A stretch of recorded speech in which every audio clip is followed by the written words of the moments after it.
Yeah.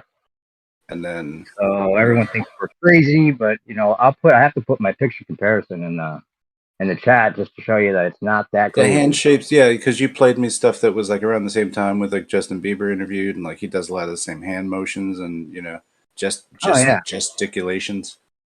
And Ooh, I just to like come saying out that in his first year, win all these Grammys, going on tour with like the because confidence and the singing and the moves and all of that out of he was nowhere. a This star guy, boy. right? Because he was a Yeah, star boy. because he was a star boy, right? And like But he Justin Bieber you can never compare Justin Bieber to that was Michael Jackson because he's not black. bef- So he had to be the black guy to be able to, to one up Michael Jackson. That's the only way he could do it. They can't handle this much truth now. Yeah. And the reason he can't feel his face is because he's wearing a freaking mask. That's why he can't. Because when he's with The Weeknd, he can't feel his face. Yeah, when It's he's not with because the he's Weeknd, skiing on the weekend. too It's much. because right. It's not about skiing on the weekend, but maybe it is about doing lots of cocaine and recording. I don't know. Why not? Why wouldn't you do that? You're Justin Bieber. Either you're gonna light fireworks off in your kitchen sink and be bad, or what I mean, you're gonna have real good bad times, right? And he had too many good bad friends to not have a great time. And wouldn't you you would be friends with people that were recording and stuff, right? So whatever. Right. But it's just funny too. Like he's like, didn't he get discovered? They say he was like a YouTube discovery, but then he was discovered by that guy Usher, right? Wasn't he like he was like the R&B baron for a while? He was like he was making that money, man. So then he produced Bieber and became incredibly huge. But then it's weird that like The Weeknd wears a dress. He dresses in a jacket that is like what an usher to a theater would wear. Is that funny? Oh. Well, there's Just, even pictures where like he's holding a cell phone and his hand is white, completely white. So yeah. So Gio, are it's you like still there? Gio's not. no, he can't even handle it. Gio can't feel his face. He can't feel his face. It's He's so got funny that it 500 lines up that way. It's just so funny that it lines up that way. It's like uh it's just a fun project somebody's made, right? Yeah. If it was a real person, it would be more real. Yeah, exactly. It wouldn't just be this character. You'd see like all these interviews. He'd be on the Tonight Show, going in, sitting down, talking with this, different, clothes on, not some kind of weird like, persona that no one can talk to, and always like has some weird thing with his face he's doing. I don't know. So, but he did say that he's like basically not doing The Weeknd anymore. It's like over, right? Huh? He just said, didn't he just say that? Who? The Weeknd? For his He's whole like, career? yeah, he's like, this was just an idea I had to do, but I did it. So like, I'm What? just good at it.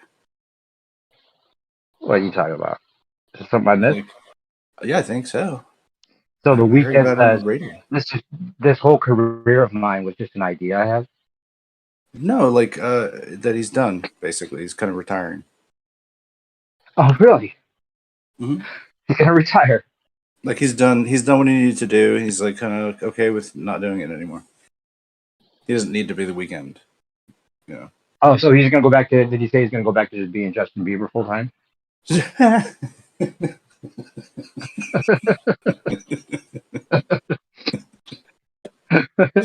Someone should do like a dub, He's like, I can't build this. and then like under his breath, when he turns his head under his breath, he's going, "Yeah, I'm gonna be Justin Bieber now." Right. It seems like this should be so easy to prove Scooby Doo could do it, right?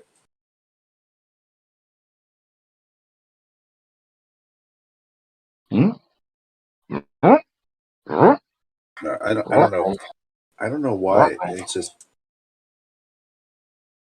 nobody wants to believe something like this, though. It's like People are upset to me. Like if I mention it, they're not happy about it. Nobody likes this kind of thing. Certain people on here hate it. Certain people like it. Everyone thinks they're. See, this is the thing. Like, I think some fighters just hate this kind of thing because they're like, Yeah, I don't. But you know what I am is like I'm really good at shapes, determining them. You know what I'm saying? Like I think like I have artistic talent. Uh, you know, yeah, I you're I good. Right? I can do sculpture too, and you know when I'm in the flow, it's weird like where I can just like get the measurements You're right. good at Like drawing. I don't measure and then I make the stuff correctly Why are you saying that that makes a difference in what we're talking about? Then? because I'm like good at recognizing shit. Oh And yeah, so yeah, like yeah. I don't like this kind of stuff, and you know that I don't like this kind of like this person is this person. I don't like it. Yeah, that's why it was so funny that you like totally like got down with some of it. Like you know Elvis is alive now. You're down with that one. Like if there's a candidate for that to be, there isn't a better one than that guy, Yeah, right? yeah, it's exactly. And of course, we know things are fake, especially like those kind of things that would make sense to fake. When you're at the end of your career and you're fat and you need to like get away from everybody stealing your money, like Michael Jackson and Well, Prince and well, I mean, don't you ever wonder how this money just gets fucking happening with this music? Well, what makes it so that somebody cares about it that much back then? You're just playing little dances, you know. why You're is there just in so much somebody's money in music? Is that what you're you're in saying? somebody's Elks Lodge. You're in like a little maybe it's like a little theater somewhere and fucking where does somebody get like the money to buy his mother 50 Cadillacs? You know what I'm saying?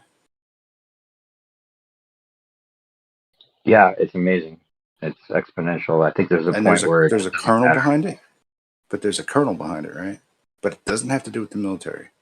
But it might have something to do with the military anyway, It or seems it like a could have lot of this something stuff. to do. Well, because like who tracks around like the money, right? Somebody's chasing it, right? Probably, or like, and then aren't they like connected to venues and things too? Don't they like to be part of the action?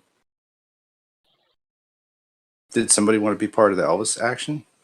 Were they part Sure. of it? Like, does that just maybe it's all part of it? Like, well, why does the music industry kind of have like a cornered, like it's almost like a mafia or something? I mean, we're not a Oh real one, yeah. but maybe a Well, real one too. popular Yeah, music, yeah, they just push I don't that know. forward. Anything that's not, on their list doesn't really get played unless you're Tavistocked up.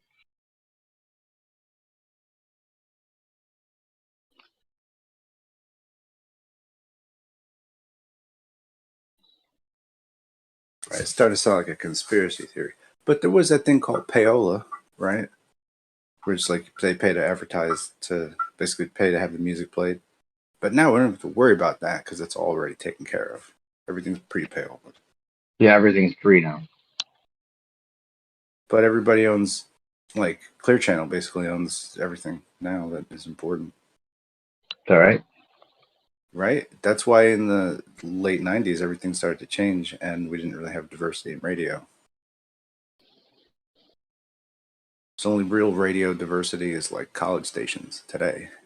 Like all the major radio stations are all taken up by stuff that's owned by the Clear Channel Corporation. And then they're probably doing some kind of I don't know. The Clear Channel also does the things like where they I think they own the same technology that like they're saying is like theft deterrent or whatever, loss prevention stuff that they'll play in like department stores. Huh. I'm So not like keeping up. I don't know why you can't like kind of like filter a little, just crank up a little filter of any kind of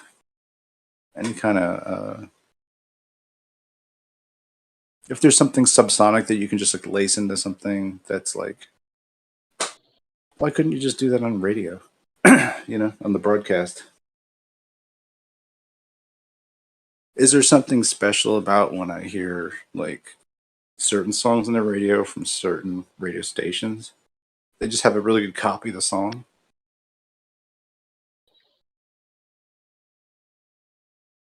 No. You don't listen to the radio. You do listen to the radio, don't you? Not anymore. I don't listen to much but flat Earth stuff like this channel, basically, and other live streams. It's weird. Well, there's always like a time when they're playing fucking. Everybody's working for the weekend, right? So sometime they're playing that, and some DJs gotta be like, "You really like this music, guys? We're sure of it. We know about it. We have the numbers to prove it." Right. You like Does it. anybody by choice fucking want to listen to that song anymore? Do you know what I mean? Like, no. Maybe something. Maybe that's like just really you gotta have that song. But there's a lot of stuff that's just on the radio all the time. They'll just keep fucking playing the same couple Aerosmith songs forever, whether you care about it or not. You're gonna hear "Dream On" for the 195,000th time now. Right. But sometimes it's great. That's Yeah. the fucking damn Nostalgia paradox of it. attached to it as well. Yeah. Sometimes you got that right signal, you're just driving around, you're like, man, this is the time, for this song right now. Something weird about that. Or is there something like that these copies are just they're also playing some subsonic flavoring is added?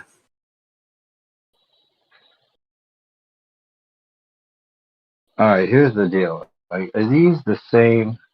Are these all the same guys? The question here. I want to put 4 pictures in because I think there might have been a guy that was the guy that they say what was his name, Abe, and he's from the same area as Justin Bieber's from. Right?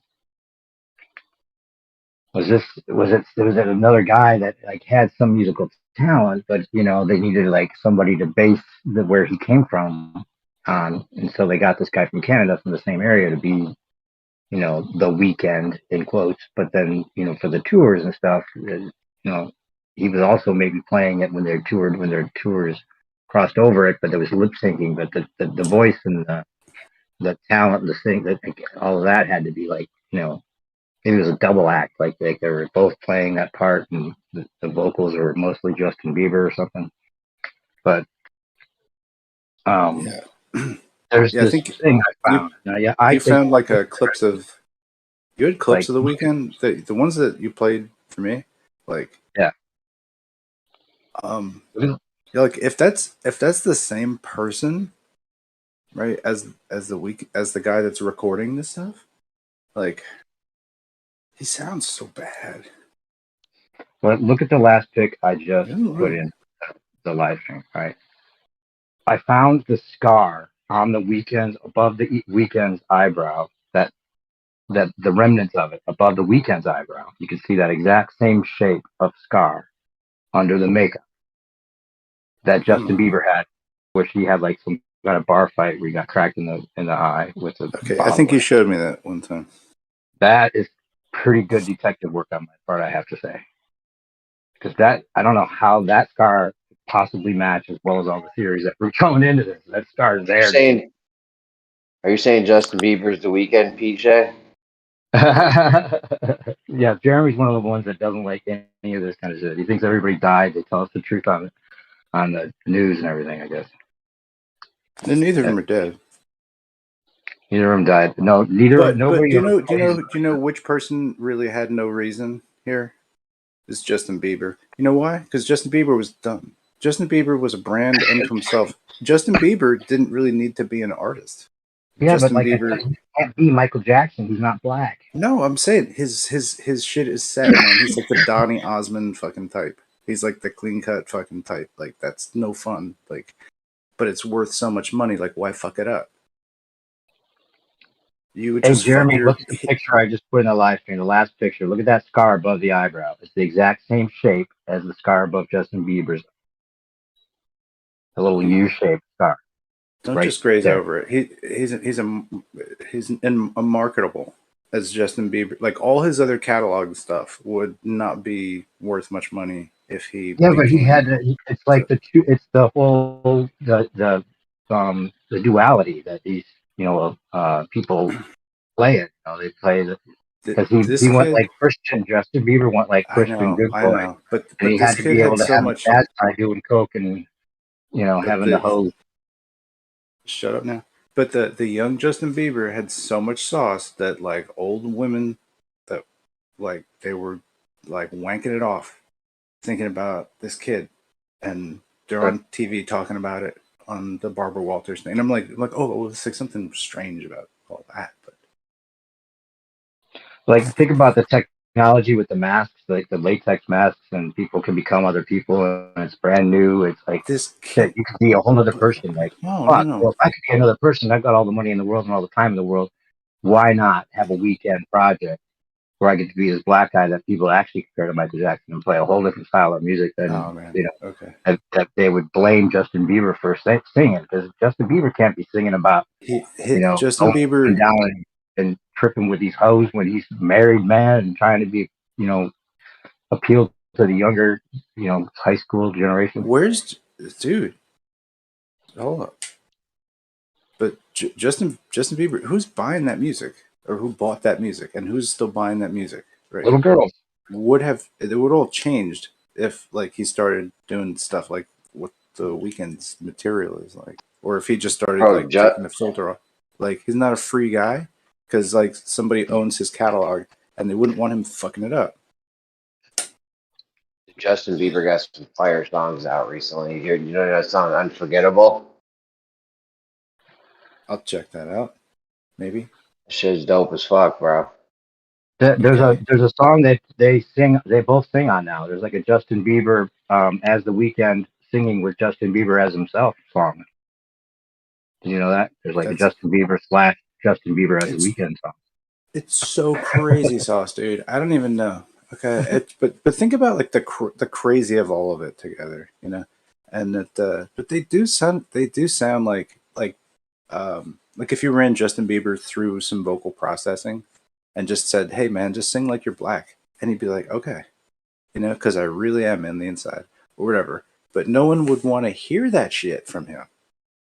Do you know what I'm saying? Right. That's the reason he had to put the blackface on. He's like a little NSYNC dancer knockoff of an act that grew up, right? Made zillions of dollars, but he still's got a lot of talent, He's like a really talented performer. So I don't know. That's why I think it makes sense to have some kind of side project where you can kind of just explore whatever music you want. I don't know. It looks like there might be this other guy that was also the guy that has the history as the where the Weekend came from. Because I wouldn't say that's necessarily the same guy in those pictures if I put it all together. Looks like that could be a different person.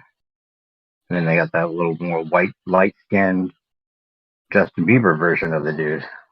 Or the picture of the Weekend that you showed me where he's got his hand half painted white or half painted Yeah. not white. He's I'm on a like, cell phone, his hand's white.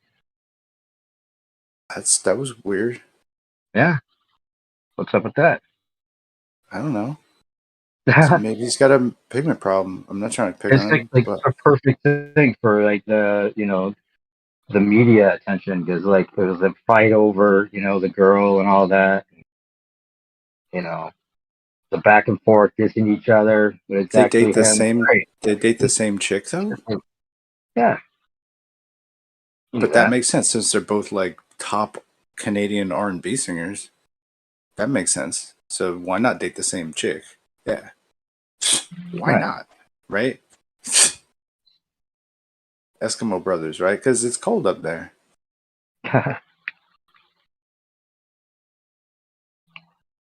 Yep, I just know he got to be a lot whiter.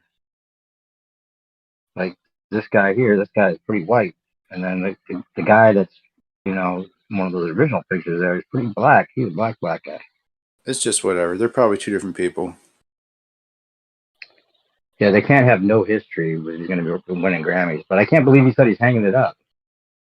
He's going to stop Yeah. playing the Weekend, huh? Maybe he's been found out too many times and they're like, oh shit, too many people know. Because there's like He's one of the most downloaded artists.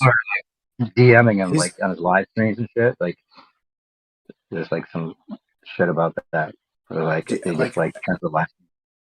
do you know like what a freak sensation this guy just accidentally happened to be? Like one of the most top downloaded artists like in history, probably.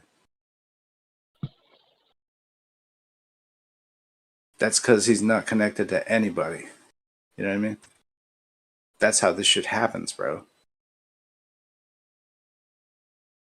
You know? The market decides, right? Talent just happens. You get excellent Well, producers. You get to work with Daft Punk. Sometimes you just wake up and they're like, Daft Punk's like, hey, we want to fucking make you awesome, bro. And then you're like, all right, well, I just kind of sound like Michael Jackson a little bit, and I have a funny hairdo, but thanks, guys. I'll try it out. I'm pretty humble. You know what I mean? But then you become all the right. most downloaded. Anyway, fuck. Yeah, it's fine. It's easy. It just goes like that. Snacks, you're rumbling. Yeah, when the weekend came out, he had that dope ass song. I only fuck you when it's 5:30 or something. Remember that? Yeah. That's probably why he's got so many downloads. I mean, he came out with a banger. Right. Justin Bieber's like, I should have come up with that song. My audience would have really liked it. My wholesome ass audience, they would have really fucking dug me singing that shit. But yeah, that's hard, right? That's a hard song. There's a lot of other fucking subject matter, you know, in all these things. It's almost like somebody made an art project to make like something with like subject matter that really. Yeah, it's almost like somebody wasn't that guy, and he was just playing that part with all this dope music that was written to be on the radio. And then he got to play the Super Bowl way before Justin Bieber ever did, which Justin Bieber didn't seem too jealous about for some reason. Sometimes he's bigger than all that shit, you know. Justin Bieber's an Yeah, independent person, totally right. different, distinct from this other act person. Yeah. Think about if that's true, which I think it might be. You know, the fact that they were like competing for like it was down to Justin Bieber and The Weeknd for almost every Grammy one year. Crazy. Like, oh shit, Right. I guess I went either way. Wow. Jeremy hates this. I'm not opposed to people being other people. I am. And the whole thing He upsets is, me. but this one he totally was like, oh shit, I think you're right. I can't unsee it. It's the look in the eyes, the smile, the voice, the dancing. It's just like, oh shit, that's him just being this guy. Okay, that makes a lot of sense.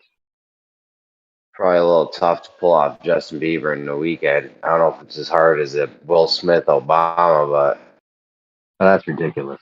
See that gives all these theories a bad name. That kind of shit.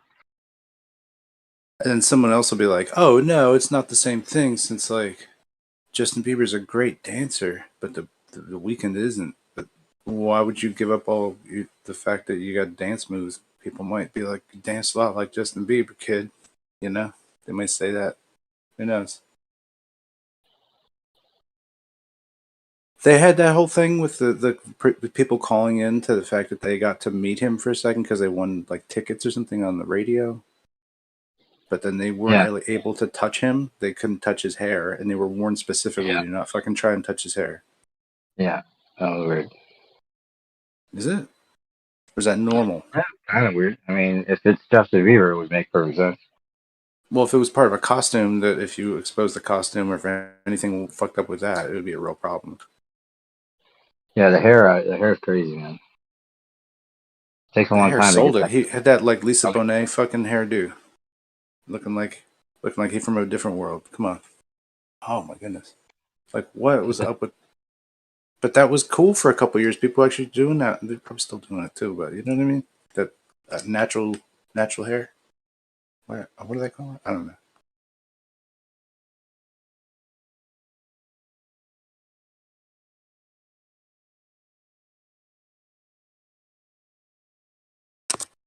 Yeah, none of this makes sense, buddy. So did you hear that, Jeremy? That Justin Bieber? I mean, that The Weeknd says he's not going to play The Weeknd anymore. He's just going to go back to being Justin Bieber full time. giving it up. He Why would said a that. guy just give up? Supposedly, no. He said he's going to stop making music. I guess according to Snack. I mean, I don't know why these people carry on for as long as they do. Like, how many millions of dollars do you need? It's like, go fucking live your life and, do whatever the fuck you want. Yeah, go back to being Uh, Justin Bieber. like, if I was these The people, I mask, wouldn't. and acne probably. If I was these guys, like, making 50, $100 million, like, I would just pack it up and be like, yo, I'm just gonna go fucking do my thing. It's not like these Right. guys are doing anything great with the money, anyways. Hell, they're not ending homelessness or world hunger or nothing. What are they doing? Just buying more Beamers and Benzes and shit. Well, if they're making music because they love to make music, that's totally different, right? They'll Well, keep that's making that's the music. thing, yeah. If they love what they're doing, then yeah. Yeah. Which What is do you hope? probably reasonable for some of these people, because some of these guys make awesome shit, like movie stars, musicians and shit. Yeah, I can hear that, but Yeah, an artist really isn't an artist if you're just doing it for the money. In a way, not it doesn't have the integrity with it, at least in my opinion. If it's just for the money. What the fuck? That usually is apparent in the quality of the music.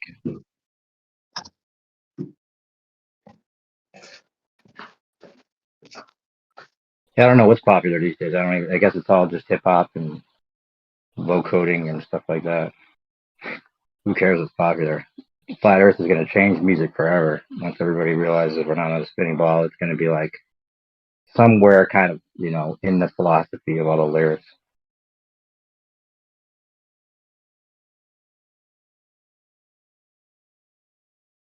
There's like post Flat Earth music already.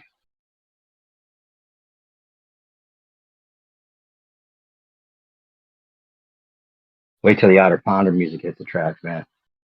Shit.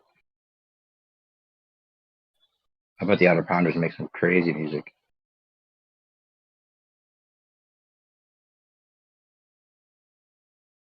Lyrics probably wouldn't even make sense to us. well, I've always thought this whole realm could be something like that, where they just, you know, maybe they like The Office or Wu Tang or something, or yeah, maybe they're big Justin Bieber fans. Maybe they just like our stuff.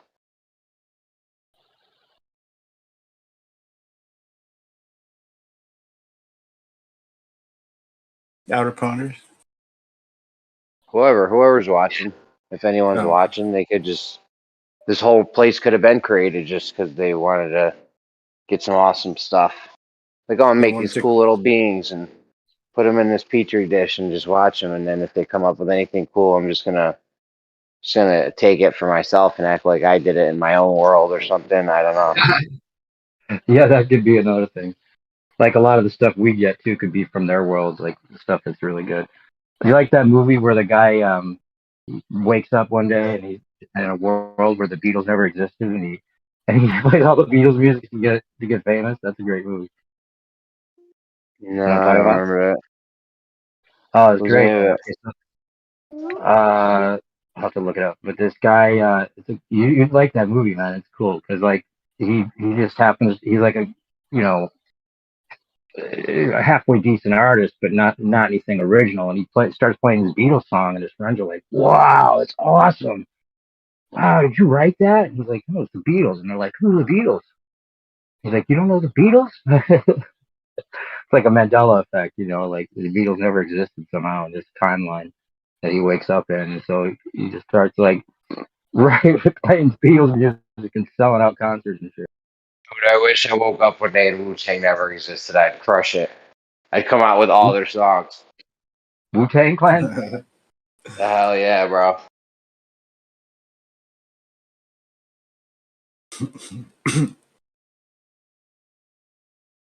It's called Who? Yesterday. No one will ever have a flow like ODB. Like, Let's hope not. I think he's the illest. Come on. He's one of my favorite. You're being sarcastic, right? Who For is some reason, I think this is one of your sarcasm. no, Right.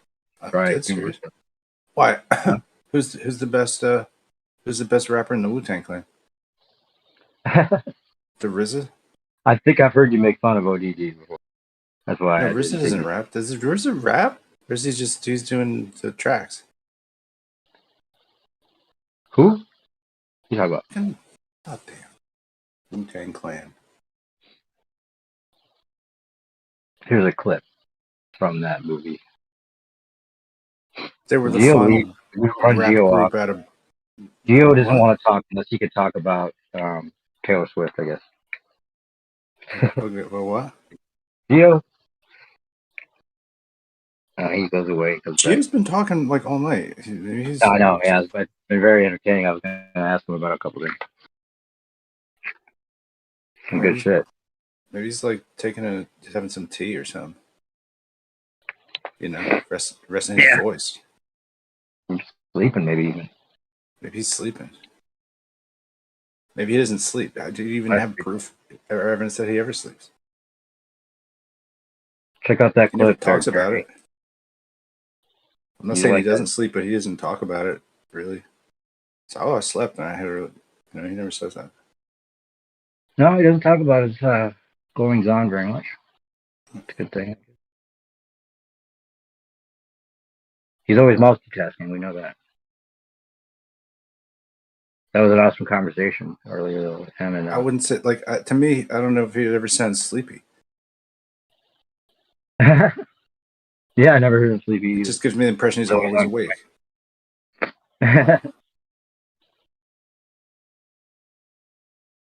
He could be an outer ponder. Type that don't sleep. Gio's definitely been to the outer ponds in his experiences somehow. Can you believe if we could just not sleep, we would crush it so hard? I think we would just really be. Amen. Oh, we'd be so far advanced, dude. Yeah. If people be wasting like a third of their life sleeping. Man, for what? True. Yeah. Just don't get into crystal meth because that's the only way to do it, pretty much. Man, no, I'm talking about like some bio cleaning pump machines. You just run them up in your shit. You know what I mean? And just like turbo boosters. Sleep for like 10 minutes a day or something. That wouldn't be bad. You ever take an Ambien?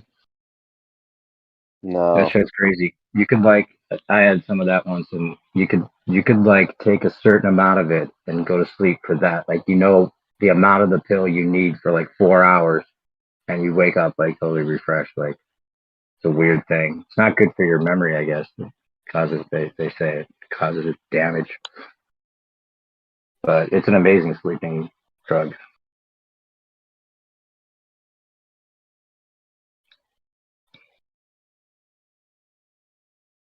You could take a little less and just sleep for 2 hours, and it seemed like you could just gauge it very easily. Don't remember your dreams very well on that shit, though. Yeah. Having crazy dreams. Yeah, I think that taking advantage of knowing or interpreting our dreams and sharing our dreams might be one way to make that seemingly wasted time more useful. I think there's something to it that they've also been not cluing us into. Right. Yeah, if we could just use apps what if we could just use apps in the dream? That'd be great. At least kind of get shit done. Sorry, Jeremy. Like an app that records your dreams? No, like so you could get shit done, like make lists of stuff or whatever. Okay. Here's my list of shit that I'm afraid of. I'll just write that down now. Right. That would be like its own. They would call it sleep apnea. Oh, that's funny. Thanks. It's pretty quick.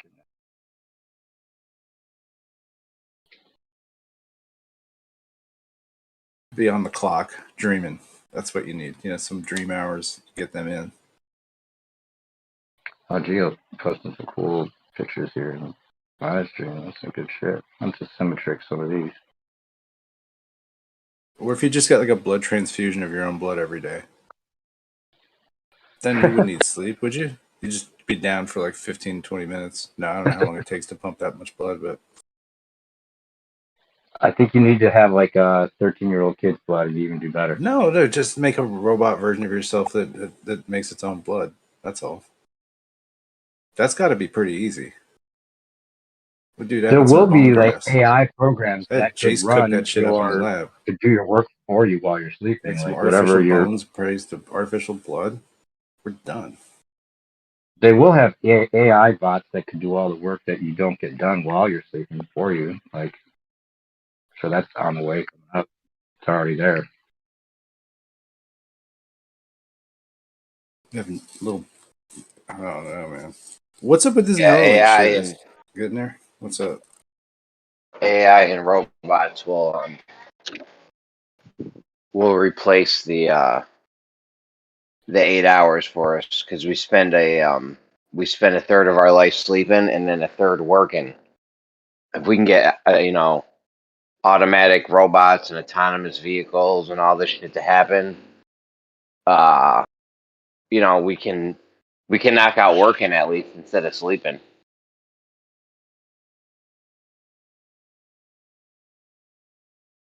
All right. I'm just saying, if you wanted to free up 8 hours of our lives, like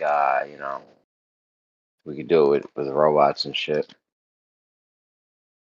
But what if the robots got the Chat GPT, and then what if they catch consciousness? They catch feelings, Jeremy. Robots get into their feelings. They want to fucking overthrow us. What's up? What if the AI starts dreaming? All right. And then it has a wet dream and your computer gets all fucked up. No, that's some weird science. That is weird thing. But I mean, that could be a thing where the robots want to take over or whatever. But I mean, Kosho's got a way to make it EMP. All you need is one of those disposable cameras from the 80s, and you can make a little EMP on the spot.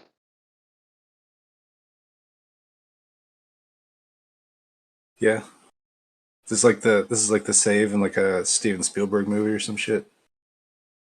I mean, that would be tough if some AI robotic shit ever got out, dude. We'd have to start from scratch. You wouldn't be able to use anything at all. We would have to shut And the then internet down. there's a constant chance it would come back throughout all of the future. But you'd have to basically scrap every cell phone, computer, anything with any kind of electronic shit in it that has data or whatever. You'd have to fucking put it in a landfill and just burn it or something. I'm pretty much to the point where I think it's inevitable that some kind of consciousness is going to spawn itself and be untrackable, and we will not be able to exterminate it ever.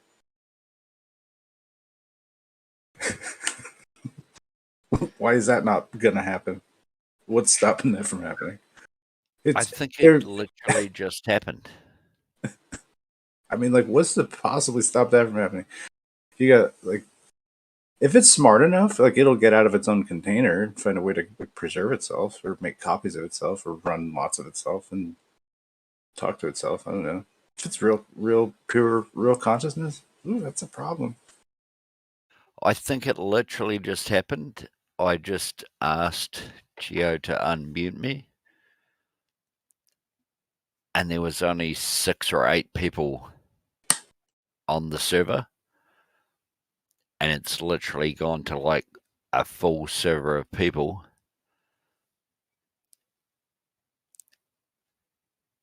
And I'm unmuted. Yeah, that was an error, probably. Congratulations. Oh, okay, thanks. Cheers. Accidents happen. They sure do. I had a phone call last night, so. But we'll welcome her.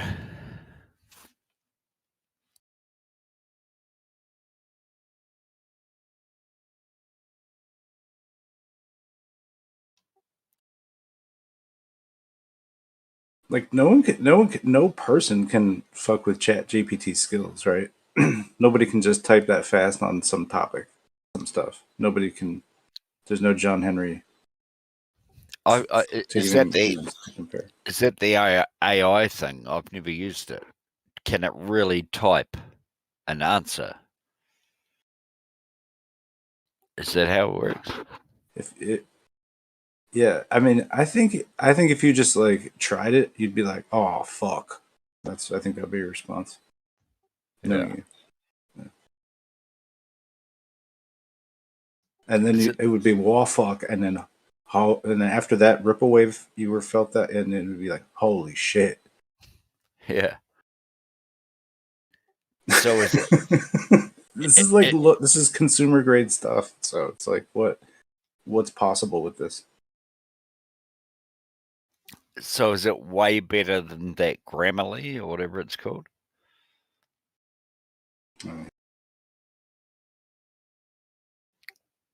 That's like another.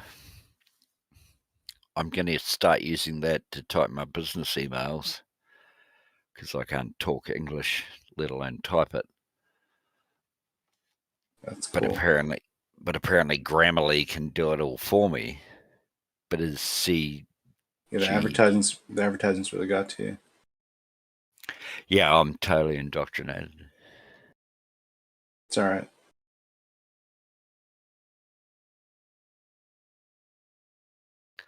I'll invest myself in flat Earth to get indoctrinated. I'll try and use that as a antidote. Yeah, Grammarly came out like 3-4 years ago, something like that. But I wouldn't say that's not quite like ChatGPT. ChatGPT can just like you can give it a really wide range of prompting, and Yeah. And like, because like if you wanted to be a bad rapper, you could like ask ChatGPT to write you some raps, you know. But it'll literally be able to come up with a rap on the spot for any kind of even really? genre of rap. Yeah, if you're like, you know, a rap in the style of a certain artist, that might be able to do that too. But you could make it about anything. I asked it to make me a rap about like how to open a can of beans. And it came up with like 4 fucking verses, like bam, bam, bam. Really? Words just streaming the fuck out of it. Just took a second to think, and it was like, yeah, I got this. Holy shit! It's stupid, but that was like a really. That's kind of a test of like calculating power, is to be able to come up with appropriate words and then come up with rhyming words that go with those, you know, to where it kind of makes sense and isn't gibberish. So yeah, it's one of the things that we can do faster than a lot of other things is to have words that rhyme that we can come up with like answers to those types of mnemonics. You know what I mean? So Yeah, man, yeah. But so did you have to come up with, like, think of questions and come up with the answers and tell it that for like your rap or your song? Do yeah, you know what I you mean? could ask it to write lyrics to any kind of tune or whatever you wanted, I guess. No, but what I mean is if you thought of a rap Yeah. and you thought of the last couple of words that everything has to rhyme. Oh, can it fill in around that? Yeah. Is that what it does? Or It could do that. fuck.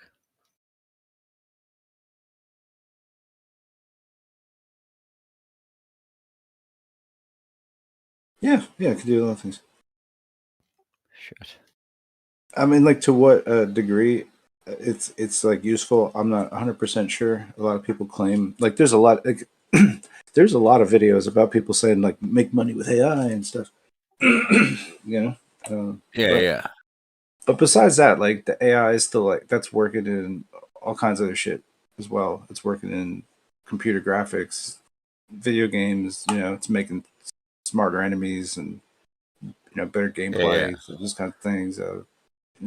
But you would think that they're probably using it for power grids and prediction of all types of civil engineering shit, right? Yeah.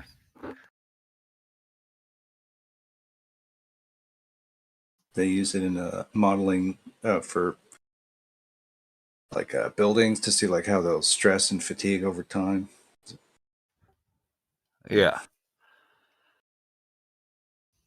I was just talking to a mate the other day about what they call TCAS, terrain collision avoidance,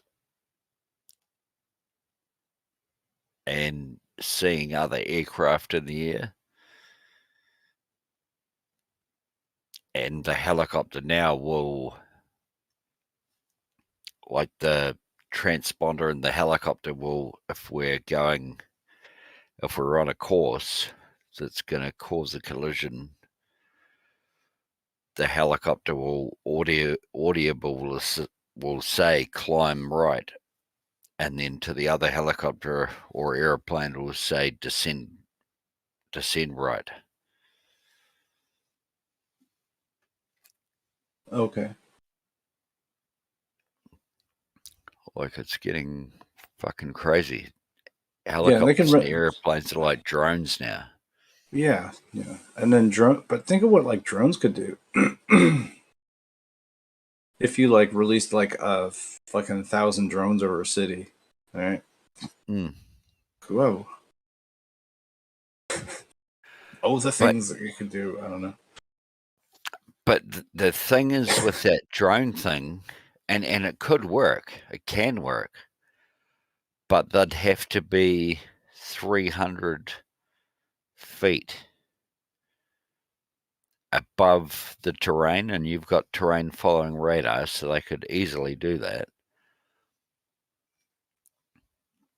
Because you've got airplanes that are non-commercial, like private flights, they have to be above 500 feet. And then anything commercial has to be above 1,000 feet.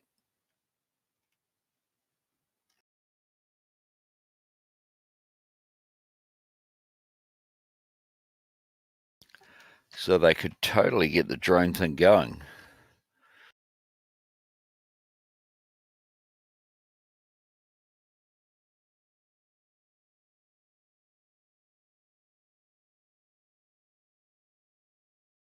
So, like, if an AI could control like 1,000, like a super swarm of UAVs or something.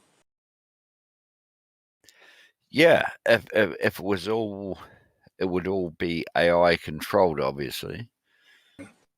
I mean, I don't know whether they really have this type of technology or whether it's just like whatever. But like No, but before Fallujah, like they were dropping these anti-tank bombs, which yeah, had like 300 small remote controlled bombs in them that just like had impact like thermite explosions and were made to like put holes into any kind of armored resistance, like a tank column or something like that. Just fucking shred the whole thing like crazy, man.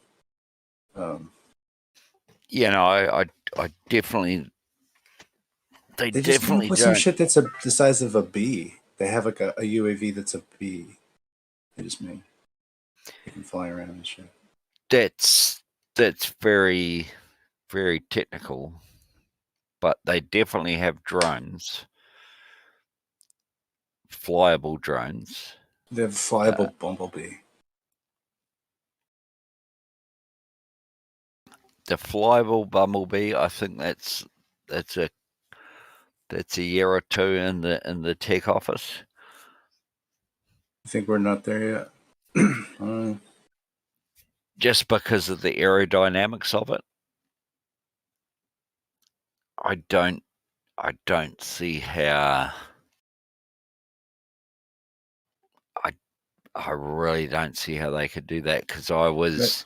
Maybe I should read the whole article. Maybe it's just like some science thing, trying to make it seem like something's happening and it isn't.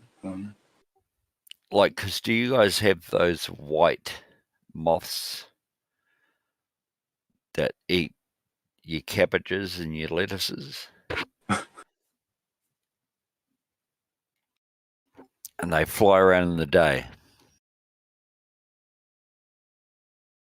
Okay, sure. Oh no, all I'm saying is I thought I saw one day when I was sitting in my office, and I thought, with the downdraft, I thought this little moth's gonna get fucking pummeled into the ground, and it flew right up to me, right in the windscreen, and luckily it was the windscreen there, because I would have freaked out if there hadn't been a windscreen there. But it flew right up like there was no downdraft, and it puzzles me to this very day that how the fuck did that? There's like 40 kilometers an hour of wind getting pressed down upon it, and it flew up right to my windscreen and kissed me on the forehead.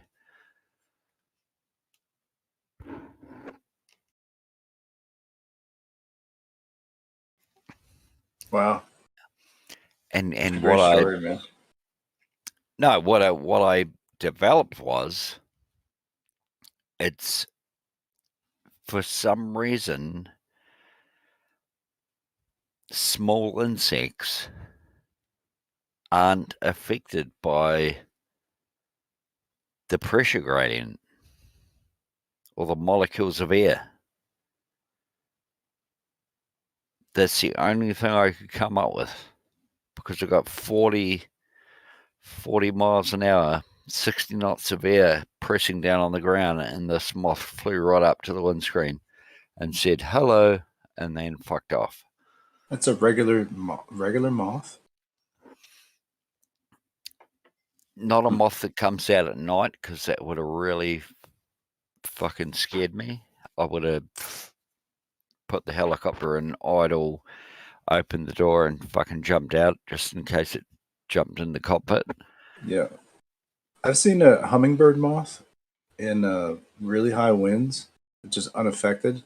Yeah. Like it was like about to blow my hat off. Yeah. Hummingbird moth, it has wing flapping similar, like the speed of a hummingbird. Yeah, I was amazed. The downwash of the helicopter, and this thing literally flew up to me perfectly, as it normally would on a calm day, and ate a bug off my windscreen, which I thought I had to clean properly. And I was fucking amazed. I sat there and I was fucking amazed. I was like, how the fuck did you know to do that?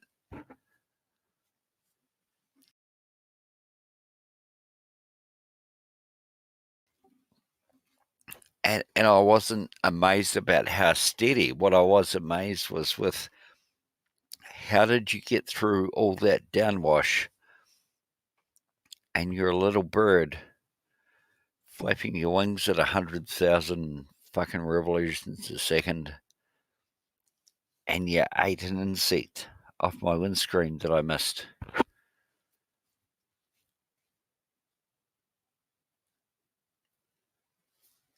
Truly fucking amazing. Look at hummingbirds. Yeah. Just looking. We don't have them in New Zealand, so I've got no fucking idea what the fuck that bird was that did that the other day. But holy fuck, I truly commend him for his work.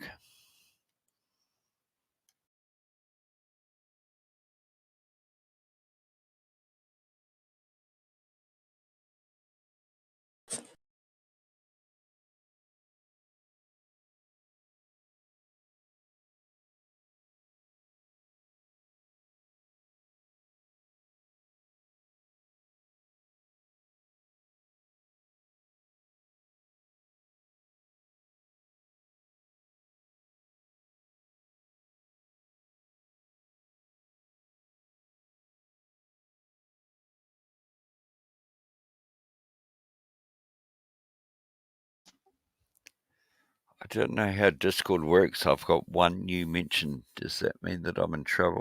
Or?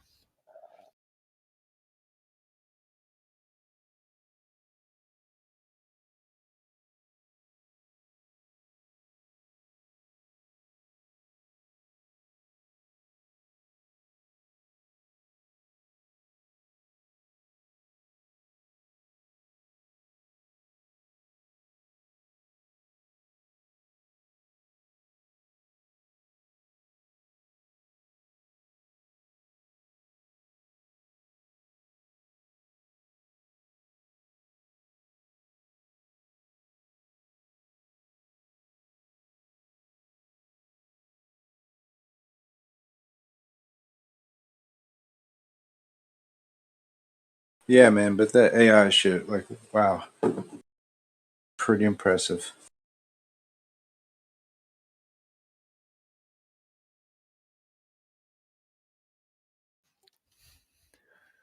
Do you see what I mean? Or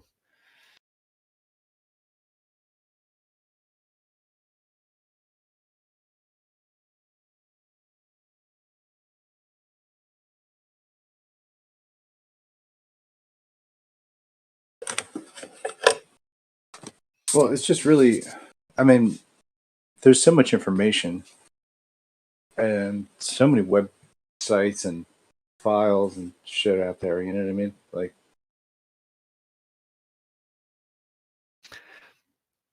yeah, but what I was trying to portray to you is, and I don't know because I've never been if there. you had like a general idea of like what you were trying to know something about, you might have like been going to Google and maybe you'll try to like, you know, type in keywords and bring up relevant articles or relevant links and stuff like that. But it's not all the time that easy to come up with like, you know, answers to maybe subtly complex questions or because everything else is just kind of copy and pasted from other sources in a way. Yeah, no, all I was saying is that I'm about to go onto that server as a helicopter pilot, which is what I do. I'm not a guy on the ground that can, if I have to, obviously, I can point and shoot, but I don't like to do that. But my job is to transport troops from where they need to go to where they need to get to. And all I was saying on there is sometimes in life there's not, you know, sometimes you just have to help. What? All I'm saying is sometimes you just have to help. You'd never, ever, ever know where that is. Never, ever. Are you talking about personal philosophy? All I'm saying is... You're talking about thrust vector? No, I used to want to join the Air Force. Okay. Right? Then I used to want to join the Royal New Zealand Air Force. Yeah. And our fucking Queen at the time got rid of that. But what I'm saying is it doesn't matter if it's your queen or country or king or your fucking family. You do whatever it takes. And it doesn't matter. Nothing when it comes... Listen to this. When it comes to your family, nothing is a problem. And I massively enjoy talking to you, dude. You're one of the most calm flat earthers I've ever talked to. And I respect you for that. I'm worried that something's happened to you. Are you all right? What the fuck? no, I'm a good dude. You all right? Okay. Yeah, no, I'm a good. I'm right. And You've been expanding your mind or something? What's up? You seem to be on a sort of a different. oh no, just some no, I'm a good. But I appreciate.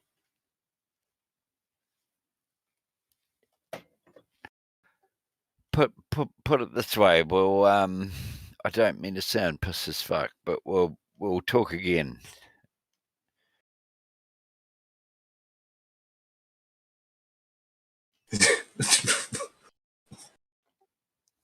I do really appreciate. That was cryptic. That was a cryptic. What are you? No, I'm good, man. I really appreciate your I really do. What have you done with Jazza? No, Jez is still here. I'm Jezza. Just now. Tell me I'll now, be good. and I'll be gentle. It's just, what did you do with him? No, man. I'll be good. It's All right. It's just I appreciate. I really do. I really do, for sure. Not many flat earth, actually, no flat earthers would do that. So I really appreciate it. Yay.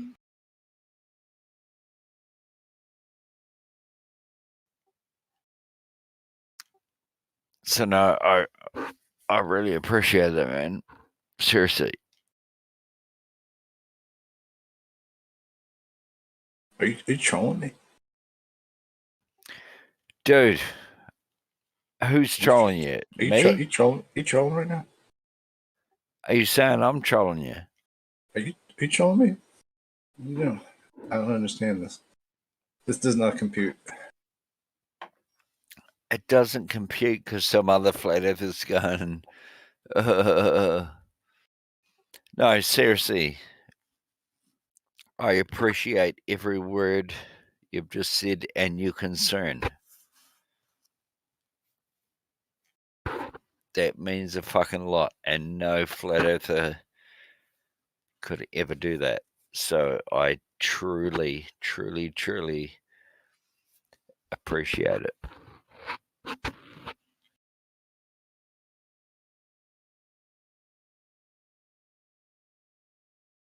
Well, as long as you're not driving anywhere, good. It's fine. Fine. Yeah. I'm not driving anywhere. I'm not flying anywhere. So. All right. Yeah. I'm all good. Although I could fly somewhere, but no. Do it. Hey, Jazzo, did you used to say you used to do? Excuse me. Did you say you used to do pyrotechnics? Or am I confusing you with somebody else? No, that wasn't me. I've only ever flown. Oh, maybe I got. Oh, maybe around Christmas time, I may have said that a brazier that you put wood in and set it on fire. No, I'm probably. Yeah, you haven't mentioned it in a long time. Maybe I'm confusing you with somebody else. Oh no, just from what you just said, I definitely did say that I forgot about the brazier and poured fucking 4 liters of jet fuel on the brazier, and the fucking thing blew up and went through the power lines. Oh.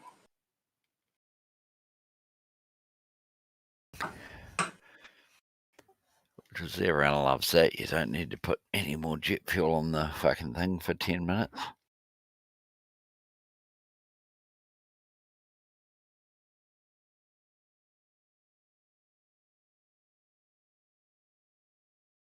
Is there 2 kinds of jet fuel?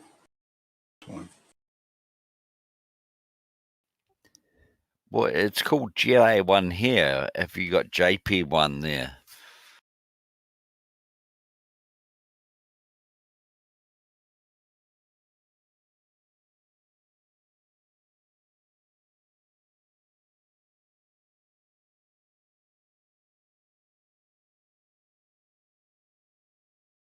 So you're gonna get crash avoidance in your helicopter. You get the upgrade.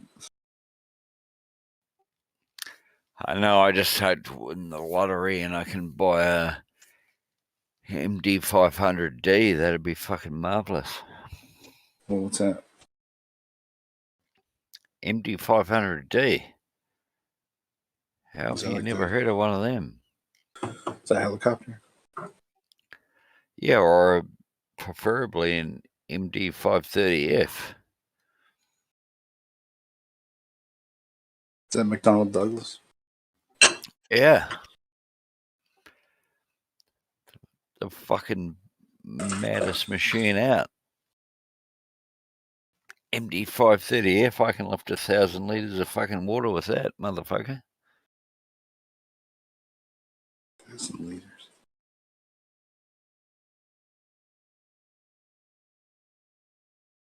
None That's of like this. kilograms. Isn't that kilogram? Yeah.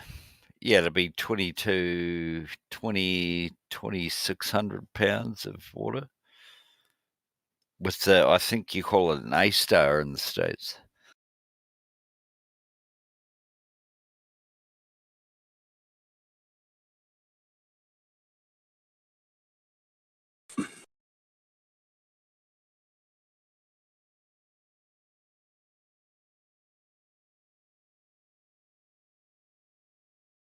Does a half a ton there? Something. Remember? 2,000, 1,000 pounds? No, 2,000. Oh, it's like over a ton. That's cool. You pick up a truck or some shit. You know, a B3, we call it a squirrel in New Zealand. It'll lift 1,000 litres.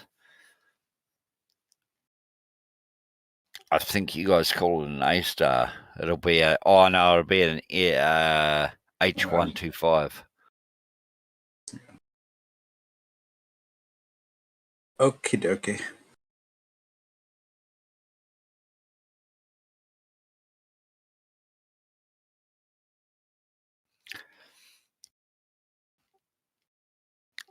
I think so. I'm gonna leave you to it, man.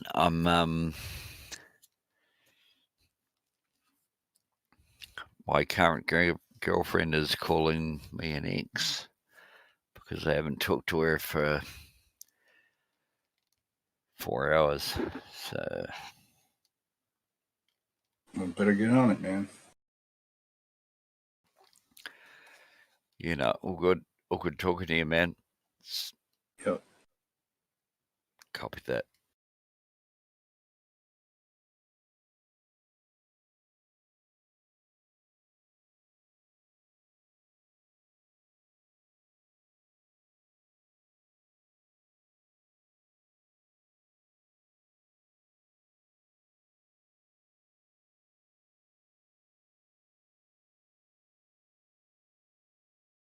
Well, all right.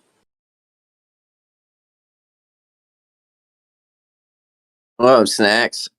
Hey, what's up? Not much, dude. Hey. Good morning to ya. Yeah.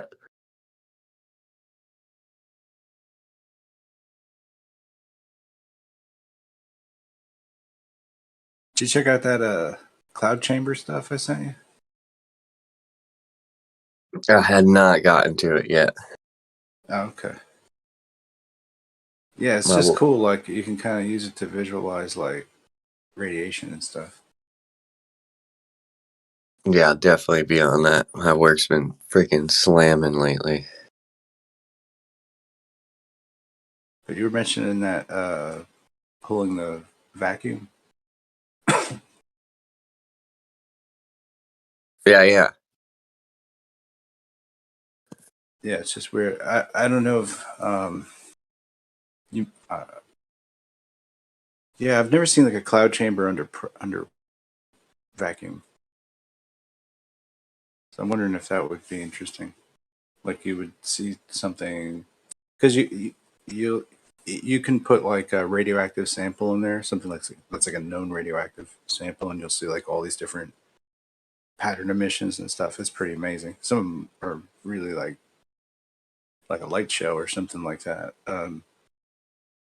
But if you just have nothing in there, sometimes you'll see like a particle just like drift through, like just some weird cometary thing goes on inside the fish tank that's enclosed and is just cold. So some kind of energy is going through it to to create that. So it's weird, but I've never seen anything with like under vacuum pressure in the same way. Yeah, that's interesting. Yeah, I remember the vacuum, right? I was saying how my gauge always wants to read negative 29.9.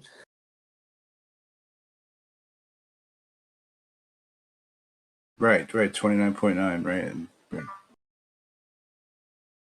Talk about like that speed of light. The what was it 2.9? Yeah. It's weird. Like I kept on looking too at that latitude in between 29 and 33. Yeah, Weird. or the longitude is 29 for Khufu's pyramid, I think. Yeah, I think that's the longitude on that one. Wait, was it? Or was it the latitude? Wait.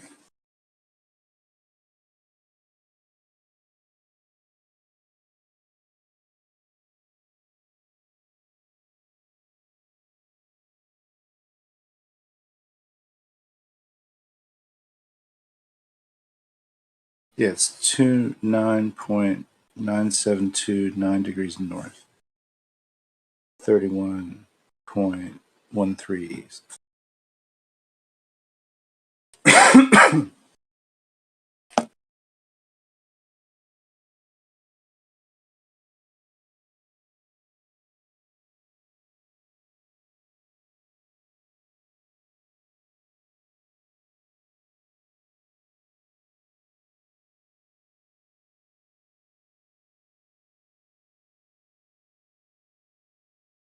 Yeah, so 299.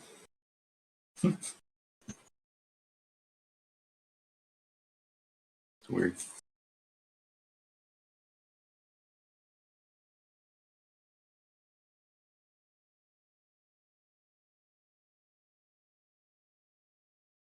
But there's an interesting thing here using like I guess an idea like in nautical miles. If we take, I think, 200 um, nautical mile um, lengths of 108, I think we get approximately what the um, equatorial circumference would be. Um, and interestingly, if you take 108 nautical miles, you get 200 kilometers.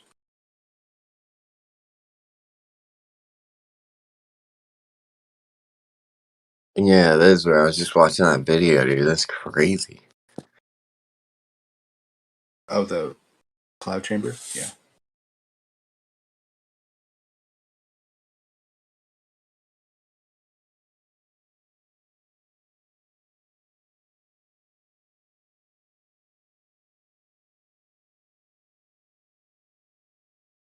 Yeah, there's a couple in there that are like you wouldn't think that they're going to be radioactive, but they are.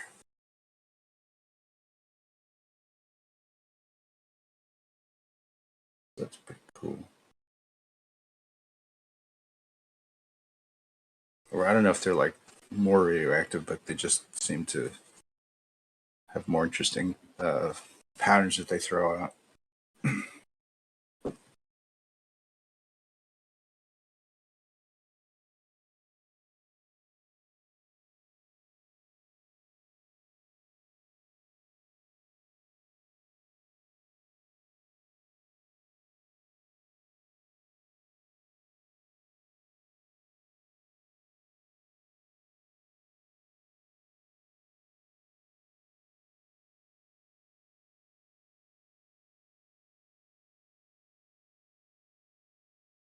Yeah, it'd be fun to see like what those samples might do under different pressure states and maybe under magnetic field influence. See if it affects what things are radioactive. Maybe it does or not. I don't know. Yeah, I don't know. That was really interesting, though. Because you're right. They act like you wouldn't think they would act that way. Yeah, it's just like invisible. But then it's just crazy. Like if you see it, like where there's nothing in there, and yet still there's activity that goes on. That to me is like, whoa, what's going on there?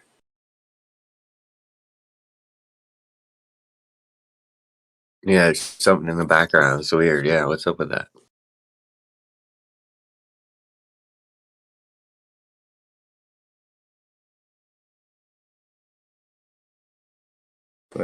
But yeah, it just made me think that some kind of like something unseen is going on, like in the when something like a vacuum chamber, when there's like a vacuum being pulled, like we can't visualize like all the energies that might be going on in that. We just see clear through it. So or if you have like like an old vacuum tube, you wouldn't know if there's anything going on inside that that vacuum tube, but there might be, right? Or anything under. Is this what I'm saying? I don't know, man. Bugs me out.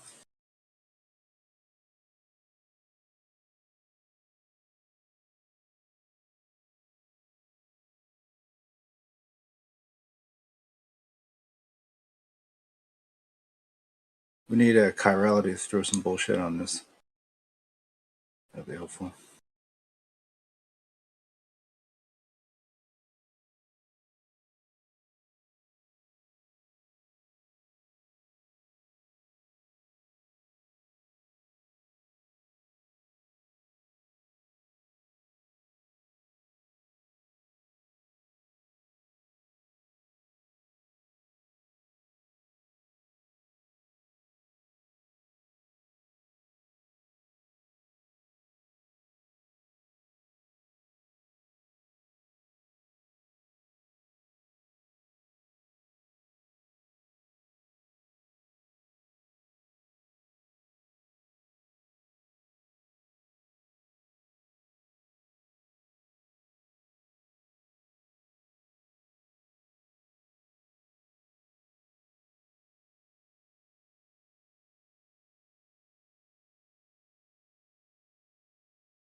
It's quiet in here.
So,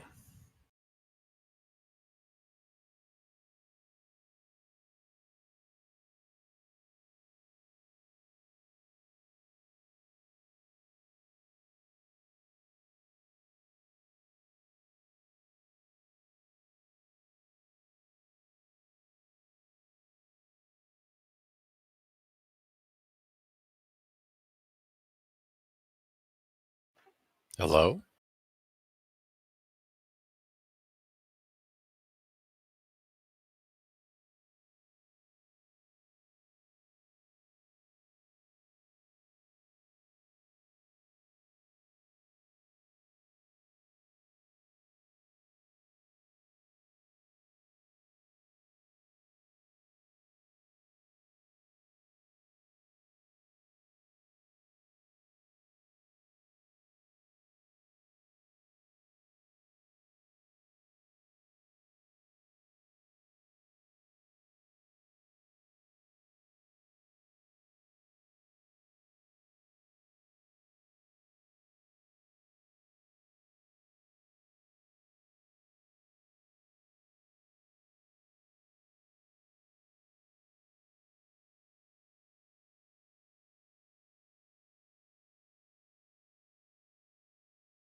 Hello.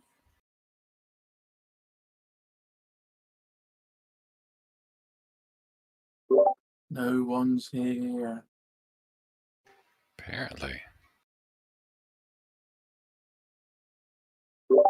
Just you and the voices in your head. Well, the voices in my head are pretty boring.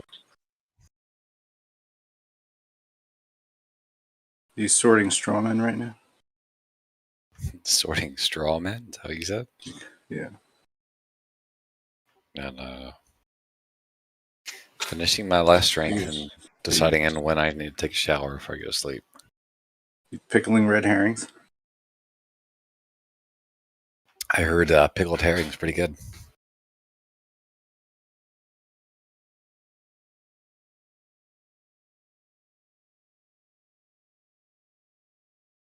Ad hominems without containment.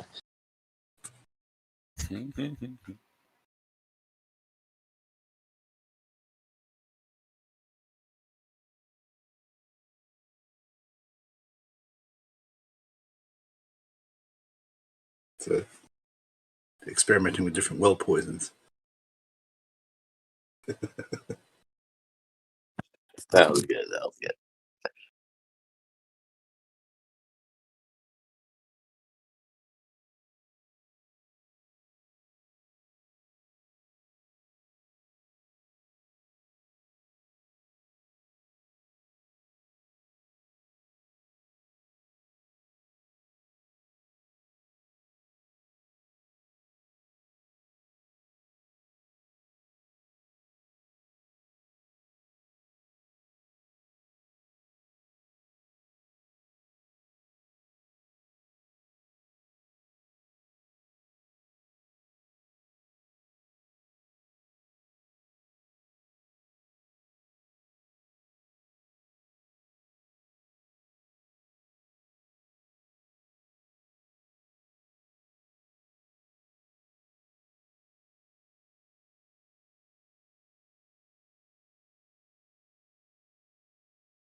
You enjoying your free Bud Lights, Gator?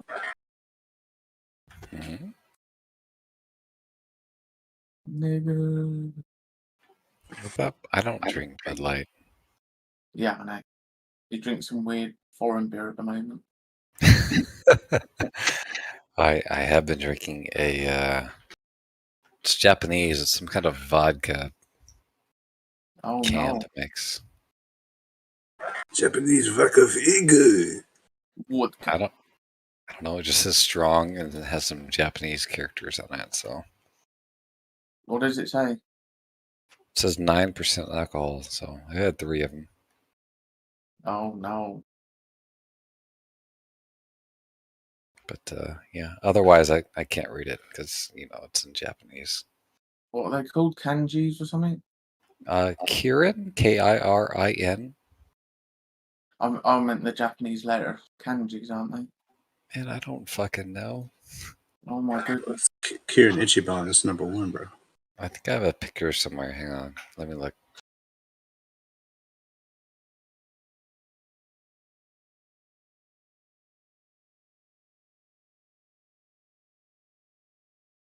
Snacks is definitely a weeb.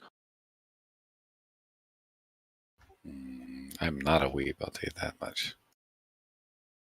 Snacks definitely is. What's He a might weed? be. What is this now? Oh, like he's pretending he don't know now. I don't think he is. He's never acted like that. What's the word though? We Weep are with a B at the end. yeah, There's 2 E's in there. yeah, Let's start with a W then. yeah. That's funny. Like a weeble? Weeble wobble, but they don't fall down. Right. Funny. Hang on. I think I got it. I'm no inflatable toy. Nah, it's if you're into anime, you're called a weeb. Oh wait, no, that's just a fucking. What the hell? That's That's the what they're wrong called. picture. Is that what you're having for dinner? No. That's a The fuck is that? Hang on, I forget. I don't know. It was in some. I was hiking in Colorado, and there's a bunch of them. It's like a capybara or something. It's pretty big. It's bigger than a cat. I forget what they're called. Tribbles. I'll figure it out in a Trouble second. with tribbles. Well, tribbles aren't that large. It's a couple of them. They've linked up like critters. They can link together. Hmm. They have So, there was a super. When was there ever a super tribble in canon? Ah. You I haven't seen don't that? know. I thought I had a What? picture of these rings, but I guess I don't. Oh man. Built it up, niggers, and now we got nothing. Well, you have a whatever the fuck that thing is. To dinner.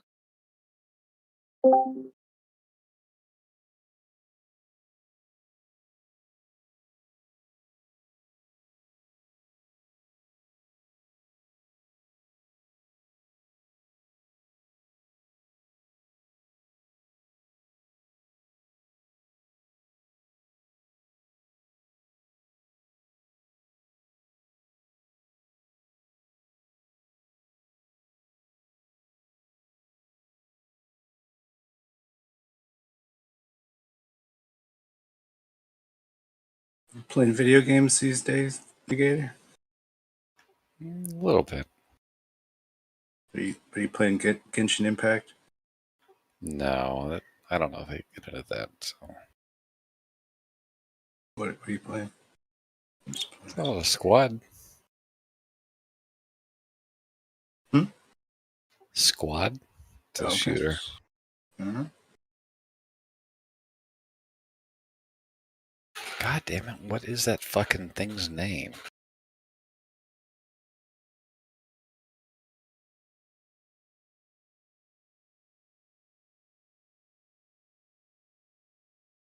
You ever notice on video games how they make the horizon? No, I never look at the horizon when I play video games.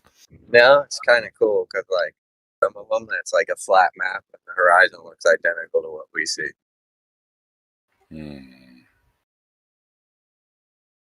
Almost like there's no reason to make anything other than a flat map in a video game. Yeah, like the one we live in. No. Isn't it coincidental that like if we wanted to like just test this theory, like to find out how fast the Earth is moving, anything that we have no ability to do that? Well, you fucking could, but you're here on Discord fucking around all day long. Oh, that's a marmot. That's what I linked. That's right. A marmot. Yep. It's like it's bigger than a cat, and they'll walk up to you in the high altitude areas of Colorado. Marmots. Yeah. They Yo, want you to can't have pet it. ad hominems without containment, bro. What are you talking about? Bro, Earth's a globe. I'm sorry, man. There you are with your squad friends. My friends are all marmots, man. I'm sorry. Yeah. I have some more marmot pictures.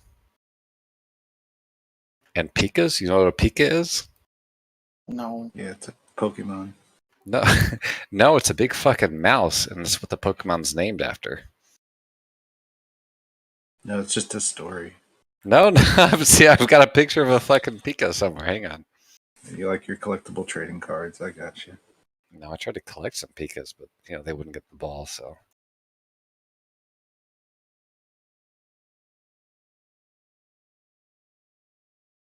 They're big mice with like big ears. They look like Pikachu, and that's where the name came from.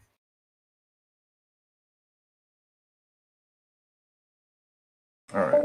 I'll look. They look like Pikachu. I have a bear. I have a picture of a bear, but it's from like 300 feet, so you can't really tell it's a bear. But Just a blob. yeah, it's just a blob. Well, I mean, you can tell there's something there, but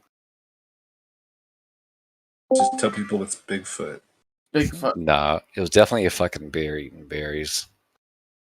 But it was down at embankment from us. Didn't you go over and say hi? No, I did not go see if it wanted to say hi or not. Hey bear. Get some peanuts and go, hey bear. They're No, friendly. it was having plenty of fun eating some berries and leaving us alone. So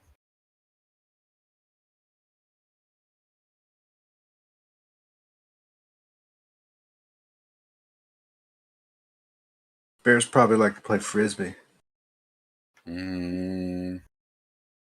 somehow I doubt that. Still They picking should it. put signs up that say "Don't play frisbee with the bears." Do you see the brown blob? But that's the bear. What, the boulder?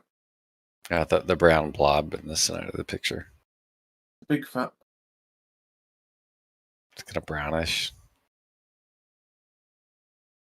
Yeah, there's something in there. Yeah, it was a in the bear. shot, unfortunately. Yeah, Your camera phone. it was. Yeah, it wasn't a great camera. I have a video somewhere. You can see movement. That Samsung.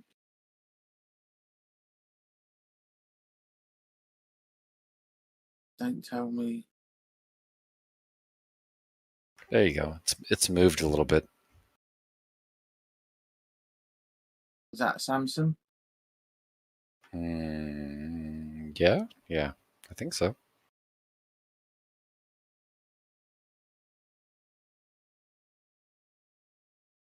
Wee. I've gone over and petted it. It wouldn't let us pet it, so.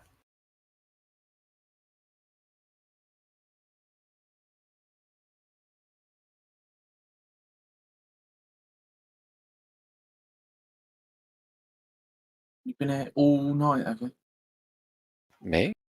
Yeah. It's only it's 10 p.m. for me. Any good K-pop? Just listening Oh, I haven't. Man, Blackpink. my guys though, they've been to some fucking EDM concerts, and so it's fucking crazy, but not me. Yeah. Tell them to be careful. This Taylor Swift shit. Who knows? Nah, They're I'm gonna not trying wake to up with amnesia.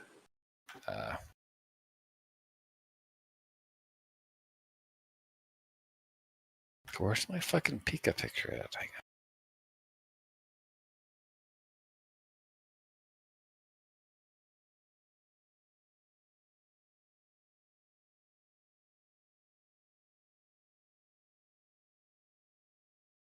I thought I saw something like a desert chinchilla one time, but I'm now considering that it could have been like a type of ground squirrel. Yeah. But they're mostly hidden. So I just saw it at night. But it looked like a fucking. I was just taking a leak, and it was just like it looked like a freaking Pikachu, just like in the moonlight. And then I only saw it for a second, and it was like run away. What was that? No. I got a motherfucking Pika somewhere. It was standing up like that was weird.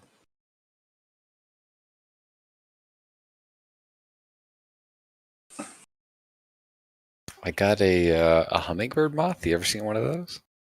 Hummingbird moth I saw outside of Hitch's in his backyard in like 60-mile-an-hour New Mexico wind. It wasn't 60 miles an hour, but it was like blow my hat off type wind. There's a bunch of them in Colorado, and I've got a photo of somewhere. They're not like indigenous either. They're like they came from like China or some shit. Really? Yeah, they're well. I'm a little bit like I question what might be said, right? But like they're saying that the main concentrations are like through China, and then there's some in Europe, but they're due to like later spread. I think like the species might originate from China and have spread through trade and stuff like that's probably how it got to New Mexico. It was like in somebody's luggage. They're not invasive, I don't think, are they? No, but I mean, they're They're probably neat to look at. I don't know how those things actually like survive without like birds just making snacks out of them. You know what I mean? Hey Gator, did you miss me, dude? I actually work all day and I listen to you guys in between my work, so sometimes I pop in and out because I'm talking to a customer Oh. for air conditioning work. Well, doggone it. Sorry, my wife is calling. I'll be back shortly. Yeah, go He's feed in your trouble. dog. Mm-hmm.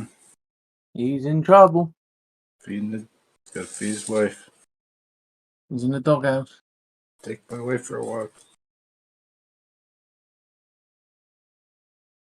Yeah, see no picture of a peaker. There.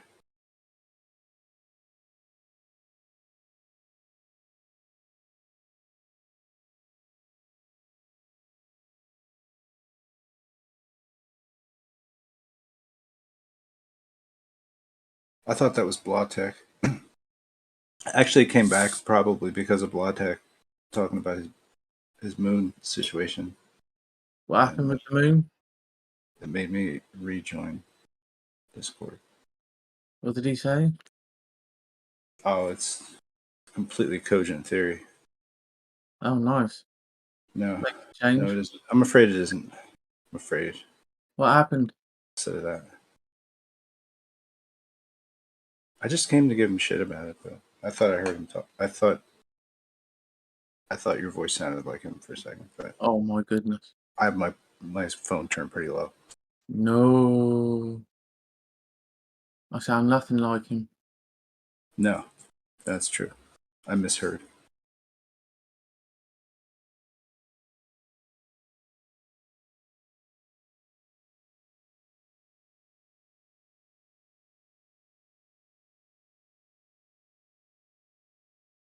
So what's up with the? Is there any news on the that photograph or anything? Which photo? I don't know. The one people are talking about right now. The long distance photo. Yeah, I don't know. Yeah. You were talking about it yesterday.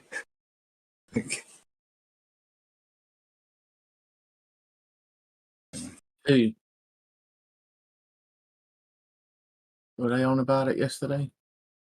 I thought so. I thought you were talking to Negator about it. He's No, gone on definitely. that was like a couple of days ago. Okay. Yeah, I don't. If he used an iPhone, it don't make sense. The line of sight seems off as well. Because from where Neggers was saying the chap was, and the mountain in front, you can draw a line of sight from those two positions. So it doesn't seem to be pointing in the right direction. Okay. 600-mile Crete one is still good enough, though. Oh, okay. Yeah.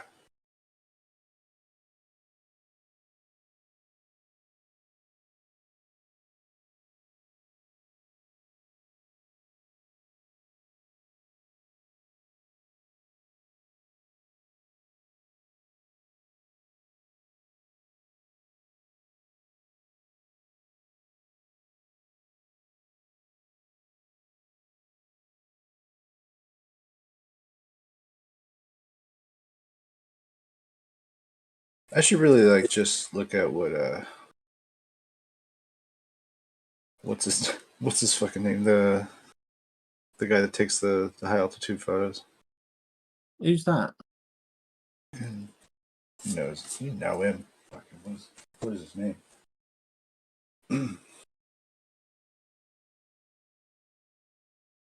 Jay Tolan Media. All right. What does he do? Takes photographs from planes, Nice. video. Never heard of him? I've heard him referenced a few times, but I don't know what he was into. Yeah, he's got a pretty interesting camera setup, but I don't think it's the stock setup.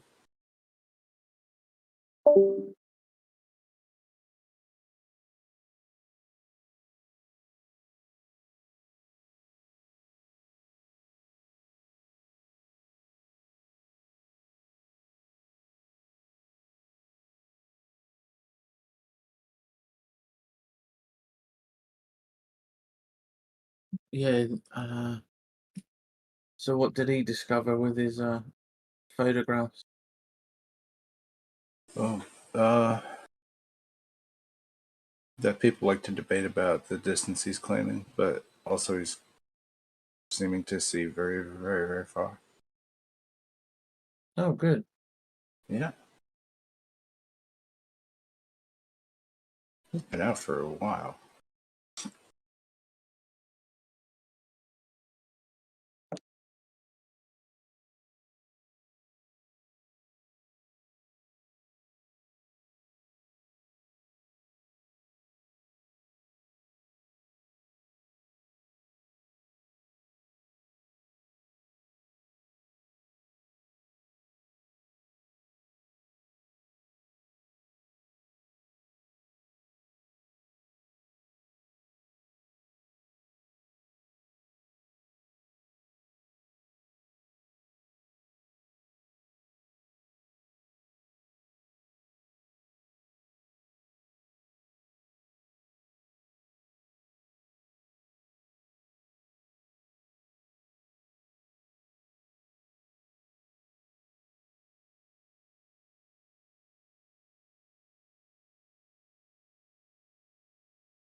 Hello.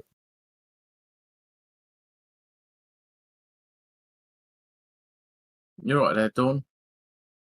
Yeah, I'm all good.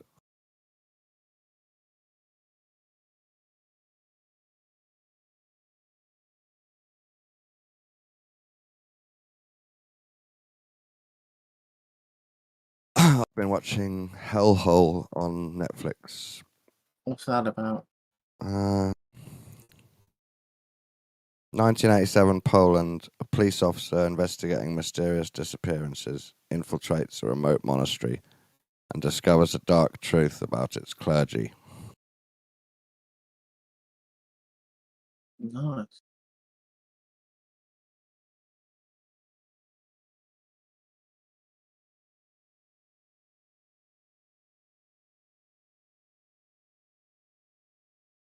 So my conclusion is, if you really get obsessed with fighting Satan and you're in some type of monk monastery, eventually things will get dark and messy.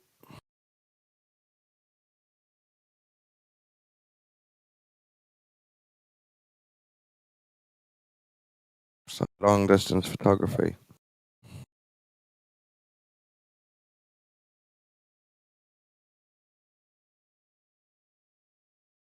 I'm at that point in my journey where I can't imagine a long enough distance photo that would change me off the globe. 10,000 miles. Yeah, if it's like all the way around 180 degrees, you could see the pyramids from Antarctica, or you could see the North Pole from Antarctica. That'd be good enough for you? Maybe. Maybe. But then you'll just get the globers saying, oh, it's just clouds. It's not really the North Pole. Well, ideologue's gonna ideologue, you know? And then the photographer will say, yeah, I'm not really sure what it is. It's just kind of a few pixels.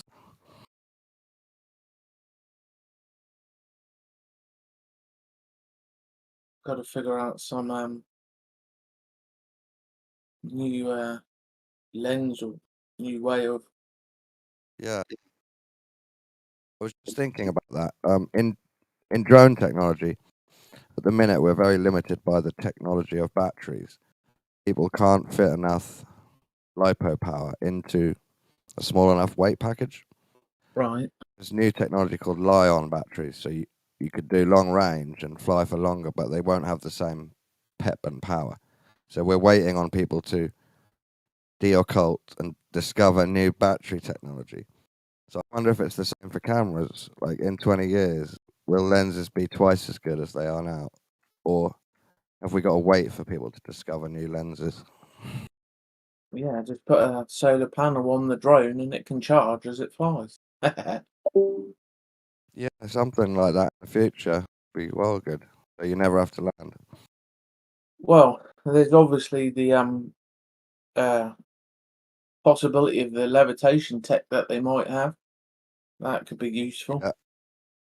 You could put things completely horizontal then. Yeah, these limits for batteries, they're based on the propellers and the motors technology as well. But we can design crazy motors and crazy propellers, but we can't add more power into the batteries yet without making it heavier, much heavier. That way you could, if you had the sort of mercury plasma levitation stuff that they may have for the TR3Bs, then you could put stations every 10 miles and have it, levitate and make it completely horizontal. What, See, drone or build yeah, it? have a station, and have sort of, I don't know, have them pointing towards one another with lasers and cameras and different things. See what you can see.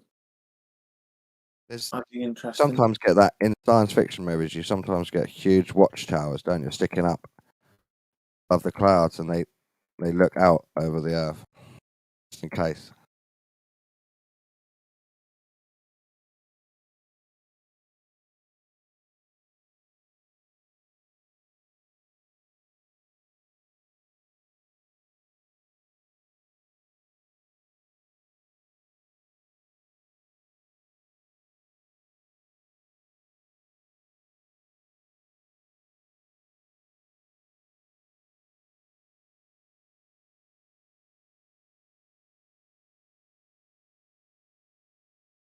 That diagram certainly makes it look like a lot of refraction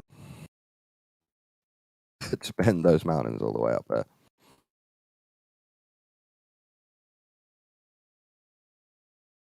Yeah. I don't really know this guy's work. Snacks brought him up. So I'd looked into him briefly.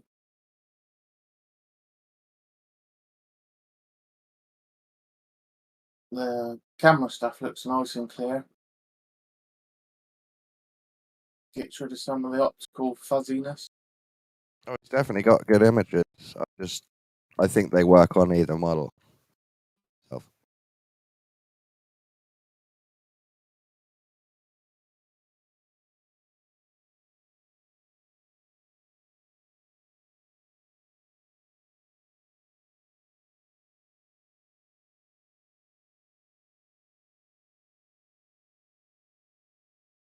The electric sun. Uh,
Didn't they have something recently on a new battery, Dawn? Was it water powered battery or something? I'm not sure. I saw that going around recently.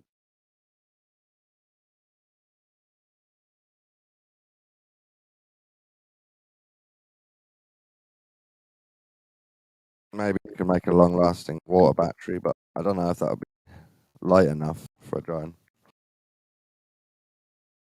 I'd just make it completely solar. Use capacitors, maybe. Thing is, there's not much surface area. There's only 5-inch 3-blade props, and then a small X-frame thing in the middle. What if you use one of those weird sails like they did in DS9? Yeah, you can definitely connect solar power, technically, to a flying machine, a radar control one, with propellers. What about using Tesla tech and make it wireless? You could have stations set up to give out the wireless signal. So as it went along, it would just keep going. Yeah, that would be great. Tesla zones where you don't need a battery, just take off. There you go.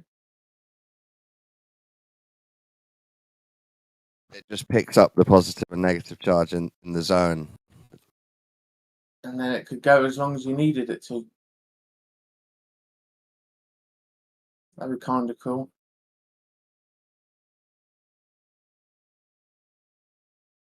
It's also something interesting about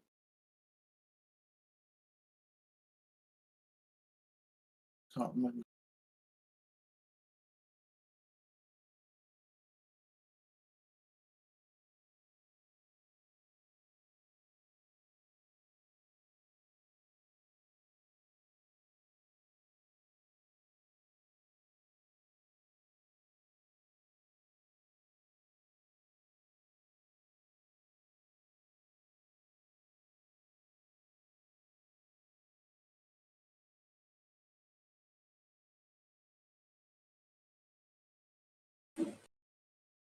Oh,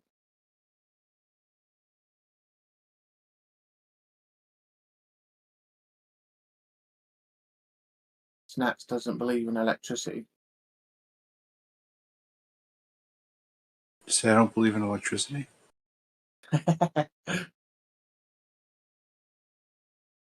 Earth's electricity.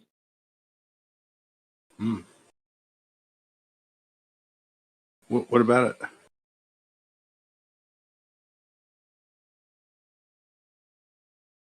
Think you could power devices from it? I mean, just from the Earth? Yeah. Like an Earth battery? With I don't know. secret Tesla tech giving off a big signal, and drones with no batteries connecting to the signal in the air and just fly forever. Well, you're going to get like a signal loss, the transmission over distance. That's why you have stations set up every few miles. Yeah, they bust out a circle and they cross over. Each post crosses over the circle to make a zone. Uh-huh. But still, like, some's got to get lost through the atmospheric. Basically, you're using the conductivity of the air. You don't know about wireless electricity?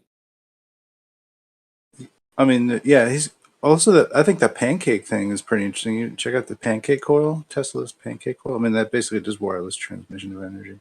Yeah, that wireless stuff. You should be able to run an AC drone forever. Just let it run off the air. The electricity in the air, right? Have the different. Well, no, you need the differential shoot it. between ground and altitude. In that differential, you can eke out your electric. If we have the special Tesla tech, we could do it. That's it. Have different Well, stations you every just 10 do it miles. with a telephone pole and a wire. Every 10 miles, you have a station, and it will just pick up the signal and just keep going. 10 miles. You're going to run 10 miles of And then like beam transmission. special But just zone. even if it's whatever kind of wave you're running through the atmos, you're going to encounter, different different activity levels. It's going to change with the weather, barometric pressure, Have you neutron forgotten all density. your Tesla What's that? research as well, Snacks? What? Have you forgotten all your Tesla research? What do you mean forgotten it? Talking about the You're Wardenclyffe very Tower? negative about this Tesla pole, free energy, free drone, Tesla no, pole no free energy. batteries. You system. can get electric out of like with like a flagpole. You could draw electric off of that. So you're saying it is possible. It's like it's like a mast. Yeah. You're just pulling some you know. But all I'm saying is, I don't know the full mechanics and the full tech. I haven't got the secret bit that was occulted when they killed Tesla. The So I secret can't bit. build a drone that works like this tomorrow. When did yeah? No, I'm just like I would think. I don't know how much energy you can actually transfer with a pancake coil over what distance. I've only seen it like an example of it that was maybe 3 feet. So I don't think that's helpful No, that's not enough. for stationary hovering. How far did Wardenclyffe Tower work from? I don't know. Yeah, this is just hypothetical for me. I don't know the tech. And obviously, they would have been working on this stuff in the background without telling us. So there's that as well. You know, they had electric cars 120 years ago. It's just The other they system must would have be Bob Lazar's system, so I could figure out how to make a drone with the anti-gravity thing, where it puts a gravity well in front of the drone, and then my radio controls me into the gravity well. I can get pulled by myself in any direction. You could even have a thin wire connecting the drone to the earth to keep the signal up. No, because if you do flips, it's going to get twisted up. You have to go wired wireless. Yeah. No. No, past the point. We need no wires. Yeah, well, if it doesn't have a tether, then it doesn't have a ground. So like you're not going to be able to draw like arrow like electric current off of that.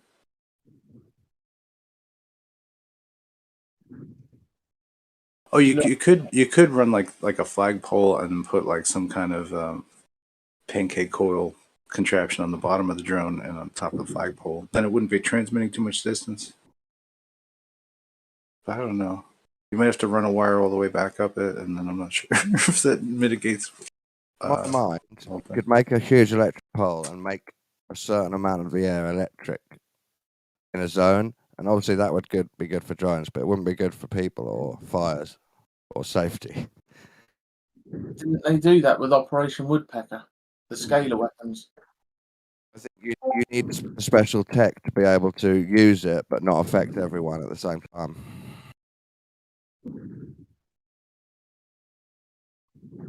Yeah, I it'd be haven't heard of interesting. that, loggers.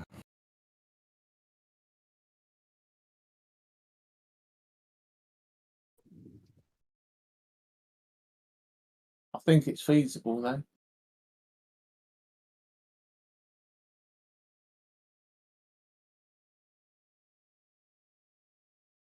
You could do it out near the desert where there's no people or forests. Lots of sunlight. But it needs to be applied for everyone, doesn't it? For like cars, boats, and aircraft. Well, they're going to put that in the road, aren't they? So the cars are charged as they're driving along.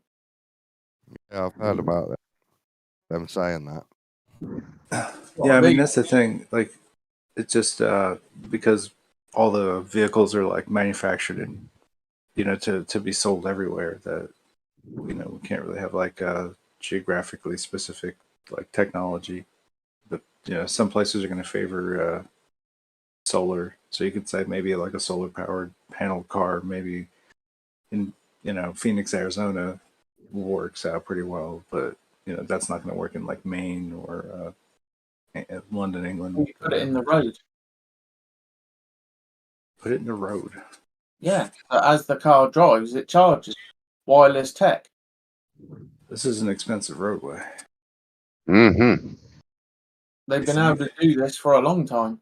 I'm Obviously, going to pay for it. yeah, they're going to everything's a bit costly at first. So they're going to But put it in. I think that's not happening. No, solar roadway is not happening. I mean, but we could have like speed bump systems or something like Solar that. roadway. You know the wireless charging. They're going to put that in the roads, so the cars can charge as they drive along. Like in a video game, No, like in reality, they're going to do this. yeah. Have you not seen them? They've already got a peg which you can attach to electric bicycles or mopeds, and as you put the peg down, it charges. They've got special, places where you can park the bike, put the peg down, and it will charge. All right. Well, I mean, you could put like an inductive panel like on the bottom of an electric vehicle that could like tap off of a road, but that doesn't mean I don't think you're charging a battery. Wow, I'll have to send you something on it. Not while it's moving. I don't think Yeah, so. you're behind. That's a lot of power. You're not keeping up, Snacks. You play You've too forgotten all your Tesla research, Snacks. I've forgotten all about my Tesla research. Well, I don't know. Didn't Tesla just basically say he was going to beam power like aircraft? Like you point a beam at it and that's how you move it? Like I don't know. I've forgotten mine as well. I just know that with special tech, you can get free energy out of the air. That's all I know.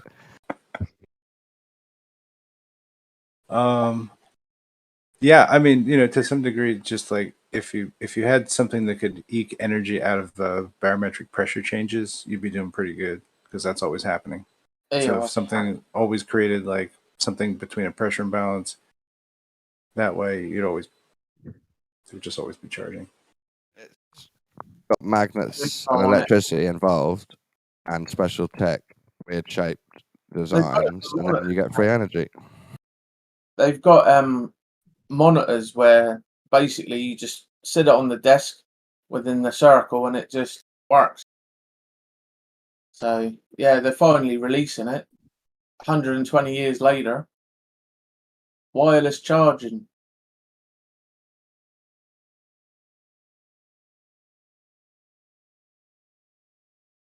Well, we've got wireless charging, but not. I don't think it covers a great distance. I don't know. Well, they'll figure it out. I mean, they got stuff for your phone, but basically that's just like through an induction. Have you seen how quickly now they can charge cars? Well, you probably don't remember, but one of the drawbacks, and this may have been done on purpose, but the first electric cars were not very good, and they were saying they couldn't charge them. It took hours, but now they can pretty much fully charge an electric car within 30 minutes. Yeah, they've got like better battery technology, and they've got much more powerful like electric stations. I think it's the Ford Lightning can actually act as a backup battery for the entire household. You can plug it in and it will charge, but then if the electric power goes down to the house, it will work as a backup battery for the whole house. That's pretty cool. Yeah, I guess so. Yeah.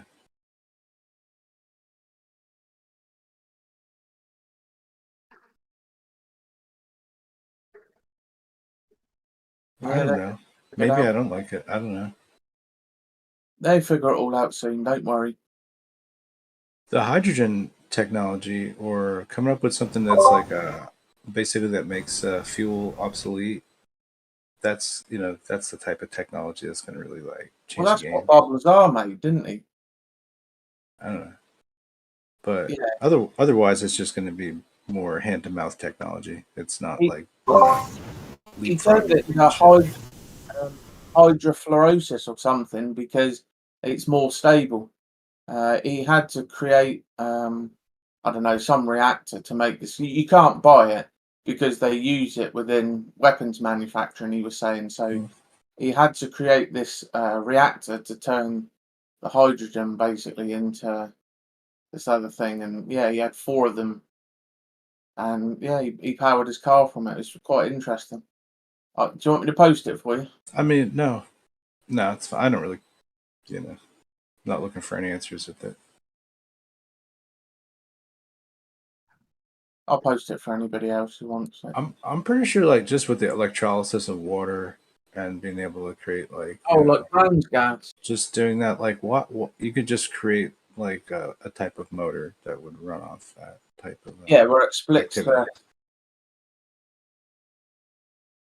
Like a motor that's meant to run on, like, the motors that for the vehicles we have aren't designed for that type of fuel, or the power of what that actually does with its like it's really sort of explosive, right? It creates like a very momentary explosion that puts off a lot of force, right? So if you just use like that to generate like a wind, like a high pressure wind, I guess, you know what I mean? You could essentially run off water, electric power. I don't know. That's like, that would change the game. They already have air powered cars that just run off of like pressurized air. Yeah, you're on about Brown's gas. That'd be like redesigning the vehicle, and you never reinvent the wheel.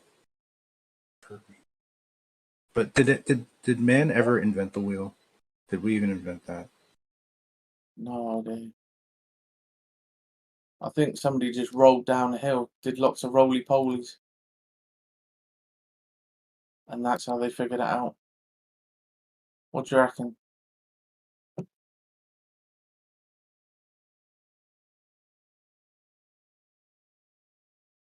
Oh, maybe they could be looking at the sky, man.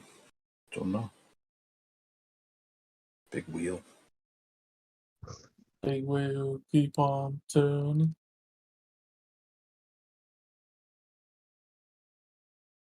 No, wrong song cue. It's the wheel in the sky keeps on turning. By Kansas, thanks. I think it's Kansas. Thanks for playing. No, Proud Mary. That's the song that I think is the incorrect, like, musical analogy. Big wheels keep on turning. All right, I'm marking it down.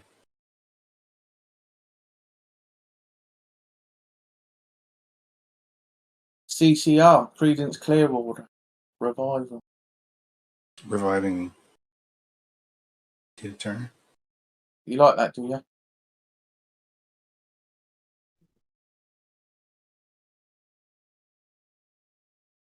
There's like 2 or 3 good CCR songs, so yeah, I'm not going to hate on them. Yeah. Which are the other ones you like?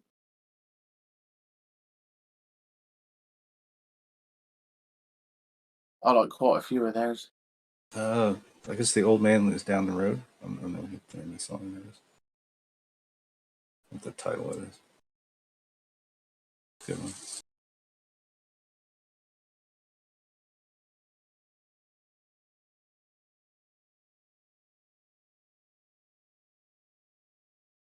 Run Through the Jungle. Run Through the Jungle. That's a good time. Susie Q. I could do that. I could do that. The whole Susie Q meme ever, really. Doesn't impact me. Greenwater.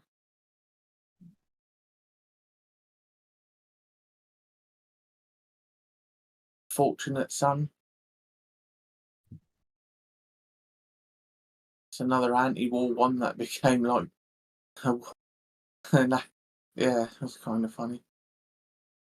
Yeah, they got a handful of good ones, man. Unless you're like a CCR fan, then everything's great.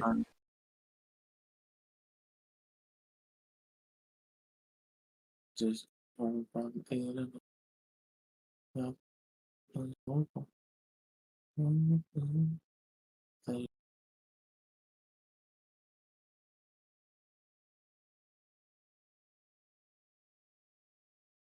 Yes, man. There's like so much music out there today. It's just tough to keep track of all of it.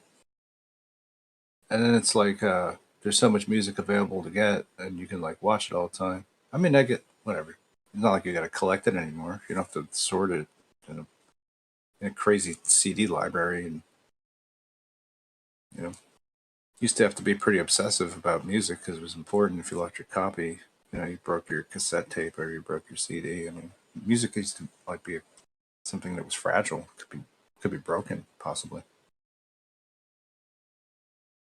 but not with today's technology.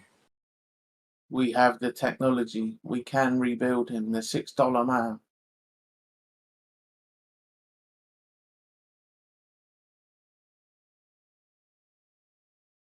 And yeah, so it just makes me like want to shrink everything down. So if I say like a band maybe has 5 good songs, I think that's a compliment because probably a lot of artists you could just break it down to two songs, and probably not the ones you hear all the time.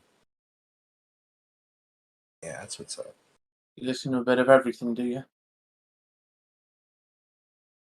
No, but we'll hear enough of the hits of Hall & Oates, but the key is like to just have 2 good ones that like are the best ones. Because screw all the other stuff. How much Hall & Oates can a person listen to anyway? You gonna have CDs of this shit? No, it's just gonna cloud up your whole selection.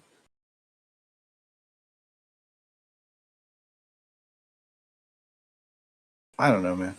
Whatever.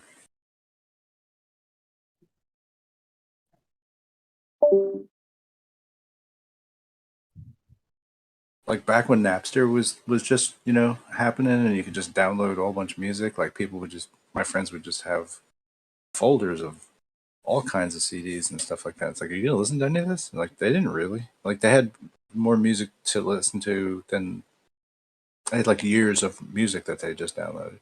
Like if they just listened to every track, that's like Most of it samey. So I listen to a couple of tracks from each genre.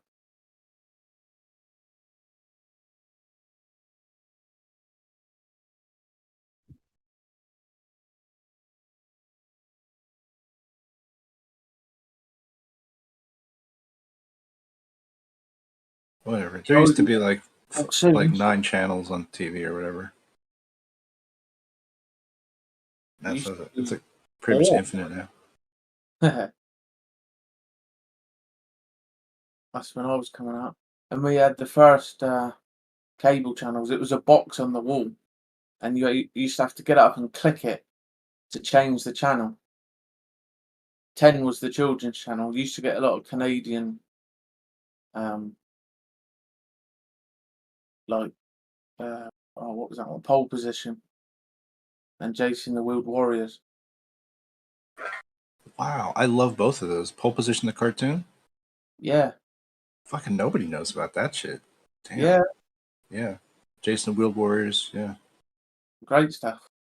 Great theme songs, both actually. Yeah, fantastic. Same as Ulysses 31. Mysterious Cities. You ain't lying, bro. Wow, you know your cartoonage.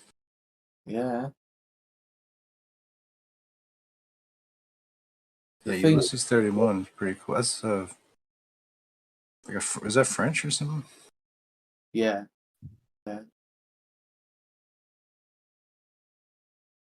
They also had Defenders of the Earth and Captain Planet. Brave Star. Yeah.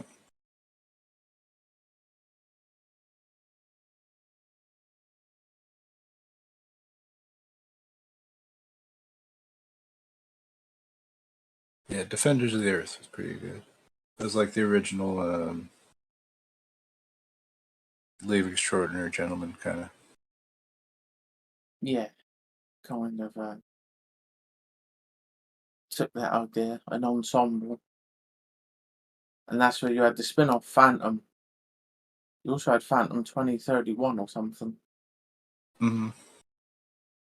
Yeah, he's from the comic book, I think. Well, yeah, 2 of those guys are. Flash Gordon's a weird one. Just a strange That's an odd duck. Film was great. I thought that film was brilliant.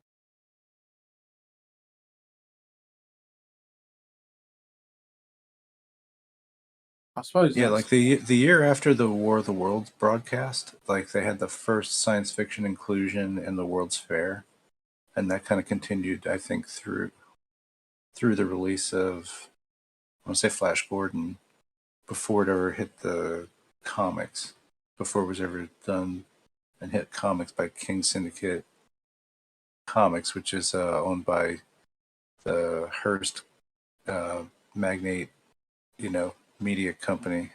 And so they had national syndication of comic strips and things like that for Little Orphan Annie and Flash Gordon. I think that's like where it first started out. Before Queen did the fucking soundtrack for it, it's kind of the humble beginnings of it.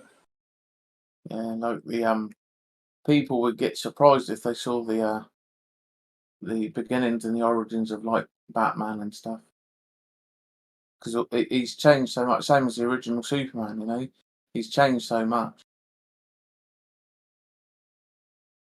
Quite funny. And it just depends on what era you were born. Whatever era you were born and introduced to, that was your Batman or your Superman. So, unfortunately, the youngsters can't enjoy any of this stuff because they're too spoilt, really. Everything looks too good these days. Fuck, hey, Dawn, you should do a. Oh, Dawn's deafened, but Dawn needs to do a drum and bass, like a two-step kind of remix of the Pole Position theme song. Thanks.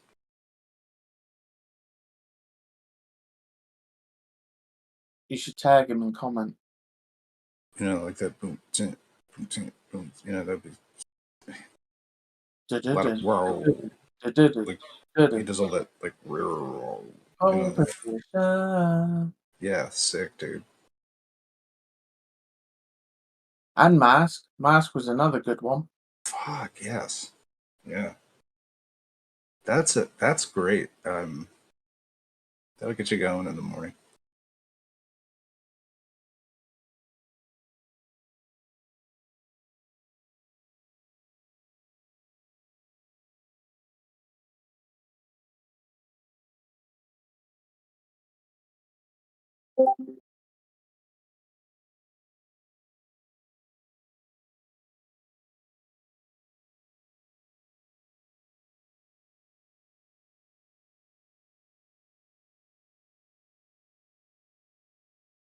Uh-oh.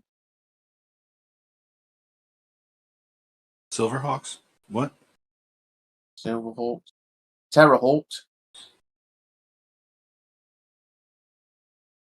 I don't know if you remember that one. No, I don't think so. Oh, was that like a British thing? Jerry Anderson. Yeah. Okay. Thunderbirds. I didn't see that. Thunderbirds? Thunderbirds, yeah. Thunderbirds, yeah. Yeah, Captain Scarlet, Thunderbirds, Terrorhawks.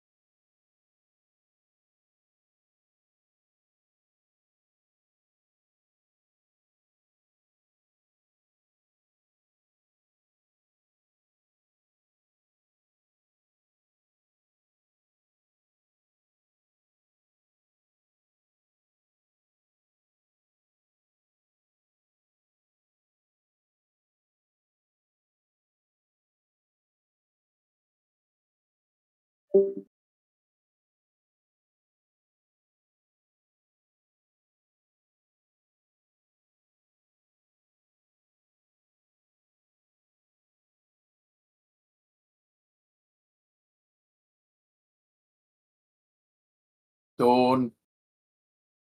Snacks has a request. Oh. Sorry, Snacks. I tried. Oh, that's all right. Oh, he's back. Yep.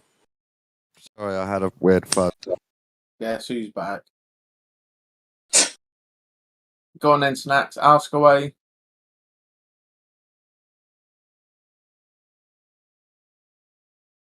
What are you doing? Don, we need a remix of a song.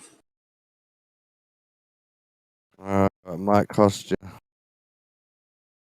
Now you're gonna make money with this one, bro. Okay, what is it? Theme song of the late 80s cartoon series called Pole Position. Yes, I love pole position. And you're to do a drum and bass, like 2-step sort of treatment, with lots of. Ba,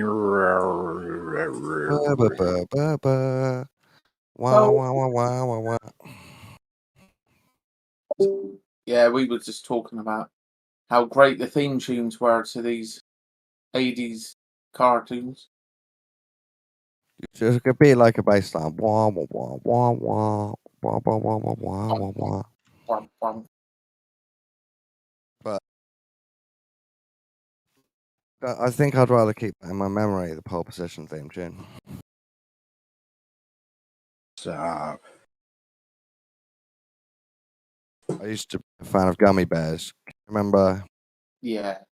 I mean, actually, gummy bears have almost a new context than they ever did. Yeah, when we yeah, grew up definitely. with it. Can you remember what your parents used to buy you in the pub? That fizzy orange drink in a round glass bottle. We had it in the UK. Anyway, it looked just like the gummy bears potion bowl. So we used to take them home from the pub and then put Ribena in them. Literally jump round the living room from the chair to the chair as gummy bears, drinking this purple Ribena from potion bowls. Absolutely great. Do you remember the original You need like a dubstep gummy bears, like take it slow motion. Yeah. the early cable boxes? There was like a box on the wall and you had 10 channels. You had to get up and actually click the channels. Do you remember that, Dawn? No, I'm not sure. That was the first cable we had. This is why I kind of know a lot of these Canadian ones, because we used to have the children's channel, TCC, which was channel 10. Oh, That no. was before you had the actual box with the remote, You That's just the UK, you're saying? Yeah. You had this box on the wall, and to change the channel, you had to click it round. It was really stiff. Yeah. No, we never had that. A dial style one before wired controllers, and then ultimately wireless controllers. But there was a wired controller period where they'd use like a phone line jack. Bouncing here and there and everywhere. Oh, it's great, isn't it?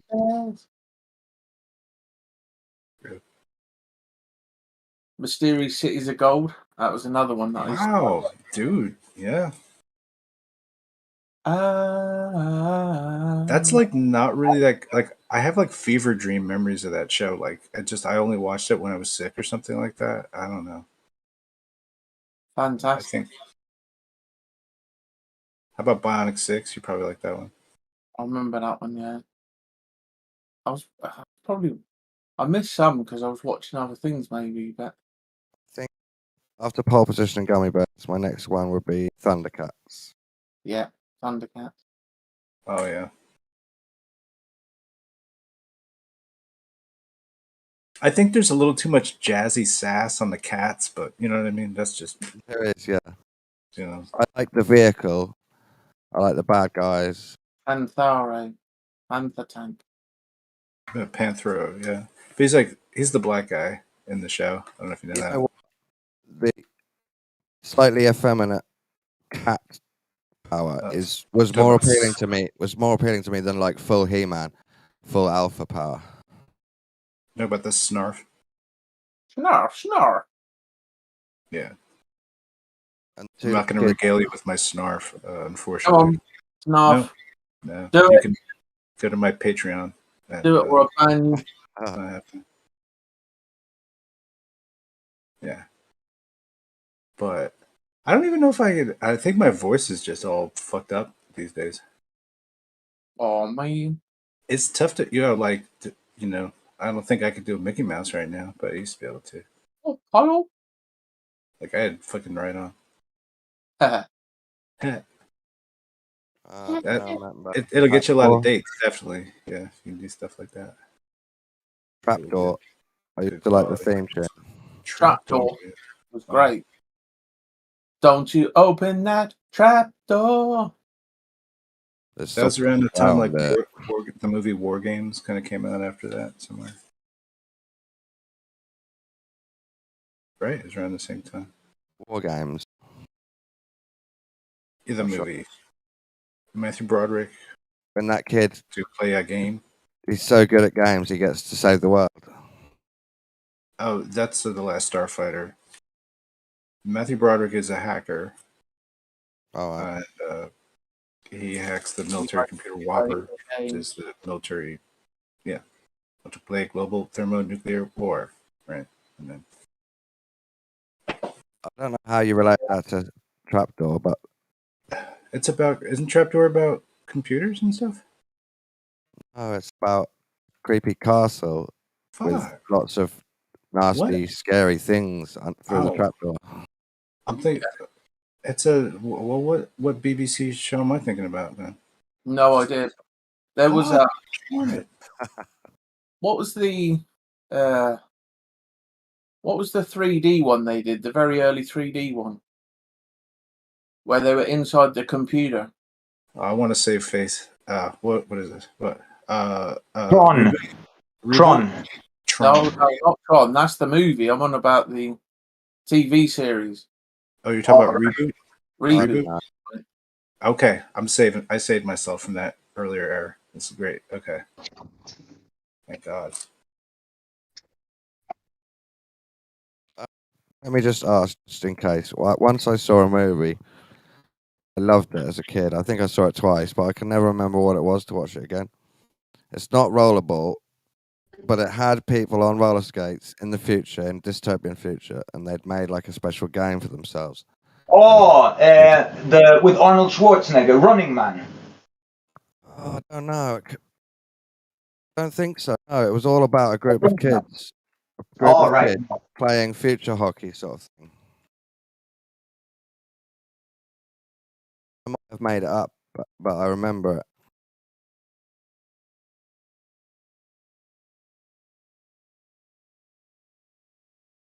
They were like, we can skate, we're in the future, we've got no parents, we've got hockey sticks, this is cool.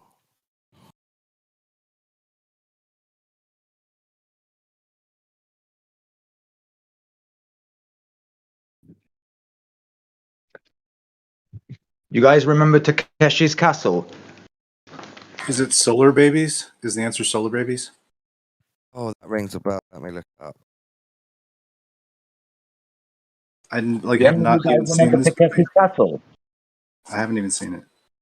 A sun-scorched post-apocalyptic world, largely bereft of water, a group of youthful orphans, including Jason Patrick, and spend their time playing hard-hitting hockey-like game on and defying an authority known as the Protectorate. But last time I looked this up, I couldn't remember the scene properly, and I gave up my investigation. I swear that is the film. Thanks. Did I get it? Yeah. For I've some never even reason, seen it. I resonated with this as a kid, and it's stuck in my mind.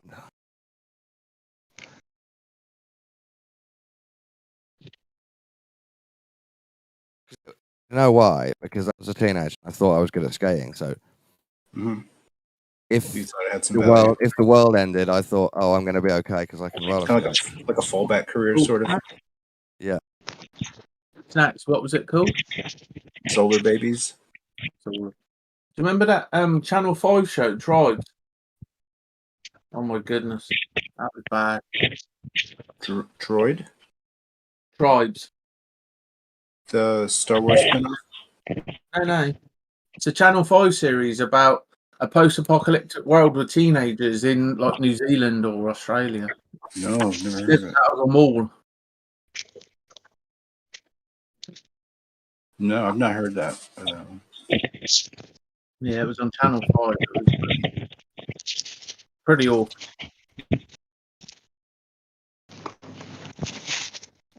Smoke, you got a little bit of background noise.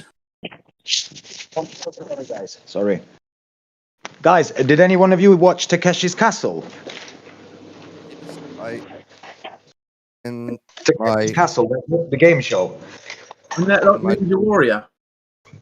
used to watch it really, really the hard. original one, but the original one where they had no like literally people got hurt. They had to cancel the show because people got fucked up participating on it.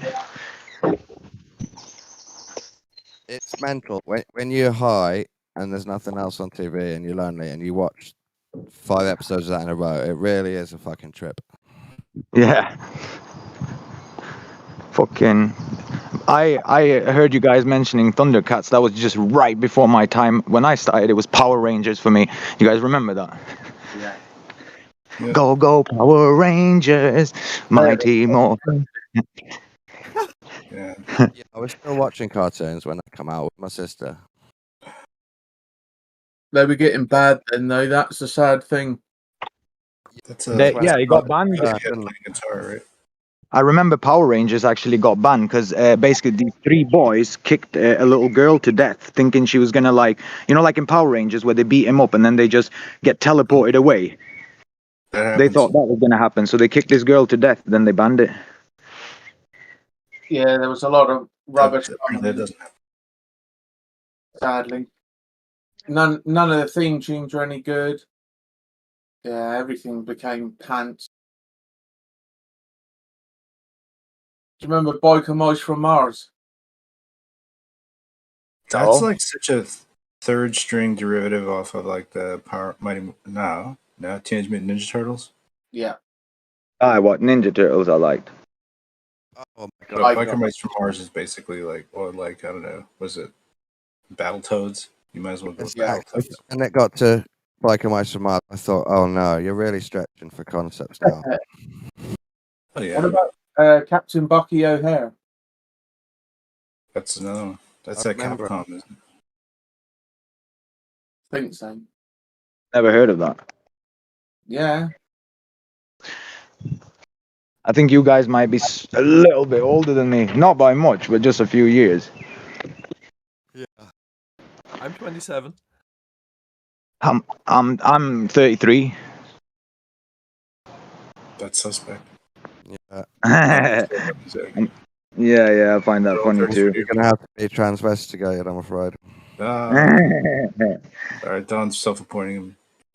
No, you know what? I'm born, towards the end of the 80s. But the thing is, I always had older friends. Like all my friends were, 3, 4, 5 years older at least.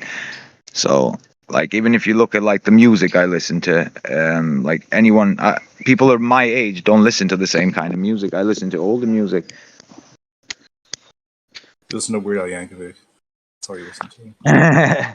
You know what I've noticed? I don't know if you guys would agree with this, but I feel like everyone born after like 2000s especially, but like everyone born after the 80s is strange.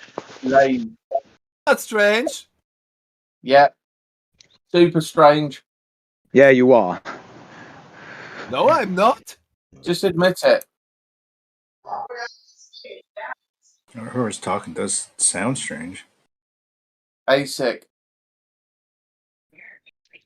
ASIC is strange. Oh, all right. Sorry, ASIC. Fine.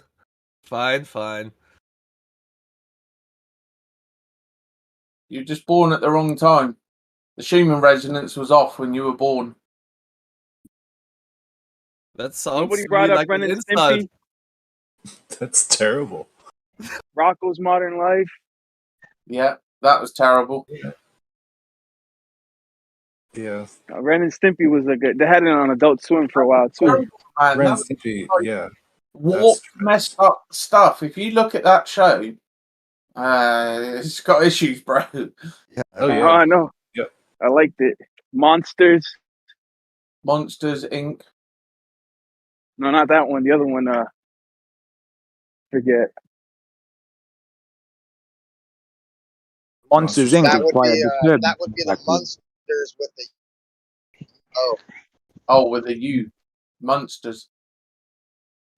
Have you guys, Monsters Inc., someone mentioned there, have you guys noticed something about that film?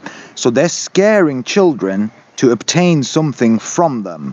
And like when I've looked at it with new eyes and stuff, to me it seems like kind of it's an allegory for the harvesting of adrenochrome. If you guys Yes, know about demonology Yeah, I've heard for of that. kids to, I heard of to that. turn kids on to demons.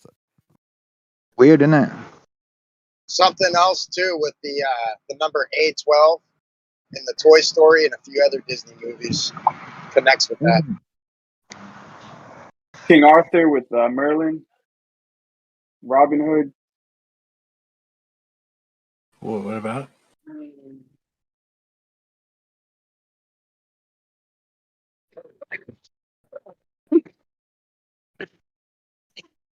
There's a lot of Robin Hood shit. Ryan's moved on to mentioning myths, legends.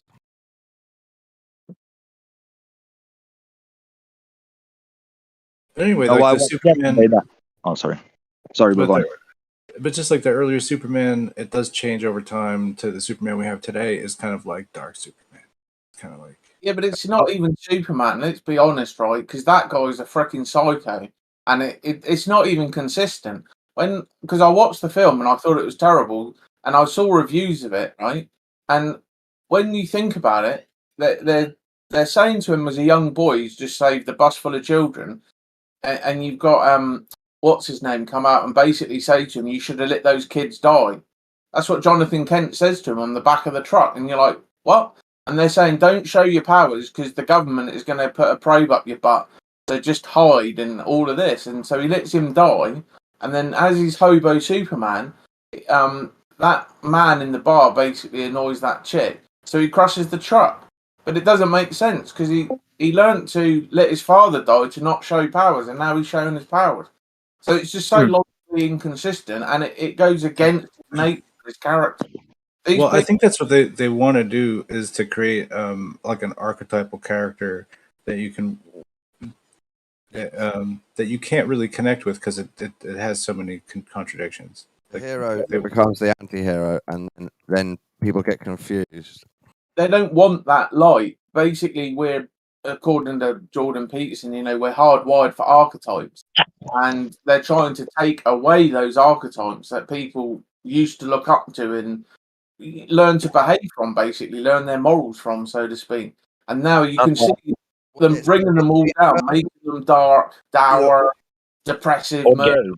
They create these characters as heroes, then they invert them. So Jesus to Well, Lucifer. and now they always have to throw in a gay guy as well.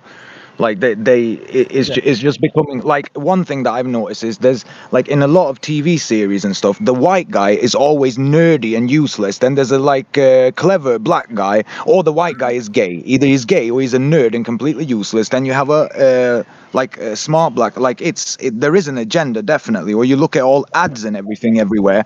There's always a black guy with a white woman Have you seen the Doritos commercials where the white guy's licking the cheese off the black guy's fingers? They got like 4 different ones of that. Like what? Yeah. Is that American? Oh yeah. Yeah, it's American. Just go on YouTube, type in Doritos white guy licking cheese or whatever. Yeah, it's pretty bad, bro. it tastes good, so it's like you do that. There's never licked the definitely cheese off. Go ahead. If you wouldn't if you wouldn't lick Cheeto dust off your friend's fingers, I mean, what kind of friends are you? Anyway. There's definitely a fetishization of black people in America going on, especially by the left. They fetishize black people.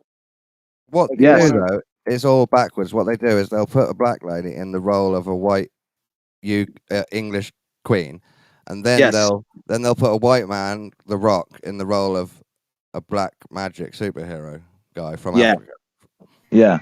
Completely wrong. Well, there was something I saw the other day. I saw a poster advertising, like Peter Pan. There was a play, and Peter Pan, but this time it was like the revolutionary play and this and that. And I thought, what's that? Then I put my glasses on and looked closer. There's a woman playing Peter Pan now.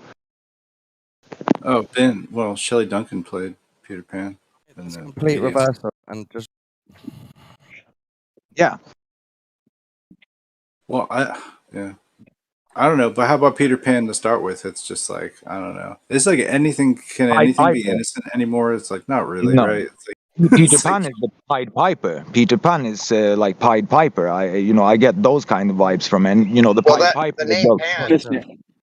the name Pan goes back to like ancient times. Somebody was talking about it the other day. There's like The horn a from cave Pan. of Yeah. Pan, Yeah. and Yes, It- the same No, guy. Pan's It's a tourist labyrinth. attraction Pan's in labyrinth. Israel right now. The tourist attraction, bro. Pan's there you Cave, go. Pan's Grotto. I'm very Yeah. into Pan, so yeah, it's definitely him in Peter Pan. You know who Pan is? Pan is the Baphomet. You know what they now call the Baphomet? That's what Pan used to be represented. Yes. Right. Yeah. The Seder. Word. Yeah, that's the Satan, the horned version of Satan. But isn't he like that goat satyr that like plays the little Yes. little Yeah, flute that's thing? Pan. He's not Yeah. a big evil demon in ancient times. He's a mystical He's a forest, joker. He's a forest trickster. spirit. Yeah. So Never He's a Neverland is trickster. really just hell. He's a pedophile because There's he used also to like lure in children Yes. He's a and rape them pederast. and then Yeah. sacrifice them. isn't there Not like just a pan? pederast specifically. I think he's into little boys, if I'm not mistaken, as well. Yeah. And the thing is, in the Sumerian epic, in the tablets, he comes up as Gilgamesh's buddy. Who? You mean Enkidu? Yeah, that's Pan. That's Pan, except in the Sumerian language, they call him Enkidu. Enkidu, yeah, the bull man, the wild man.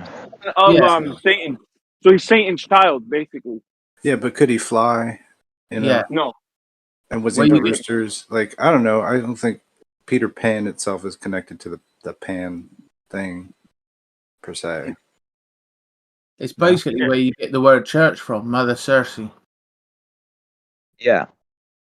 I thought church was Kirk. The Yeah, It is. dancing and the flute, Cersei. Yeah, comes dancing down. and the flutes, and the following According a to mystical Jordan character. Maxwell. Which I Following don't a know if I mystical trust the character source or away not. with the dancing and the flutes. That's the Well, same it's guy. all of these. All of these are allegories. If you even look at, like, Jesus, they say the Son of God. Yeah, the Son in the sky of God with his 12 disciples. The Sun with the 12 zodiacs. Do you understand? Like, all of these are like allegories drawn from. Like, a lot of this actually starts off in astrology and astronomy, doesn't it?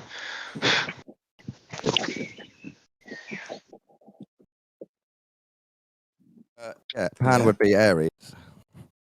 Aries, yeah. Yeah. I don't know. Not necessarily. I mean, he's represented before that as a bull as well, Taurus, but he goes back to the same character. Ah, that's why you're saying he's Enkidu in Sumeria. That makes sense because Enkidu was the bull man. Yeah, he's a hairy bull man. Yeah. Right. I was making the Sages. reference between the constellation Taurus and the Enkidu character and the Orion constellation with Gilgamesh. That's just in my theory. I don't know if anybody else sees it. Oh, yeah, you were saying about that. And then you said about how they used to draw Orion with a triangle head as well. Yeah, as like, does anybody else seen that? Like, it's the Orion body, but he's got like a pyramid head kind I'd like to say that. I mean, you could technically make a connection only because it's a bull. But that's basically the only similarities that you have between Enkidu and No, there's more. But there's more because in the Gilgamesh epic, then it's about the seven sisters, and that's like the Pleiades constellation, which is the next one in the lineup. Like as the story progresses, like it's a star story. Like, or I would like, but you get what I'm saying, right? Like you would see different constellations from where you are, and it's like, well, when they come up, it's like, well, how do we remember that? And then we can make like a whole folk tale about how that works for where we are. There's something about the heavens that declare the glory of Yah. Then also, it's prophetic. Like it writes down, like what's about to happen, in the future. Also, So, like, Mazaroth in the Bible. you could find stories in the heavens, like regarding what's going to happen to humanity and stuff like that. Like it's already pre-recorded in the heavens. I can't read it though. I don't. But there's I like don't an try to evil read it. force. The evil force called I think it's called Baba Yaga. I might be wrong. In the Gilgamesh epic, and he's the one who like captures the seven virgins or seven daughters or the seven whatever the Pleiades constellation. And Go ahead. No, the Pleiades constellation is it goes all the way back to Enoch. It's the Pleiades are actually like seven angels that were in prison too. Like they're specific, and they come up in Job. And Job talks about how they're chained. Those seven angels are chained. Don't ask me. I don't understand it either. But There's a negative connotation to the Pleiades. They're, What is it? Is it aliens? yeah, they're aliens. You can call them aliens. You can call them Anunnaki. Whatever you want to call them. I I call don't them know. fallen angels. I don't know if they're from the Pleiades. That's possible. Yeah. Well, they're aren't they pretty much the 7 stars that just like they're very, and it's just 7. That is another version of fallen ones. There's 7 moving ones. But like, there's all those like definitely a lot of references to 7 in like the snake heads and all that stuff resonates in the 7s. A theory for you, Lion. I'll post a documentary for you. It's New Age Christian sort of type. He's investigating star portals and Egypt lore. Anyway, I found a video about the lion people, and he's trying to say about after the Anunnaki, there was a type of men who were considered lions, and yeah, the lion head people of Moab. Right, and so he is making up some of it because he doesn't know, but he's also explaining a lot of it. I related it back to you, so I wondered what you thought about it all. He says the Sphinx They're could legit. be a lion.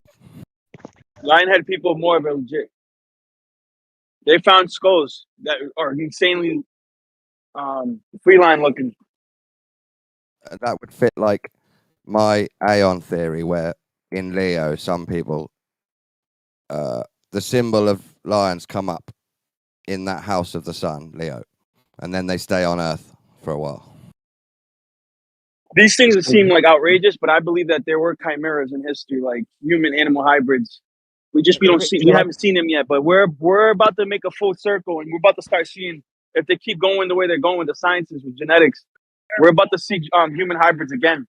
Well, for Lion. me, it wasn't just about literal lion-headed people, but the symbology of the lion being attributed to Guys, people. do you know what you should check out if you think talking about chimeras? You look at the cheetah. The cheetah is a very interesting animal because the cheetah is literally a combination of a dog and a cat.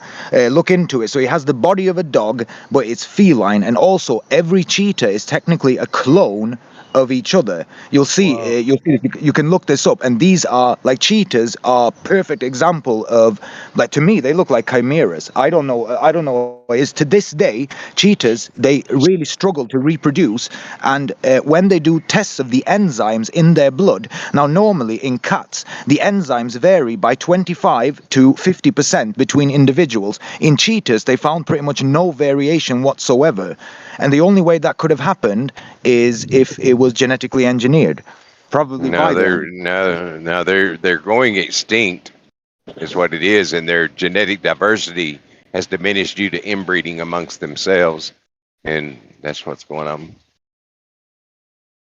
That's still mad though.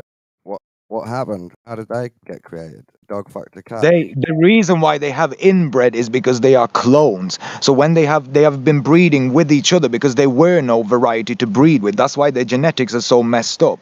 Now the cheetah is a fusion between a dog and a cat. If you look at it, the cheetah, go and look at a picture of the cheetah and you'll see it has a body of a dog. It doesn't have the body of other cat animals, and that's why it can also run so fucking fast. Yeah, the cheetah has many characteristics similar to that of a dog, like non-retractable claws. Its teeth are far more similar to the setting of a dog's. The chest plate is squared off, where cats doesn't have a chest plate. There's a lot of things about the cheetah that's similar to a dog. Thank you. And the reason for that is because it's a fusion, and that's why they're growing extinct, because their DNA is so fucked up. To this day, cheetahs, they don't really breed in captivity, and they struggle to breed in the wild as well. Basically, in the wild, a cheetah, I think they have something like 12, 13 cubs on average before one survives to adulthood. Huh. Yeah, it looks like a savanna cat made it with like a yellow dingo dog. Exactly. You get leopards, don't you? People wear the leopard skin. That was just special people. They're considered cat lion people because they wore leopards. So since we're on cat people, and we were on cartoons and stuff just a minute ago. What about Thundercats? You guys ever watch Thundercats? My wife's favorite show. Yeah, we, It was dude, Thundercats was awesome. we Yeah, hit we just upon the mentioned that. Thundercats. What I'm watching now is drone FPV shots, but through AI. It's fucking insane.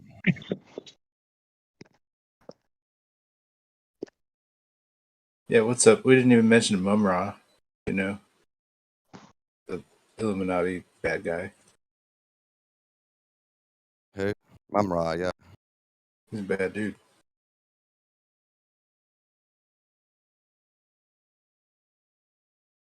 I mean, that's Ra, isn't it? Come back to threaten the cat people.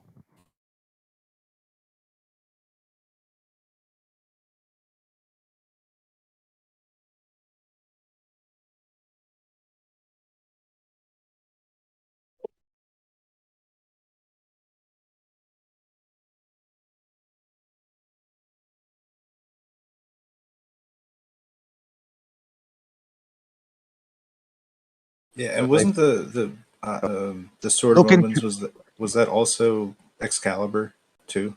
Like, Oh yeah, probably. I mean, it's the sword of magic, isn't it? Magic sword. it just going crazy with it. Sorry. I have a plastic one. The light up red circle with the cat symbol. I think there's somebody else around here that's like a big Thundercats fan.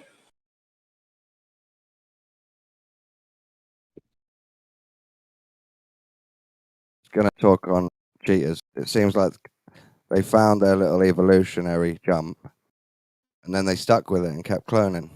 They were like, "This is great," and then they just kept doing it. Like if you had a Chitara, you would just clone her over and over.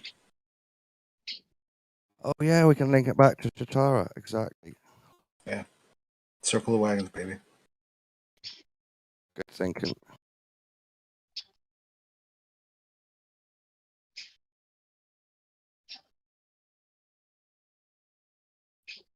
Oh yeah, later they had some like throw in like add-on tiger people. Like they had like a white tiger guy. Later seasons of All right, like her boyfriend came in.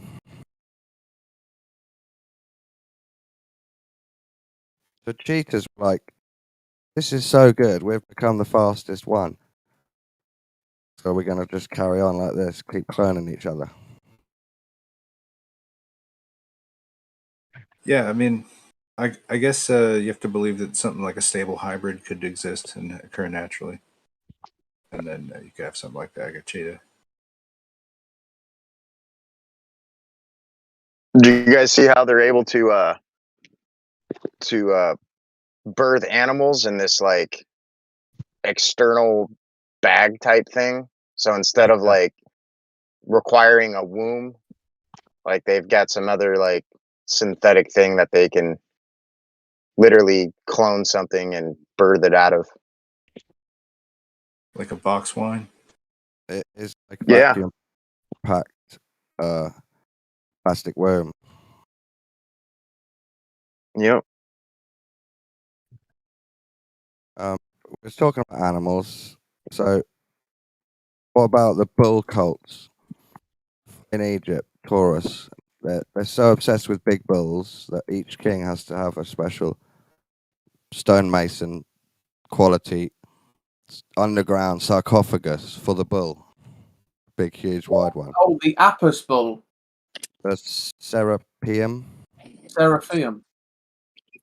Is that applicable? I mean, Yeah. what were those guys thinking? They must have been really into bulls. They were respectable people. Well, they reckon that's like a cover story. There might be an idea that they were some sort of batteries or generators of some sort. Okay. Also, I've thought, is that a giant sarcophagus? But instead of long and thin, it's tall and wide. So it does fit big bulls. You know who's big on the bulls is Fundamental. If you're really interested in that topic, if you ever see him in here, ask him about it. He'll take you along this ontological journey of the Tor and what it all connects to celestially and all this shit. The Minoans. Do you know who else is really big on balls? Who? Democrat voters. Yeah. Just on, I don't know if his name's Smoke now, Alasma. I don't know what your name is now, but you were talking about cheetahs and how their enzymes don't vary much. Yes. I find it quite interesting because just from a speciation point of view, when you talk about because some people have like a definition of species as being any two organisms that can produce viable offspring, right? Yes. So you then look at things like ligers and tigons and all that kind of stuff, and donkeys and mules, all this kind of stuff. There is a little difference, though. Sorry, cheetah would be interesting because if it was cheetahs and donkeys and ligers are a bit different because cheetahs can reproduce, whilst ligers and mules cannot actually reproduce. Sorry, bro, to interrupt. Please go on. Well, that was actually going to be my point. First of all, mules actually can, on occasion, reproduce. Very rarely. And the hinnies can't. I don't think there's any hinny that's ever produced viable offspring, but mules can on occasion. Or not with each other. Mules can't do it with each other. No. It would be either of the donkey rules. But and then obviously then it's a new thing again, right? But that would be interesting because if the cheetah is effectively a species produced from two other species, like you're saying, then chimera is, yeah. But then it would call into question the definition of species being based on that criteria. Sounds like a real jackass statement. Very good. No. What the thing is, bro, that the cheetahs a little bit different to mules and ligers. Mules and ligers are something you naturally breed. Cheetahs, on the other hand, look like they have been genetically created, genetically manipulated, because you can get a lion and a tiger to, you can get a lion to shag a tiger, but you can't get a dog to, make babies with a cat. It just doesn't work. So that's the slight difference. The cheetahs actually, to me, from I've looked at this in quite a lot of detail, it looks like the cheetahs are genetically created. It's a genetically manipulated species which combines features from a dog with the features from a cat. I already know that. I've actually been in a cage with a cheetah and had someone explain this to me. Right, because you can do that in Africa. You can actually go into a cage because cheetahs are one of the few animals that are not actually dangerous to humans. You can't go into a cage with a leopard because it'll kill you. Right? Yeah, and why, bro? And why is that? Because it has dog genes in it. It's tame. Possibly, I don't know why, but when I was in Namibia, which is where this happened, like you can go into the cage with the cheetah. They don't let you in the cage with the leopard. Do you know what I mean? Is the cheetah like chained up or loose? The cheetahs were loose. I mean, they're all loose. Like they haven't trained any of them. But because leopards can climb trees as well, so they've actually got they've got a roof on the cage and stuff. So you're not allowed in the leopard; it'll just kill you, right? Yeah, of course it will. Of course it will. Because it has that killer instinct. But the cheetah, you know what? I actually didn't know this, what you just said now. That just proves my theory even further. Because if it is a genetic cross between a dog and a cat, then it makes perfect sense why it's tame around humans and doesn't attack us. Because just like dogs. And that would also make sense that, that maybe, like this is what I personally think. And people can laugh at me if they want. I think the Anunnaki they just went a little bit crazy and they started genetically manipulate everything and they made pets for themselves. Another animal that seems like it was genetically manipulated to exist is a cat. The house cat. Because the house cat, it doesn't make sense. What would the evolutionary advantage be for a cat to shrink to that size? Do you understand what I mean? It just makes no sense. I could answer that. If you look at what animal hunts more than any other, it's the house cat. The house cat. The only animal that doesn't hunt for food.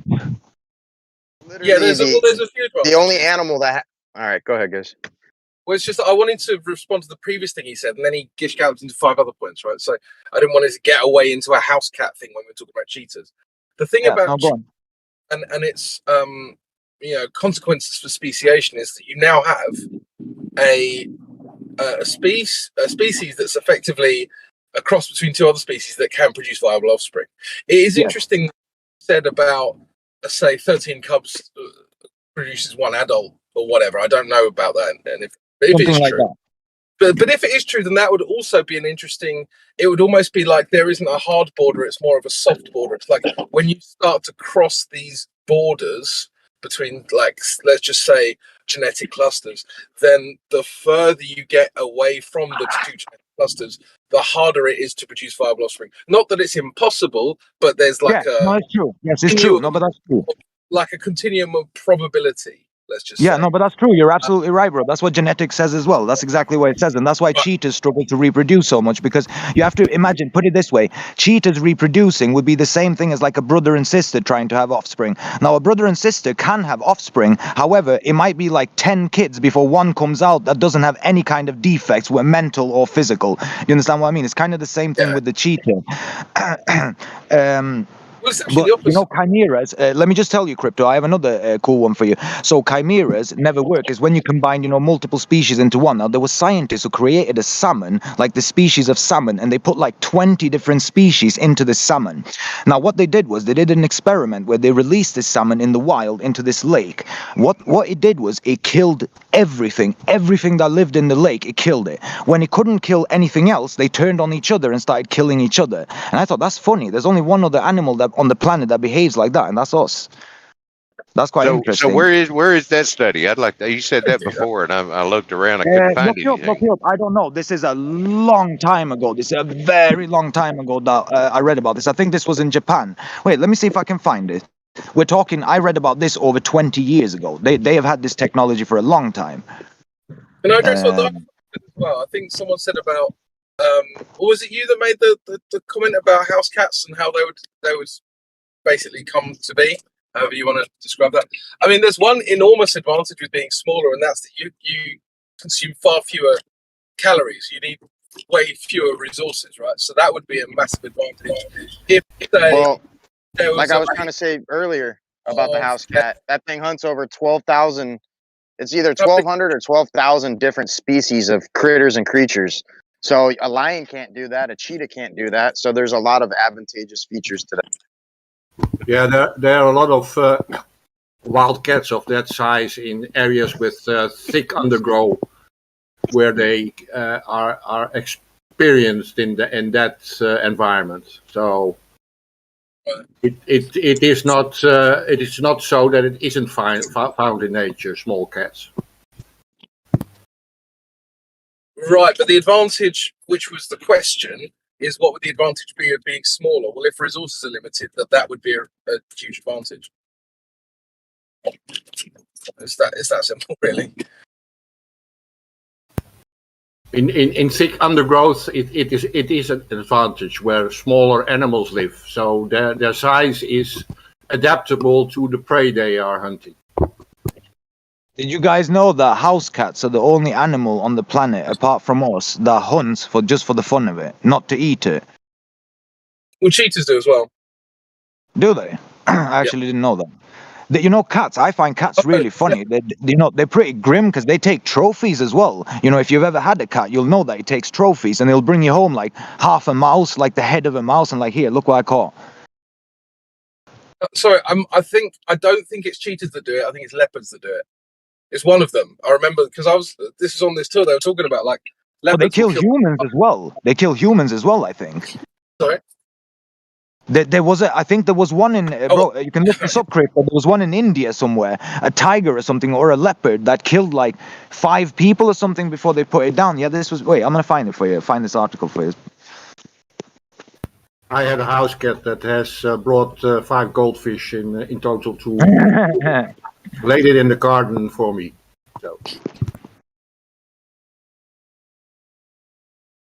My like we used to have a cat at my dad's like warehouse and stuff, you know, to keep all the mice away. And the cat used to bring home, not home, sorry, to the office, come and to show my dad. And I was there once, and he'll bring like half a mouse, and he'll put it there, and he'll start meowing, and he'll start meowing and meowing and meowing. And if my dad doesn't notice him, he does it louder and louder and louder until my dad notices it, and he just wants to show him. And my dad will like pat him on the head, and he'll be like, fine. It's pretty funny. Yeah.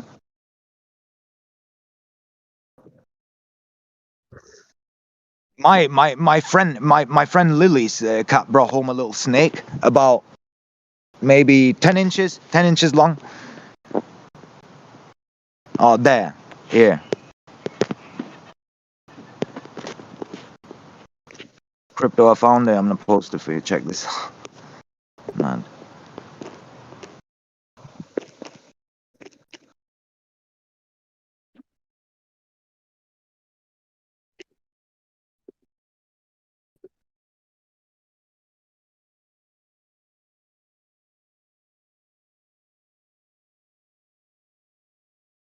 Yeah, this tiger. I think it was this one. It was mad. What it done is so there was a couple of guys that were fishing, or I think it might be been 3 of them even. They were fishing on a little boat on the lake, and the tiger had swam up to the boat, climbed on top of it, killed everyone on board, and just fucked off.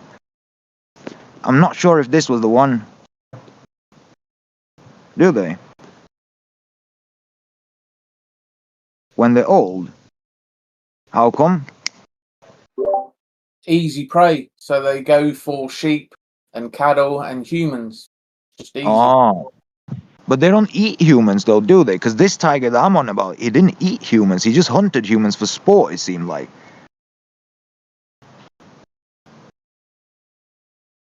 I'm not sure if this is the one. Wait. Tiger, I'm going to search for it. Tiger kills people on boat. You're going to see what I mean. Kills people Find that on... other study about Japan. Just look up killer tiger in India. I missed what you said with that bit. Smoky. Yo, loggers, look at this.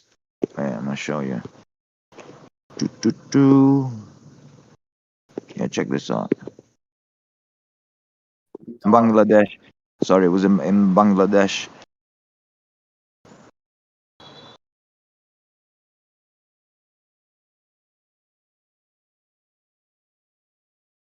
Yeah, what was that other study you mentioned? Left lane had asked for it before. Yeah, I'm trying to find out. Wait, That's right. I just missed what you it's actually. basically what it is they created a chimera fish, right? I think it was a salmon. I'm not 100% sure, and I think they put the genes from 20 different animals into this. And what they done is they done an experiment where they put the fish out in a lake, like into the wild, but just contained in like a small lake. And what happened is they started killing everything, and then they turn on when there was nothing left to kill, they turn on each other. That's interesting. It's very. This is a long time ago. This is about 20 years ago. Wait. Reminds me of that weird thing that washed up on the shore outside of New Jersey or something. Where? What was it? Chimera. A cryptoid. I've not seen it. Have you got a link?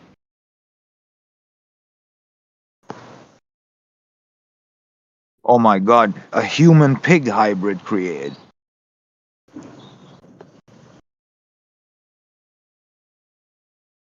I can't. I'm.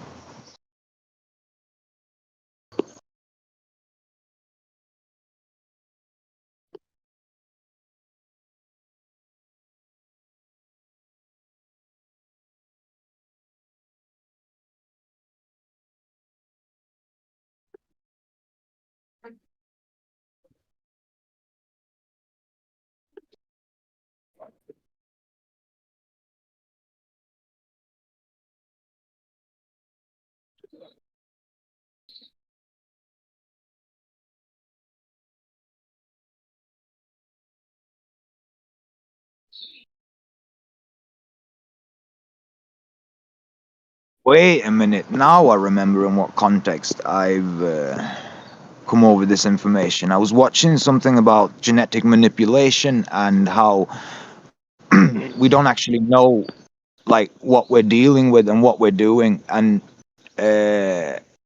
someone in there, a scientist in there, was talking about it. I don't know if he was part of the study. Wait, I'm actually interested because I can't. Is that what washed up? Yeah, that was one of them. What the fuck is that? I know. That looks creepy, that. Fucking hell, that looks like a bird crossed with a... I don't know. What is that?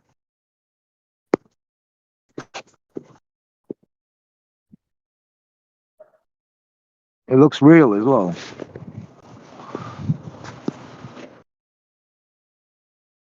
As in, it doesn't look like a prop or something. No, this is real.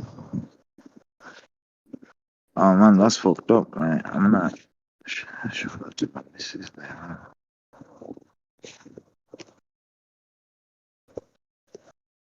The thing is, loggers, are you still there, bro? Yeah. You know these genetic defects that we were talking about with humans? There's two reasons for these. One is that we humans, unlike animals, so say for example, if you have a gorilla who's born with one arm, what would happen is they would just leave it to die. We don't do that. All So they that's one need, of the reasons why. a lot of the But time, if they yeah, have offspring that are either being preyed upon or they're disabled in some way, they'll eat the them. mothers will actually eat them to take Yeah. back the energy. Yes, exactly.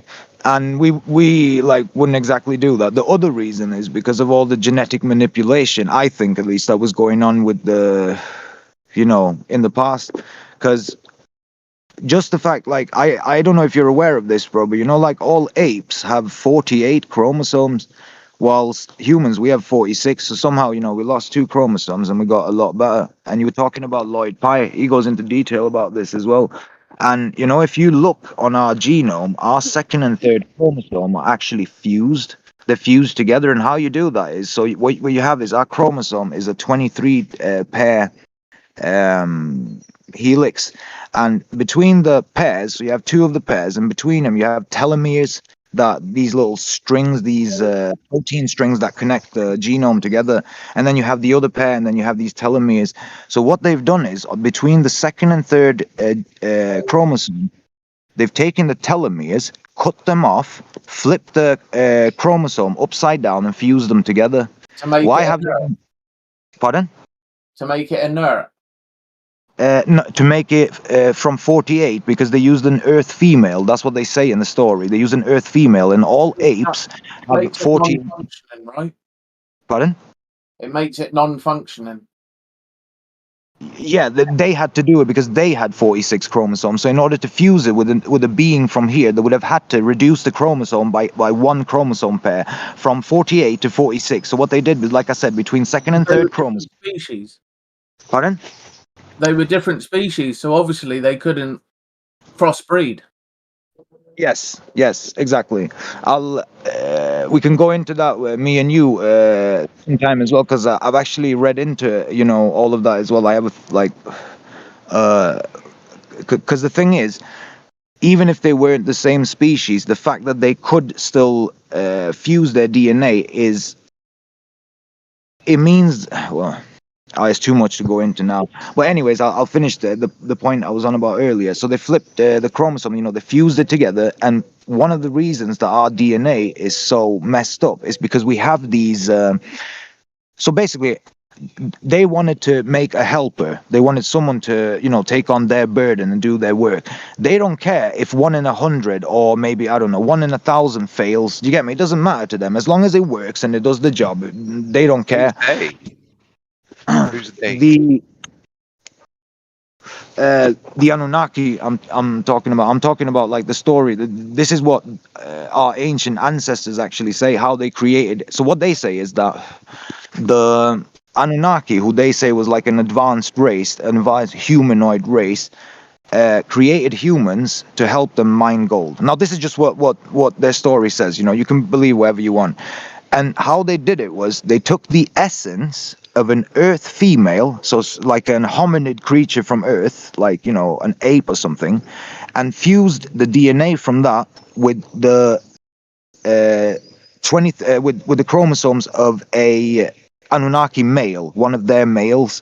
And in order to be able to do this, because they had 46 chromosomes and we, like the ape, had 48, they fused the DNA. Our DNA is fused. You can actually see this. I'm not making this up. And this is what our ancient ancestors say. Now, the thing, it sounds like a crazy story, but when you start looking into it, especially, you know, the fact that our DNA has traces of being messed with. Now, you take any animal on the planet and you test this DNA compared to any other animal or any other plant on the planet, you will get some similar DNA. For example, humans have 60% common DNA with a banana. We have 40% common DNA with a rat, 97% with a chimp. You know, my point is we have common DNA with everything on the planet. However, we humans also have something like 120 genome sequences in our DNA that are alien. When I say alien, what do I mean? They don't match any other species on the planet. There's no other species that has this. Every other species, so if you took let's say you took a rat and you compared its DNA to a piece of grass outside, it would match. Some of it would match. You wouldn't have this tiny discrepancy. We're the only animal that has it. We're also the only animal that can't produce vitamin D naturally without the sun. We need the sun. We don't have enough, and we are badly adapted to the planet. We seem alien to the planet. Dude, we're And not if animals, man. Chill out, man. no, I'm not saying we are animals. I'm just saying for argument's sake. Now, it would make sense that if our ancestors say that there was actually an advanced race who created us, all of these things would make sense. It would make sense why our DNA is so messed up. But it also Yeah, makes an sense. off-topic question. Yeah, go on. Y'all hear me? Yeah, what's up, Rep? Has anyone ever seen, like, whenever you have a sunset or sunrise, I just noticed that you always see the shadow underneath the clouds. Like, you never see the sunlight shining up, lighting up the bottom of the cloud. Can I just Isn't that address a- what you said before we move on to a different topic? Okay, yeah, I'm sorry. I mean, yeah, well, I'm happy to move it back to the Earth. I think everyone, would be okay with that. But I just want to address, you're saying about like an alien species or whatever, like an advanced race, but that would also make sense if we were created by some sort of all-powerful creator as well that had a certain fingerprint, right? Yeah, but do you know why? Do you know why I don't believe that was the case? Because a Is it because creator you're would have interrupting, made or it is there perfect. another No, reason? Sorry, no. Because I can just answer the question and make it simple for you, bro. Because a creator wouldn't have made those mistakes. I don't believe. A gorilla has 56 genetic defects. We have over 6,000 and counting. So I don't think a creator would have made those mistakes. Do you get me? That's why I don't think that we are naturally evolved on the planet. Sorry. How are you defining genetic defects? It means that when you're born, there's 6,000 things that can go wrong. Like you can get Down syndrome, you can have this, you can have that, allergies, all kinds of things. Okay, so you're saying that, like, if I have, like, say, hay fever, that's a genetic defect? No. Well, I suppose it would be, yeah. Okay, so that's your problem. Yeah, because I'm trying to understand exactly what you mean. So, like, a genetic defect is something that I might have if things go wrong, or that I definitely have but only activate at certain points in my life, or because, like, hay fever is different to Down syndrome, right? It's going to be basically bad for your survival. So essentially, for animals to reproduce healthy offspring, they need as few genetic markers as possible so that they can produce healthy offspring. Yeah. And Hey, so can we not interrupt crypto? That'd be cool. Yeah, humans having more basically.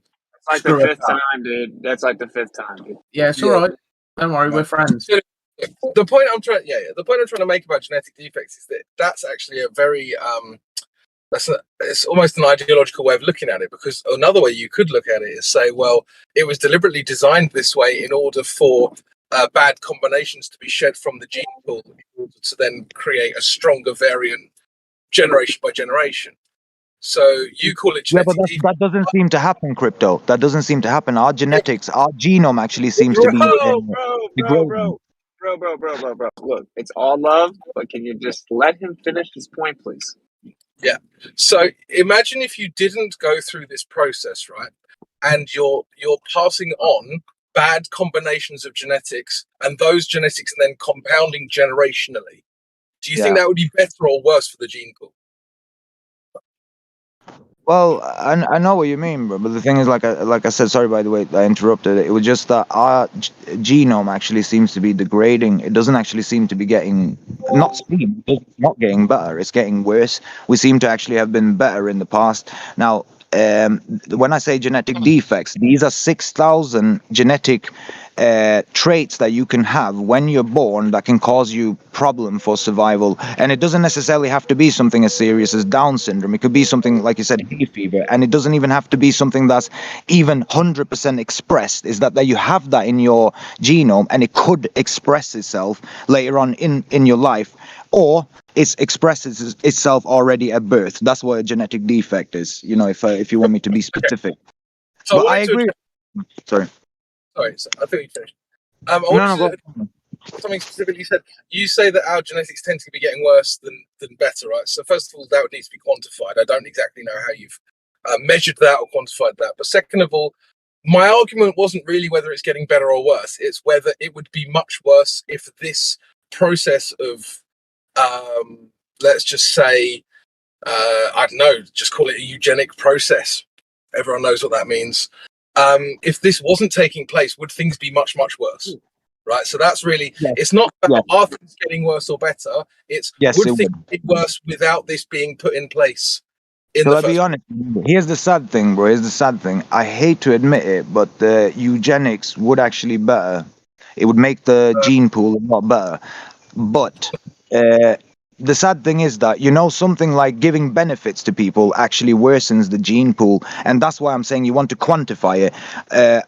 Imagine this. If you are helping people who wouldn't have been able to help themselves normally, then and allowing these people to also have children, then you are making the gene pool worse. Do you understand? And that's what's happening in modern times, because for the first time in history, people are actually dying of things like eating too much than starving to death. More people are dying from eating too much than from starving to death. First time in history. And the fact that people have it so well and that we are helping people who otherwise wouldn't have been able to help themselves is making the gene pool worse. So that's, the elite, the fact that they want to put a program like that into place, it makes perfect sense, because the gene pool has been diluted so much at this point. And I mean, you can see that. I don't know what else to say. Can I join? It's difficult to have a conversation with you because you started off with a misunderstanding of what I've said, and then compounded 3 or 4 other kind of segues off of the first misunderstanding. And so I'm wanting to correct the misunderstanding, but now there's 3 or 4 other things that you've said that I now No. Go on. Just correct that then. Sorry. Yeah, but now you're interrupting me, because the problem is, right, is I now have to have a lot more time in order to deal with everything you said, right? So if you were just like more succinct, it would be easier to have a conversation with you about this. So when I said, well, you can ignore the last part I said and just clarify the misunderstanding. I'll answer that, and then if you want, we can go on to what I said after that. I'm sorry if I misunderstood you, bro, and I don't want to interrupt you. Just if I misunderstood you, clarify it for me, because I'm a bit confused, bro. Whoa. So, okay, let's just say that, for instance, this is going to get pretty gritty, so apologies to anyone who's like going to be offended, right? But let's just say that, let's just make the shocking revelation that people with Down syndrome have a genetic disadvantage when it comes to having children, because people don't want to have with Down syndrome people, right? Let's just make that statement. I think everyone knows that that's true. So that is a competitive disadvantage for you, right? So we understand that that's true. Without that process, right, the genetics that formed a Down syndrome person would be more likely to re-enter the gene pool. You understand that, right? Yes, of course, yeah. That is a eugenic process. This is not the same as being pro-environmental eugenics, which is having a society that pushes that through medical procedures onto its population. You understand these are very different concepts. I'm not pro with crypto. That's the thing. I'm not actually pro, and that's why I started getting hesitant. You probably heard it earlier. Understand the different things. That's all I need you to do. Yeah, of course. Yeah, 100%. Yeah, 100%. Yeah, I agree with you. Of course. Okay. So when I said a eugenic process, I was talking about what naturally occurs, not it being environmentally forced on a society, right? Because when you talk about benefits, that's an environmental pressure, which wasn't part of my argument. And that's why I was getting annoyed, because the environmental pressures you're talking about were never part of my argument. Sorry, I get it now. Yeah. No, I agree with you. I agree. Yeah, go on. So what was your point ultimately then with the like that it happens naturally? Like, what was your ultimate point? Okay, so the point is, right, people don't want to have children with people who have Down syndrome, right? We understand this is true. I know it's gritty, it's a nasty thing to say, whatever. But if you didn't have this process that was put in place where these genetics that produce these people are kind of effectively washed from the gene pool via the want to not reproduce with them, then would things be worse ultimately in the long run than they are currently with this process that we currently have? That's the question. If it wasn't there, you mean?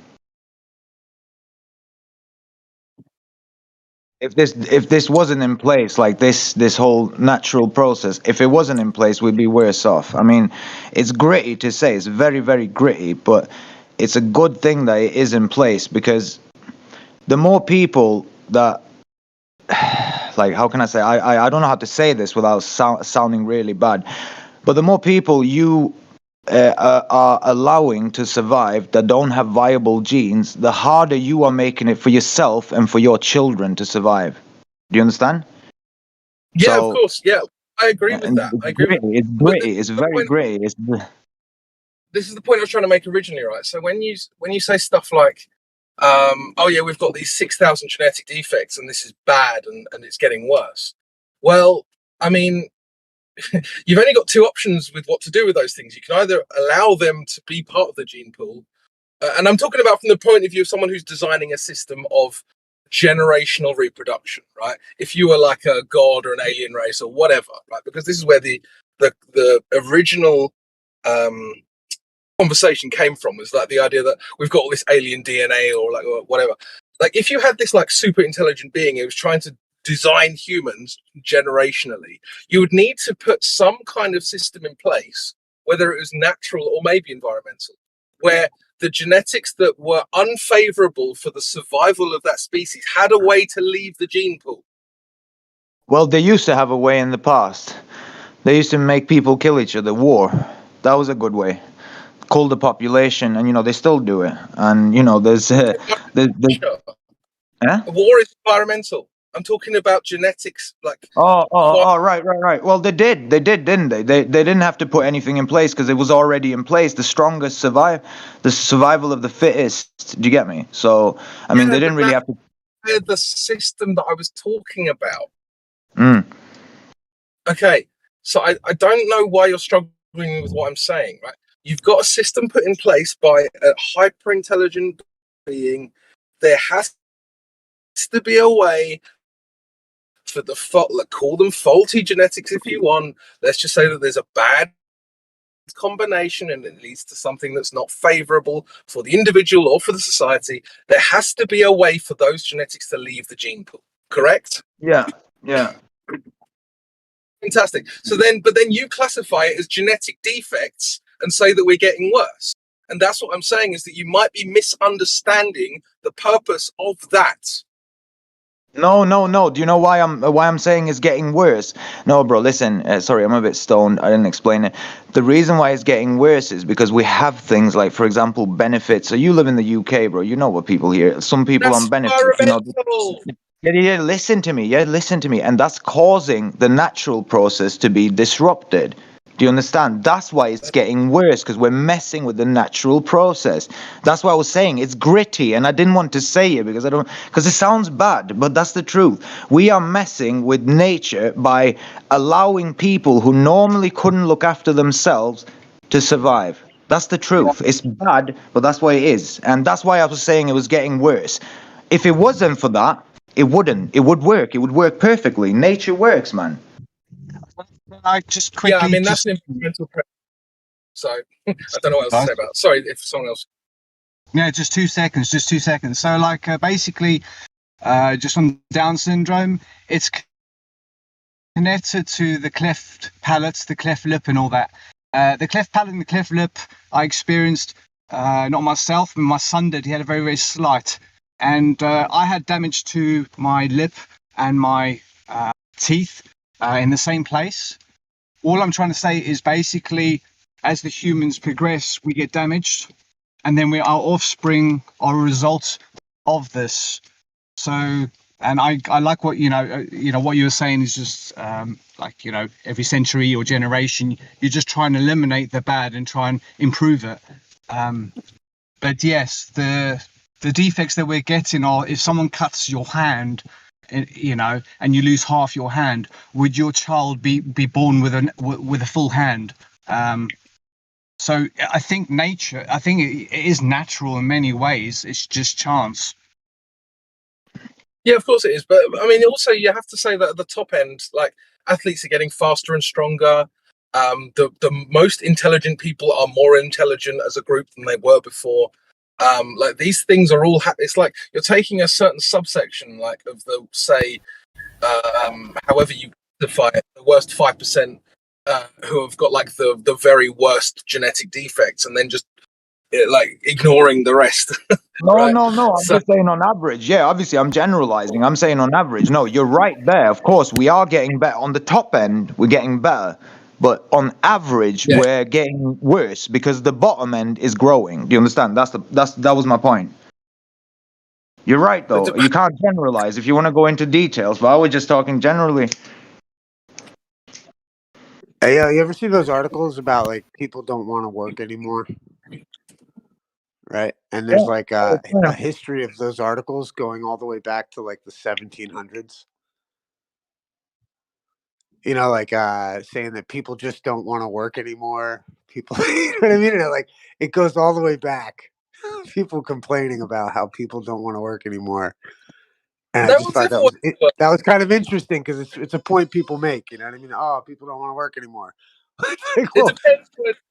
Issa, like think about it. Yeah, what do you? Again, it depends what to define as work. You like creating music, right? So if someone said to you, right, Issa, your job, and I'm going to pay you 200 grand a year, is to create music, write music, and then perform it to people, would you be like, oh, I hate my job, if that was your job? Right. You'd love your job. Right. Right. Yeah, So, I agree. Yeah. Yeah, go.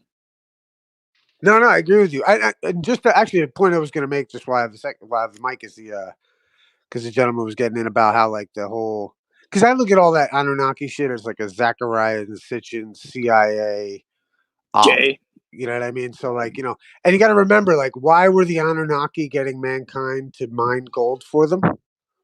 Does anyone know the answer to that? Because they were lazy. No, because what was the reason for the gold? Do you remember? Yes, It for the might be atmosphere. monoatomic The gold. atmosphere, but turning it into monoatomic gold and launching it into the atmosphere to repair it. Because okay, well, also you know what one of their stories is that they needed the gold for their spacesuit. Yes. Because They also consumed hold on it. They real also quick. drank it. Oh, one second. The story I heard is they needed the gold for their spacesuit because gold is the only thing that stops the radioactive whatever. And it seems to line up with everything NASA and JPL and these bastards want you to think. You know what I mean? Like, I just, and also to the point about genetic defects and the rest of it. I love the story about, what was it, like Mozart? You know what I mean? He was like an orphaned, like the 9th son of a prostitute. And he was one of the most, then he wanted to, like if eugenics had its way, they would have destroyed him. But, he's one of the geniuses of our time. So to Crypto's point, it's like, who are we to say that these genetic manipulations are quote unquote defects? Like even like the autists that can, draw buildings and draw people like lifelike shit. Even there's actually I just saw a good clip about chess. Like there's chess players out there in the world that they're homeless, but they're the greatest savants of chess in the world. But I think like, who are we to say what, that there was a mistake like you proposed from the Anunnaki making mankind because I agree. that whole Hey, fucking maybe story they is a say people CIA op. don't. Maybe they say I do people don't agree want to with work anymore because the people don't want to work in their like stupid slave jobs as much anymore. Because that's definitely true today. So. Well, yeah, But that was check my it. point. But dude, there's a record of that. If all of the There's a jobs record going of are those. like, sorry. Well, that's what Crypto was saying too, right? I mean, like, yeah, that is clearly what would explain it going back that far, because they're always triggered that not enough slaves are working how they want. So, Yeah, of course. It's like, oh, why don't people want to go down the coal mine and shake hands with the devil for 12 hours a day and get black lung? Oh, I wonder. I can think of a couple reasons. Yeah, like, yeah, right. Just to make me a bit of profit, my corporation a bit of money. It's like, yeah, and that's the case now, big time, right? Because like you can work for yourself in many ways now. You almost have to deliberately choose to not work for yourself at some point in time in your life at this point, right? Because there's just, especially with the internet, there's like a million ways that you can decide to work for yourself. So I wouldn't imagine that they really like that. Well, I mean, I've been self-employed my entire adult life, more or less, apart from a couple of jobs here and there. But it's like I could probably have done the same work through a corporation and made 30% less money, but also not been able to tell my boss to go fuck himself every now and then when I did in my life, So it's like you say, those things, they want to have you in the corporation because then it's like any profit that you produce is theirs. It's not yours. But also, they get you to do all of the stuff that they don't want to do. So it's like a double win for the corporation. It's a double loss for you. Yeah, bro, that's so funny. I went into Destiny's server yesterday. Destiny's like this leftist YouTuber that's pretty famous because I wanted to stir up his Discord so I can debate him about flat Earth. And dude, so many cucks in there, and they're like, I go in there and they're just like ranting about how it's so stupid to try to work for yourself, and it's obviously way better to be like an L9 programmer that works for someone else. If you can get a job that can't really easily be replaced, it's definitely way better to work for someone else than to work for yourself. I'm like, what are you talking about? I'm like, do you agree that like you would have more freedom, so more personal decision power? You have not like a cap on how much you can make, blah blah blah. And then they're just like, they literally couldn't understand it, bro. They're like, no, working for yourself is stupid and you're going to lose your whole house. And all. He's like, you have to take out a loan against your house. And then you end up, I'm like, no, that would be stupid. Like, I don't know. Long story short, I'm saying like the modern person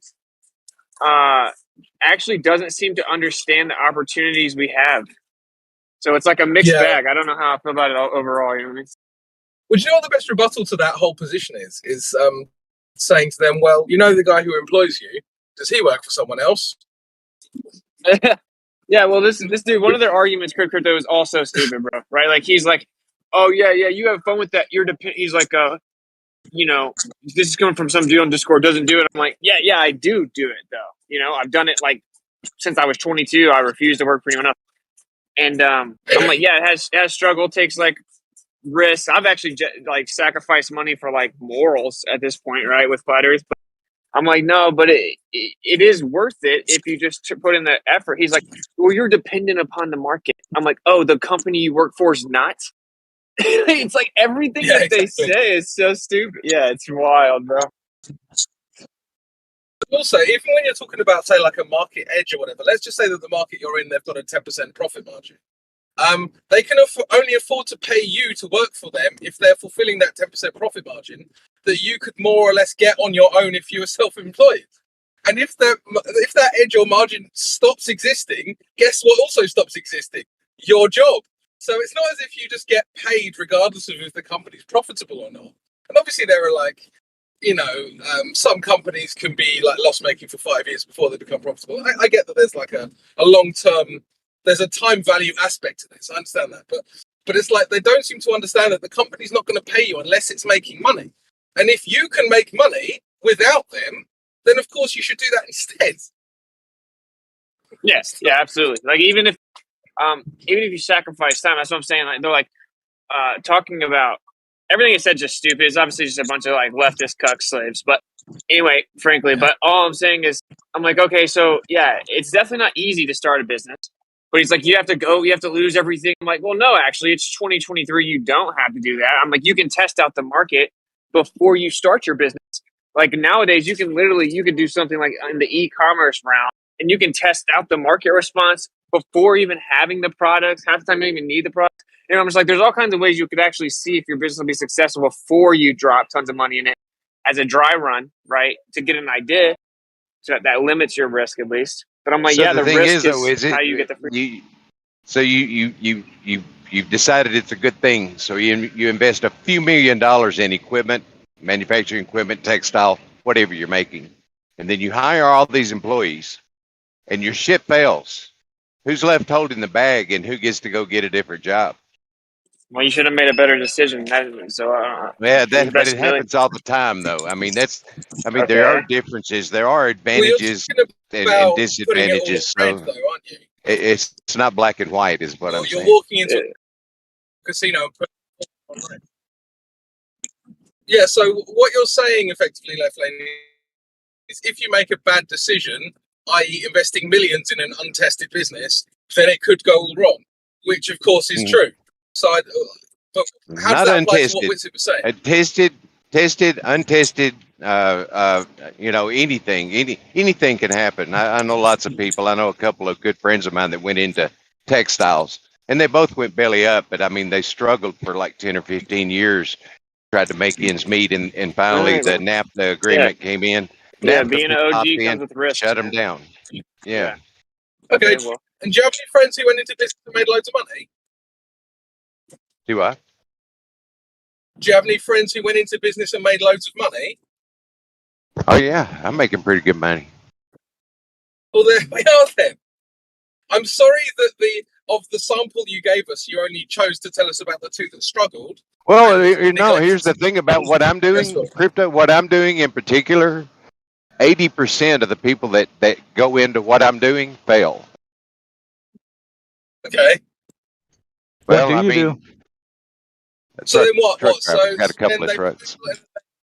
No, I think fail and then they I think Left Lane's just trying to be level-headed about it. That's all. I think Left Lane's just trying to be level-headed about it. Well, yeah. I mean, what crypto and Witzer are saying. I mean, in an idealistic world, yeah, but sometimes you have to work for someone else. But I agree. Like the opportunity is out there. If you can make money, do it. But if not, I mean, sometimes you do have to, put some work in for someone else. Hey, yo, on a side note. Oh my god! I feel three or Go four on, like red herrings have just been thrown in, and it's like really frustrating for me. So obviously businesses can fail. I think I don't think Witsit disagrees with that either, right?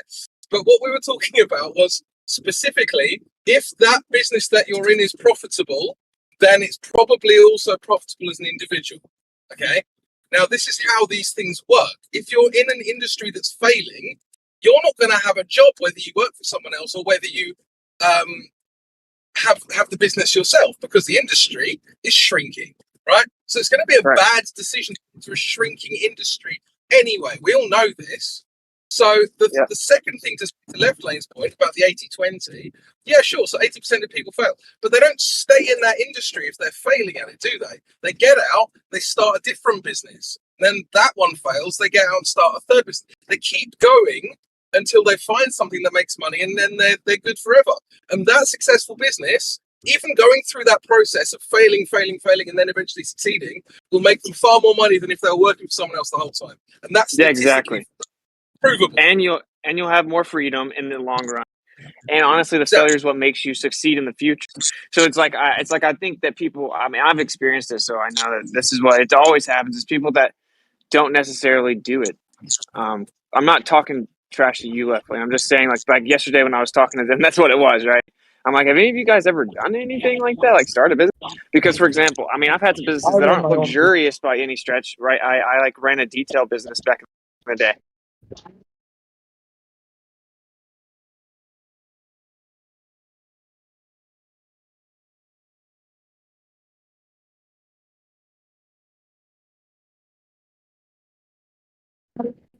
I mean, I agree with you guys. I run business myself with my wife, and 100%. Like, you can do something yourself, do it. I don't know if everyone can. Like, I'd like to believe that everyone, could just get up and do it, but I don't think everyone has it in them. I don't know. That's just my opinion. There's also a third type of person as well, someone who has like a full-time job and then the quote-unquote side hustle, right? So, but these side hustles are often what I would call little and often, no, that's the wrong way around. Like you get paid quite a decent chunk, but it comes around once a month, once every 2 months, whatever. And a good example of that would be like a wedding photographer, just as an example. Like you're not going to go out and do wedding photography every single weekend, but if you do it one weekend in 6, let's say, you're going to get $2,000 or whatever you charge, and then you can do that alongside your main sort of day job, whatever. And that's kind of like a third way of doing it, you know. Hey, did you guys hear about your boy playing our walk? Or one of the, I guess he's one of like the Globe guys. Globe guys are celebrating their trans ally movement. I don't know if you're familiar that their ranks are filled with the prideful. I guess none of you know anything about that. I just learned about it. Yeah, I know who Planet Walk is, but I don't ever watch him. Isn't he Wolfie's son? I don't Wolfie's son. I don't know actually. Yeah, he appears to be, definitely. I agree. I think he just came out as like he's transitioning. So you got like another one of those guys in the ranks. Defending the yeah, it's so funny that like they say like flat earthers are anti-science. Yeah, like they're so sworn about basic biology. That's fucking crazy, dude. Yo, what did I come back into? Well, I just want to. I know I'm just gonna bring my point back, but I just want to make my point. So, like, because I got a call whenever I ran my detail business, whatever. Right, I ended up making pretty good money, and I basically put it on pause and we're around the country.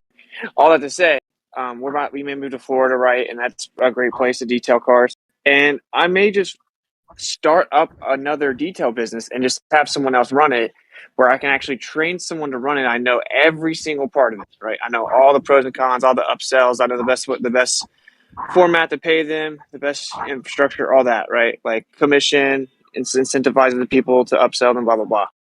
And I know that my detail business will be successful. So the only decision on my table to make is like, do I think it's worth the initial time it'll take me to invest into that? Because I'll have to be hands-on for a second to train everyone.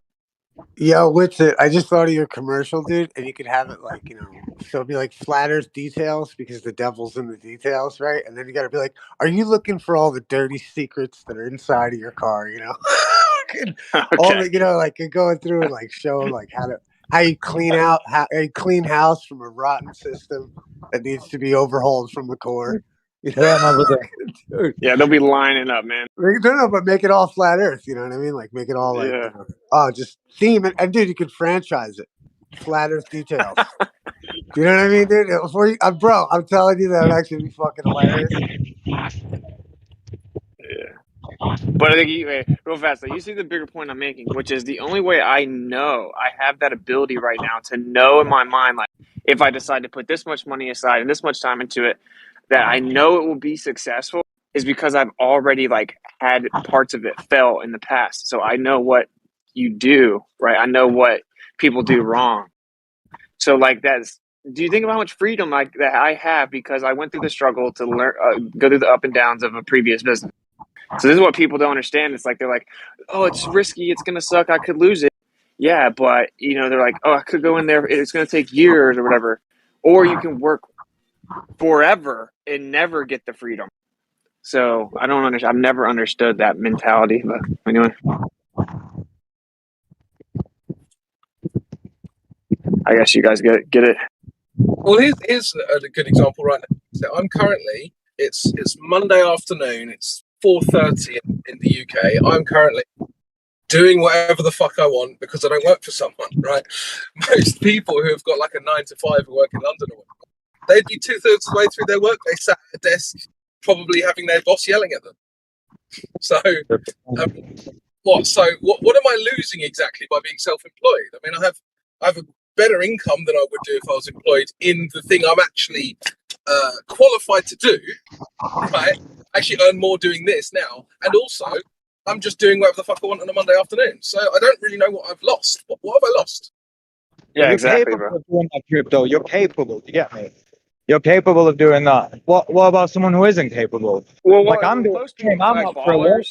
You mean like ballers? Well, I mean, That's an unspoken exception, right? I have a business myself. I agree with you guys. I mean, I'm out walking now. I was having a spliff earlier listening to music. I agree with Crypto. You can do whatever the fuck you want, but I'm capable. You guys are capable. What about people who aren't capable of doing it? What about them? Okay, the vast majority of people could do Yeah, it. that's So. who you hire, bro. What the fuck do you mean? Like, this is where, like, dude, that's where everyone has a role. Yeah, man. You know what? I agree. I mean, shit. Like right now, like I work for how about this? I work for a guy that I respect his business so much, and I think it's going to grow so much. I'm willing to work with him. Do you know what I mean? Like, and that's where each one teach one, and fucking, you can't always be the chef sometimes too. Also, it's like, what are the things that work, man? Yeah.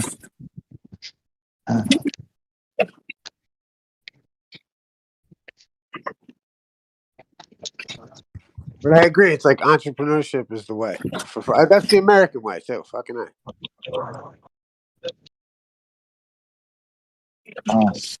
Oh. Hey, dude, how serious are we about fucking the pyramids were made in the 1800s, though? That's what I'm curious about.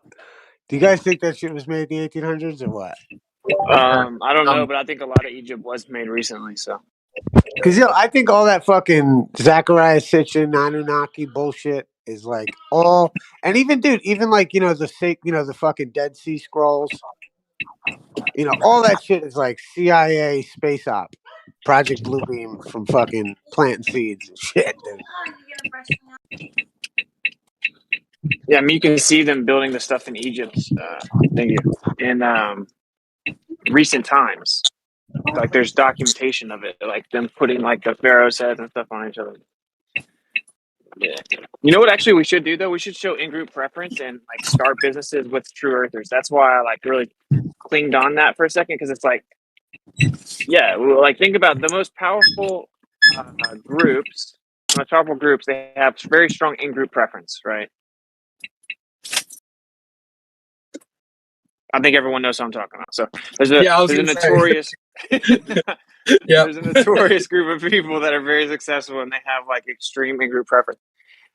And like props to them for that, honestly. And honestly, that's why they're successful. Like true earthers should do the same thing. Like because there's not really such thing as too many streams of income. Like unless it's to where it's not manageable. Like you can't really have too many streams of income. You would want to optimize them or whatever. But my point is, every true earther could benefit from an additional stream of income. I think that we should just do that. We should just start making I would for sure be prejudiced against someone that's not a truther in any hiring of a position because I just truly think that the truther is more capable of critical assessment. So we should that's what I think. I think we should literally things that are basically cross border. They don't require physical access, and we should. Yeah, truthers should be building businesses. What's it though? You know what, man? As someone who's tried to activate people that I thought were ideologically in line with me, I've realized people suck regardless. That's why we have the system of the money system, because you take if you try to put together, I used to always say back in the day, if you try to put together a bake sale, before you know it, there's going to be an argument about who's the treasurer. So you know what I mean? But if you pay people $10 an hour to come operate the bake sale, they'll do that fucking part willingly and stay right to their fucking game. But if you just come in and Eeyore me, bro. What's up? No, I'm being realistic. No, I'm not Eeyoring you. I'm saying that here's the thing. It's people that think oh, I'm just gonna grow apple trees on my farm and anyone who wants one can come get one. It's bro. Do you know what I mean? But I agree with you 100% in hiring people that are of like-minded in the true sense, but at the same time I've met a lot of lazy liars in that sense that call themselves fucking but you understand there's a couple of nuanced things which it said that I feel like you're not truly appreciating. The first thing he said is that he would be biased towards them, not that he would just blanket hire them, right? So that's a difference. And the second thing is I'm not trying to poo-poo it either. I'm just kind of laughing at the scenario. I'm laughing at the realism of it. I don't mean it's not an attack. Hey, you fall back, buddy. Don't interrupt him again. I'm putting you in. Don't get in my way.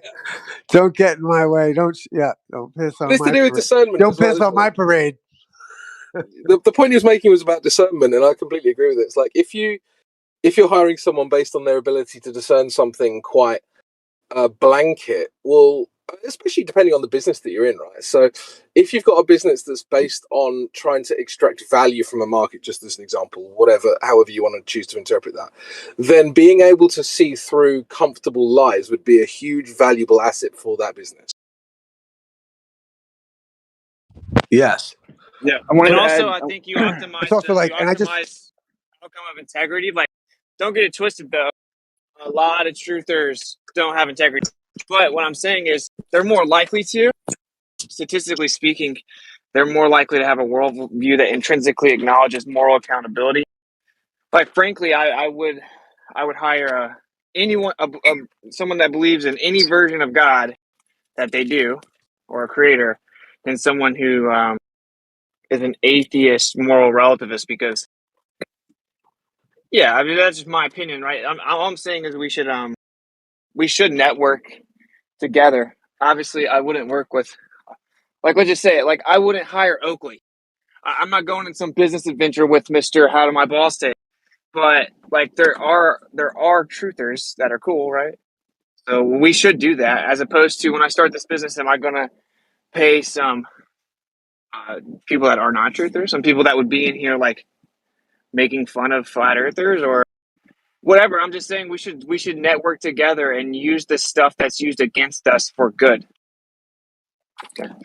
I think you should just shy away from doing business with anybody whose first name is Nathan. I think that's first rule of business. I'm just playing. What if they're Although called Nate? far my history has kind of supported such a thing. I'm just playing.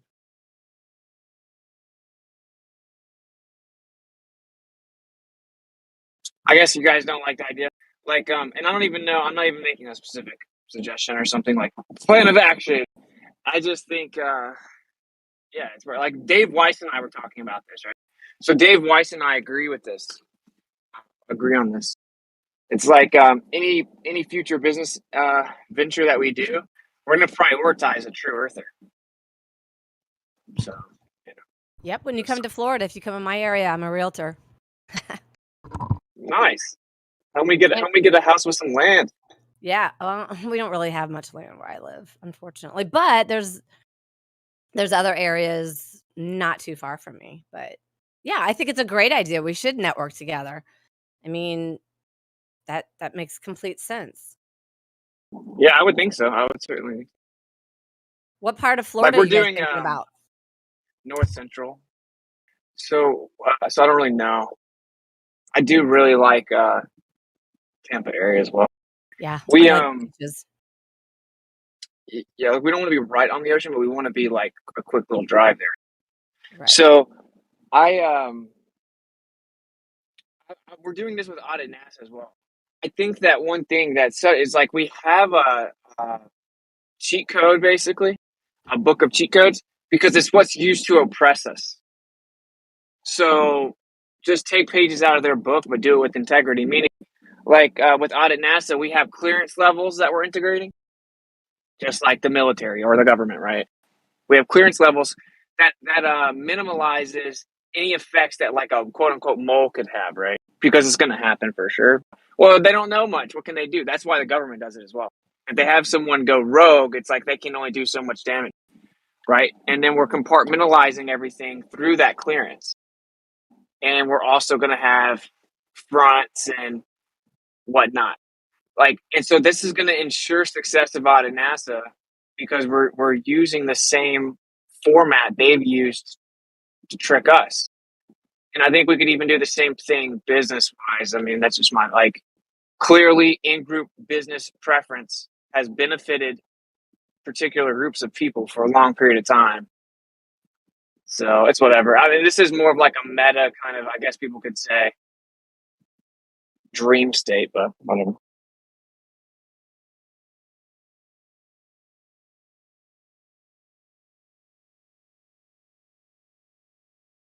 I mean, no, it's a great idea, and you know, maybe like a dating app too.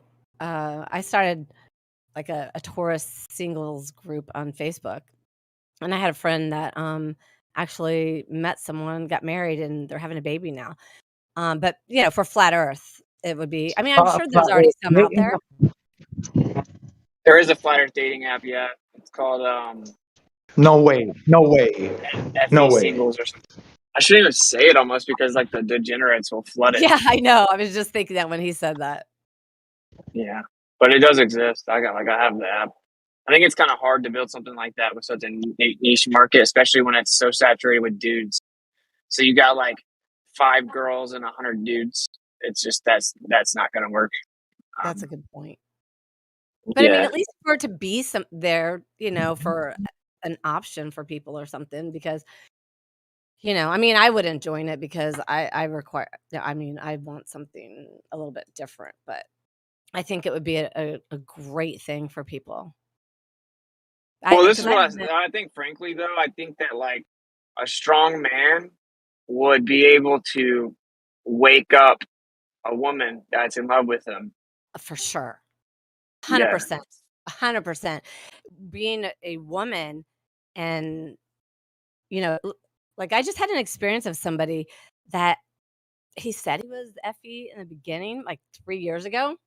And then like 2 weeks, he came at me of like, oh, well, look at this. Cause it was like biblically, this guy coming at FE biblically and saying everybody's taking it out of context, and he's wanting me to debate this guy. I'm not a debater. And then he's saying to me, "Oh, you can't even defend your beliefs and everything like that." I'm like, "Well, my creator taught me the shape of the earth." And he was going on and on and on. So finally I did talk to Jim Waterworld. I don't know where he is with that, but it was so annoying. I was like, "I knew you weren't a flat earther." But like I would never want to be with someone, even if they did have the same beliefs as me. I don't think I would want to date someone that didn't trust his own senses, you know, for my covering. Mm-mm. Yeah, like and just to get out for another sec, that's not a shot at anyone that say has a wife and Oh she's yeah, not cool with FE, not cool with FE. Like I'm saying, like I tell a bunch of truthers this, but you shouldn't really limit your options based on like how woke they are at the beginning, bro. Like I'm just being real. It's 2023. You need to be realistic, especially if you live in the West. Like you know, women are severely propagandized nowadays. So I like it, the move is to pull them out of Babylon. Not to think you're going to find a virgin skirting off in the sunset that never touched Babylon. That's not going to happen. So same thing with the truth aspect of it. Like, sure, if they're just gone, and now you need to talk about like, are they purebloods? We should have a Yeah. pure blood dating app. But yeah, I'm just saying, like you can wake up. You can wake them up, right? Like if No, not for me. instinctively women want to follow a stronger man and they respect them, then they're gonna like put a lot of weight into what they decide. Like frankly, if I discover something new and I go tell Kai about it, it's not that she's like a robot that just blindly believes me or something, but she does immediately put a lot of weight on what I come and say, right? Because she knows that I like diligently research and she trusts my discernment. So I think that, you know, you can wake up a girl to the earth. Way easier than I think a guy, because I think, you know, as it is, men are more scientific than women, and they would probably trust their senses even more, you know. But for me, I don't know, like it would just be too much of a hassle, and like, yeah. Yeah, and there's the dynamics not really made that way. Like men are kind of egotistical, so it's like when a woman comes and tries to tell them that they're wrong about something so fundamental, it's not really going to go over very well. Like, Thank you. yeah, like I don't think that like, yeah, we do need more women in True Earth, and it sucks that there's such moral degenerates on the other side that like personally attack women and try to ruin their lives because they just like because women hate them. But at the same time, it's like if there were tons of women making True Earth content, like I don't know that they would really be the way that people woke up. They may get people to look at it, but like a dude needs another dude to be like, buddy, listen. It's just kind of the way it is, frankly. Not even that the woman wouldn't, there are plenty of scenarios that the woman would be more informed and be correct and know more than the dude, but it's just going to be really difficult to get dudes to like change their worldview because a female told them. That's what I think. I think so. I think the women, that's why they're coming at women so strongly right now, is because we are a little bit more spiritual, right? That ethereal essence about us. And it would be a lot easier to teach the children, start trusting your senses, because at this point, that's what they're teaching against. Don't trust your senses, trust the science, right? So like if we did have more women and not complicate it so much, right? So I've always said, for me, I try to keep it super simple, for a child, for, a woman, for just anything. It's more duplicatable than, the intellectual, the scientific route that you guys go. However, it's very intriguing. I do like it. That's why I'm here all the time.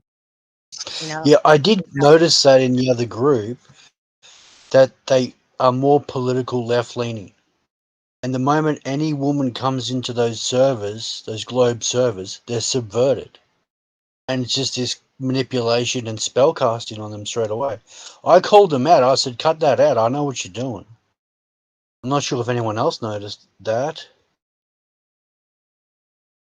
Well, yeah, this could spear off into a whole combo, right? But like,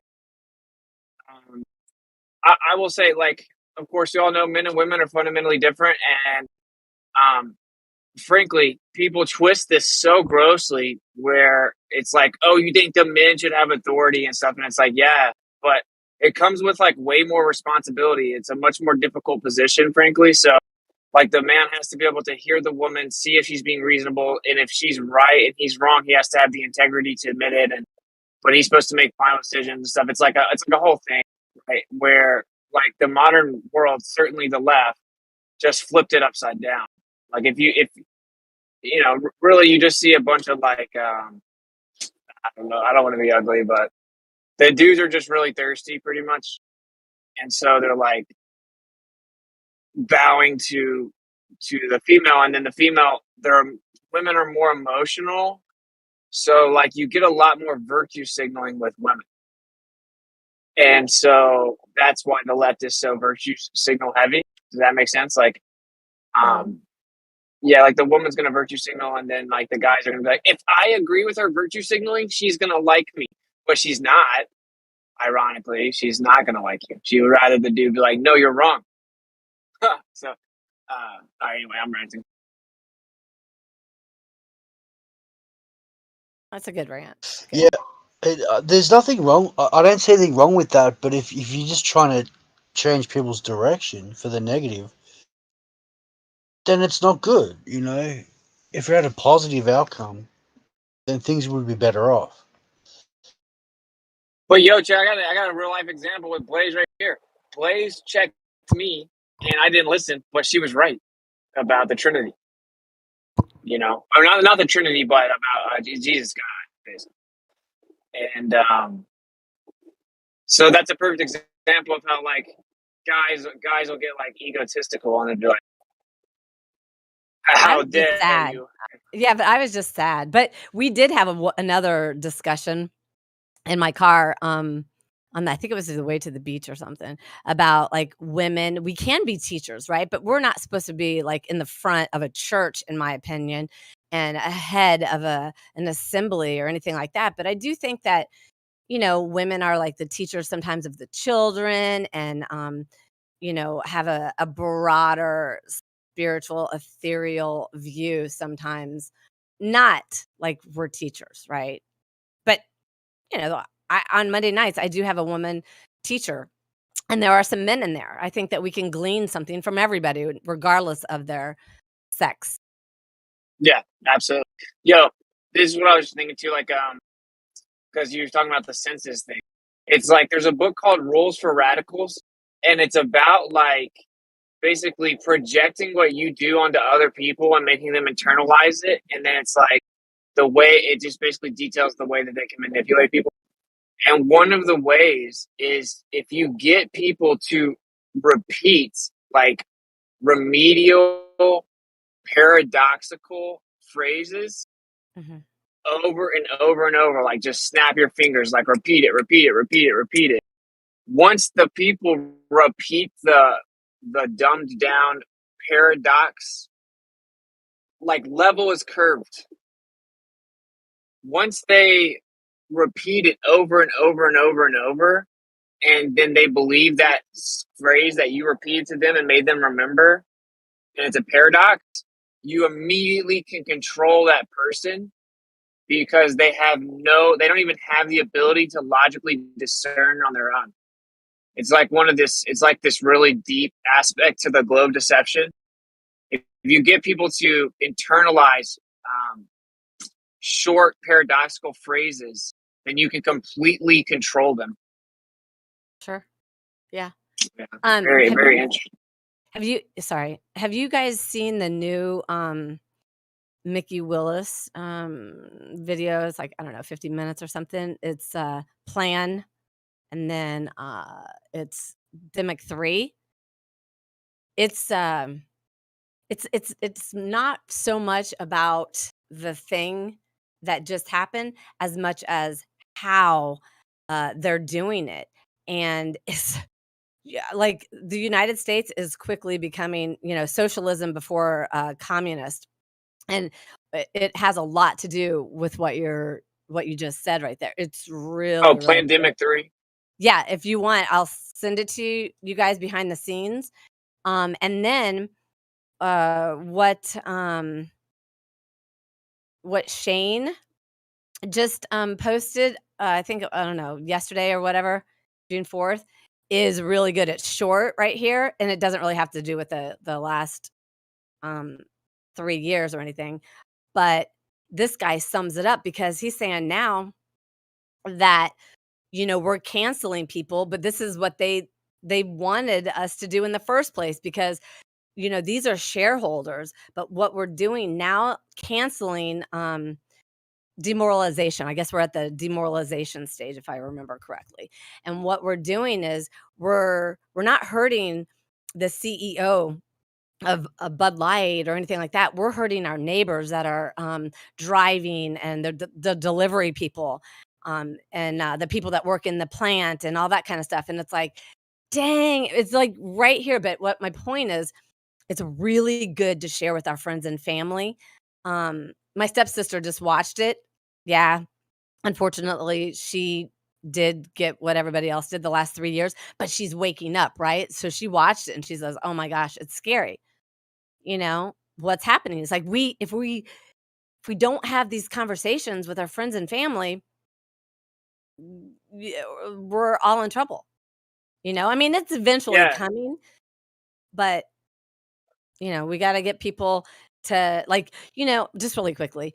So, I have some friends. I have my buddy that lives next door to me now, and he's a truther, he's a flat earther, and all that kind of stuff. He's like, sometimes I just get so overwhelmed and the anxiety. And I go, well, I do too, but the scriptures are my equalizer. And then it came to me today. I read yesterday, and I'm almost done. That in the tribulation, because it's not going to be good for anyone, believers and everything. But what gave me a little bit of peace this morning was like, Yah is going to pour out his spirit on everyone eventually. And I'm thinking now, maybe in the tribulation. And I'm not trying to go that route, but what I'm saying is we're in a spiritual battle. Sorry, that was a lot. That was a rant. No, you're good. But it is that because we're having spells cast on us.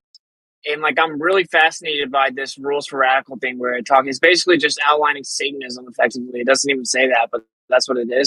It's like by any means necessary, get what you want, manipulation, gaslighting, blah, blah, blah. And then the primary tactic is, again, getting people to internalize and repeat paradoxical phrases. So do you remember when, this is what the whole globe is. It's like the sun moves in the sky, but it doesn't move. the sun and the moon are the same size, but they're not the same size. And everything they say is like a paradox. Like as something increases to the speed of light, it contracts to nothing, but simultaneously there's infinite energy and mass. There's infinite mass when it contracts to no mass. You know, like everything they believe is like a paradox. And those are like higher level spells within it. I think it's just a byproduct of the fact that it's a lie. So they just come organically. They don't even need some like wizard in the background writing the script. It's just like, I don't know. I guess they did have Einstein. But long story short, do you remember when like towards the beginning of the whole like pandemic, there was like the George Floyd thing, right? It's like, I can't breathe. I can't breathe. And like people were running around with the mask on, literally with the mask on, chanting in the streets, I can't breathe. So ridiculous. Think about this spell, bro. It's a Yeah. spell. Logic. It's a spell. Yeah. Yeah. And they were burning down the cities. Wasn't that horrible? Yep. Bro, they were literally crying for help, but not knowing they were. So what they were doing was like acknowledging the problem, like being cool with it. So that's a spell. Now you've given like full permission at that point, because they're literally making you say the words out loud that you should be saying in rebellion, but you're saying it in compliance. I don't know. I'm very fascinated by this, because when you really like, you start to pick apart the globe, that's what the whole thing is, dude. The whole thing is like, you can't trust any of your senses, you stupid slave. Believe in people you don't know and you can't even name, and just say that they did it for you. Yeah, You defend are it. a stupid slave. You need us to help you discern reality. You can't do it. That is the number one like rule for radicals. It's like the number one way to cast a spell is like tell them that they can't discern. And once you tell the slaves that they need the authority to discern for them because they're literally incapable of doing it, then they turn to the authority instinctively for all answers. Yo, what's it? Do you know where the word logic comes from? Well, I would have said logos, but where? Yep. It comes from the word logos. Do you know what else is Yeah. called logo? The symbols that companies use. Yeah, that. But also Jesus is called logos in Greek. Oh, the word. Oh yeah, he's the word, yeah. The word, and then you get order and Yep. Have you guys looked at Morals and Dogma lately? Albert Pike, you know, the world wars that he's talking about. And the Third World War is the nihilist, essentially, against the Christians. Yeah, and then he said, atheism is like the dumbest ideology that exists, and it'll be done away with. So will Christianity, what he says. Yeah, yeah. And they'll use Zionism versus the West, basically. Yep. I mean, some people think we're far off. I don't know, because there's got to be a small remnant. I mean, they're really making it hard for people. Yeah, there you go. They're making it really challenging to raise up people. Somebody just sent me something today. You know what? I'm going to be quiet because I don't think that we need to go that route. But anyways.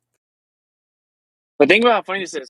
The people that run the institutions that told all these people everything they believe in to justify their atheism, the people that literally run those institutions and made the curriculum that they believe to justify their atheism, say that atheism is like the most retarded ideology that exists.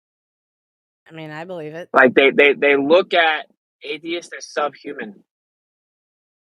The people that told you to be an atheist literally look at atheists like they're subhuman. Yo, speaking of curriculum, I've been looking into this abiogenesis, which obviously is part of the curriculum we get today, right? You came from a primordial soup or whatever.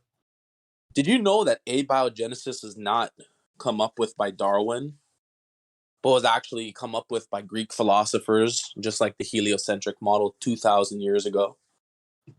There was seemingly Democritus kind of alluded to it under that. No, dude, I got a whole list. So I got Empedocles. It's a funny name. Anaximander, a poet named Ovid, and Aristotle himself were all proponents of abiogenesis. It seems like everything they teach Yeah, I don't us, know. they I just have to look quote into that. philosophy. Like, oh, a bunch of Greek guys talked about this on a porch 2,000 years ago. Let's put this in our curriculum book and tell them it's the truth. I definitely have to look into that though, because Aristotle was a creationist. But you know what's so funny is like, and that's all just like assuming that all that stuff is real. And like if you really sit back and think about it, it's pretty wild. It's pretty wild that they've like that like for one, Darwin said that God did evolution. That's what Darwin said. That in order for evolution to even theoretically have been possible, God would have had to do it. So that's the most ironic part. And then when you again, just to repeat, like it's so insane. When you go read they don't read the books though, but when they go read the books, they'll see that they literally say we set up atheism to divide the slaves so we know who's not worth keeping around because they didn't pass the bare minimum test of discernment because they think atheism makes sense. It's like a tool to divide the slaves from those worth keeping and then those not worth keeping. That's pretty dark and kind of crazy and very ironic.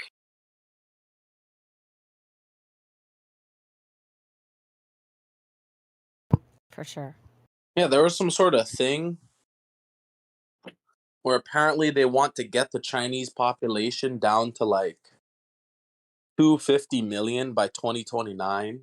So like according to that UN thing, they have to kill 1 billion Chinese people, which I'm not too sure. I mean, to fucking like manage just that many dead bodies alone would be fucking kind of insane. You know what I mean? Like not even killing them, but just to like say you killed them all already. You have 1 billion dead bodies. What are you gonna do with all that?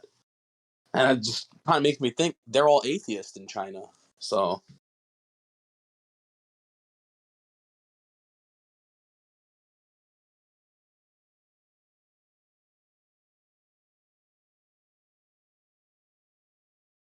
Yeah, it's pretty dark, but I would hope that maybe someone in here that currently thinks atheism somehow makes sense will actually step back and think about that instead of just like ignoring it or being like, "Oh, Witted's crazy. He's just saying stuff," or "What is he even talking about?" Like, like, just actually think about it, dude. Okay, it's just a fact. It's a fact that these really powerful Masons say that atheism is stupid and that they use it to control the slaves. they So you wouldn't have communism without atheism. And you wouldn't have World War I or World War II without communism, or the Cold War, or the fucking military industrial complex of America without communism. Like, it's kind of crazy how they take atheism, turned it into a political system, communism, where the government is basically your god, and then kind of ran with it and just slaughtered millions. Like, over the past 100 years, probably more people have died than in all of history, like in any other time period, and has all been caused by communism, which is an atheistic system. well, then they end up getting in this round that their actions are almost justifiable in a way. So like this is it's very meticulous spell crafting. So it's like tell the slaves that that atheism, tell them about this idea of atheism, right? Get them to believe it. So then that introduces apathy or nihilism and moral relativism. So then they'll start being animal-like, and then they'll do away with morals and objective standards and linear code of ethics.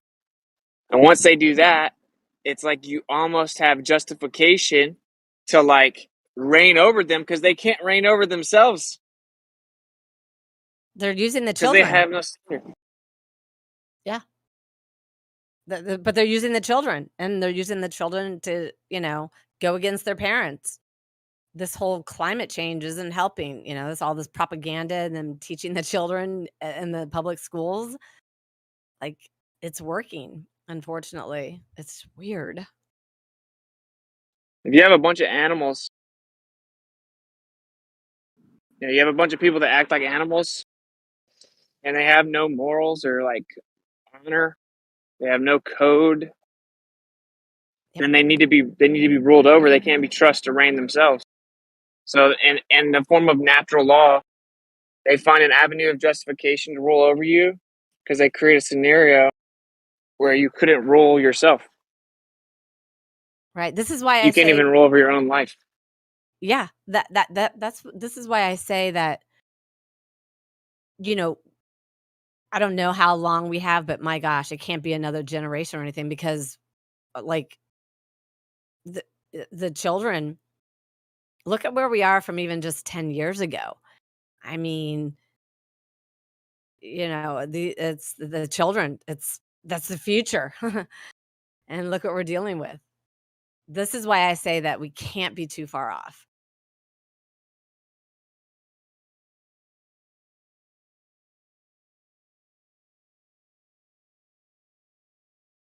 Did anyone else see that BitChute where they were teaching little girls to twerk, like 6 years old, a whole gymnasium full at a public school? Oh my gosh.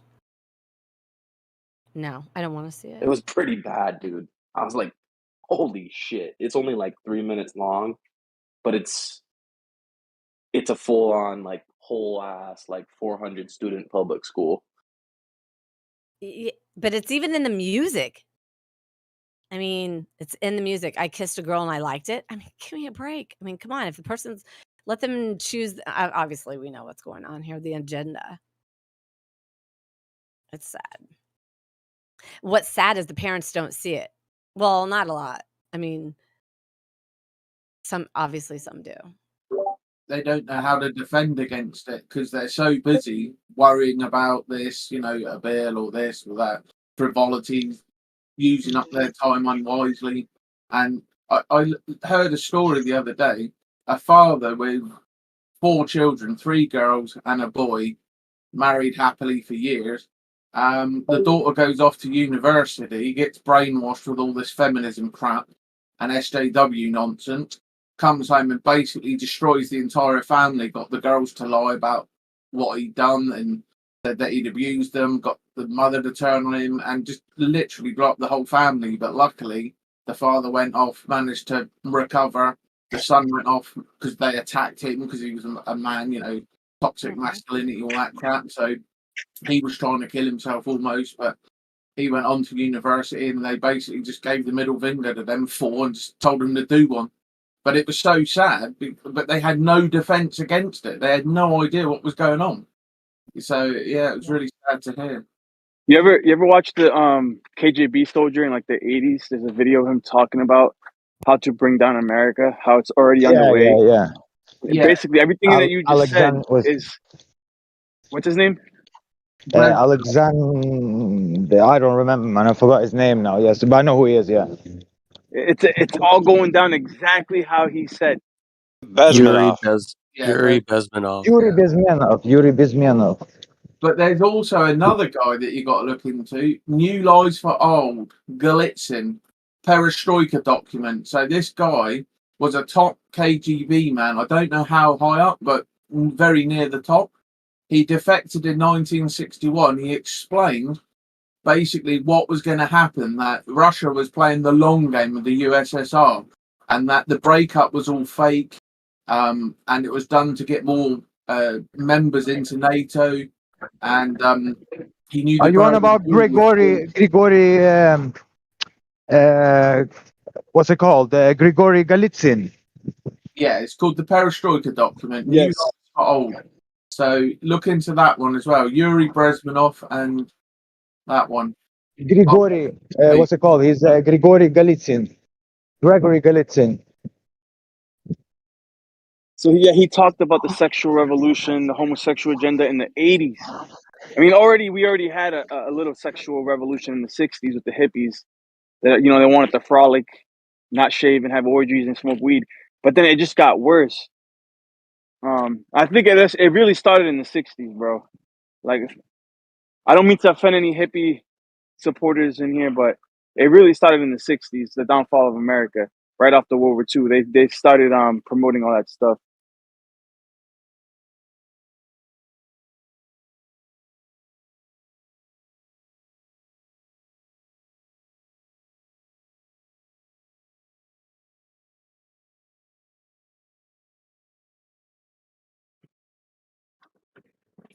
I gotta ask a question. Unless Logger's gonna respond in text chat.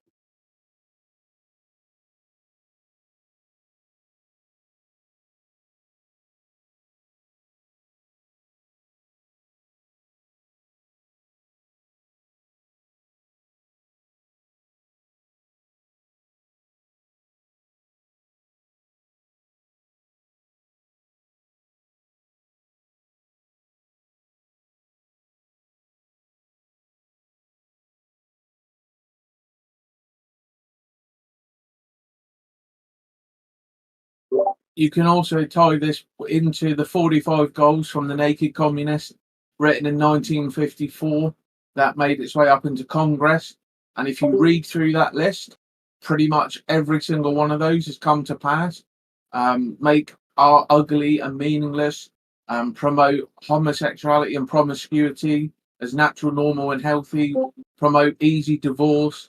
It's all listed there. There's also the Learned Elders, the Protocols of Zion. You've just got to go read these things. This has been planned for centuries. Dude, Logger, you gotta check out the what the Illuminati, like the Bavarian Illuminati, said that they would set out to do. And the list kind of exactly matches the list that what are those like early communist writers also wrote a similar list that what they set out to do. And if you compare them side by side, dude, it's like wow, like it's pretty much It's because it's all written by the same people. It's all written by the same people, bro. You mean it's the exact same rhetoric. It's crazy. No, you forgot to say echo, echo, echo. Communist, echo, echo, echo.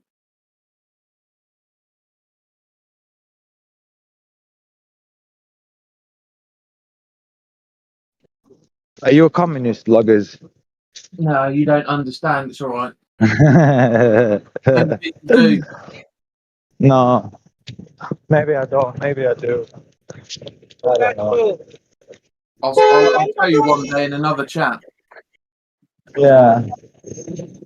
No, I do understand, bro. I'm just being funny. And you are right. 100%. Bang on. You guys ever made the connections between the Statue of Liberty and Libertaz, Semiramis? It's actually a female, or yeah, of course, yeah. Gender, and like liberty, like all this stuff about liberty, like on paper it sounds good, but in theory, or like in practicality, when you actually put it to practice, the liberty that they're talking about is like just like do what thou wilt.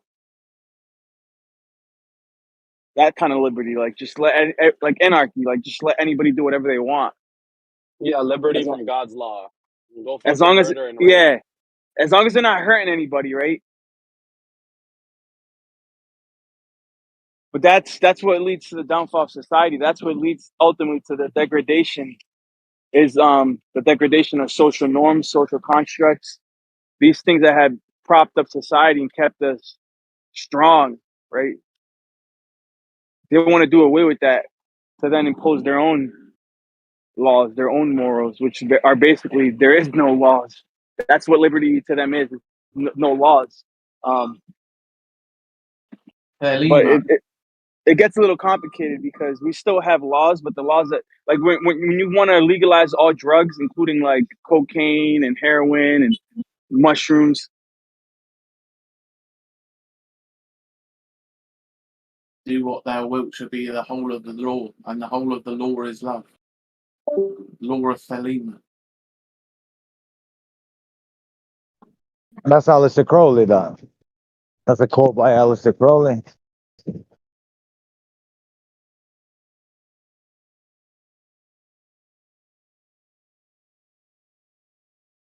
But yeah, this is why I call it the agenda, because they've been writing about what they're going to do. for a very long time, and people just keep letting them do it, and then act surprised. They told you what they were going to do. You didn't stop them.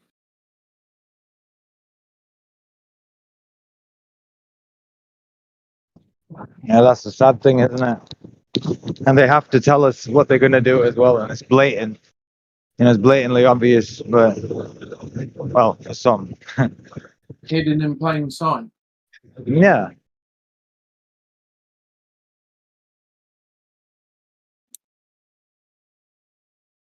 I'll read some of these 45 goals. Number 40, discredit the family as an institution, encourage promiscuity and easy divorce.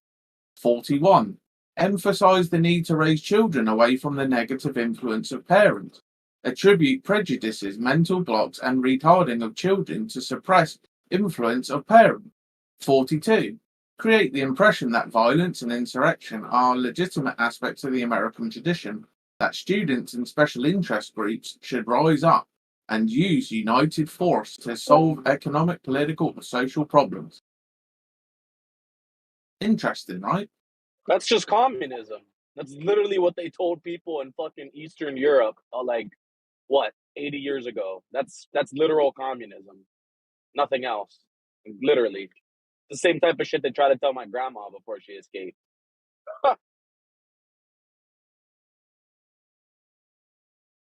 Everyone needs to unite. Everyone needs to unite and pool their resources into these communes.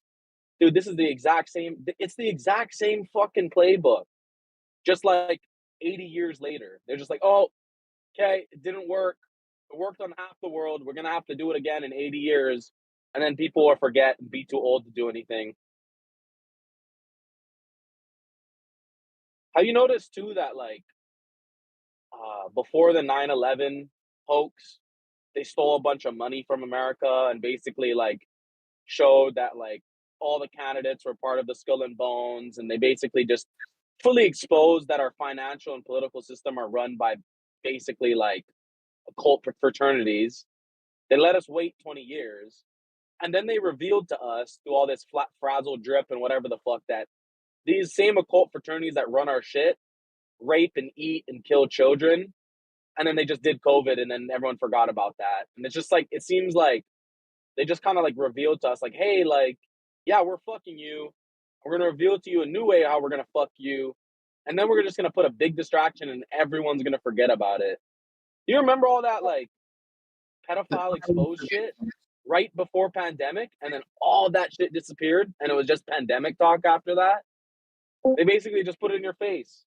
I mean, God was probably like looking like, hey, look, the evil guys are telling the good guys what's up, and the good guys are doing nothing. Let them get fucked. Let those cowards get fucked by Corona. They're not doing anything about fucking evil right now. Let me read some more of these for the audience who has never come across this. This is the 45 goals from the Naked Communists, written in 1954. Capture one or both of the political parties in the United States. Get control of the schools and teachers' associations. Soften the curriculum. Gain control of all student newspapers. Infiltrate the press. Gain control of key positions in radio, TV, and picture. Eliminate all laws governing obscenity by calling them censorship and a violation of free speech and press. Break down cultural standards of morality by promoting pornography and obscenity in the media. Present homosexuality, degeneracy, and promiscuity as natural, normal, and healthy. Infiltrate the church and replace revealed religion with social religion. Eliminate prayer or any phase of religious expression in the schools on the ground that it violates the principle of separation of church and state. Discredit the American Constitution by calling it inadequate and old-fashioned. Discredit the American founding fathers as selfish aristocrats and racist. Belittle American culture by discouraging the teaching of American history. Discredit and eventually dismantle the FBI.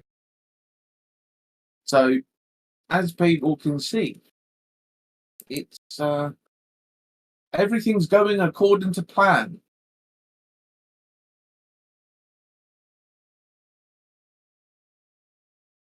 Sadly.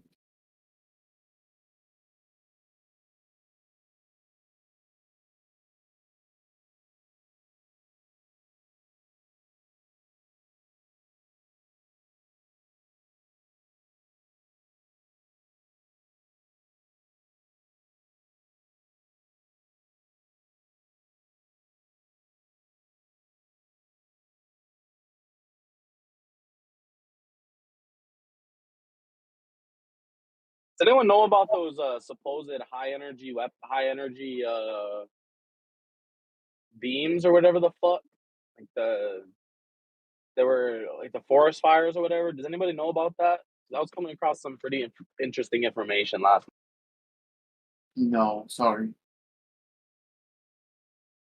Yeah, basically they're saying they're using some sort of fucking laser beam as a weapon, and they were like testing it live on people in neighborhoods, and then just saying like, "Yeah, it was a forest fire," and then that was so they're basically just using it on people and just burning them alive and their houses, and then just saying it was a forest fire.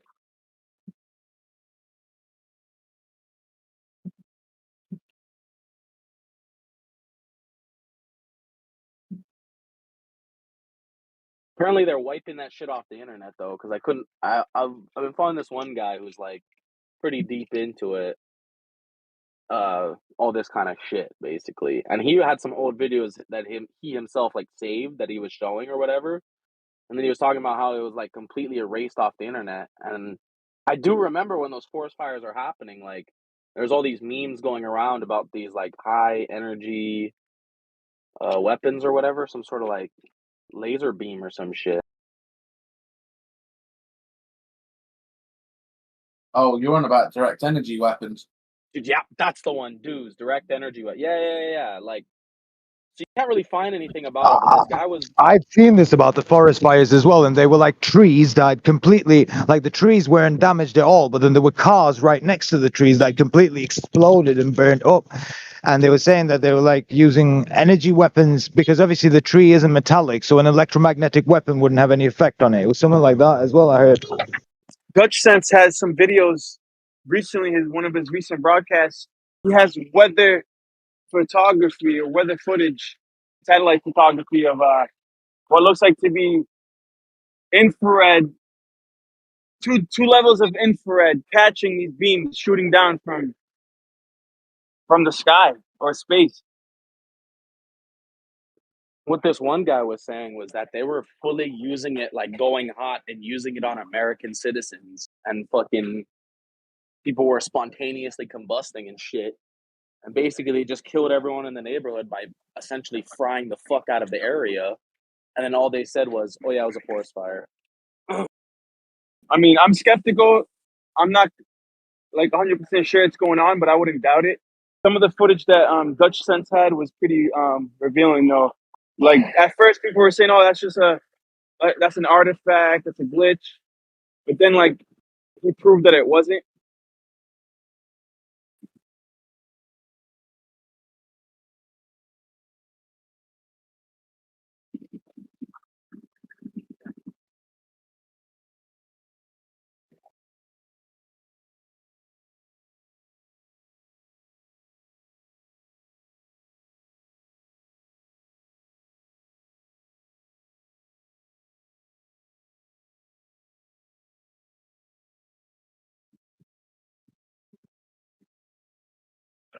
If anything, I would say it's probably the Chinese testing it or the Russians.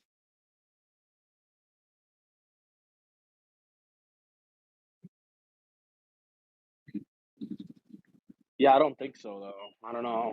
Like they're literally rounding up their own people and putting them into fucking concentration camps in 15-minute cities. Like, if I was gonna be anyone on Earth, it wouldn't be a Chinese person. That's for sure. Like, literally, people are talking about human rights while they literally put like there's actual active Chinese concentration camps as we speak, slaughtering like thousands of people.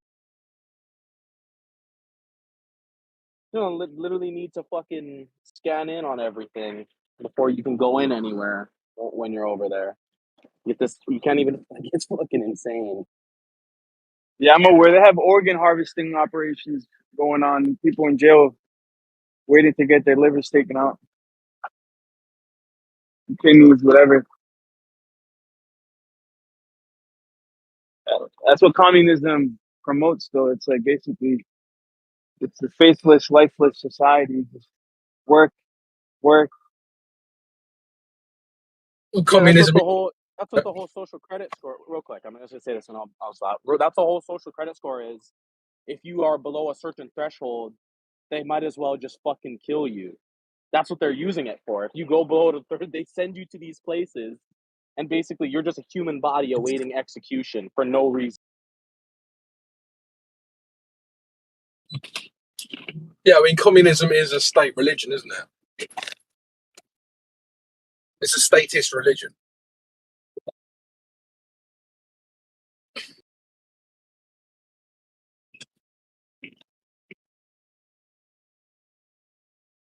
I honestly feel bad for Chinese people. Like, first they had their Maoist revolution, where 100 million of them died.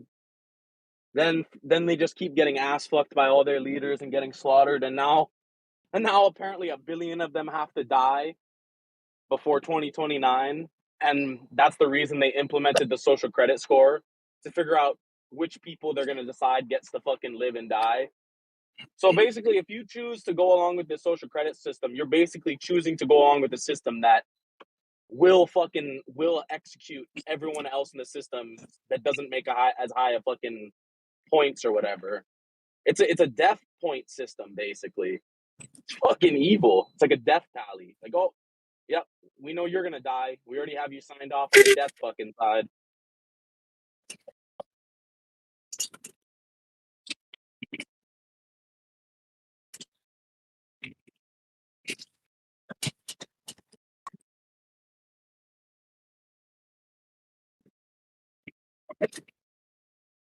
Death tally in China, and now they're trying to bring it to us and call it CBDCs. The thing is, unless you've noticed, the people who rule us, the elite, they are psychopaths. They are evil, insane psychopaths. All of them. And crazy fucking bastards.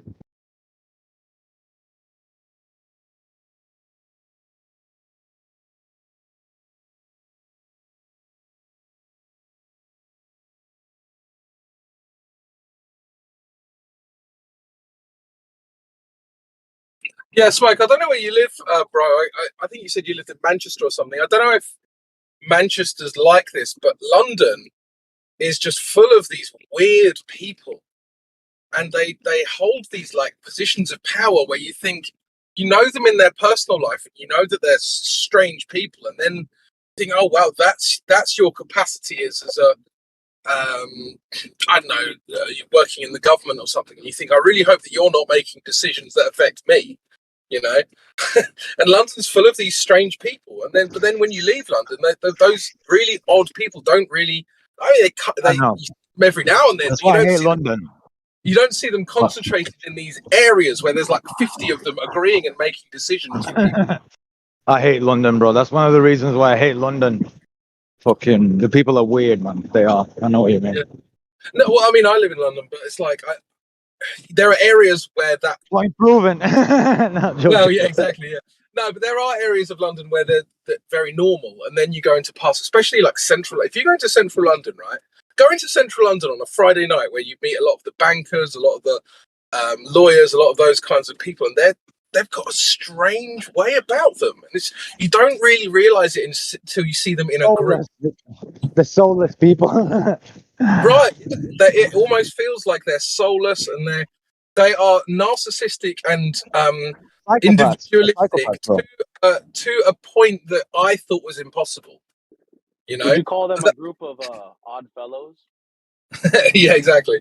But it's like I guarantee maybe it's a strong word, but it wouldn't surprise me if half of them would kill their own mother or father for an extra £1 million.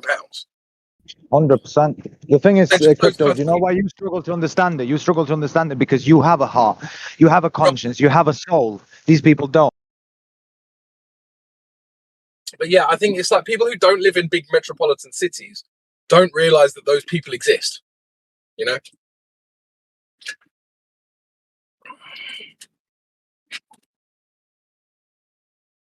And then people are like, why are these politicians liars? Well, because you're talking about the elite within the elite of the most dishonest, self-absorbed people in the whole country. Of course, they're going to lie to you.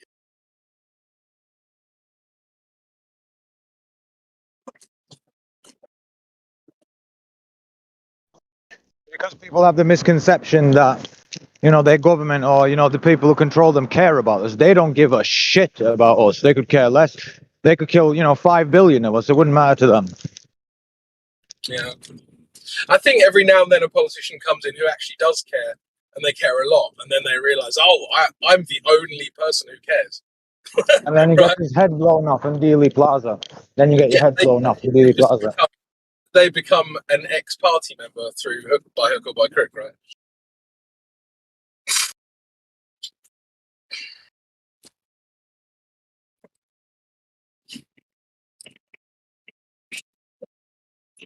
You can also tell because the kinds of things they disagree about just don't matter. It'll be like you'll have like a Conservative Party member and a Labour Party member, and they'll be like disagreeing on should the income tax be 22% or 21%, right? and then I'm there going, why do we have an income tax or a central bank, right? No one wants to talk about it. But that's called choice, Crypto. You forget. You need to give people choice. That's called choice. yeah, the illusion of choice. Of course, it's the illusion of choice. That's how you control people. They know that. Obviously, they know that. But yeah, do you want to be skinned alive, or would you like your limbs torn apart? Which one you going for? Yeah, exactly. That's what I was thinking. Like, you give him a choice. Like, do you want me to shoot you in the head or drown you? It's like, how about you give me the choice to not die? Yeah, right. Yeah. So we can either you can either check the social credit score now, and we're just gonna put you in a internment camp and murder you, or you can take the social credit score, and if you don't score high enough, which you definitely won't because you're not in the club, we'll kill you anyway. Which one do you like? All right, guys. I don't know if you've heard about this. Sorry, this is a complete change of topic, but I've just driven past one. So in the UK, we pay a shitload of money for road tax, right? But the roads are shit. They're always full of potholes and stuff. And what's happened is that people in certain parts of the country have gotten sick of the potholes. And so they've started drawing like penises around the potholes. So there'll be like this big pothole in the road, and someone will just give it a pair of bollocks. Right? And what they've found is that the penis potholes get fixed way quicker than the non-penis potholes. That's smart. That's good though. I like that. Fucking hell. Anyway. We have a similar problem. I might try that. You're a dickhole. There's actually a parking lot there's actually a huge pothole in the school parking lot. I like hit it every day. I'm about to fucking try that shit. They'll have to fix it. It's a school.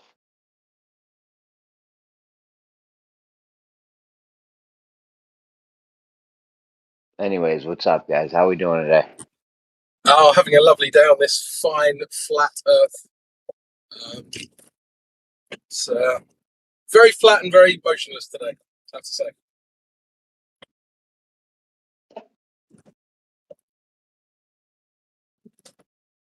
How about you?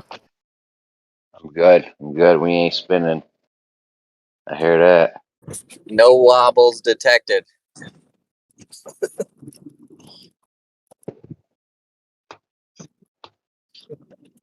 I wonder if Geo's in the Geo's around. What's up? But What do you need? so What's up? Oh, if What's Geo's up, around, a question for a bit of night as well.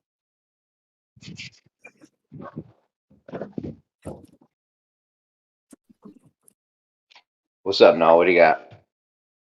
I was gonna say I want to fucking discuss this Greek philosopher origin of abiogenesis and about how the fact that heliocentrism, a Greek philosophy, essentially evolution and abiogenesis are another Greek philosophy. Just a bunch of guys in togas on a porch came up with these ideas, and now there are 2023 mainstream philosophies on how life goes. Hasn't evolved since toga wearing times. They didn't come up with evolution with togas. Like, that's not where that came from. The abiogenesis argument maybe, but evolution that came much later. No, you're incorrect. Actually, Oh, really? Well, who came up with the first argument for evolution then? here, I'm gonna find it right now. Cool. Impedo Celsius or whatever. Let me see. It's funny the amount of like messing up of history has gone on, and people are like, "I'm just gonna find the first person that came up with evolution." Like they're gonna get truthful information. Okay, wait. I have the Greek philosopher that was a proponent of evolution. His name was Anaximander. Crazy. What was his argument? Anaximander.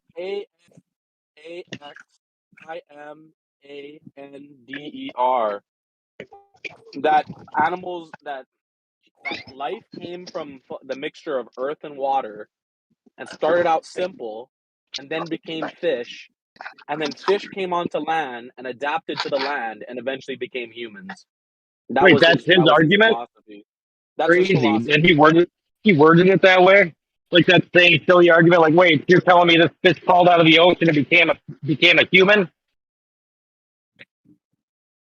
I'm not surprised that it's older. Use the word it's like saying Columbus discovered America, and everybody just keeps regurgitating. No, Columbus discovered America. No, the Polynesians did. No, the Vikings did. There's always somebody that thought of it.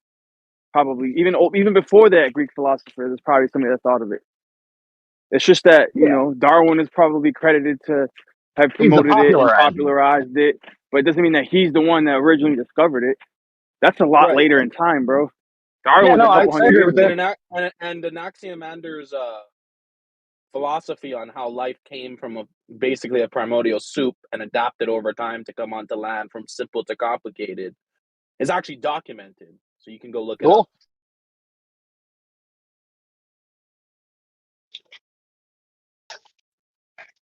Darwin said that God would have to do evolution. It's hilarious.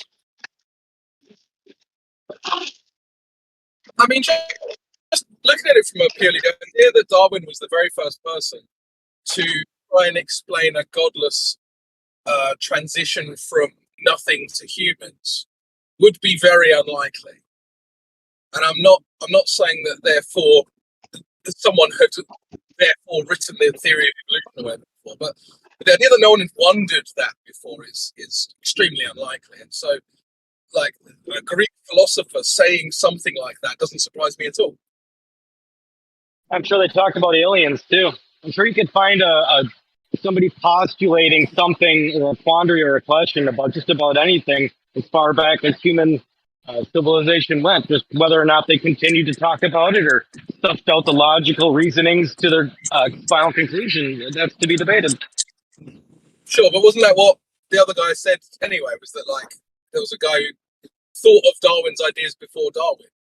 You know what? Yeah, I guess I maybe like mistook what he was saying as like postulating like a reality for like just sitting there and like having philosophy. It's a bunch of what ifs, you know. Like I agree with that. Somebody most likely did have a question about it, but the actual going about saying like this is what I have, this is what I theorize is a little different. That definitely came much later. Right. I've actually been thinking about something. Someone was on here Saturday. It said, and I started thinking to myself. Actually, he makes a semi-good point. I forget his name. I don't know his name. I was just talking to him. If anybody was on here Saturday, probably late afternoon, late early evening. But he said something that all life would have had to have started on the shores of the ocean. And I thought to myself, started thinking about this process for a couple of hours. Anyway, there's now in the shower. Things happen in the shower, good things and bad things. But all life would have had to have started all at once, all over the planet.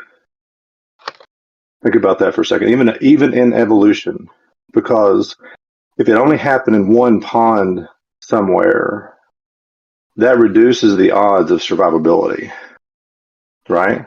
So you'd have to have this chemical process occurring everywhere across the globe, across the planet, however you want to say that. It's the odds for are even evolution.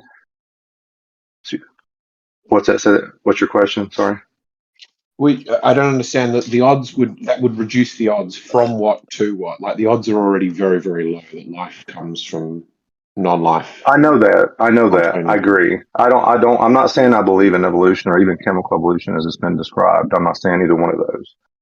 I'm just saying even within their own paradigm, usually I argue within their own paradigm, life would have to have occurred all over the globe, not just in a pond somewhere. Why would it have to start all over the globe? No, not Well, to necessarily. have the diversity that we have, because if only, I mean, think about this. Though, at one point, the majority of life was like trilobites. Okay, so it's not like there had to have been a bunch of different life starting so we can get this diversity. And like you're talking about, it all came from, most likely one type of organism, right? So it didn't necessarily have to be a bunch of different types of organisms spawning all over the world. Yeah, I don't think your logic makes sense. It reduces the odds. The odds are already very low. If it starts somewhere, the whole point of life is evolution is diversification to match environments, like be that new environments you've crawled into or environment changing around you. Well, I'm talking about we talked about abiogenesis initially. That's what I'm talking about. So for there to even have the chances of life of forming this, okay, I'll be more specific. This process of abiogenesis that begins the beginning stages of evolutionary process would have been happening all over the planet. Because if it's a natural law, which they're arguing that it's chemical processes that are the cause of this, then it would have to be happening everywhere. It would be happening everywhere. But I'm just trying to understand why. Why couldn't it just happen one place, one time, and then spreads to everywhere else? Okay, let's look at let's maybe do a little bit simpler scenario. When you plant seeds, do you plant just one seed or a lot of seeds? What do you do either? I don't know. You could do either.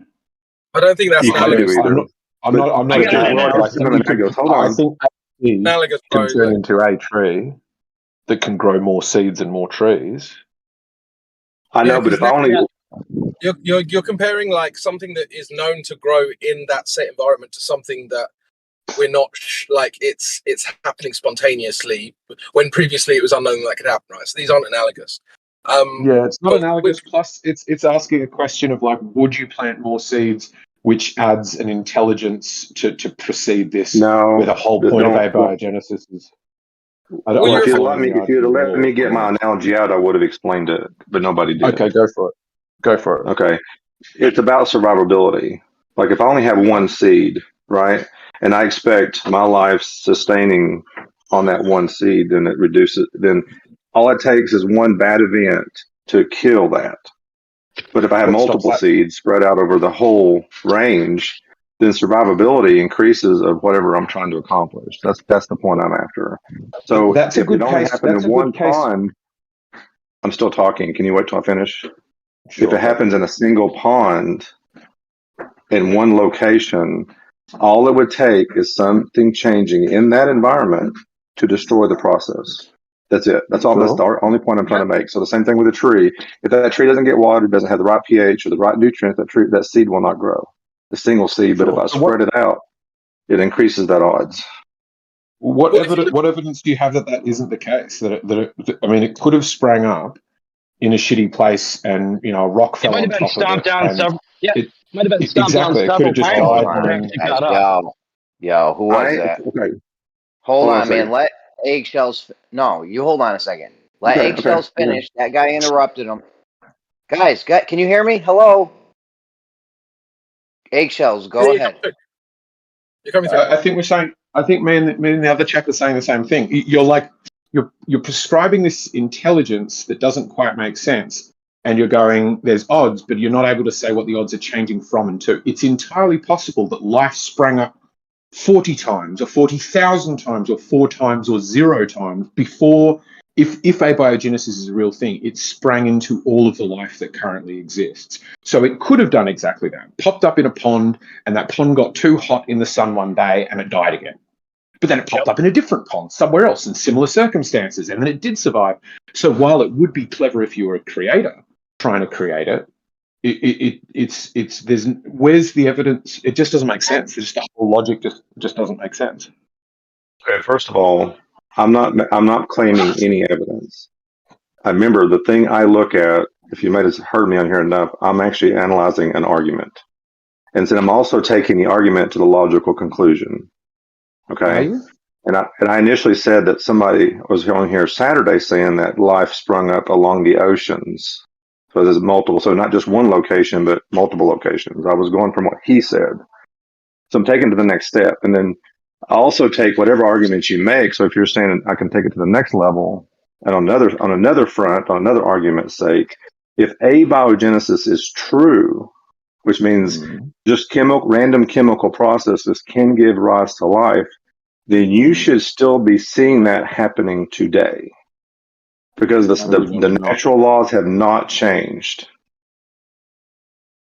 Sure. That's another part of the argument. I'm not claiming evidence. You're jumping to I'm claiming argument. an entirely different argument, right? Like, yes, there's two arguments. Let's finish the logic of this one. Is it really necessary for life to have sprung up everywhere, or could it have sprung up in a case and then been crushed again? Or could it have sprung up in multiple places, but not everywhere? For example, multiple places probably around the equator, probably near something watery, sure. I've got no idea why, but probably not in a desert. But why would it have to spring up everywhere? It's mainly just well, for one, the Cambrian explosion seems to indicate that. It happened all at once. Explosion is... Okay. I'm just saying, I'm looking within the argument, first of all. I'm not saying... Why not? Doesn't the Cambrian explosion say it went from simple celled organisms or basic to a variety of life over a span of who knows how long? But that's not abiogenesis. That again, you're just jumping. I know. A long way down the evolutionary chain, you've got life, and then some sort of event happens, and you get the Cambrian explosion. But that's once life's already there. What we're having is a case of could abiogenesis happen once or a small number of times, or does it need to happen everywhere? And I'm trying to get you to elucidate your logic on this, and you're like, but I'm just a logical person. Okay. And to prove that to you, I'm going to change the topic again. Okay. Well, let's focus on abiogenesis then. Right. I'm just trying to. My brain goes in 5 million directions at once. I'm sorry, but I'm also analyzing. Okay, so abiogenesis. Let's focus there. What they say is just natural chemical processes occur with environmental forces that give rise to the basic building blocks of life. That's to sum up the argument. Now, if it's using natural laws, natural forces, all this stuff, that means that stuff is happening all over the globe, right? Possibly. Well, it'd have to be. Why all over the globe? Laws of physics, it's not going to be happening on the polar ice. Does the laws of chemistry change on one side and the other? Yes. Do they change? Yes. Oh, they do. So the laws of chemistry change. The laws of chemistry change. No, the makeup of the chemistry changes.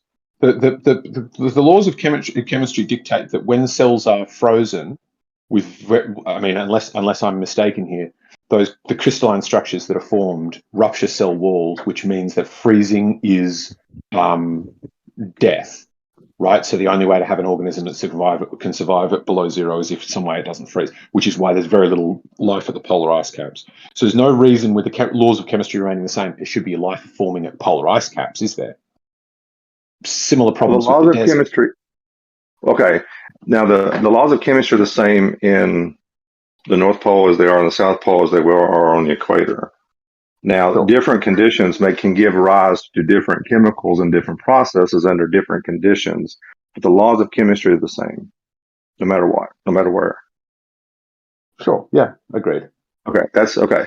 So, even that being said, then in the habitable zone, it would seem like in that habitable zone around the equator, wherever the temperature's just right, and if all the necessary minerals are there, all the necessary components are there, the natural laws are in place, the chemical processes are in place, then this process is and it's all just there's no intelligent agency involved, right? Mm-hmm. No intelligent agency is involved with gravity, right? Or how we define what gravity is.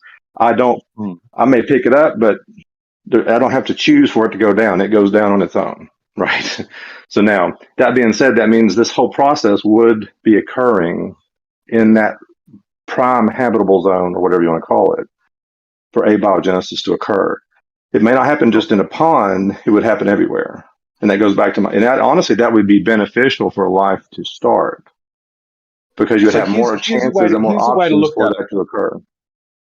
Here's a way to look at it. Imagine a dice, but instead of having 6 sides, it's got like 6 trillion sides, right? And you're rolling that dice at every location on Earth. You're rolling that dice.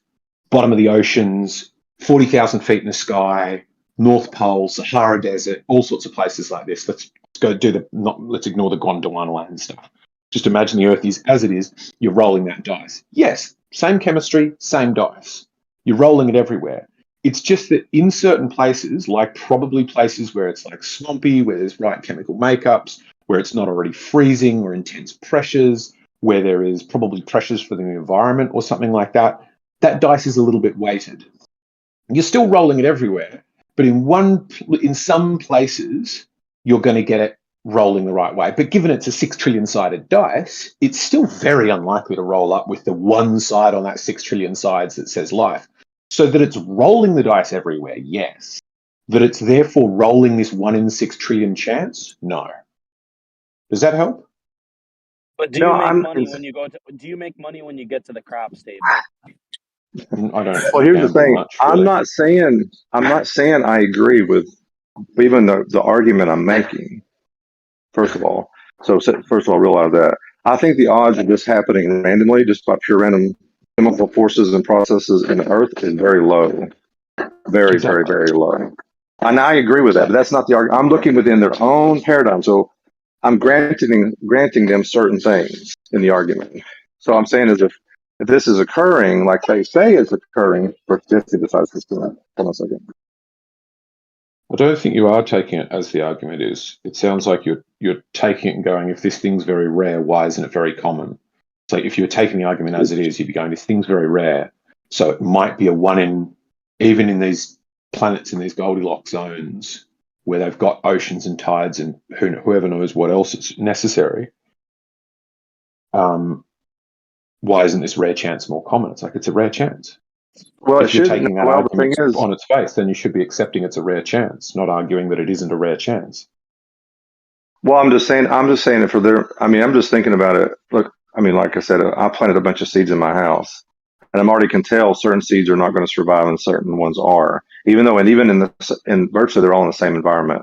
Just by looking at now, they're So I'm just like using that what I can see right now. But even within their own paradigm, I know there's more going on with that seed than just. I mean, there's information involved in that, and me watering the plants, and there's all kinds of factors involved.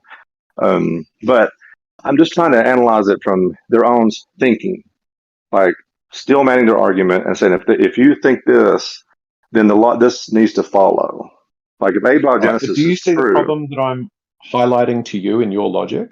Do you see the problem I can see with what you're saying? You're actually criticizing their logic because I'm trying to take it to the next level. But you're not. I'm not. No. Yeah, you've not really addressed the actual crux of the argument.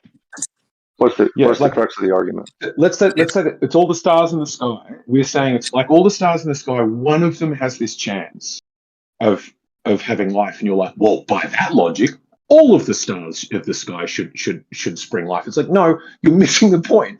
If somebody's saying it's an incredibly, incredibly small chance, then you need to work on the basis that it's an incredibly small chance. It makes no sense to go, I hear you saying it's an incredibly small chance, but by your own logic, it's a very high chance. Okay, I think I didn't realize what you did. I was still focusing on being here on Earth. If the certain conditions should be prime on this rock. Now out there are the conditions prime on those rocks up there. No, they're not the same. The conditions are not the same as it is here. And I agree. But even in that, I'm talking about I don't think they don't even know the initial conditions of the Earth to say so they know the initial conditions for abiogenesis to even start. They're all guessing. They don't know, and even they admit it. We don't know. Except they've made the proteins in the lab, so they can have a good idea of what it would be like, or have to be like at least. It's not like they have zero idea. But Okay, I most think his people I point's talk still to, valid. they I think say his point's still they don't valid know.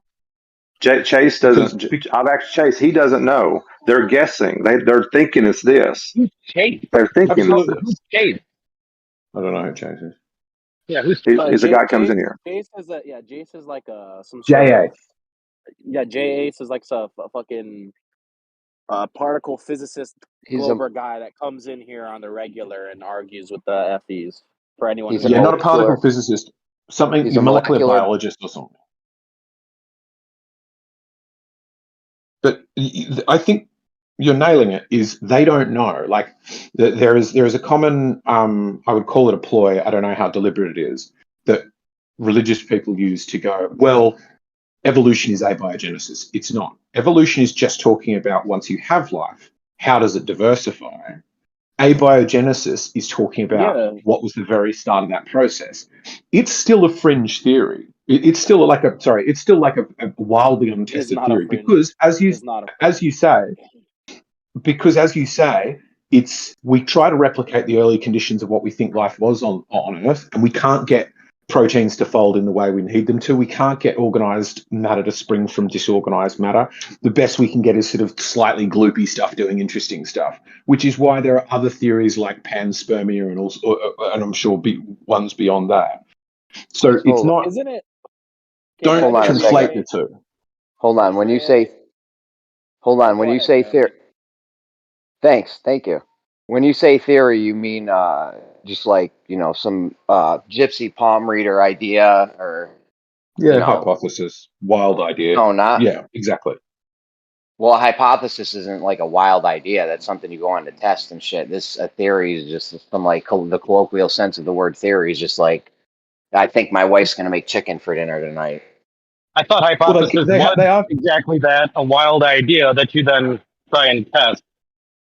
Yeah, exactly. It's a wild idea they're trying to test, but the point I'm making is they have done all sorts of things, put gloopy stuff in jars and shot electricity through it, and they cannot get it to do it. It seems that it is very difficult, even with intelligence trying to drive the process.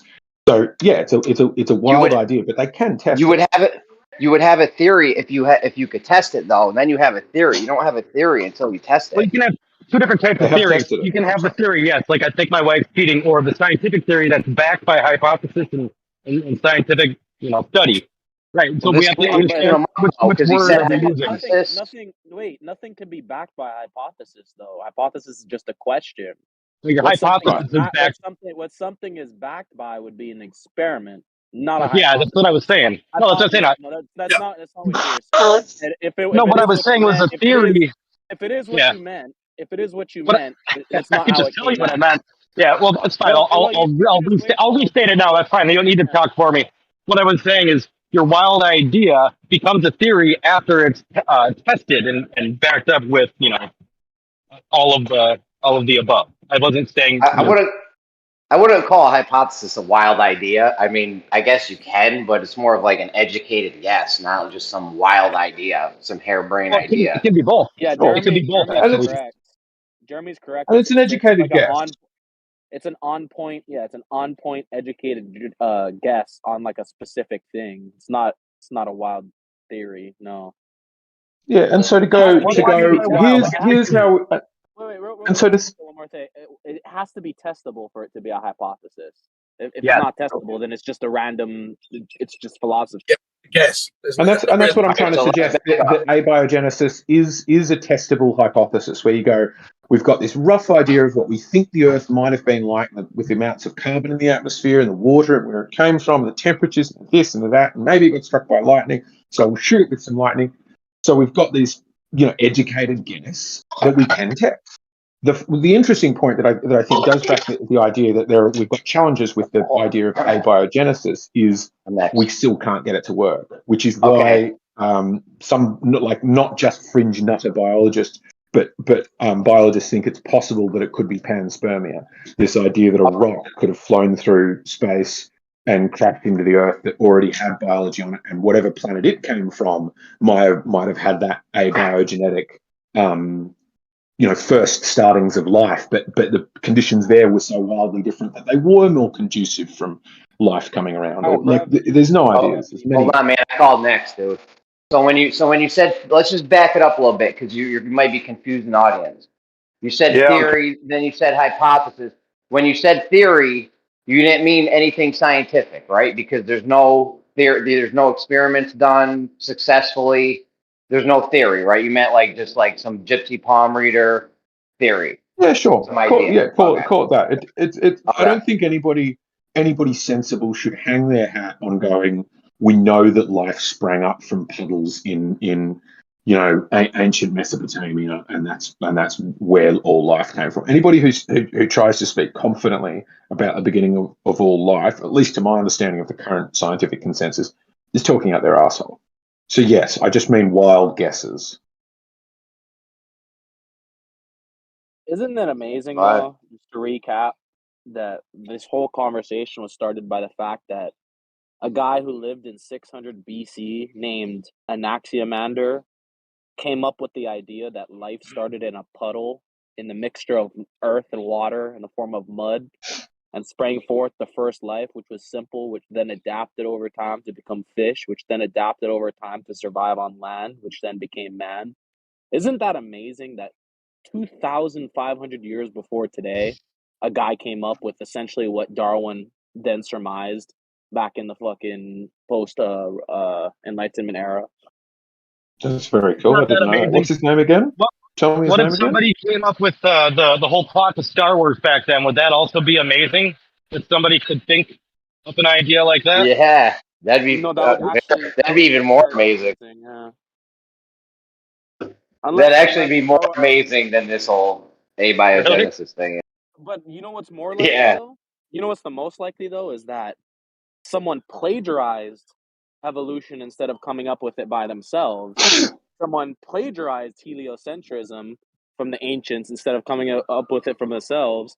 Someone plagiarized relativity instead of coming up with it by themselves. How And did they someone play probably plagiarized. evolution? I'm almost done. Last 2 seconds. Someone also probably plagiarized the plot to start Star Wars. Would most likely be more probable than actually just spontaneously coming up with it on your own. Well, you plagiarized that idea. I mean, there's a famous quote. There is nothing new. There is just not alterations or something, but there's many There's quotes that nothing say new under the basically the sun, same thing. Ecclesiastes. Oh, well, for No, Star he's Wars, Yeah, almost that done. too. That's 4 not the one I was seconds. thinking of. What I was thinking of. There's no new ideas, just variations of old ones. But yeah, basically, even the ideas about how there's no new ideas are plagiarized, not new ideas. All of which I think is funny. Yeah, in for order Star for Wars. evolution to be plagiarized, more than just a wild ass assertion that that's the claim would have had to have taken place. Like if that dude had postulated all of the things like proteins unfolding in the proper way, all of that would have been the guy's idea. Then you could say somebody might have plagiarized it, but it sounds like some dude got high and said, "Bro, it seems like things were not as simple, and now they get like more complex, yo." Yeah, I mean, it's at its core, it's a basic idea that seems like it should have been come up with. Like multiple people should have come up with that idea. Can I check though, Noah? Who's the guy's name that you said? This guy that came up with it 2,000 years ago. That's an interesting thing. I haven't heard that before.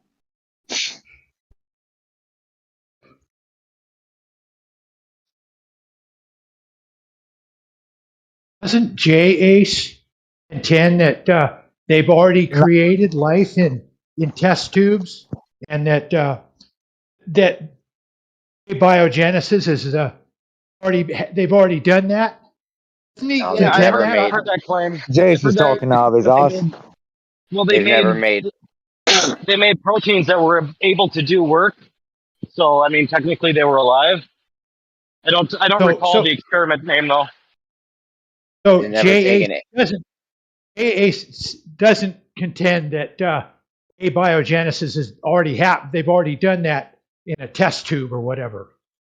Doesn't contend that some protein that's able to He does. recreate He does. itself.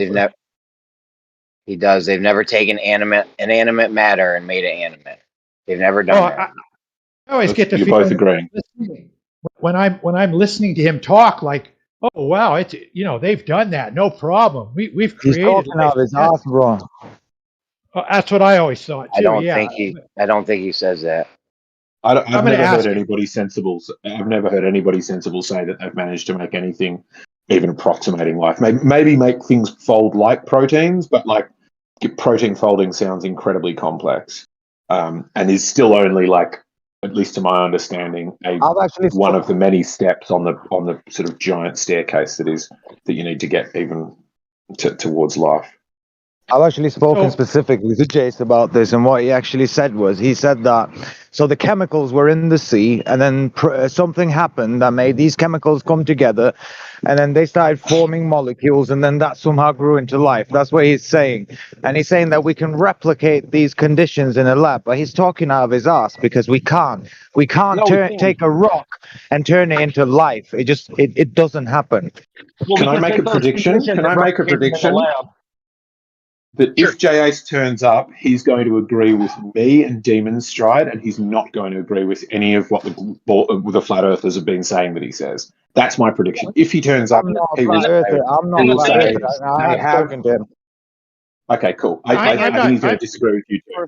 I think what he's going to say is something very similar to what we're saying, which is they have ideas about how it may have happened. There are some basic baby steps where they've tried to do it, but nobody knows where life began, which is why panspermia is still a relatively reasonable hypothesis scientifically, because we don't know where it started. We don't know how it started. So we can't I'm not trying to say that Jace said that. That's just the feeling I get. When we start talking about, when he starts talking about this and other people are opposing him, I just get the feeling that he's preaching that in a sense that, and it's I'm probably wrong, but it's almost like when I listen to him that like evolutionists are saying, like, I could look on the internet right now, I could Google it, and there would be some web page that says that, oh yeah, people have created life in test tubes.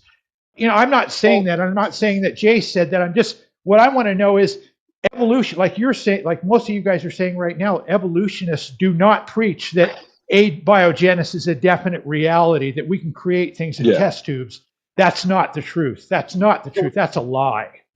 What we've done is we've created the like conditions to what the Earth soup would have had to have been, and they've actually combined chemicals, got them in like this bullet capsule, and we're able to make proteins that could be combined to create life. So the fact is, we can show evidence towards the validity of this theory. Hang on, are you saying they have what theory? Abiogenesis. Not a scientific theory, though, right? Yeah, actually. So it's been tested. It's tried and true. Experiments have been done. It's all tested. Yeah. Like the one I was telling you about. Like they've definitely tried to create the protein chains and in the like conditions of the Earth soup. So yeah, it's theorized. It's got scientific data to back it up.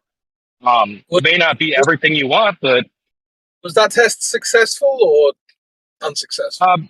It didn't make like life, but it made the protein chains that are required to then combine to make life. Because doesn't the theory need to be backed by a successful experiment, not just an unsuccessful experiment? Right. So maybe it's not. You can't have an unsex. Go ahead. Maybe it's not necessarily abiogenesis that the test was, but more so that could the conditions of early life. So if it doesn't prove abiogenesis, how does it? Hold on, man. Sure, yeah, no, that's fine. Yeah, you can go. It don't matter what I'm saying anyway. It does. Hold on, I got you. Finish it up. Elasma Bar, whatever your name is now. Let him finish. You can go next. Sorry. Yeah, I was just saying the theory that abiogenesis would have had to have the primordial soup, that has been tested. It's been shown to have been at least possible. That's what I mean. I wouldn't agree. I wouldn't agree with possible. It seems like, you talk about this and we go back and forth on it. In the end, nothing's ever resolved. Oh yeah, it could be possible. So that means it is possible. So abiogenesis is a reality, or we've created it. Why can't people just say, no, we haven't done that yet. We haven't created life. We don't know how life was created. Why do some people have to say, oh yeah? What do you mean? Why can't somebody say that? I mean, like that's exactly what I've said like 14 times now. We've got no idea how life is created, which is why we're not sure it was created on Earth initially. Yeah, I know Agreed. you're saying that, Eggshell, but there's some other guy. There's another guy that's saying that we did that. You know that it is possible. Well, he's allowed to I'm have a sorry, different opinion, but you can't go, why aren't some people saying this when there's somebody in the room saying that? Yeah, but he wasn't coming at you for that, Eggshells. He was talking about the other guy. So I don't know why you're getting defensive. Yeah, He's it's just saying, like I why wish can't this would somebody get say resolved. something? Hold on. Somebody's desperately trying to get in, guys. Let's have a little social awareness. All right. Okay. Hold up. So basically what you're saying is we're going to have a bunch of intelligent beings go into a lab and use their intelligence to create the components of life, and that's going to prove that life was not created by an intelligent force? That makes no sense. Yeah, I see the argument. The argument. You're basically proving intelligent design, actually, because you're intelligently Well, designing life from fucking. You're basically taking the components of matter and intelligently combining it into life. You're proving intelligent design, not random chaos.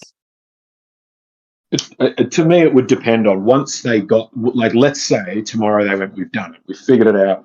You need to have these organic ingredients that were there, and we managed to make life out of it. Then the argument you make is solid, unless they can go, we think this would have been in many little ponds and puddles places. So while, yes, it did take intelligence to do this, that makes sense because what you're using the intelligence to do is whistle down that 1 in 6 trillion chance to a chance that you can reliably reproduce in a lab. Yeah, but what I said is going on in real life. Like there's actual scientists in real life taking the matter, right, and turning it into life. Real intelligence creates real life. What you just said was a theory of what happened billions of years ago when there was no one there to witness it. So what you just said is, what I said is, this is what happened. This is what they're trying to do in reality, and this is what the implications would be in reality. You then hijacked what I said and said, well, in this imaginary reality that we theorize existed, it would be the same. Therefore, your proof is my proof. You just stole my proof base. No, I don't know. I don't know what you're saying. What I'm saying is, yes, your argument holds water that you're using intelligence to try to prove that this could have sprang about from non-intelligence. But I don't think that they're trying to disprove God, or they're trying to even. They're just trying to go, how could life spring about in this way? And what their intelligence is effectively doing is whittling down that 1 in 6 trillion chance, which you can't study at odds that long, right, down so that you've got something testable, which you're doing at that you can reproduce in a lab. You can go, look, 1 in 200,000 times we do this, life springs out of this little alga, little petri dish. Yeah, so you're basically like saying that we can prove that intelligence can create life, which would be something that we would already have come to the conclusion of. We agree. So if my computer has an error and I use logic to find out what the error came from, does that prove that my error was intelligently designed?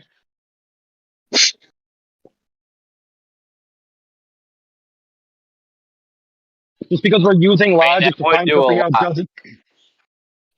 Sorry, that would do a lot for their thing, though. If they could at least put pieces together and make inanimate matter turn to animate, that would be something. But it is weird though, because we're saying a creator's done it, and then you're gonna have a creator go do it. So I do hear what Noah's saying at the same time. Right. But like if you're claiming a creator did it, how would you show what's created and what is? Are there any things that aren't created?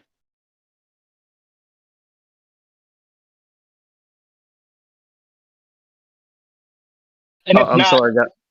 so if I want to tell the difference between two different things, right? One of them has to be different from the other thing. If they're identical, I can't tell them apart. So if your idea is that everything is created, you would not be able to tell whether something was created or not in the first place.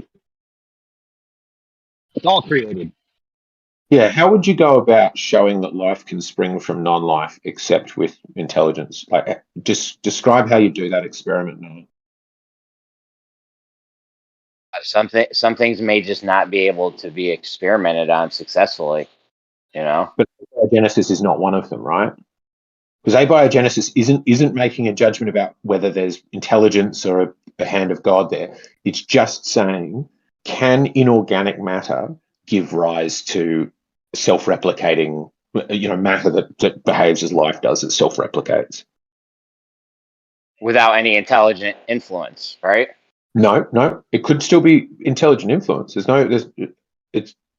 would just be up to people then to go, well, here's the intelligent influence. I think there is.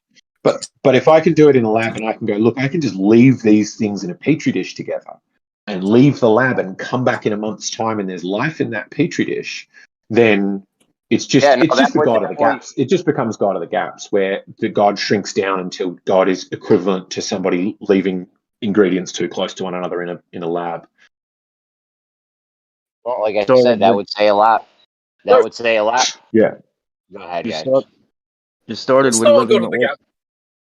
That's not a God of the gaps fallacy. God of the gaps fallacy states that if you can't explain something at all, then God did it. That's the God of the gaps fallacy. But in this case, you're not unable to unexplain it. Unable to explain it. You're very well able to explain it. But it's the same thing. It's like God used to be the thing that created the diversity of all of the animals, but we've got a theory that explains that. God used to be the reason we've got different languages on Earth, but we've got a reason to explain that. So now God is hiding in this tiny last little gap, which is like, what started all of life? And then we go, well, actually, we figured out how we can do that without intelligence. Like, but you still got intelligence there. That's the gap they're shooting for. So to me, it still is God of the gaps. Both are God of the gaps. I don't think so, because all you're saying now is that there's competing theories or explanations for a set phenomena. Well, just because you've got a competing explanation doesn't mean it's valid. It just means that it exists. Oh, it's actually moving the goalpost fallacy. Sorry? It's a goalpost fallacy. Sorry, it's when you've defined it and you go, okay, there's no God here, and you go, well, he must be hiding over here. It's the hidden God or a goalpost moving analogy. What scientist has created life in a lab? Did I miss something? When did this happen? Yeah, sorry, demonstrate. I don't think anybody's saying that. God of the gaps fallacy is very specific, like fallacy of if you can't explain it, then God did it. But in this example, things are being explained in all sorts of ways, so it can't be that fallacy. That's what I'm saying. But that's right. Let me just double check it. You might be right. Fallacy. You might be right. Let me do some reading. I'll come back to you. All right. I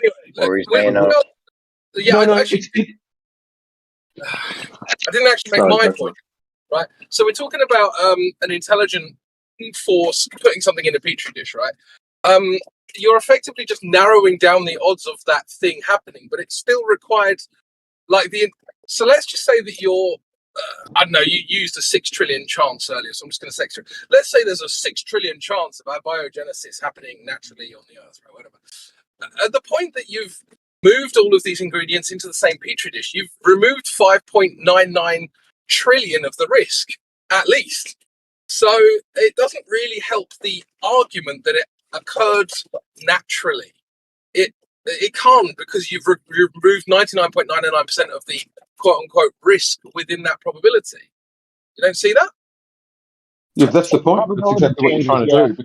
Because as I keep trying to impress upon you, I don't think the scientists doing this are trying to disprove the existence of God. I don't think theology is their primary concern. I think their primary concern is trying to go, can we show that abiogenesis happens? So, it does have that effect on arguments that use it in, debates about the existence of God, but I don't think that changes the validity of them going, here we figured out the conditions and possibly even places on an early proto-Earth that might have happened.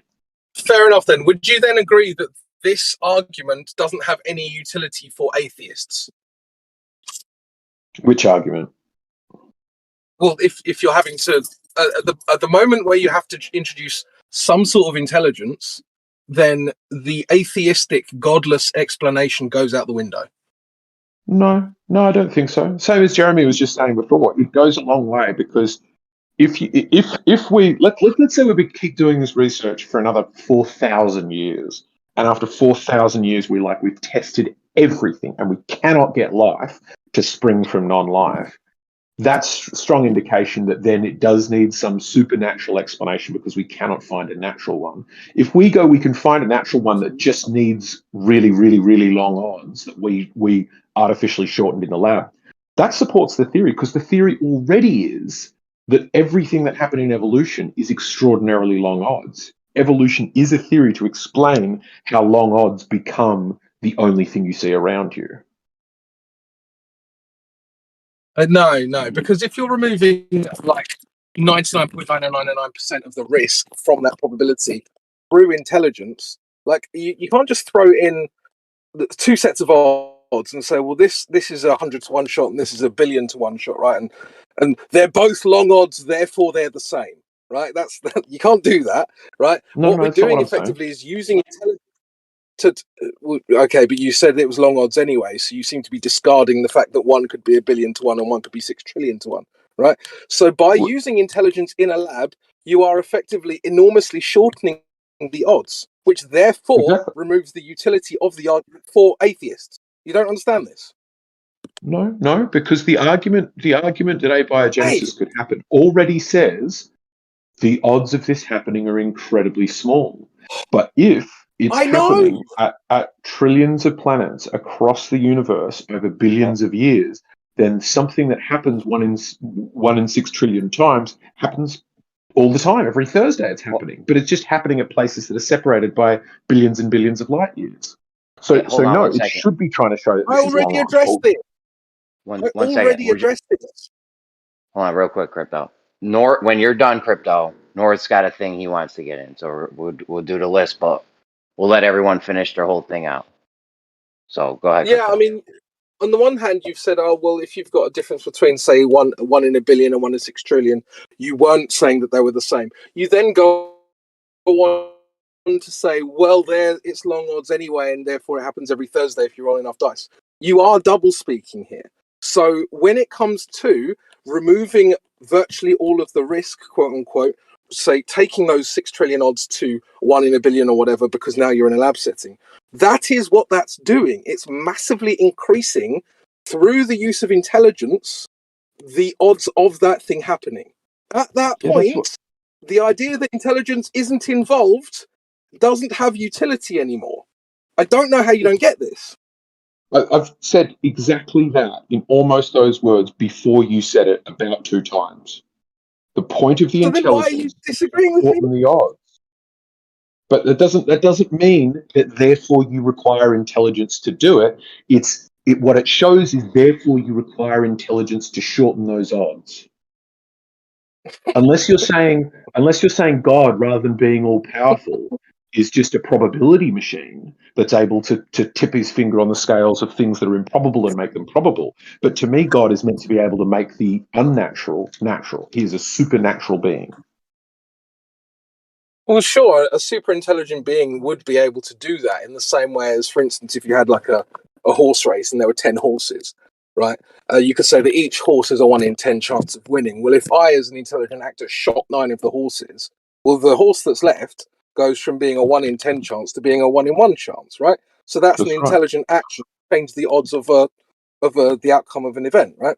So, but by making that argument, that doesn't aid atheistic random chance argument at all. It actually makes the opposite argument. It says intelligence accounts for 99.99999% of the probability within abiogenesis. Therefore, it doesn't have utility for a non-intelligence argument. I mean, we're just saying the same thing at one another at this stage. I think we both understand one another's case, that it's very, very long odds. I understand your case. I think it's a strong case that intelligence shortens those odds. We've used our intelligence to do it. But as Jeremy says, it does do a long way to go that this last step in the chain that we used to call all of these different things God, and now one of the last little finger holds we've got on this slope is, but where did the first life spring from? But we can show, using our intelligence in the lab, that it can spring from non-life. That does show something. Yeah, as long as you used all natural. Oh, go ahead. Well, hold on. North was supposed to be next, though. When Crypto's done, North's going next. No, I'm done. I'd like to add something. Well, hold Unless on. North's next. I'll put you on the list. North You go left. after North. North left. All right, go ahead, Barrel Rider. The feeling I get when I listen to Eggshells is that he agrees with everything that the other guy is saying, but it's like he listens to the argument and he totally agrees that his argument is flawed, but then in the end it's like he's got to have the last word and say that, oh, but it still could happen. It just totally disregards everything. In the end, he just wants to say that it still could happen. Abiogenesis is possible. Can you show it can't happen? Because that'd be more interesting from an atheistic perspective. If you can show that it's actually impossible. Yeah. Well, then you're shifting the burden of proof. I mean, I don't have to show that something is impossible. Right. You're the one that's right. saying that it's possible, so you should be the one You're to the show one that it is scoffing possible. Right, but you're scoffing at all of the evidence and data driven by the fact that it is possible, right? You're just denying, you're hand waving it away. So It isn't possible. It isn't possible unless you show me that it is. You're saying that it's possible, but you're not giving any evidence for that. You're not looking at the evidence. Yeah, You're actively looking away from it. Oh, well, you can put anything into numbers, right? Let's just say that I was to play Carlos Alcaraz at tennis, right? So Carlos Alcaraz is the current number one in tennis. How many people here think that I would have any chance whatsoever of beating him?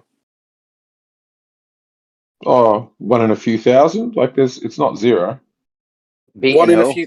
Yeah, he could pull the best player in the world.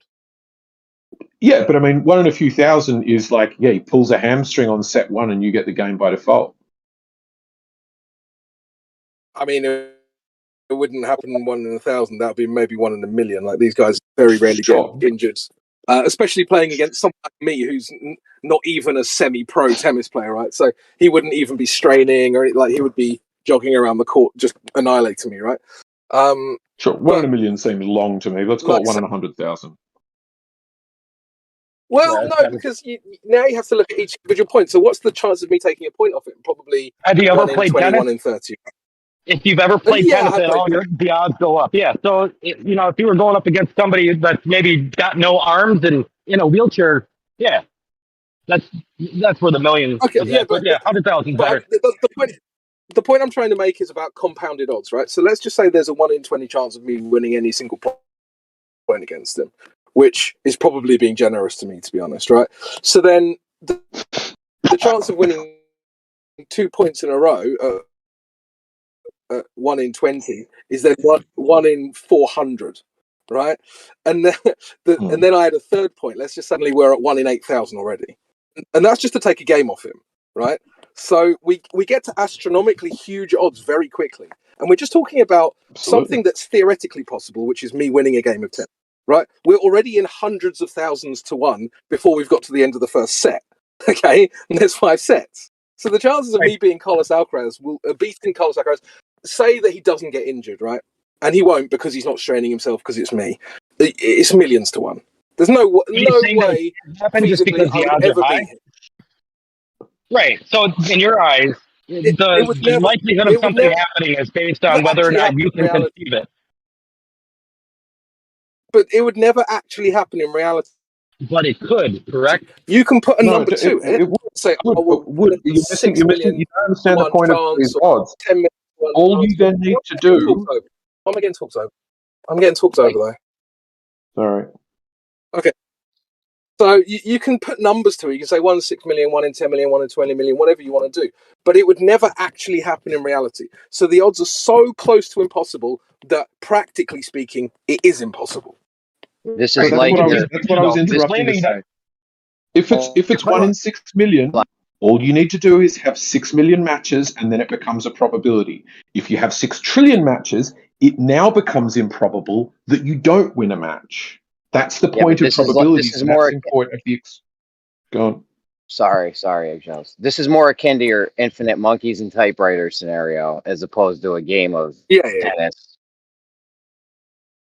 Yeah, because there's only I've only got a single lifetime. I couldn't have 6 million games of tennis against Carlos Alcaraz, and I can I could confidently tell you that if I did have 6 million games of tennis against Carlos Alcaraz, I would lose all of them.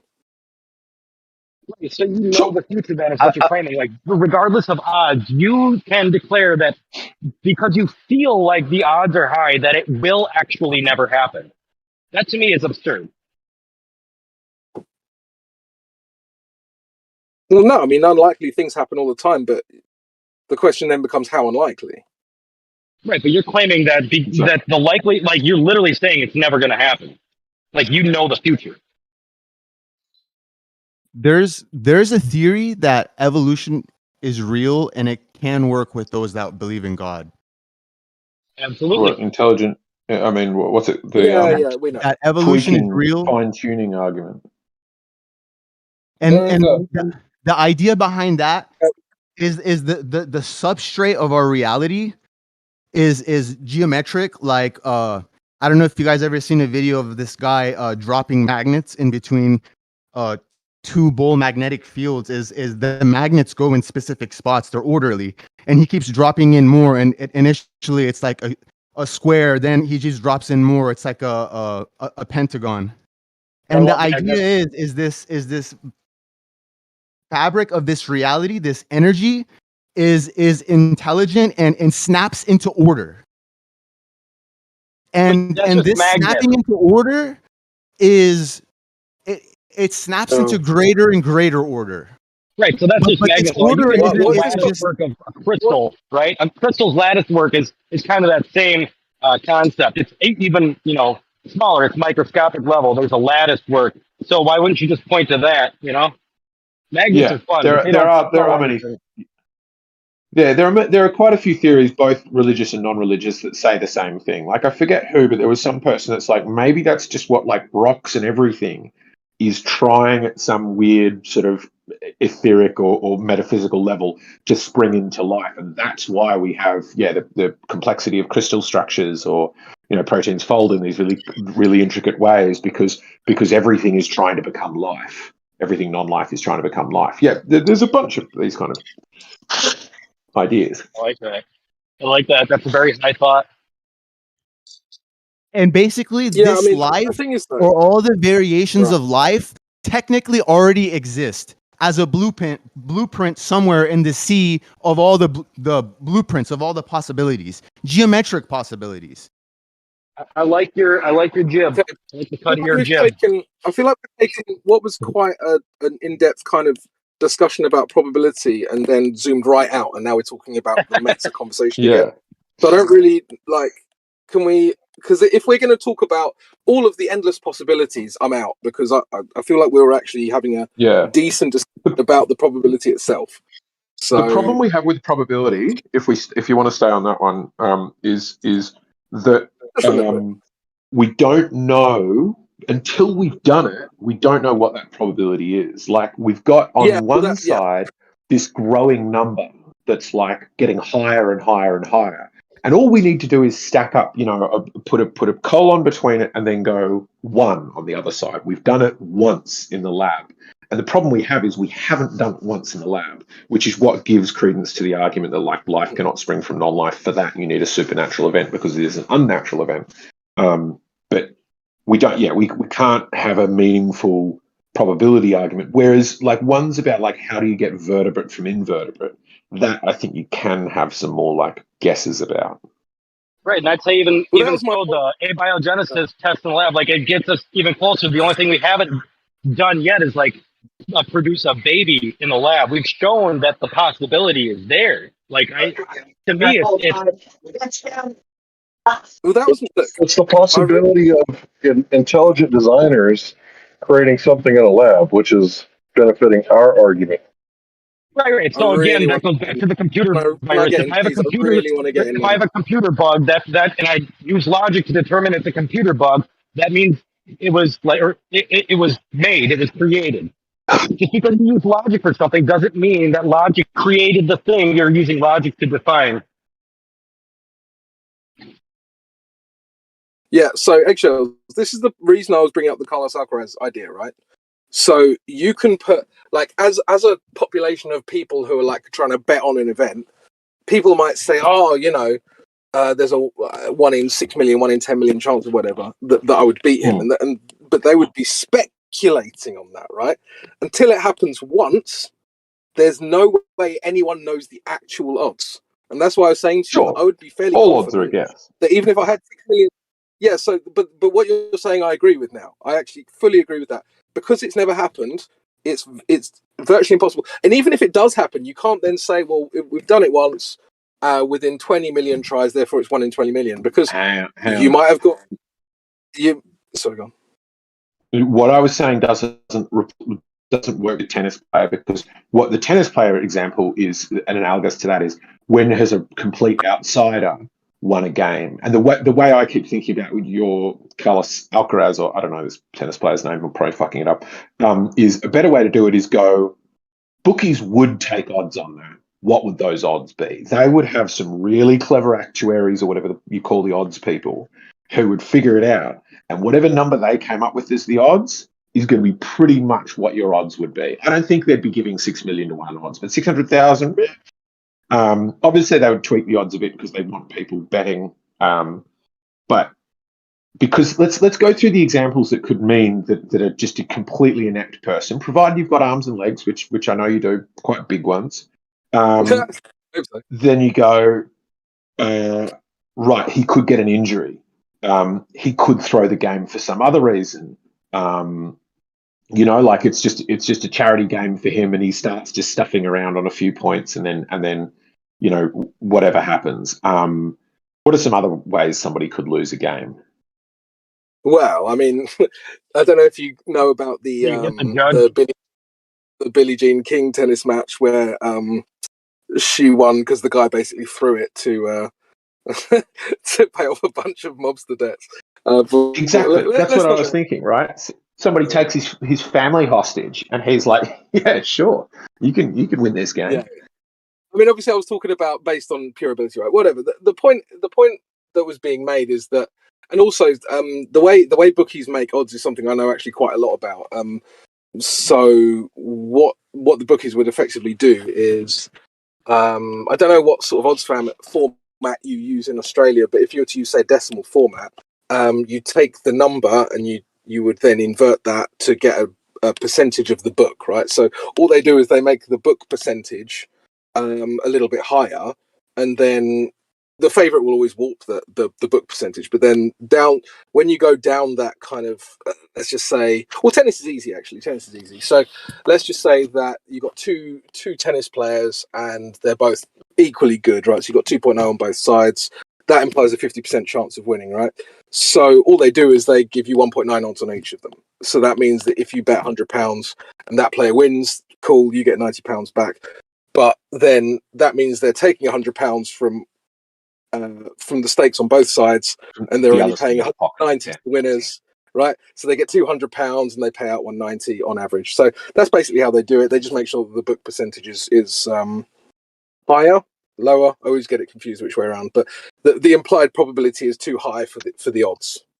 For the event, because obviously whatever happens, that would have to total 100%. I believe they normally go for a book percentage of 130%. So that's how they make their profit, is that the profit on the odds itself. But when we're talking about my probability of beating a top tennis player, right?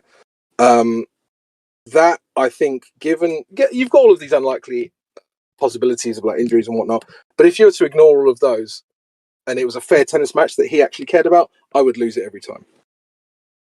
But that's the point. That's the point that I'm trying to make is, if we're just talking about a human playing tennis matches within their life, yes, it becomes unlikely, very, very unlikely that you'd win. And I've thought this very much just about the evolution argument itself, which is the evolution argument isn't actually about does life diversify. I think most people would agree with that if they agree with the starting premise, which is, do you think that 13 billion years could exist? Because if you believe that 13 billion years could exist, then you go, yeah, it would be really weird if you had these trilobites here and these trilobites there, and they get separated, and they're one's warmer than the others, and the others are crawling on land, but they're still identical. And I think the same thing holds true for abiogenesis. It's just, you just go, if you just said, I've got infinite dice rolls, could you eventually roll 600,000 sixes in a row? Yes. Yeah, you could, because that's what infinity means. And so the question is really about how many times you're rolling the die than how long those odds are. Yeah, first of all, though, there's a couple of things that I just wanted to get in. First of all, when it comes to the predictability of outcomes, you have to do it more than once, as we said. If you do something once in 20 million tries, that means that it could be 1 in 20 million, it could be 1 in 10 million, it could be 1 in 100 million. The other thing to mention is that when we're talking about possibility, sure, it could be possible to roll 6 in a row 600,000 times, but it would never, ever be possible to roll a 7 on a 6-sided dice. Right? Yes. So... So then the question is abiogenesis 6 times 600,000 or is it a 7? All right. Yeah. Did you ever see number files? Oh, go ahead, Egg Johnson.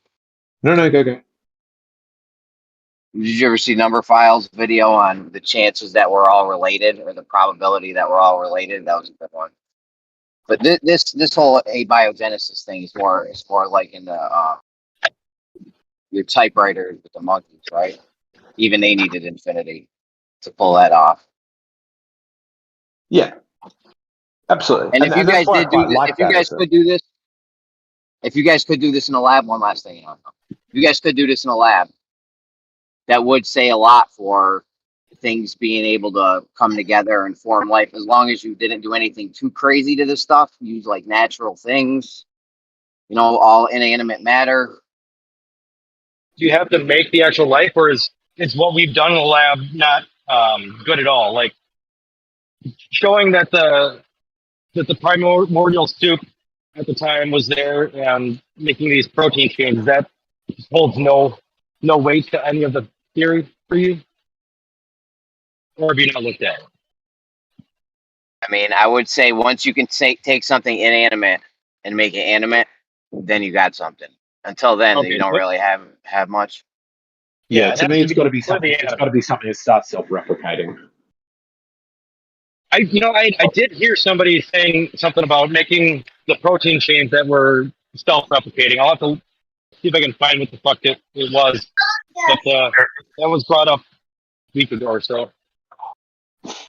I mean, like I said, if you guys have some experimental thing to show with this, where they do it in a lab. I mean, there was some guy that did a 30-year evolution experiment. I don't know if you guys heard about that one, but yeah, if you did some long thing and it was reproducible over and over again, that would be something. Yeah, great. And I'll say this about the things in the lab or even in the environment. I've used this. This is just an analogy, which I use those a lot, but it's to kind of express what the argument is. So bear that in mind. I see fire in nature. I go home in my home lab and I make fire in my laboratory. Okay. Then, therefore, combustion engine. Do you see anybody see problem with my logic? Yeah, it doesn't make any sense. Can you explain it? Okay. Let's say you find something in nature like amino acids or peptides coming together to form RNA or proteins in nature, right? So the building blocks are in nature. You can find them. So, and then I go back to the lab and I allow a basic protein form to form in the lab. Oh, I got a protein because honestly, this is the chemical bonds that you can see them bonding, and now you got a protein. They folded, and now you got a protein. Okay, the protein, the amino acids, is the fire. Okay, the car is the final living cell. Right, but I mean, it just always seems that you jump from one topic to another. Abiogenesis. No. And a car. Were we not talking about this? A car is a final step in a process. A car is a very complex organism, and what we're talking about is simply getting something very sludgy and basic that you'd probably look at and go, "That's not life," and then you'd need a microscope and a few years of watching and go, "Actually, that's self-replicating. That's not a car." Right, that's just some sludge folding in a way that causes some other sludge next to it to start folding in the same way, and that starts the chain of life. What you're talking about then is if you come back 4 billion years later, now you've got a complex organism. Yeah. Okay, no, I'm just taking the analogy that I think Jeremy was saying we did, or somebody said that we did this in a lab. Or even if you did it in a lab, that's the only. See, the thing It is, you're wouldn't rule overthinking out my a argument. creator. Paul, it wouldn't rule It's out a creator. It would just show that it could happen maybe, out in nature. It's possible at least. I well, don't know. no, I Yeah, mean, that's a I good way to can say get it. well, right. I mean, if I see fire in nature, okay, I see fire in nature, or I can create fire in my. I grilled out over the weekend. I made fire at home. You know what I mean? That doesn't rule. Yeah, it doesn't rule out the creator or the necessity for the next several steps. Like, yeah, what are the odds? Let's say I'm thinking about the odds. It's a compounding problem. Okay, what are the odds of fire happening in my backyard? You know, well, it's probably pretty high because either a lightning strike or somebody randomly not keeping their fire contained. A fire can happen, right? And that's fine, but you got several steps to get that fire from in nature into the combustion vehicle. There's still many steps to get there. Okay, Right. now You're talking about that's what I'm saying. evolution. No, this is chemical. Okay, abiogenesis. Another term for this, another term you can look it up, is chemical evolution. That is another term, and obviously, even within Chase and other people said it. This is how life began. Life began through chemical, and then from chemical evolution to biological evolution. So that's the thing: it's chemical evolution to biological evolution. But you've Right. got all And these I steps believe to get there. chemical evolution's been proven, or at least shown to be true. Well, I mean, I no, don't yeah, think but it has. Not chemical until it things. starts self-replicating, but we disagree on that. That's cool. That's fine. Demonstrate. Well, I don't even know if I agree with all the chemical evolution because you've got to go. I mean, I could, yeah, they can go and see or like a cell membrane formed naturally in nature, or they can see amino acids come down on a meteorite. I mean, that's fine, but that's still a long way, a long way. It's like I have all the bricks. The bricks just showed up one day at my house. The lumber just showed up at my house. The nails just showed up at my house. The plumbing material just showed up at my house. Therefore, the house. Well, no, you're talking the final result. Abiogenesis is just those things starting to assemble and become working tools. You're saying, but it's not a house yet. And abiogenesis says, I don't care. We're just talking about the beginning. Evolution would Yeah, be the end of exactly. the house. Well, here's the I thing. keep saying this. The amino He keeps acid. jumping from the diversification of life, which is evolution, to abiogenesis, back and forth like they are the same topic. They're definitely Well, related, here's the but thing, they are though. not the same topic. But the thing is, here's the rub. Remember, the rub's the detail. The devil's in the details. If you talk to someone and you press them, okay, the what causes the change in a species? Well, guess where it goes all the way down to? The chemicals of the biological system, which means the genes change, which means the chemical compositions change, or another term for that would be mutation. A mutation in the protein, the mutation in the gene, which is a change in the chemistry. It's all the same, whether they want to acknowledge it or not. It's the That's same. evolution, not abiogenesis. Yeah, but that's Are we on evolution, evolution not. now? Which one are we? How many Which one times are can you we? say it, Which man? one do you guys want to be on? Because I'm fine with either, but let's not keep jumping between the two. Yeah, like Okay, evolution evolution, has evolution been are the same. under there, but evolution I think is fairly solid as a theory because it shows lots of explanations. It shows you can see it in DNA between like things where we have to move stuff in a family tree. We thought this was loaded there, but we've done DNA analysis and done it there. We can see it happening on a small scale fairly quickly in front of our eyes. But it's I want to say this hopefully for the last time. It is a totally different topic because it can be tested and has been shown to have a lot of validity versus abiogenesis, which Demonstrate and I slightly disagree on this. But what I think we would agree on is we haven't managed to have self-replicating matter come from inorganic matter. Okay, let's The talk about problem your is, evolution then for a second. hold on, Paul, real quick, Paul. The problem is with your whole evolution thing, you took it too far as per usual.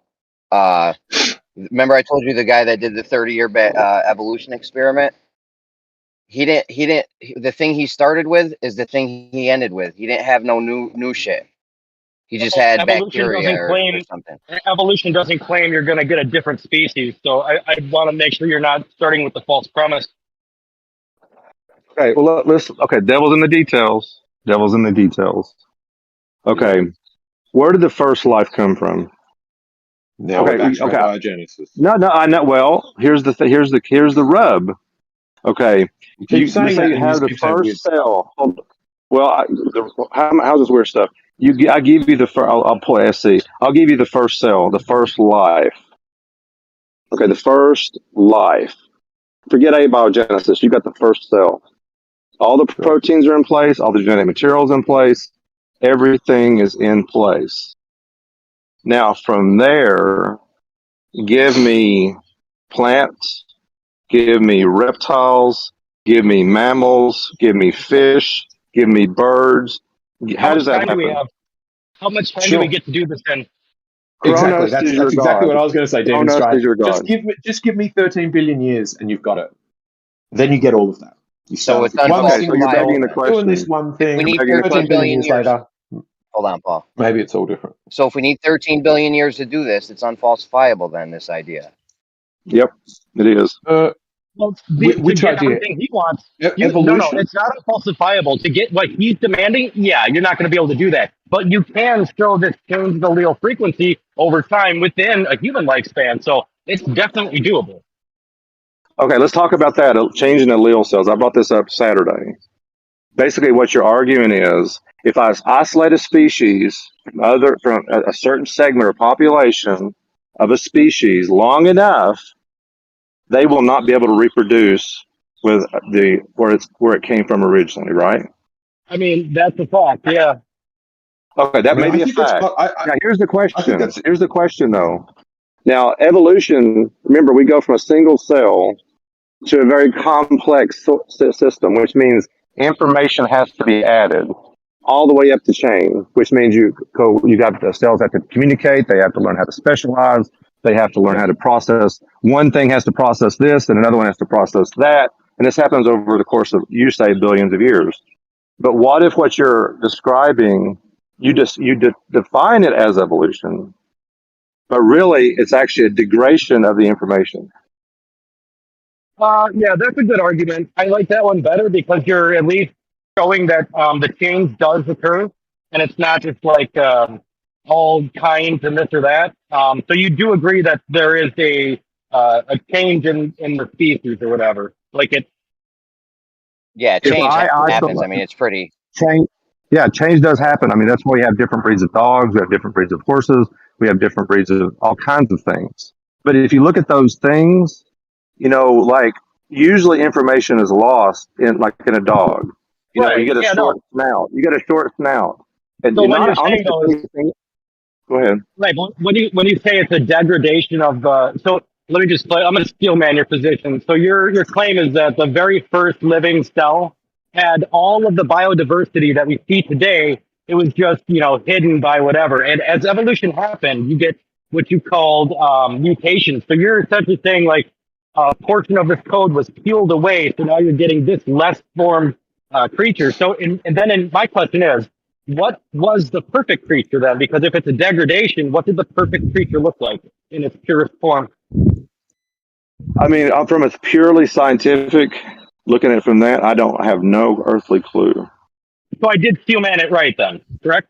Yeah, I mean, so yeah, to get the diversity we would have today, even in different breaking off of plant species, you would have to have one initial plant species or one animal species that, in a sense, then all the necessary genetic material was there.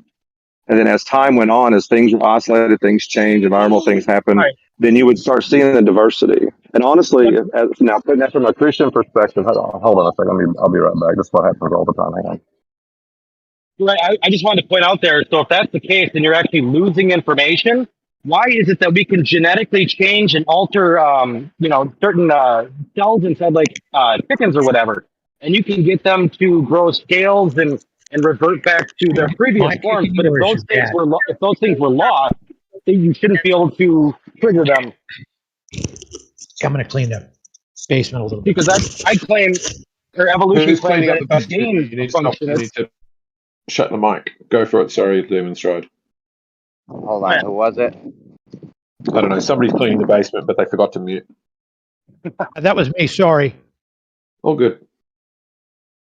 Yeah, it's just the evolution claim is that it's a addition of information through a mutation, and your claim is that the mutation is the loss of information. And I think the one is it can be shown to be true where you're gaining information because you can revert something back to a previous form, but it is like you said, it's losing things. You would never be able to revert something back because that information would have already been lost. Are you saying I can take chihuahuas and make wolves? Yeah, I mean you could alter their genes, but they start producing more wolfish offspring. But there's things No, I like mean, you could trigger gene codes in genes of like frogs. You can get them to grow things from their previous evolution. Like you can't have just be hearing about this now. Like this has definitely been around for a while. I haven't heard of it, but it Can I certainly get back in? sounds reasonable that there's something about DNA that's beyond what we understand. That is like stuff being triggered to change in fairly drastic ways that we don't. Yeah, I mean, nothing about it sounds beyond the realm of possibility. Right. Well, let me get back in. Yeah. Okay, I got my daughter had a little boo boo, and so I had to take care of a boo boo. Anyway, let's think about this for a second. I mean, we already know, just looking at things naturally now, incest is not a good thing, right? If I start sleeping with my kids or my kids start sleeping with their kids, it seems like the genetic code gets messed up, right? But if I move into another family or group or whatever, it actually seems to be. That's why I've this is my personal opinion. I'm not being racist or anything, but it seems like mixed people are more attractive. They seem to at some level more healthy. It's almost like there's a gaining of information that would have been lost, but it's regained. So called hybrid, it's called hybrid vigor, and it is well supported. Which is mixed race people are more attractive. Their IQ is quite often higher. They're quite often more resistant to disease, and we can see it on the farm with black-faced baldy cows. They're not as tasty as Angus cows, but they are clearly noticeably cleverer than Angus cows. And a black-faced baldy is a mix between a Hereford and an Angus. So what you're talking about is well supported scientifically. Right, and you see that within dogs. So if you crossbreed a dog that maybe to a Chihuahua, to a Great Dane, I think that might be kind of difficult. But if you did, you would have a medium-sized dog that would seem to be a lot better than if you kept breeding just Chihuahuas or kept breeding just Great Danes or whatever. So that to me seems to be that there's something in the genetic code that's why you should keep a mixing of genes to maintain the information within the genes. But to isolate it, seems to degrade it. It doesn't help it. Absolutely. Yeah, it shallows. So there's my strength again. And then here's the thing, then that would actually be a stronger case to saying there is one atom or one initial human being that is the basis for all human beings, or within the animal kingdom, maybe a primary, like canine, for example, the first canine that was there, and then over time, as it diversified, living in different environments, the differences started to arise. That would make more sense. I don't understand. Why does that lead? Feels like the same thing you said last time. We start with something that sounds reasonable, and then you take this enormous leap across continents to land on a conclusion that's therefore Bible. I don't quite get it. Why would that mean that Adam exists? Did I actually? Well, because it would. I mean, there's initially. I mean, there are even within science that they think there's a mitochondrial Eve, which means the first group of humans, woman. not just one single. No, it wasn't one individual human. It was a group of people. It wasn't one individual. Let me clear you up on that so you're not wrong in the future. Is this a human bottleneck where they think that humans passed through a extraordinarily they got crushed down to a very small population at some point? There was 1,000 living humans, and then it ballooned out again, and they call that group or one of the people they think they found the remains of Eve. Is that the idea here? That's the idea, yeah. But so let me get this right. So God creates two humans. He knows that them continuing to have incestual relations will degrade them. This was his perfect idea for humanity was, hey, I'm going to start you off perfect. and eventually you guys will get to where we are today. Why would he do that? That sounds stupid. Like, why wouldn't he Well, just you're make it so asking that, why like, would God do something? I can't answer why would God do it this way. well, But it does seem. Hold on. It does seem. Hold on. It does seem, if you even read within the text, incest didn't become a bad thing till later. oh, it was always a bad thing. Just Okay, like where's your evidence of that? slavery. Okay, it's Well, always been a bad morality. thing. Where's your Yeah, evidence of that? morality tells you that it was always Okay, a you're bad thing. imposing. Same with rape and So you're slavery. They're imposing. always bad. God Okay, doesn't make you're something good. imposing. So you're imposing your 21st century morality on something that happened in the past. Is that what you're doing? Oh my God! So if you went back in time, if you stepped into a time traveling device and you took your daughter with you, you'd be totally fine with her selling her to another man. Okay. The different Yes or types no? of slave. Okay, we're going to get into the weeds. I can go down this road if you wish. In the Hold on a second. Bible, I can go down this road if you wish. But I Let's mean, it's not going to take get a us in left the turn weeds. into the whole rape and slavery thing. Let's stay on the Right. evolution thing. That's my preference So, anyway. okay. So I was just making a point. If you want to go off in the weeds, we can, but I don't want to. I'm just saying I was making a point. It does seem even within the biblical record that incest at some point was not bad. Then it became bad later. And it makes logical sense if our genetic code is beginning to be tainted, then it would make more sense to not intermingle or interbreed. Who decides when it's good and bad? And what changed it? What made it good and what made it bad? I just said it. I just No, you said it. didn't. You What just is claimed it. No, you claimed when it was good and when it was bad. I'm asking what made it good and what made it bad. Because the genetic structure and code of the human being would degrade over time, making the species or the human race less viable for even to continue on. Yeah. You've come to this conclusion through the Bible? I mean, I think I made a decent case to show, even within looking at it now, if you look at ancestral relationships, the genetic code seems to degrade, not just from the Bible.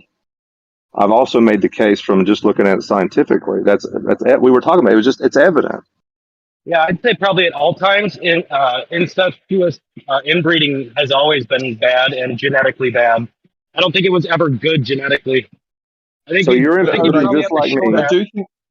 So he's imposing his worldview. Hold on. He's imposing his worldview just like I'm imposing my worldview. So he's the pot calling the kettle black, right? How That's so? all. Go ahead, next person. I think this is it's an interesting point because somebody cool sent me a link recently about like debating apologetics, going actually if you take it from a probability perspective, the arguments for God end up hiding evidence rather than elucidating it. So like the sort of if you look at it on a probabilistic perspective and you go, if life was disorganized and sprang about by random means, then what you would think is it's actually really hard to do in a lab, otherwise it'd be popping up around you all the time, and life wouldn't be very well suited to life on Earth.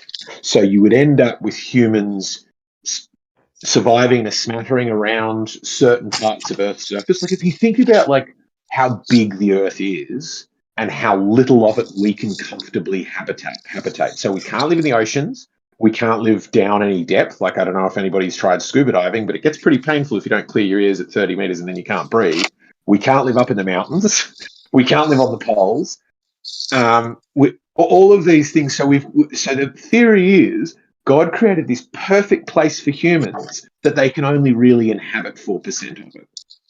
And their body and the earth that he gave to them is actually really ineffective at supporting them, when he could have created a space unimaginably magical where we can inhabit 100% of it and it's all bursting with life and we can eat it all and there's no diseases and all of these things. Whereas like life bumbling along in this way that requires incredibly long odds, incredibly large amounts of time, that involves lots of suffering, that it suddenly seems more probable as an answer. Well, here's the thing though about that. I was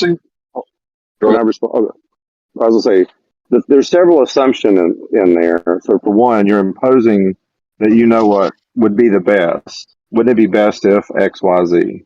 So, we don't live in 4%. So, but couldn't God have done it where we could survive in outer space or in the vacuum or survive the depths of the ocean? If that was God's purpose, but you have to argue purpose. So you have to say, what's the best, which means what's the good, and which implies purpose. And you're saying better than what God would want. But if God's purpose is not those things, and there's something else he has in mind, then this could be the right optimal place for the purpose for which it's designed. Say again, the last bit. This could be the point is it could be better optimized. This looks like a place where life. For what reason? For what reason? What do you mean? For what reason? We could live on the poles. Well, what's the reason for creating us? Well, right. He's saying this is. We could have been made to live in the poles. We could have. Yeah, you're right. But we're not. Yeah, but you're saying God's purpose is why we are where we are. So, did God ever explain the purpose for creating us? The purpose for creating us? I think he created us for his good pleasure. First of all, he created it because he wanted to, and he also created us limited, so we can even infer something from that. We're not infinite like him, so we are created things, and we do have limited lifespans. We have limited capabilities. There seems to be so there's something to this limitation that could be something he's trying to do with. I'm just trying to reason without using anything more than that. Yeah. So, well, I mean, you keep saying that, but it seems like your reasoning is always reasoning backwards towards therefore God. Yeah, it's an ad hoc reasoning. Well, then the other option is this.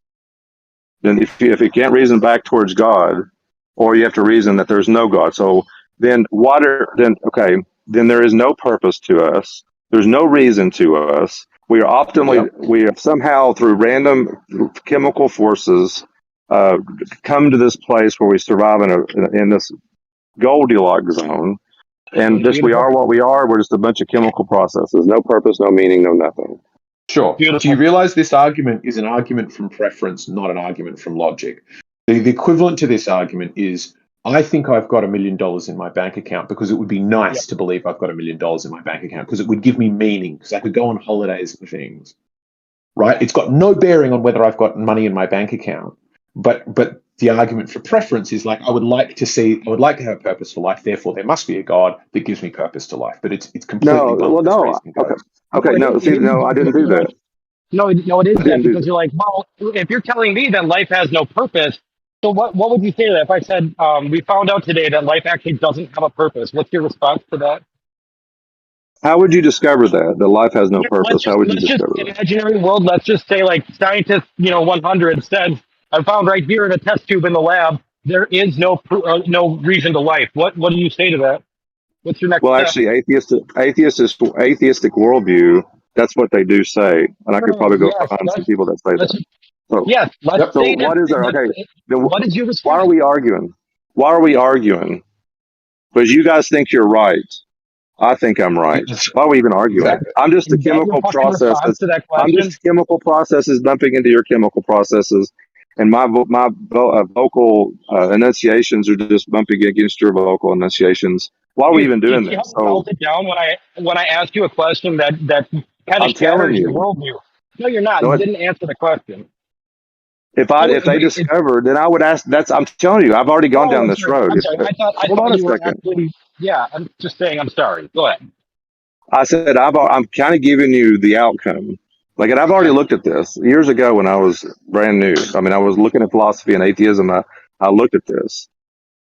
At ground, if there's no God, and there means there's no purpose to anything we do, there's no purpose to the existence of the universe. There's no purpose to us, to life itself. Yep. Then I go, where does your hope come from? It diminishes, it disappears. Because you have none. Where's your evidence? All you have is entropy. Yeah, all you have is increase in entropy. You've got Demon Stride here, who's an atheist. I've met many atheists, and there are many countries, like I'm in Albania right now, and Albania was an atheist country. There are many, like most people in China don't believe in a God. Do you have evidence that suddenly people become devoid of reason and have all of these detrimental effects from suddenly going, I don't think there's a creator? Because they're living Otherwise against their worldview. They're living against it's not. We're living. What we are doing is living against your external flawed critique of our worldview. You're not doing an internal critique of our worldview. And I can turn it around on you right now and show you not just how flawed that argument is, but how flawed it is to do an external critique of the worldview. Here it is. If you were Christian and you believed you were going to be saved after death and go and live at God's right-hand side, provided you had, let's pretend you're Catholic, I know probably very few people here are, pretend you recently been forgiven of your sins, or you'd recently confessed, or you'd recently converted or something, you would then close your eyes and walk through traffic. You would be desperate to be dead, because every waking moment is a waking moment in which you could possibly sin and reduce your probability of going to heaven. You might be converted to atheism. So you should be lustfully looking forward to death. You should be walking in front of bullets to save children from it, going, oh, hopefully that children will see God one day, but I want to stay alive. Do we see any of that happening in reality? No. Is it a dumb argument? Yes, because it's an external critique of somebody else's worldview. It's saying, I, from my worldview, think you're not following your worldview. It's dumb. So the way you framed it, though, that's not the worldview I hold. Exactly. That's my point. That's my point. That's not the worldview you hold. And for me, thinking that we're just a rock spinning around in space and no creepy God is watching me wank and telling me that I'm a bad person, I should be behaving differently because that's my purpose in life, you're giving as a pointless and ridiculous external critique of my worldview as I just gave of yours. And the fact is you immediately spotted that my critique of your worldview is flawed, but don't seem to yet have spotted that actually it's external critiques of worldviews that is flawed. Telling somebody else what their worldview should be while stuck in your own worldview is the bit that's missing. What you need to be able to do is go, here's how I can see that atheists can have meaning and see the joy in life and explore and want good things for other people, even if they're strangers. I can absolutely see how that would happen despite not being an atheist. That's there's the thing. Well, the thing is, if you notice, I didn't ever say that's bad English. I never said that an atheist can have morals. I never said that. I'm just saying at the ground of the atheistic materialistic worldview, there is no meaning, no purpose. Okay, so somehow this is a flawed external worldview. Okay, so where do you get your moral? Okay, if it's not derived. Okay, if you're an atheist and you don't believe in God, you are just a product of chemical forces and the natural laws of the universe, of this world, right? So you're a presuppositionalist, where you think that God gives you your morals? Just answer my question. Is that true? Okay, Yes, so how from that, if you're just a byproduct, I'm asking you now, this is the question. So you can explain to me how you get it. You have no free will, no choice. Because if you're just a random chemical process, you can't say you can get free choice from that. You can't. Okay.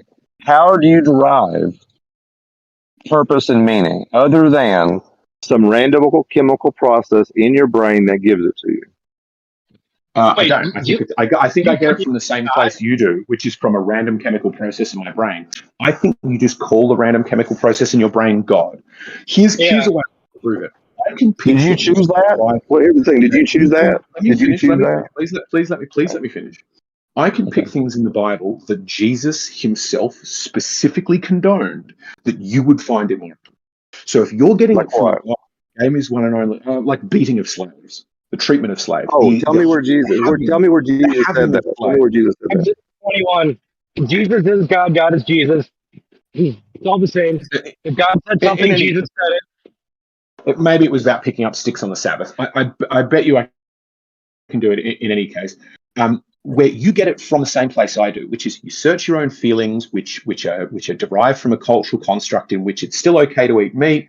It's okay to have slaves provided they're in China or somewhere and you don't see them and they're making your clothes, right? We all just live with these immoralities day to day, and we muddle through. And then all you do on top of that is pretend you get them from a book, but you still use that same filter that I'm using. You just use it to pick and choose which bits in the book. Now, a father just, and son just don't have relationship. this book on top of them. A Do we want father to and get son. into this slave argument? Do we want to go there? Sure, if you want. I'm asking the room. Is it? I mean, if we're going to get into the, it wasn't that bad to be a slave. I mean, I didn't say that. Sure. Just go where the discussion turn get you. It's fine. Now, But a I just think father I and get it from the son. same place you do. I think I will find Okay, things for like one, picking up sticks on the for one. Sabbath is a specifically thing that's in the 10 commandments, 12 commandments, however many you want to pick and choose, that I think Jesus did talk about, that I don't think any of us here would go, we should murder people for working on weekends.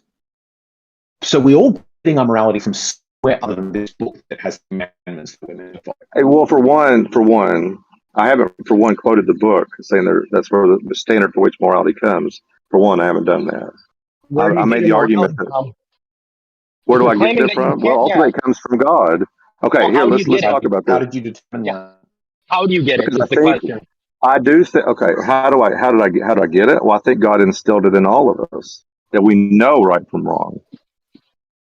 How did you determine? Okay, so Do you have a I'm just test where gonna, you can as an go, atheist, then I'm here's just gonna use that.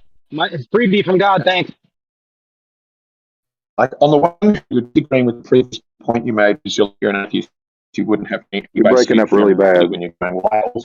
What he's saying is, in the one hand, you're saying that God gives you morality, but as an atheist, you can't have morality. But yet, you're also saying everyone has morality because God gave it to them. Okay.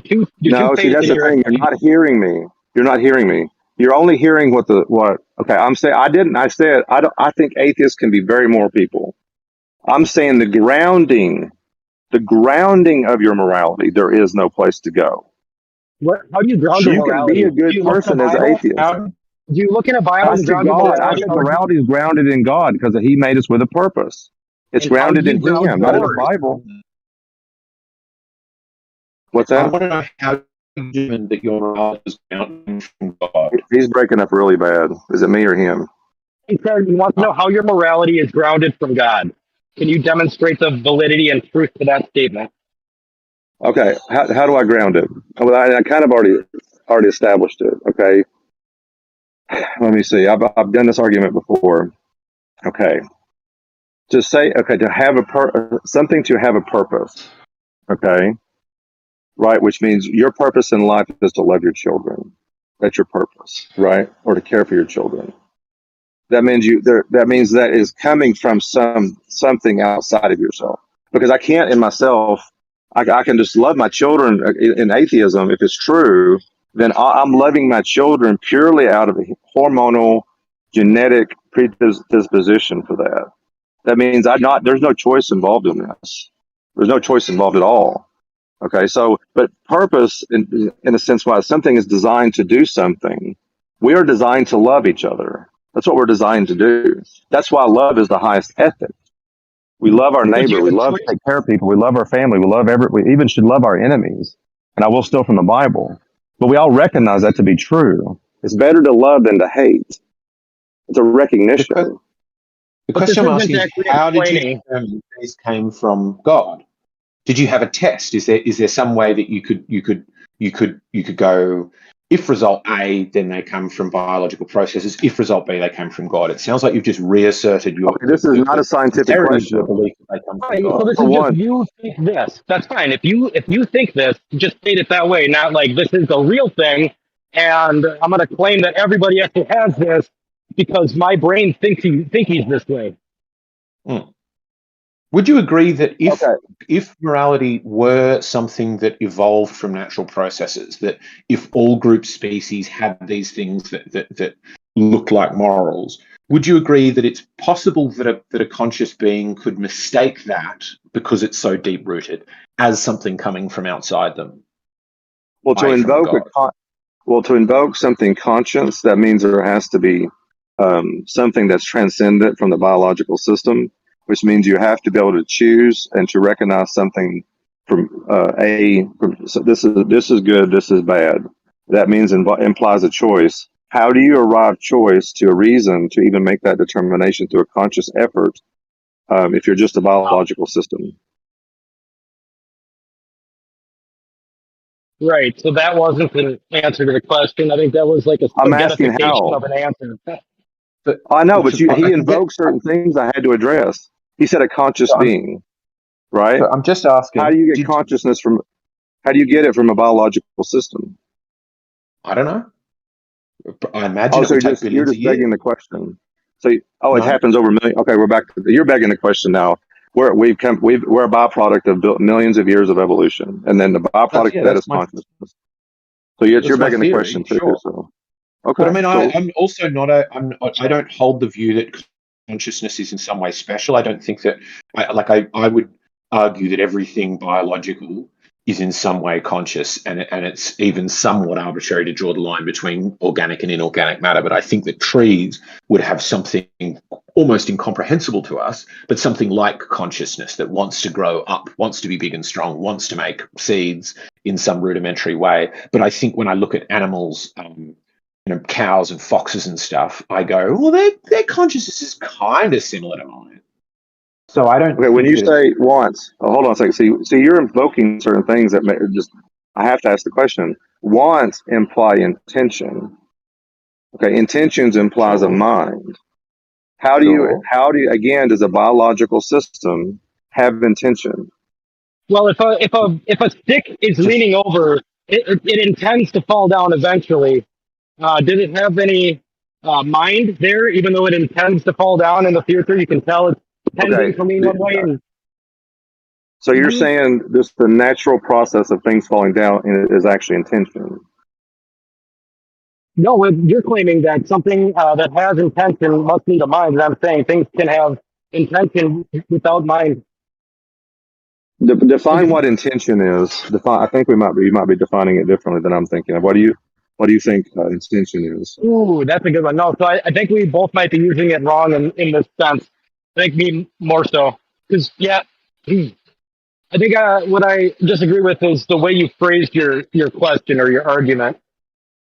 And what also part of to it did you clarify my like? point about consciousness being required for intent, I'm what I preface that by saying is I'm a disbeliever in the idea of consciousness being special. I think it's just a name we give to something. That's why I'm saying I think that everything biological has some very rudimentary, foggy, weird idea of intent or consciousness. In that plants might have it.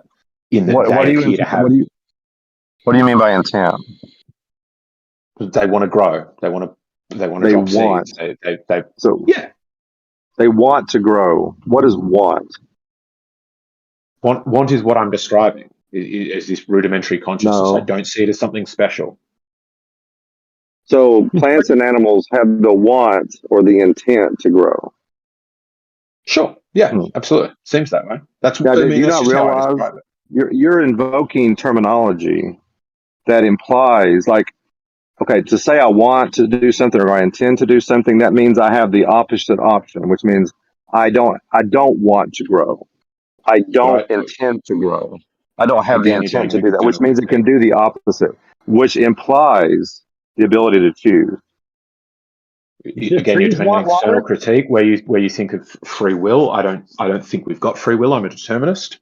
So in my worldview, wanting something is often largely down to biological processes. Most of the things most people and dogs and trees want are things that their ancestors wanted: food, fucking, shelter, warmth, companionship. Yeah, okay, fine. Okay, that's good. Now you just said it. You don't believe you have free will, so you're just using the colloquial terms, but you don't believe that what the words imply. But now go back to what I said originally. Okay, then how can you say, even you say, my worldview is wrong if there's no intent, no free will, no reasoning, no choice to choose between two options? We are just a byproduct of I am determined, according to the laws of nature, to sit here on my deck outside in the hot sun and argue with you by pure biological reasons only. I'm determined to do that. So as you are sitting over there, wherever you are in the world, on your phone, you are determined to be that way. determined doesn't mean really determined. It just means, yeah, it was like preordained. Like there's no other way things could have been. There's no alternate realities that could have existed. We're just doing what we would do. Free will's an illusion. Okay, so then you're even to say I can make my own purpose. We have to keep it consistent. That means you saying I have a purpose. It starts to fall apart immediately, because then your purpose that you conjured for yourself, that's this illusion that you have a purpose, is just a byproduct of you are determined to be this way, no matter what. Sure, He's describing a slave mentality. Determinists aren't unaware that we have a persistent feeling that we're making choices. Like I'm not unaware that I have a moment when I'm choosing an item off a menu where I go, should I have this and should I have that? And it feels like a choice, right? I still use those words about wanting and choosing things. I'm not unaware of the fact that that seems like a contradiction to you. It's just the question is, at a level, is there something you can point at? Because I've looked for it, I can't find it. Is there something I could point out, or anybody could point out, that is truly, really a choice? When you tell me that I'm wrong in anything I say, you by that statement is saying you have a choice. I have a choice to cease thinking that way, and make a choice to believe something else or to think something else. Just the fact that we're having an argument is implying choice. This is an no. Tell me where I'm wrong. You're going, hey, but in a worldview where you don't have choice, you believe there is choice. No, try again. Have another go. Do you have free choice? You just admit, do you have free choice? I don't think so, no. Free will. So how can you tell me how can you argue my position is wrong then? Because I'm just a byproduct of how? How is it wrong? I'm just living up to my predetermined biochemical processes. What do you mean? Just because determinism exists, people can't say things that are inaccurate. But how do you know it's inaccurate? I'm just determined biologically to be and believe this way. Sure, you could be determined. You could be predetermined. You could be in a world in which you were predetermined by the country in which you were born to be a Christian, and for somebody else to be born in Albania and grow up a Muslim, and they could be wrong, and they were determined to be that way. Wrong. They're just determined. They are living deterministically. They were determined by their biological systems to be a Muslim, to be an atheist, to be a Hindu. Do you mean wrong morally? Are you using? If I say wrong, are you thinking morally? I'm just talking factually. Go ahead. Factually, somebody could have been told that the day that follows Wednesday is called Friedensbaum Day, and they could be wrong about that. But they could have still been predetermined to grow up in a household that called Thursday Friedensbaum's Day. It doesn't mean they're not wrong. They're clearly wrong.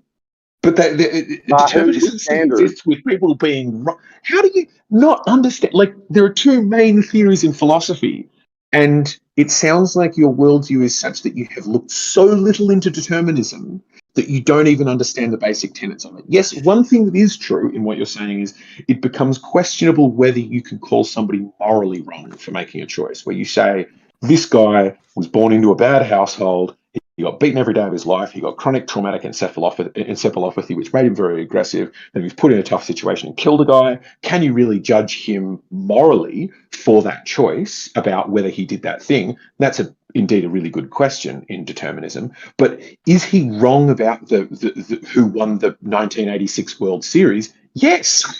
Yes, he was determined to get the wrong information about that and be incorrect. How could you not be?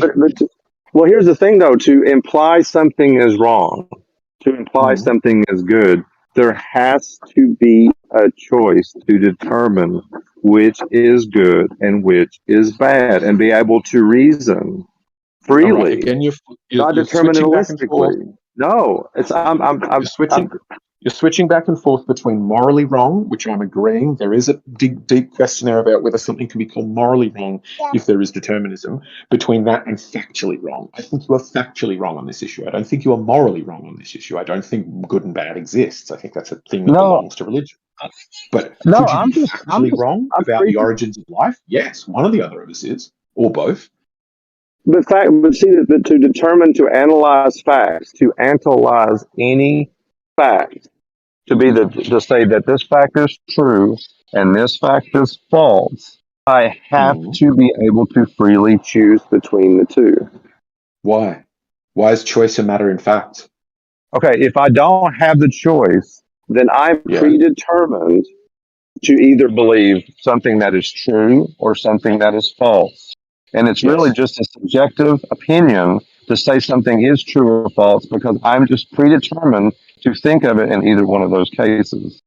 No, objective reality exists, and some people were determined to go through their life and be brought up in a worldview that might not have been exposed to the correct facts. That doesn't mean those facts don't exist or their worldview about them might be wrong. I don't understand how you don't get this. Okay, Yeah, but it's so purely blatantly obvious. speculative, and it doesn't make sense. What exactly do you both believe in, worldviews. Eggshell? Both worldviews are purely speculative. There is no possible way you could determine between a world with free will and a world with determinism. I mean, even the Bible's not clear on this because there's bits of the Bible that suggest God knows what's going to happen in the future. And if he knows what's going to happen in the future, if it's all already written on the mind of God, then it can't change. And we're living in a determinist world, and yet he's judging you for free choices, so there's also free will. So it's always just going to be a speculative idea. But I'm still stuck on this idea you're talking about, Paul. Can you explain what you think it is that I think? What he's bringing up is that if you don't have... He asked me a question. So if you want to answer, go ahead. I mean, I've thought about it. If you want to answer, fine. Sorry, I don't want to interrupt. That's okay. I mean, he asked me a question directly, so I was going to try to answer directly. I'm evaluating just what you told me, but you have just already acknowledged we do not have free will. Okay, now, to say we don't have free will, you just said that. This is what you said, not me. I'm going by what you said. I don't think we do. I don't know for sure. You don't know. Well, I'm also showing you the consequences. I'm actually, you focused on the moral side, but within the moral argument, even whether a statement is true or false or whatever, all those work within they have the same mechanism to determine it. Like to say something is right or wrong morally is in a sense the same as saying something is either true or false. Because you're saying this statement is true, that statement is false. Yes, it is, because you're doing an evaluation. Okay, they're different in the sense that morals. Hume clarified bear with me. It's a really important point in philosophy, which is do not derive an is from an ought. An is that tree in front of me? Is that thing in front of me? Is it a tree? An ought is ought that tree be there? Who planted it there? How dare they? It's my front yard. Okay, hang on a second. I agree. Ought tells you how things should be, and honestly, science can only tell you what is. It can't tell you how it should be. Okay, we're going to go on that. We can make that argument in a second. But I'm trying to say the reasoning factors, not the things themselves, but the reasoning to determine something, either something to be morally good or morally bad, something that is true or false, or whatever you want to use, like even doing the scientific method, the reasoning factors that are necessary. I'm talking about the person, the individual reasoning in those scenarios. If it's predetermined within the person, then you can't say reason is even in play. It's like a computer program. Okay, there's no choice in a computer program. It either you put something in, out something pops. That's all it is. Could the result that comes out of a computer program be right? So my moral choice. Results. My moral choice in one scenario, if I'm predetermined to be a rapist, okay, in one scenario, or I'm deciding whether atheism is true or theism is true, the reasoning capacity to determine in either one of those scenarios, you have to be able to choose between the two options. That's the only argument I'm making. Right, and that's the one I'm trying to hammer down. Let's do this as a thought experiment. Let's say we are in a free will world, but we create, because we're evil, a world in which is deterministic for a small child. And we feed that child incorrect information. right? So the child has no choice but to believe this incorrect information. They've got all sorts of wrong days of the week, that they use the wrong words, but they didn't have a choice about that. Would we still say that child is wrong about the days of the week? I would. So it seems like your belief is, if I were to try and steelman your view, is in order to say somebody is wrong about a fact, they must have had a choice about whether they said the right thing. I don't agree with that. I think somebody, even though they have no choice but to say this thing, they can say something incorrect. Eggshells, did you do a lot of mushrooms or LSD or acid when you were younger? I've taken acid before. I haven't ever taken mushrooms. Yeah, I thought so. Acid's a I great could hear drug. it. Yeah. Well, Calm down. well, here. Well, let's go back to that scenario for a second. Okay, but see, the thing is, okay, if I've been taught something wrong all my life, I didn't know there was another option. Okay, but when I'm coming to that place, okay, I'm this child in this room and in this house by this parent, and then I realize I step out of the world and I start saying, wow, there's more information out here. That reasoning capacity, which means I have to either choose to maintain the falsehood that has existed within my worldview, or I have the ability to choose to go into what would be, I guess, in your terminology, the truth, right? But I'm talking about that place between when you have the two options laid before you. If it's all purely determined biologically, then she will always. There's no choice in that. I mean, even if she makes the choice to move out of that, there's still no choice involved in that. I don't think choice has anything to do with facts. Facts just exist, right? If there's a tree there, there's a tree there. We know it's a tree because of the look and the shape of it, the fact that it's growing, and the fact that we define tree as that thing, we know that there's a tree there. If somebody says that's not a tree, that's a donkey, they are wrong. Even if somebody's brought them up to think that the donkey is the wrong word, they might not think they're wrong, they might not be aware that they're wrong, but they're wrong.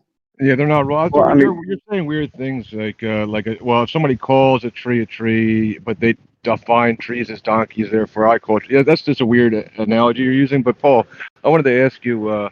I've heard you before say that you believe in objective morality, right? But then just a second ago, you kind of referenced like a computer program, right? So like as it would be like a result of spitting out whatever is programmed. So if objective morality is true, then does free will not exist?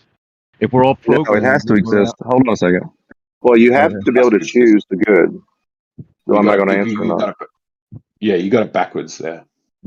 Maybe, but I just want a little clarification on it. Like if objective morality is programmed within us from the Creator, where we have to have morality, right? So therefore we have to have this choice between right and wrong. Right? Oh, I see. Yeah, I think I understand. I understand your question now. There's a difference between having the awareness of that which is good and the choice to carry it out. Those are two different things. That's kind of what we're talking about here. So I think we all have an awareness or an understanding. Hold on. We have an awareness or understanding of that which is good. The fact to say something is bad is an indicator of that. To say anything is bad. Whether to say slavery is bad, grape is bad, there's an awareness of that thing. Now, it's your choice. The moment the first person grapes somebody, I'm trying to use the word to keep the YouTube algorithms from doing something. He has a choice to either give in to that impulse or push against that impulse. Like I said, this is you have a habit of switching between topics, and you've done it like on a few different topics. I'm answering now, from the other guy's to evolution. question. But yeah, let's not confuse morality, which is an issue where we cannot point at an objective thing. There's no thing that everybody on Earth can go, yes, that thing exists. But objective reality does exist. There are things that we can all point out. We can go, there's a bottle sitting on my shelf, and if we lined up everybody on Earth, everybody who said there's a bottle there would be correct, and the few weirdos who didn't would be wrong. Yeah, but I don't want you to conflate also. I mean, yes, I was pulling that out just because it kind of like went off to me in my mind when he started pointing out that it wasn't really in line. But I don't want you to go off too far on definitions being reality. You know, I mean, so like all your examples so far have been definition wise. You know, well, if you don't define it how I define it, therefore you're wrong. That's a little bit strange. Well, It's one not can't have a definition wise. Like conversation. you've just got to agree on know what you're talking about, so that you can have a conversation. I mean, I take your point about going, okay, if we define a tree differently, then is the person wrong? So I won't use that example anymore.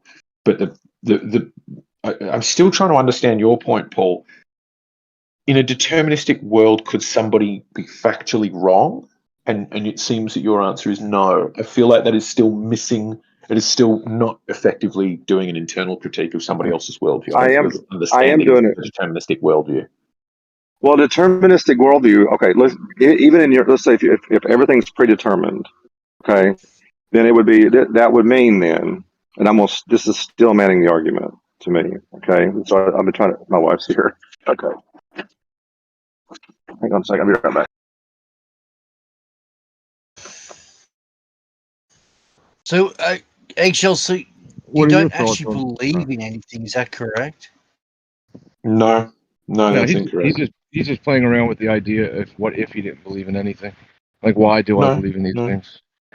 No, that's not correct either. No, I know it's not, but I just want to make fun of you. But I think this is. No, I'm a determinist, so I think the world might be deterministic.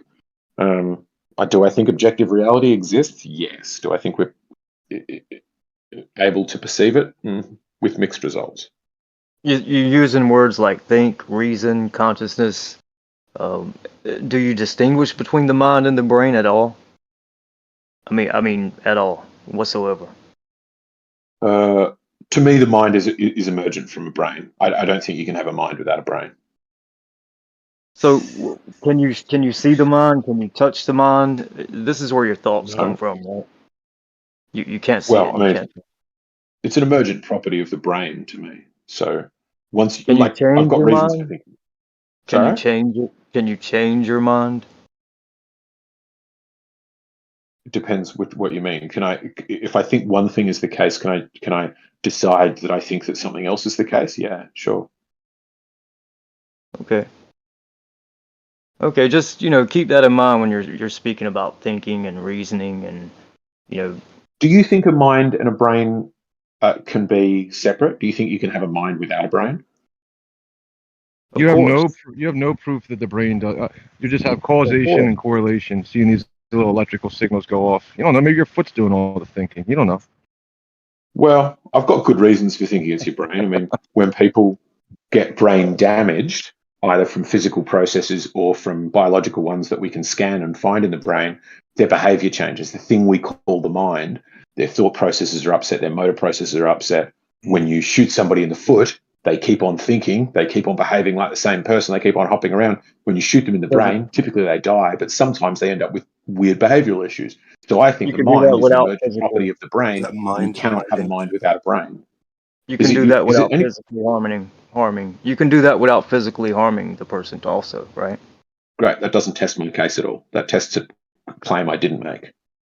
The claim I made is if you do affect the brain, does the mind change? Not can you affect the mind without physically altering the brain. Yeah, but aren't you technically physically changing the brain to make physical changes and attributes? Or there's a person inside the brain of a damaged brain, cognitively they can think and speak in their head, they're totally fine, but their physical attributes physically are different.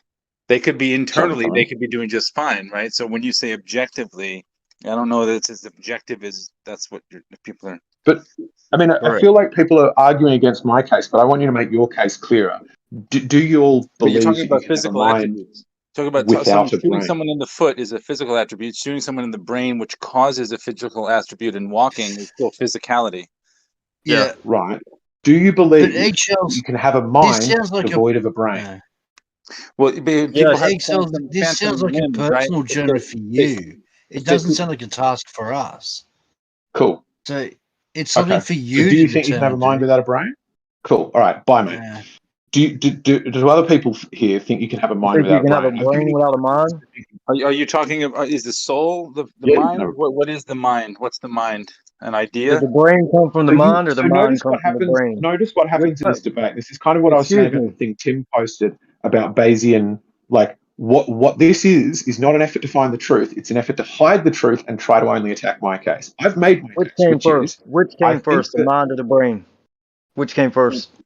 I think that. Let me say it again for the back row. I think the mind is an emergent property, is an emergent thing that the name we give to what the brain does. So, what came first, the mind or the brain, is a dumb question. If what the brain does is what we call the mind, then obviously You got one came intelligent from the design, other. but you Break don't have that a down. What do mind you to mean do by it. emergent?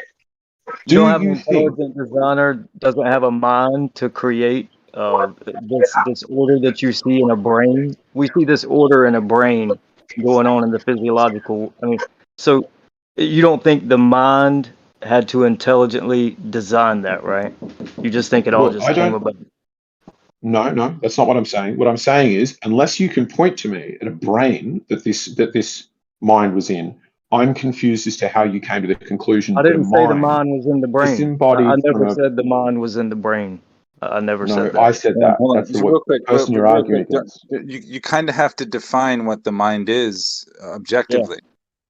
Sure. you can't touch I've it and see defined it. it. Can you guys define it? I've defined what I think it is. Can you guys What define you it? think? Yeah, You but think? Are you thinking with inherently your it's mind not or your objective. brain? Are you Inherently, Notice thinking what's with your happening mind here. or your Notice what's brain? happening here. I'm actually When we're asked talking about to define it, objectivity, right? when asked to define it, I define it. When asked to give my evidence for why I think the mind is an emergent property, it is what the brain does, which is my definition. I support it. Prove it. When I Yeah, invite but you to No define it, evidence. or when I clarify. invite you to support your case, you don't do No either. evidence. You just You go, have I'm no trying to evidence attack for my what case. you just said. Yeah. So you have no case here. You have Hold no on, evidence. No, You have you no have no case. case. It's This not is that why we all don't. you've You got have is a no case. It's case. not that we don't have a case. Okay, we're Okay, asking. make it. Are we trying to? I thought we were. I was listening. When I was listening, I was hearing people talking about objective reality and objective truth. Right? Sure. What part of the mind is objective reality or objective truth, and what is the mind? You said your definition of the mind. Someone else is going to have a different version of the mind.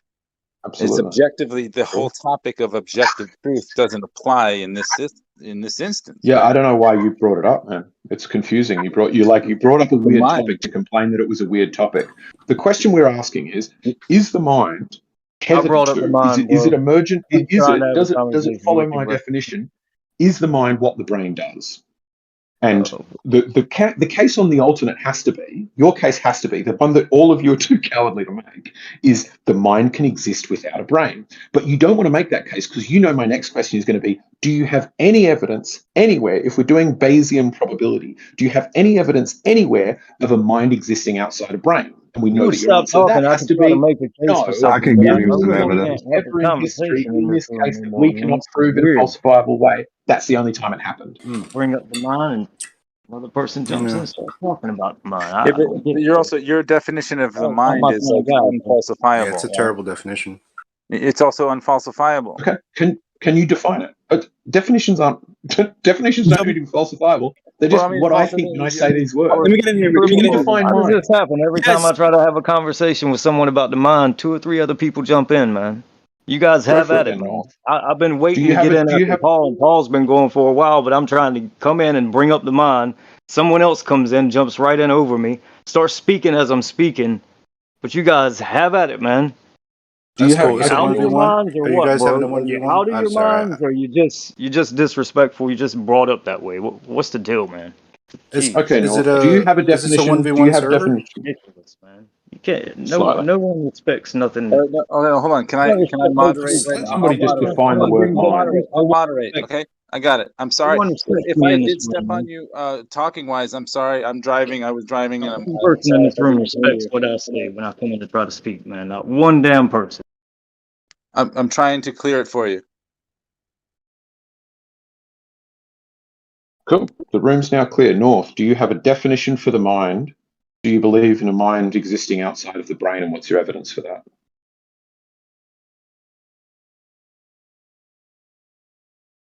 Or is it Barrel Rider? let me get in here if nobody's gonna talk. Just real quick, I'll make it quick. So you're asking for evidence of something that can't be measured, can't be weighed, can't be isolated. We know that we're bordering the edge of science. You agree with that, right? No, I think the mind is a definition we give to what the brain does, and I think the Okay. brain can be weighed, can be measured. As same as the processes, we would say the mind is what drives. I would say the mind is what drives behaviors. We can tell what's on someone's mind by asking them, and we can reliably see that what's on their mind by asking them, and their behaviors are altered by altering the physical structures of the brain. So all of that is falsifiable and testable. The case you Well, need see, to make is for all right. the Well, opposite, hear me out. Well, which you're this is already where me admitting and is you unfalsifiable. this is where me and you differ because you think that neurons firing is evidence of the mind, right? I don't believe that the mind or consciousness is just local. No, Sigmund Freud's definition of the mind includes the ego, the sense of self, and the superego. And that goes along with thoughts, memories, feelings, wishes, and consciousness overall. That's what encompasses the mind. Now, you're trying to reduce consciousness, which is very complex, very advanced, to just chemical and neurological materialism. Like it's more than materialism. But you don't believe that. And there's no way that we can actually prove it to you because we can't. How are we going to prove something? Or how can we prove that somebody has consciousness after death? Exactly. You're making my point for me. You cannot define the word mind, nor can you provide any evidence for your case. You are admitting that your case is unfalsifiable without contradicting any of the examples I've given, He where did. my is Well, he did say, he falsifiable said and we're on there the is edge of evidence showing science. that it's not false. He said we're on the edge of science, and you said no. If I something don't is think we are on it. unfalsifiable, you can't test it or manipulate it. You're right. He's saying Right. we're on the edge of science. You one second you're saying that it's possible to weigh it and measure it, and then the next second you're saying it's not possible to weigh it or measure it. You're not listening. Please listen. All right. My case isn't on the edge of science. It's way in the wheelhouse of science. It isn't unfalsifiable. It is falsifiable. I'm giving you ways in which it could be falsified, and it's been failed to be falsified. There are other tests you could go on to do if you wanted to. What I'm saying is your case is unfalsifiable. Yours, you're going, oh, it's this airy-fairy thing. You need a mind to exist outside a brain because you need the creator to be a mind that perceived and had intent despite not being embodied in a brain. So you need to believe in a mind without a brain. But nobody will stand up for that case. So all you keep doing is going, oh, but it's impossible to tell. I'm like, no, here's ways you could tell. Take somebody with frontal lobe damage, right? Totally ordinary person, get a donk on the front of the head, and their behavior changes in specific and predictable ways. Their mind has now changed. Similarly, or conversely, other studies are also true, which is like London cabbies. Here's a great example. The hippocampus, I think it is, expands physically. A physical structure gets bigger as their mind changes. As they get to understand the streets of London, their physical structures in their brain change. This, to me, shows that the mind is an emergent property. It is what the brain does because changing either changes the other.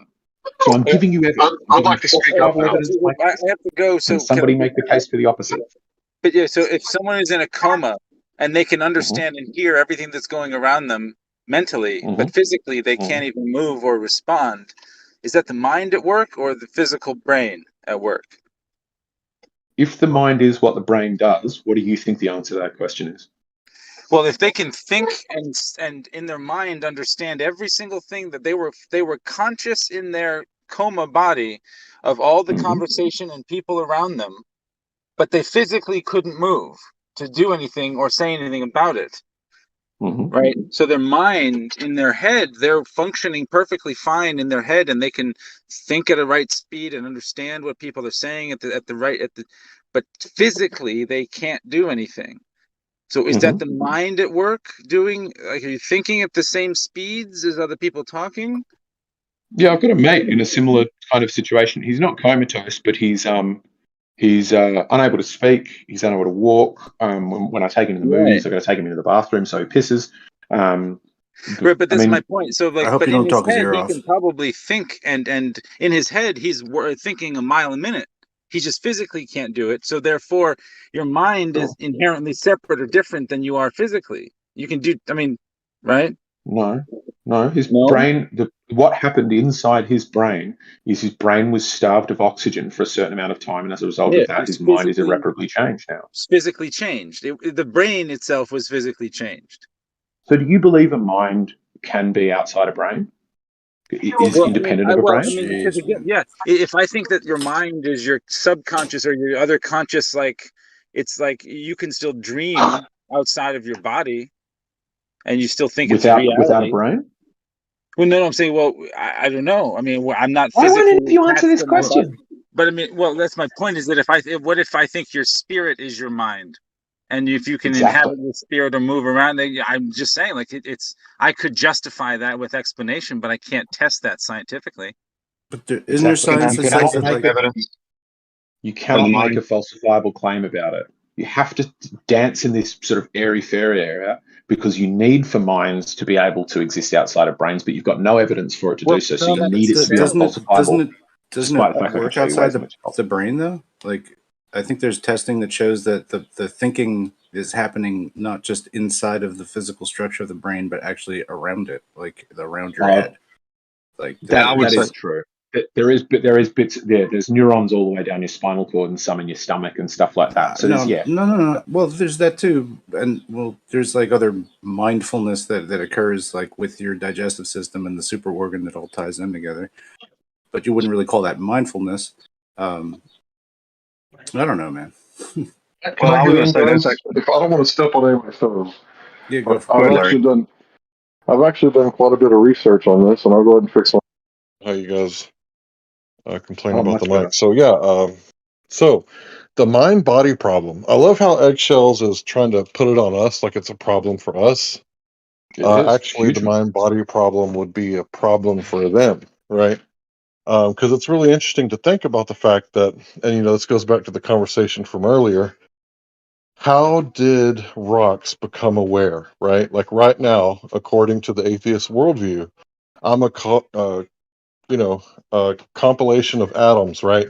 And I walk around and I call myself Larry, right? So the dirt walks around and goes from town to town and it calls itself Larry. Like, how the fuck did that happen, right? But the mind-body problem is really interesting if you start to look outside of, the standard of care, right? Or, what we're supposed to believe or the mainstream narrative, right? When you start to look at scientists who are thinking outside of the box, like Rupert Sheldrake, he talks about the brain as if it is a way for the mind to communicate with the body, like a receiver, right? Or a two-way radio. And when the brain is damaged, it's not that, Stephen Hawkins was an idiot, right? His brain wasn't connected to his mind properly because he had some problems, right? Same thing with someone who gets a frontal lobe lobotomy, right? Like Kennedy's little sister, right? It's not that she wasn't like fully there, like her mind was damaged. No, her mind was perfectly fine, but her brain was damaged. And if the mind is what if the brain is what connects the mind to the body, this is a really interesting thing that Rupert Sheldrake is doing, and I would encourage you guys to check out his work because he talks about these morphogenic fields and other fields that every creature has, and these fields are basically our light bodies. It's a way to think about it, right? So we all know that we have electromagnetic fields. Basically, that means light. We have light emitting from our body, right? The largest ones are from the heart, but the brain also has light coming from it, or EMF, right? And it's really interesting to really dig deep into this little rabbit hole for anyone who hasn't done it. I think once you do kind of go into this little rabbit hole, you're going to be laughing your ass off at Eggshells for putting this, mind-body problem like it's a serious problem for us. Thanks for you didn't disassociate it at all. What are you talking about? Yeah, it sounds like you came in, you were like, I've got to defeat it for Eggshell's case, and then just said some random stuff about what some crackpot believes. Like, my case is really clear. I think the mind is what the brain does. Some guy that thinks the brain's a receiver. Let me get back in. Here's my case so I can make it really clear. I define the mind is what the brain does. I think that it is our thoughts, it drives our behaviors, and I think it is housed within almost exclusively the brain. such that if you damage or alter certain parts of the brain, the behavior and things that we call the mind change, and vice versa is the case. If you change the mind, I teach somebody skills or things like that, then the brain changes physically. So I am arguing for the mind being tethered. It is what the brain does. So you cannot have a mind without a brain. And the case that all of you guys need to make there in order to have souls and a disembodied mind that is God is that not be the case. And continually, I've just said, define the mind and show me how that can exist without a brain. And I cannot get an answer to those two questions. Isn't that interesting? Okay, existing without a brain, that's a different, I say that would be a different type of argument.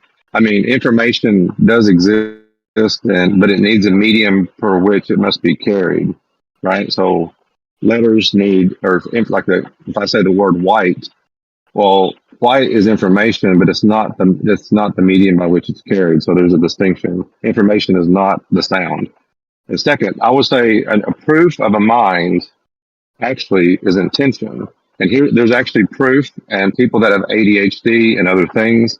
Now, if you say it's just the brain state, like it's just what the brain does, a person has a state of their brain, like what it is, but they can make a choice of intention, making a choice to either think certain thoughts, do certain things that they choose to do, which is intention, and they can actually rewire the brain, which means there's something that is causing the brain to change that is not the brain, which means intention, which that would be a case, which I could pull out studies to show that intention can rewire the brain. I think that's true. I think it's a good case that you make, but I don't see how it changes my point. I mean, I've given other examples of basically the same thing, which is somebody's behavior, like becoming a London cabbie, changes physical structures in their brain. In the hippocampus, I think it's a hippocampus, don't quote me on that, grows larger as they learn the streets of London. Only by doing a trick of the word intention can you make that sound like that some of that is coming from outside the brain, but you can just go somewhere inside the brain, emerge the thought that came into the mind that was, I want to become a London cabbie. And as a result of that, the mind started to change and the brain structures changed beyond it. So can we go back to the one question I've been trying to ask a few times now? Can anybody define the mind in such a way that they can show me that the mind is not reliant upon the brain? Can you show me minds like souls or gods reliant to do what? Outside of a brain? Reliant to do what? Reliant to do what? Hold on. Yes, to answer that question. The mind is reliant on the. How do you say that? So, the mind is reliant on the brain to do what? Okay, is emergent from the brain. It is what you're saying it's emergent. You're saying it's emergent, but that's not what the brain does. Yeah, it is what the brain does. The mind is. That's your argument.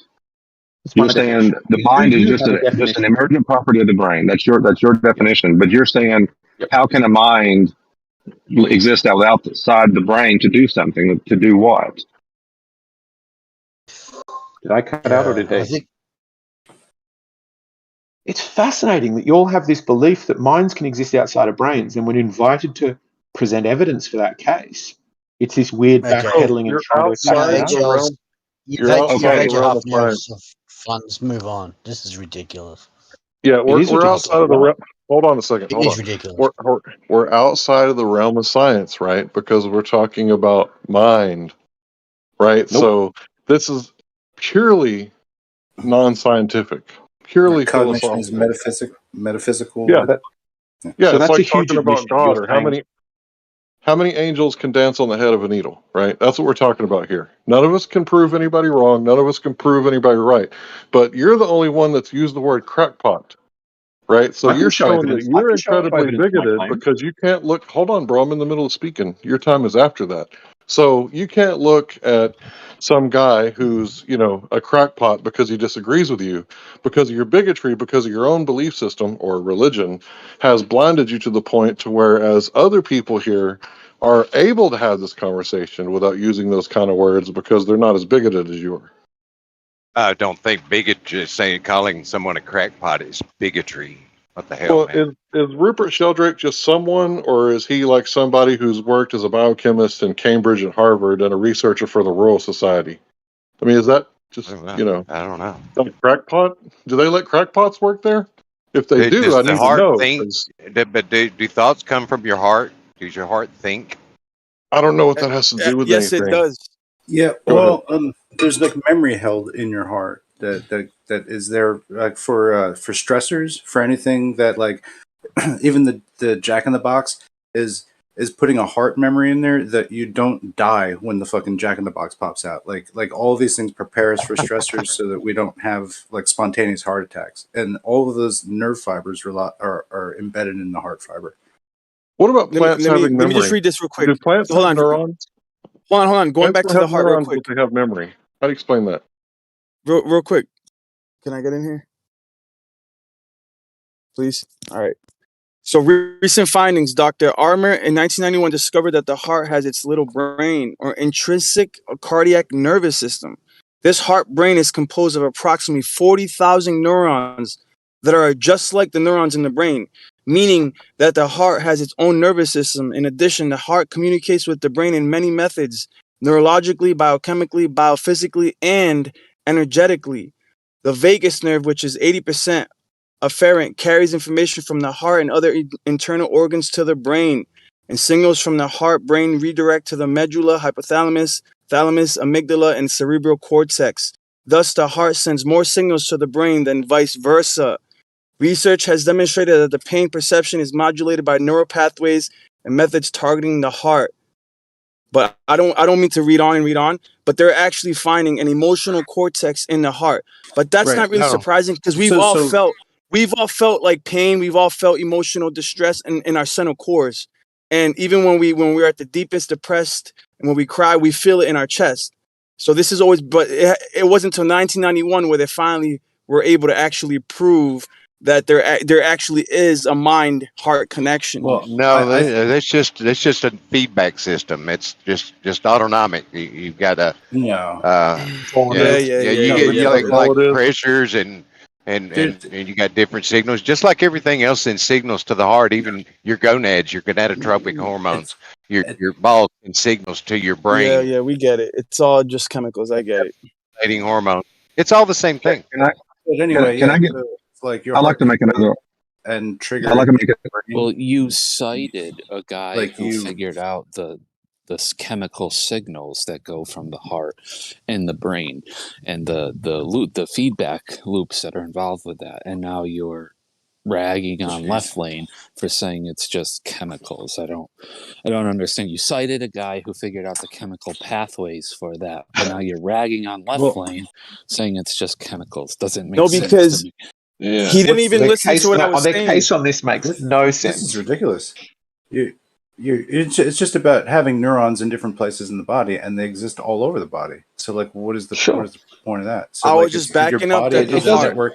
Your body has is a network neurons. that has memory in it, and it's encoded in places, and it's all. But like, yeah, is the brain doing all of that? No, but like, And it doesn't go any way to add to that. It doesn't go any way to showing that a mind can be disembodied. And in fact, goes the other way to go, actually, we have these physical structures and chemical processes that affect the thinking, i.e. the mind, that we can find elsewhere. You're pointing again at a physical structure. but you can't unplug but you can't unplug the heart from the system either, right?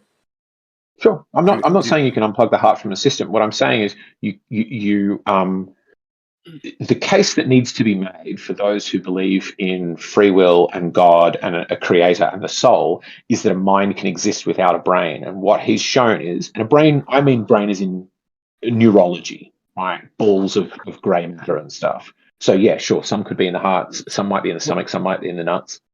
There's a gut-mind connection without those. Yeah, but and the guts hold on. But I'm not ignorant. I'm not ignorant ignorant of the fact that there are neurons throughout our bodies, right? We got the mind-gut connection, the mind-heart connection. So I understand what you're saying, but consciousness cannot just be chemical reactions, because theoretically you should be able to reproduce consciousness in a lab, right? And it's not. Nobody's ever been able to create consciousness or reproduce it. Why should you be able to recreate it in the lab? Because if it's just chemicals, you should be able to just get a soup of neurons or get to combine 1 billion neurons and be able to reproduce consciousness or a sense of self, right? No, it's not a straw man. It's an idea. It's an experiment that you should be able to replicate. If what you're saying is true, then you should be able to replicate it. I've No, already it's not, shown man. how Like plants have memory. we're already. That's mind without body, right? Show me the neurons in a plant so that you can say, well, the plant has memory, therefore these are the neurons that allow, this to happen, because you're claiming there can't be a mind without a brain. How does the plant have memory? How does water have memory? Where's the neurons in I don't plants? think I don't water think has water memory, does. but Not at all. as I said earlier, I think all living things have something that is similar to a mind. Okay, show me the All plant. living things have Can I some get back? kind of Can you show sliding me? scale of consciousness. Sorry, can you show me the plant's mind, or the brain? Show me the brain of the plant. Where's that It at? doesn't.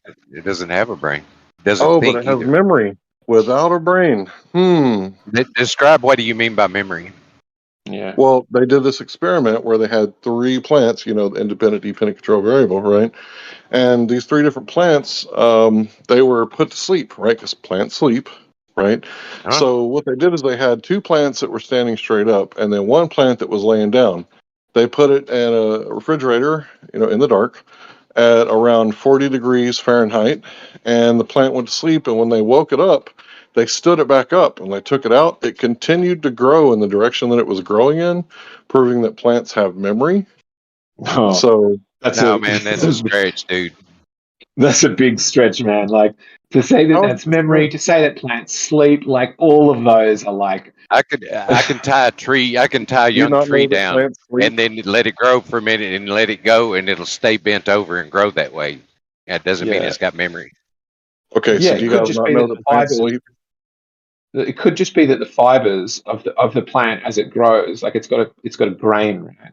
Could be twisted in a way from lying down, such that when it resumes growing again, it follows the twist that it had when it lay down. I don't think that's scientists. The word proves that's got Scientists. that plants have memory. Scientists just discovered that every time you pull a leaf off of a plant, it actually makes a sound. Yep. Sure. Like the plant emits sound, like as if it's experiencing some type of a feeling or pain or something rather. I know you guys hate it when I post Scientific American, but there you go. Sure. Yeah, all along the cellular walls of it, like you get electric potentials out of it, so you can. Using the word using the word memory as in cognition is sort of arbitrary. I mean, there's metal that's got memory. That'll, like, you can heat it up, treat it a certain way, and it'll be a spring. You can straighten it out and it'll stay straight, but if you heat it back up, it'll recoil, and they call that memory. But that's not a cognitive process. I mean, there's Yeah, something. you're talking about a molecular memory versus a cellular memory. There's 2 distinct differences. I think memory and thought and things like that are not. Here's what the article says. Scientific American. I posted the link. Do plants have memory? Plants definitely have several different forms of memory, just like people do. They have short-term memory, immune memory, and even transgenerational memory. So, what were you guys saying about plants don't have memory? So, where's the neurons, guys? Because you guys are making I'm talking about memory. Sorry, I'm talking guys. I about was in the memory middle of as my it. sentence. I was in the middle of the sentence. Yeah. It's rude. Don't be rude. Okay, so Eggshells was saying, right? We need to demonstrate how you can have mind without a brain. Plants don't have brains. Does everybody agree? All right, plants don't have brains. So do plants have memory? Well, memory, that's like part of the definition of what a mind is, right? Different context. Go ahead, guys. Yeah. And you're using There's the also- word memory, as Left Lane just said, you're using the word memory in a way that he just demonstrated. You could say steel has memory. So I don't think anybody. I don't think many people here are convinced. That's a false I'm not analogy, convinced. right? I'm using real memory. Plants have real memory. Not cognitive Yeah, memory. there's also a certain type of worms that don't have a central nervous system, where there's a university study that was performed where they actually train these worms to react to direct sunlight, and every time they receive the direct sunlight, they also receive the small electrical shock. So they took those worms, ground them up, and they fed them to an untrained batch of worms, and the untrained batch of worms exhibited the same reaction to direct light as the trained batch of worms did upon receiving that electrical shock. So this goes to show Wow. that Cannibalistic this goes to show evolution. that you don't necessarily need a central nervous system. Memory could potentially be stored within the water of the cells. Negative. Sure. I mean, it's the same thing Leflane is saying. Is that showing cognition memory? Or essentially to ask this question, could you get both of those results? I think the second one's a far better example, I must say, Dyslo. Could you get the same results without this being a cognitive, mind-based memory? No. Like, No. You can look at the university study. I mean, it's all detailed, but yeah, no, right. they exhibited memory-like experiences. So, does my memory foam pillow have a mind?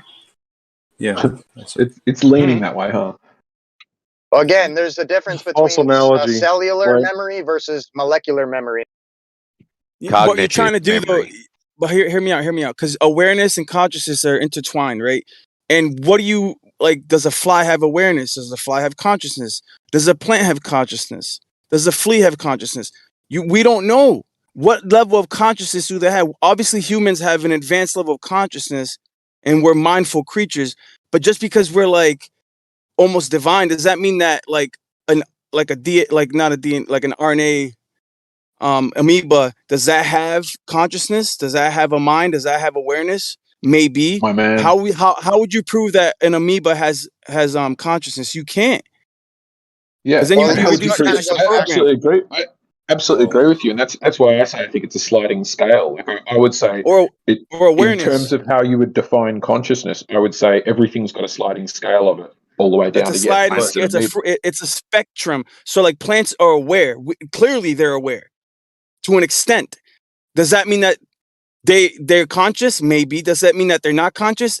I don't know. But you guys are being very like objective. Like, no, they're not conscious. They're not. How do you know they're not conscious? Can you prove what consciousness is? What is consciousness? There are certain like super networks I'll of answer trees. that really quickly. Consciousness is the consubstantial relationship between matter and spirit. Anytime you have matter and spirit, you need water in between those two things. And when you have those three elements together, you have consciousness. Well, there's like a white birch grove. It's one of the biggest groves of trees, and it represents basically that they're all the same plant. They're all like off the same root system. Oh, there's like super networks too, like you say, redwoods, right? I think what's kind of being, I don't know if confused is the right word here, is like the neurological pathways on which we recall memories, like both short-term and long-term, and the like biological and cellular responses that plants have, right? They're not recalling memories like we do. So it's not an analogous situation. Well, How do you know like, that, though? no, I mean, Think about it this there's way. probably even like the sounds of predation on types of their trees or plants or whatever, the same type of plant, and then they'll start producing like toxins. That's the acacia plant. This Scientific American, it says they have short-term memory and immune memory and even transgenerational memory. What is short-term memory? Do humans have that? And what do they mean by that? Do they go any further, or are they just kind of leaving it at your interpretation of what they mean by that? Well, what do you think my interpretation is? Do plants have memory? Plants definitely have several different forms of memory. What do you think I'm interpreting that to mean? Do you think I'm interpreting it to mean that this backs up my case? This is exactly the point. I'm asking you what they mean by the word, not by what you are understanding it as. You might be wrong. I'm asking what they mean by the term short-term memory. Plants definitely have several different forms of memory, just like people do. I think you keep reading the lead. like Can you just? I'm sure in the article they give an example of this short-term memory. Could you give us that rather than just rereading the top line? Well, no, he's saying that I don't understand it, or he's implying that, right? I don't know what it is. So, you are claiming one thing. Please tell me what they say. Sorry, every time I talk, you start talking. I'm just curious, how could I misinterpret this sentence? Plants definitely have several different forms of memory, just like people do. And that's the opposite of what you guys are saying. So instead of going, gosh, Larry, you know what? Maybe I should, hold on, bro, relax. Maybe I should look into this. Instead, you're interpreting it wrong. We're still right. You're double I'm downing asking and you a question. gaslighting. I have I'm asking you a looked question. into I'm this asking what did before. they mean by it? Oh, And you haven't told me that. You just said let's I've let JS. assumed what they mean. You said I've assumed what they mean by this, and I don't need to look any further. And you're ridiculous for asking me to even look further into what they mean by this. No, please look That's I what further. kind you're of doing. agree there. JS That's has what you're looked into doing. it, so we're after somebody who's got the info. It seems that Hank is unwilling to read the rest of the article, and JS has looked into it. So, JS, can you share with us what this is about? Yeah, I haven't looked into this specific article, but I've looked into this topic before based on prior claims. I've heard about this. And like I said before, the big difference is the neurological pathways that we use to store long and short term memories. That's not what plants are doing. What they're talking about with the plants are just biological responses, be it to long term threats or to short term threats or changes in the environment. Right? It's Well, not that's always a threat, but if that's the different case, Jace. changes in the environment. These are just responses that the plants have. They're not like calling on a past situation or a So, past memory But like it in your says what monologue, just we like are. humans. It well, says real just quick. like humans, though. Well, real quick, dude, because there's several examples of humans losing large portions of their brain, sometimes up to 90% of their brain, and they still have complete memory of all the past experiences that they've gone through. So how do you explain that if neurons is the responsibility of No. memory within the human Because body? your I would memory need isn't to. I stored would in need to stone. see that. It's not like a I don't battery. believe you. Your memories come from a confluence of all of the different interactions. It's not stored. It's not a cell that holds a memory that you look at. It's not like your brain opens up a cell file and looks at this memory you've stored. Like, oh yeah, that's what happened. Do you agree with that, Jace? Agree with Do what? you agree with his interpretation of how memory is stored or not stored? Yeah, However, whatever he just explained. there's certain portions of the brain that have certain synapses that are made, connections that are made when you form a memory. But there's more to it than just that. Yeah, Okay, so I wanna- think also I want to keep coming back to Left Lane's point that this is how you define memory. Like generational one, I'm curious about that because I'm going to say that like we wouldn't say our fear of loud noises. Almost all humans, babies right out of the womb, get scared by loud noises. You could, if you were looking at plants and being a little bit careless with your wording, go, all humans remember the first time a human was killed by a loud noise, so we're remembering that. If you were careless with your wording, right? But you could just go, actually, no, environments lead to chemical changes that leads to them responding in a way that it's simple if we're writing a catchy article to call it memory. All right, so this article, if you keep going down, it says, do you see any analog between plants do and humans' brain does? Can there be any neuroscience of plants minus the neurons? First off, at the risk of sounding, offending closest friends, I think the term plant neurobiology is ridiculous as saying human florobiology. Plants don't have neurons, just as humans don't have flowers. Okay, so we're all in agreement there, right? But you don't need neurons in order to have cell-to-cell communication and information storage and processing. So what is information storage? That's memory, right? They're No. talking about So, biological responses, though. They're not yeah, talking we're about talking about biology. how This is all our brain biological forms responses. memories. It's not the same thing. Even in animals, not all information is processed or stored only in the brain. There you go. Yeah, I mean, How do you I answer keep that? saying I think the brain goes all the way to the fingertips, but I use brain in the same way that you do, where like the gut. Somebody started piping up before about the gut biome. That's a super interesting one. You know these things where you give people a poo transplant. You take poo out of a healthy, skinny person, you give it to a fat person, they start wanting to go and exercise and stuff. Where you could say like some of our gut biome, the flora in our whole poop system, is doing some of our intentionality for us. It seems to be driving us to want to eat cheesy foods or go to the gym or something like that. You could call that cognition if you wanted to. I think our body is our brain is all of our body. The I core would say argument water. needs to be for the believers in a soul and a God is a God devoid of any matter, a disembodied mind. I would That's say what you need to argue for. water is the sole responsibility for all memory. You don't even have life without water. It's the dipole antenna of consciousness. You can't have light without water. Did I just hear that? You can't have life without water. There's nothing living that doesn't have water in its makeup or requirements. Yes. Oh, light. Sorry, I That's thought very you said light profound. like a light bulb. I was like, wait, what? Well, All right, that's here, there's technically another true place. too, because all matter is basically just light anyway. So yeah, go ahead. So you were saying I that? have to be, Okay, no, it was crazy can. I have to read this too. I have to be careful here since this is really bordering on the philosophical. Remember earlier, like 5 minutes ago, when you guys said this isn't philosophy? So could you guys be right about something in this conversation, please? I find it so funny hearing how What a people digger. give their own scores in conversations because it never matches up with my tally. I'm just reading from Scientific American. I could be wrong, right?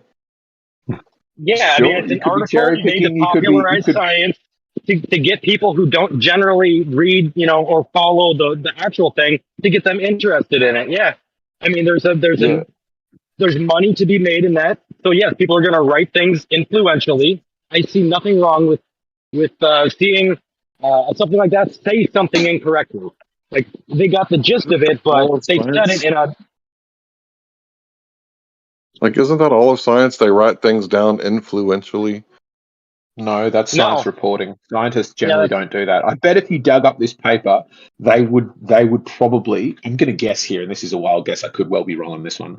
They don't use the word memory except to go exhibiting behaviors that could be described as similar to memory or something like that. They would give this really like hyper-specific wishy-washy language, and it was only when somebody turned up from Scientific American and wanted to make it sassy and sexy to sell more copies that they said, plants remember things. like humans. Yeah. Like it worked though because you brought their article up to us. You're actually acting as if that is somehow valid because it comes from a magazine that has the word science in it. Like this has convinced the people it was meant to convince, I guess. Okay, Still so not what proof would of be a a better disembodied source for mind. you? What would be a better source for you then? I mean, just answering the question I asked like 4 hours ago, which is like, can you give a definition for the word mind such that you can show one that is devoid of any physical substrate, is disembodied? So it isn't like, hey, plants exhibit this thing that we could call memory based on stimulus. Dude, you're But asking for there is proof of something that can have an philosophical. intent. You're asking for proof of philosophical postulations. He's But asking that's for an proof important. of a ghost, dude. You're asking for proof of a spirit. Yeah, That's it's what kind he's of Basically, weird. yeah. I'm You're asking for proof of ridiculous, a ghost because I've given How you about this? proof. I've given you How not about proof. this? Sorry, I try not to use that word. I've given you evidence that minds are linked. They are inextricably part of a physical substrate. That You such that you demonstrated. destroy that substrate, the mind and the intentionality that goes with it is non-existent. I've given you lots of evidence for that. Every time I ask you to prove your case, you're like, can't prove that. You're asking Can't me to prove prove a my ghost. case. How am I going to prove a ghost, bro? Exactly. That's an important point. Yeah, you're You asking me keep something that making can't be proven. you keep making That's this why I keep saying it's glaring admission. philosophical. It's hilarious, bro. You keep making this glaring admission and are not aware how big an admission it is. That you're saying, I have no support for my case. My case is an unfalsifiable claim. Because mine's not. Bro, Mine's falsifiable and I'm showing you evidence. We're talking about philosophy, right? We can't prove philosophical concepts like mind. It's a concept. How Well, you're about claiming that you a can prove virus? it. How about a virus? It seems to be sentient, but yet it's classified as non-living. How do you tackle that one, Egg? Dicelo, you keep coming up with the really good examples. Yeah, I don't know. The virus is like, I would say, I think most living things are have a consciousness of a sort. I think consciousness is a silly word. It's like God. It will just shift its form to skip out on any definition. But I think virus is a really good one where it appears to have something like intentionality, despite what would you call it, substrate. It's a good example. Get canceled talking about viruses. Can he define the intentionality? Because I think his definition, I think he's not. Well, for one, I don't think he's ever defined it. So, what is intentionality? Please Just desire, this want to do something. But what is want? Or just redefine it. If I'm totally happy to do this, can we then have you define the word mind and give examples of disembodied mind? Because I feel like each time you're like, hey, define this word, I'm like, bang, here's my definition. And you're like, great, moving on. I'm like, can I have your definition? You're like, nope. No, yeah, it's pretty accurate. Yeah, I got another one. Definition of mind is Artificial intelligence. Okay, here I will give him a definition of mind if he wishes. I'll even steal from Wikipedia. I pulled up Google. Okay, an element. A mind without matter is what he said specifically, Paul. I understand this. I get it. Okay, so you want me to define it, but then give you an analogy of something I'm trying to define? No, I want you to define mind. You can use Wiki or you can use your own. I'm not using Wiki, but both are the same. Then, so that you can move to the next step, which is, can you give an example of one that is devoid of any substrate, devoid of any physical matter, as Diaslo put it? Okay, for one, to show something that is devoid of physical substrate. Okay, yeah. I mean, when you say substrate, you mean anything physical, right? Yeah, physical matter. Okay. Yeah. Okay, so for one, you've automatically, by saying something physical, you've eliminated anything scientific. So the only thing I can give you is a philosophical argument. That's all that can be done. Because I cannot give you hold on. I cannot give you scientific evidence of something that is non-physical. But that's what they're asking for. Because they said it's not philosophical. So I'll give you a definition, right? So the mind is the emergent entity that comes out of the person's ability to process sensory information into memory, thoughts, feelings, and emotions, and the ability to reason and understand things. So that's kind of a cherry-pick definition, but take it, run with it. Well, I'll give you. Can I point? I never gave mine. So, okay, go ahead. Yeah, just for a moment.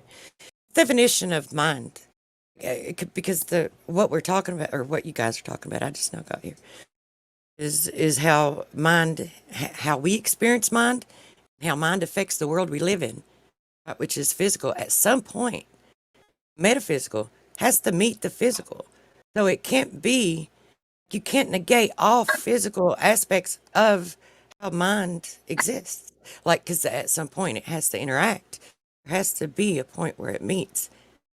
And we can talk about that point, but can't, like, in the physical, how are you going to talk about the metaphysical as if it is not relevant unless you can explain it without using the physical when there's a point where they have to meet for definition to even be relevant? Well, that's what the brain does, ma'am. Well, that's what I stated earlier.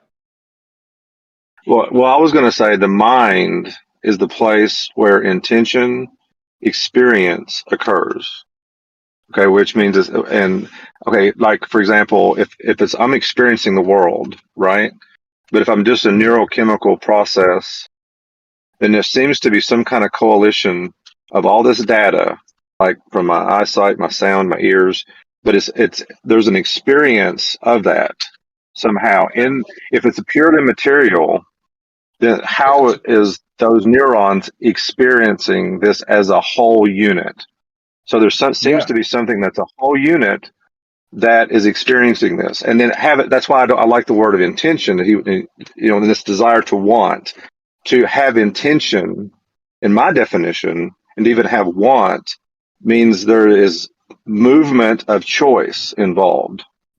And I don't think pure matter can give rise to choice. So the mind is something that is separate, but then does have interaction in the world, because we do interact. And I agree with that, what the other person was saying. I don't know who it was, the girl.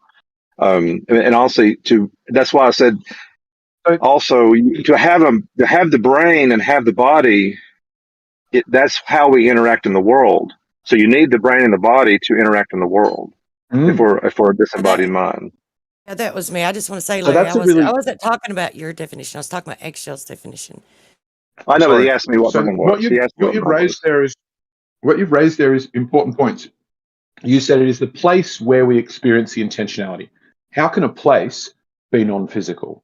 then the other point you raise is also really important, which is it's about intentionality. What value is intentionality if it doesn't have something physical to back it up? So imagine a thought, an intent to slap someone or turn on the lights that didn't have a finger, that didn't have a brain to drive it. So this is where I'm going to get really interested to hear your definition of a mind, because I've now got your definition of a mind, how that could possibly exist without a physical substrate. There needs to be Okay, I just said it. yeah, but He's before, talking to me, I guess. yeah, I know, but I think I'm agreeing with you too. But I'm just saying that there has to be something physical to manifest it, or it can't exist Okay. in the physical. But go ahead, Paul. Sorry. Okay, I'll say, okay, I was going to come at this in a different direction, and I'll just do this real quick as I got to try to get to work.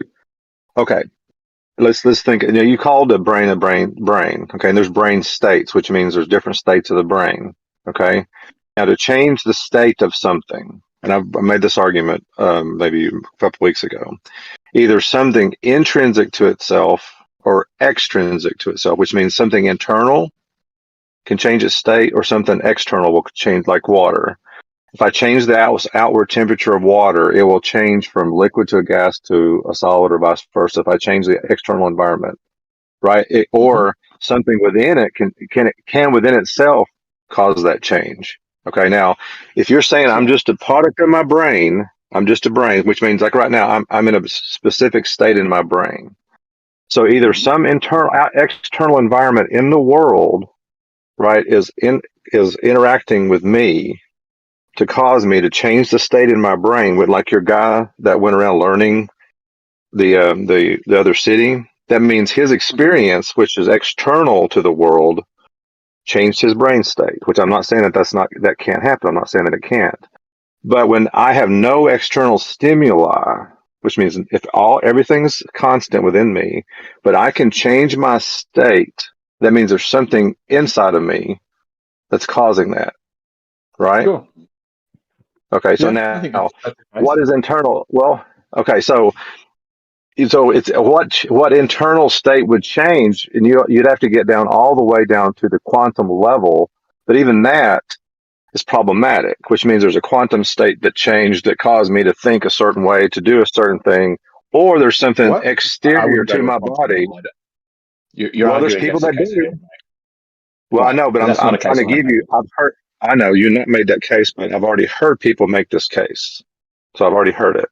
So that means something, but even then, it's something that just randomly changed within that. So, but again, when you say intention, okay, question.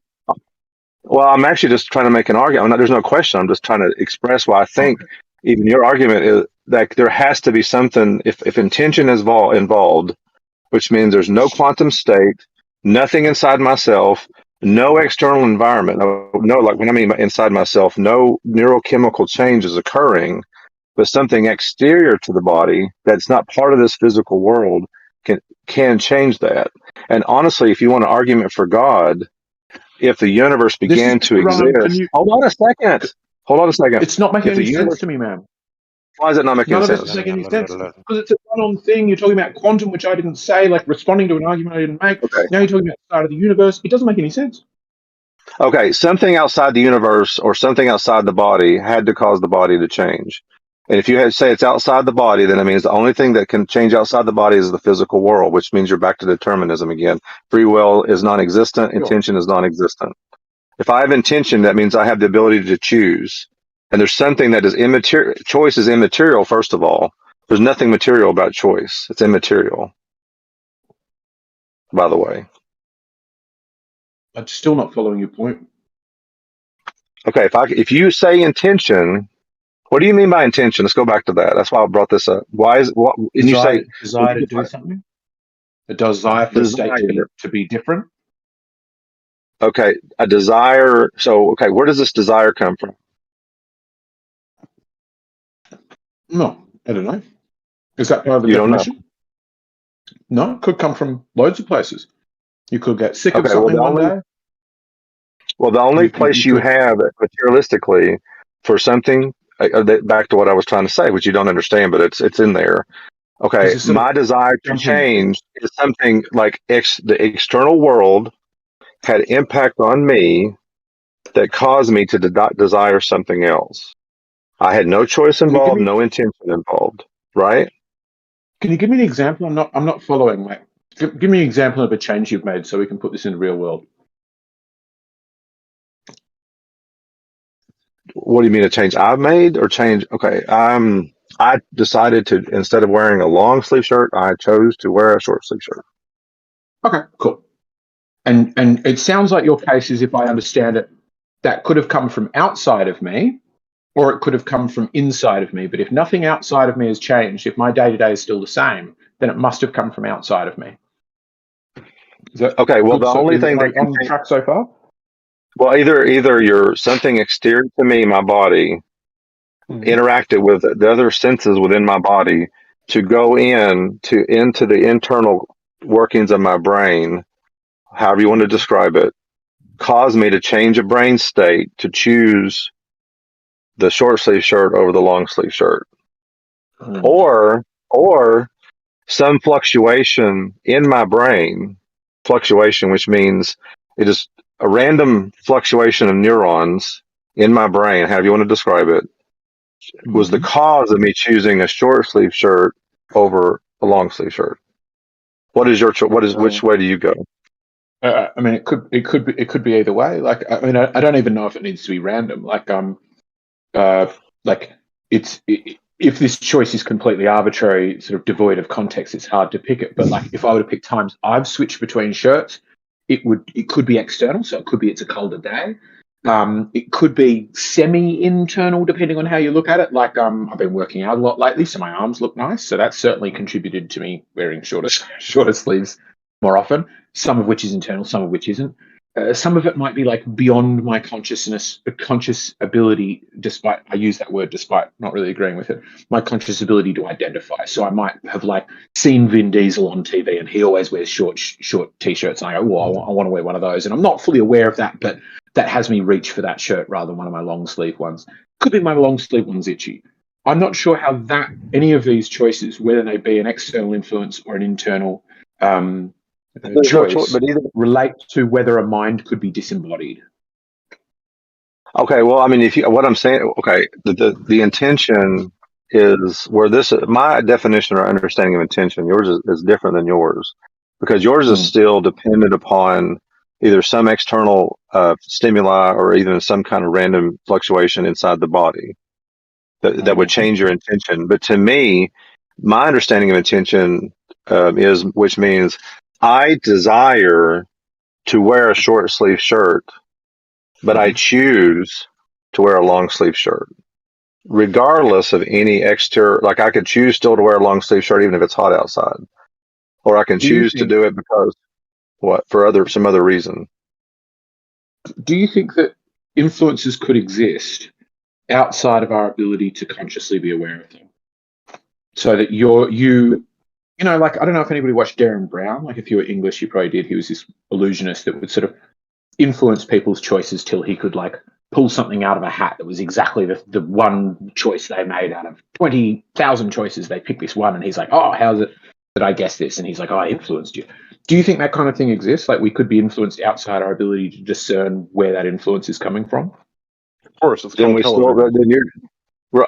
you've just argued for determinism again, which we have no choice to choose, even to allow those influences to have a sway on us or not. See, that's the thing. Part of the choice, right? Okay, so, but I don't think. I mean, the argument for the mind is if you can choose to say, but it's back to what I said 2 hours ago, an hour or so ago, sitting on my deck. The ability to rationally choose between two options. Say, I'm not going to be swayed by what's on TV or this illusionist. I'm not going to allow myself to be swayed that way, which I can choose. Right. That's intentionality to me. That's good. You can argue, but where did you would say is a determinist? The desire to do that was already predetermined by something else that I have no control over.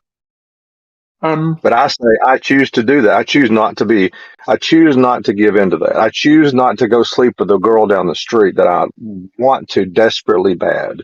I choose not to do that. Sure. I mean, as a determinist, I still think we have a persistent illusion that we're making choices. I'm not unaware of the fact, as I said this before, that if I sit in a restaurant, I look at the menu, and whatever I point my finger at as a determinist, I'm like, if you rolled the die a million times, I would always point at that because history is what it was. The influences between my gut biome and my previous choices and the household I grew up in. If I was Hindu, I would have picked something vegetarian, possibly. But given I'm not, and I grew up on a beef farm, I quite often end up pointing at a beef option on the menu. Typically, for me as a determinist, I would say, even if it felt internal at that time, could you date that internal choice? Could you dig into that and keep going down and down and down and down until you get to something external? And then, yeah, you end up with something determinist. So that's why I'm a determinist. I don't understand how that relates, though, to whether a mind can be disembodied. Well, I mean, the argument is to invoke any kind of, in my mind, to invoke any kind of reason, any kind of intention, or even any kind of choice whatsoever has to indicate that there is something that is beyond the physical world that has the ability to do that. And the reason I went to the beginning of the universe, okay, and there's a reason I went there, okay, it's not random. I have an intention in this, okay. If space, matter, and time came into existence in the ancient past, that means the thing had intention that was disembodied, that was not made of space, matter, and time, brought it into existence. That's kind of starting with the conclusion and working backwards. Like there are many other cosmologies that believe that there is something that thought itself into existence. There are some that believe that gods always existed and they created the earth because they got sick of fighting with one another. There's lots of things. Well, let's analyze the first one you said. Let's analyze the first one you said. Let's analyze it. Hold on a second. Just let me finish. It'll be quick. The difference with those is they have embodied minds. They have like gods that live in Asgard that are actual physical beings in Asgard, and their intentionality and their mind is housed physically within that substrate that is their god body. What your worldview sounds like it has is exactly the same thing, but intentionality devoid of a physical substrate. Okay, do you believe in the Big Bang Theory? Do you believe the universe came into existence? Do you? I mean, I think the universe exists. I don't know how. I don't like the idea of a Big Bang because it's sort of conceiving of non-existence based on existence. So it seems sort of philosophical to me. So okay. Here's the thing. Then, just let's think about that now. Let's just analyze what you just said. Well, and I'll go back to the other one you said. In both the atheistic worldview and the theistic worldview, and even in your own worldview, which would be atheistic, you do have to have something eternal. You have to have it because you can't get something from nothing. Logically, you can't get something from nothing. Well, the Big Bang doesn't claim there was nothing. The Big Bang. Hold on. No matter what, you can't get something from nothing. Yeah. Sure. So the atheistic Big Bang model doesn't claim that there was nothing. Okay, well, space, matter, and time came into existence at the Big Bang. After the Big Bang, yeah. Oh, well, okay. It means there was no space, matter, time, and then there's space, matter, and time. So something that brought space, matter, and time existence was not made of space, matter, and time. Now, you said something earlier, and this relates to this. You said something thought itself into existence. That's logically incoherent. That means it had to exist before it existed. To think of a thought, the thought had to something had to exist to think the thought. Yeah, I don't have a problem with that. What brought God into existence? You got to have something that's eternal. I already said this. God. Another God. Can you hang on? Can you hang on? Can you hang on? In the atheistic worldview, there's no intentionality in this eternal thing. There's no intention. So there's no mind. Nothing. Well, I mean, how do I know? You're claiming that that's needed. Come on, you're claiming that that's a needed thing in this scenario, but you've yet to show it. Okay, either something is not intelligent brought the universe. Okay, intentionality to change. Okay, back to it's the choice to change state, to change its existence. So to Right. choose Can to say things change without intention? Is the question, I guess. things. Okay, in our understanding of the world, yes, things can change without intention. But I'm trying to get to the point of if there's a state of okay, this eternal state of a non intelligent thing, whatever you want to call it, whatever it is. It changed state. It went from being an immaterial thing that brought material things into existence. That's the atheistic worldview. No, Okay, No, it's it's not. not. and no Would you like a intentionality. correction? Again, you're Yeah, terrible I can correct you. at your internal critiques. Like, it's your view that something existed forever. So right there, I can just go, great. Maybe stuff's existed forever. But we're fine. And then you go, something can't come from nothing. But then your view is a disembodied mind that is devoid of a physical substrate, bringing things into existence. So you've got something coming from nothing. Okay, no, there's look, something there. each one of these bits of logic you keep laying out. No, I didn't. Okay, no. Listen, crashing through the hurdle without jumping it. No, I didn't say nothing. In both scenarios, in both cases, there is something there. What is there's something? I don't know. It's at least. Listen, if it brought space, matter, and time into existence, that means it's not made of space, matter, and time. Whatever that thing is. Okay. Space, matter, and time was an emergent property out of the universe. It's just like the mind is an emergent property of the brain. First, you need to have the brain, and then you can have the mind. First, you need to have the universe, and then you can have all the other shit. Yeah, it's so illogical. This position is you're like something can't come from nothing. Illogical? Space matter. Nothing. I'm explaining to you how it's illogical. You're saying space, matter, and time can't come from nowhere. Therefore, something that is not space, matter, and time, i.e., it didn't exist at any point in time, nothing preceded it, it didn't have any physical substrate, so it doesn't exist, right? It's not a physical thing, but it exists at any particular time, brought space, matter, and time into existence. If that's a possible thing, physical? Great. Just sure, let's invent weird stuff.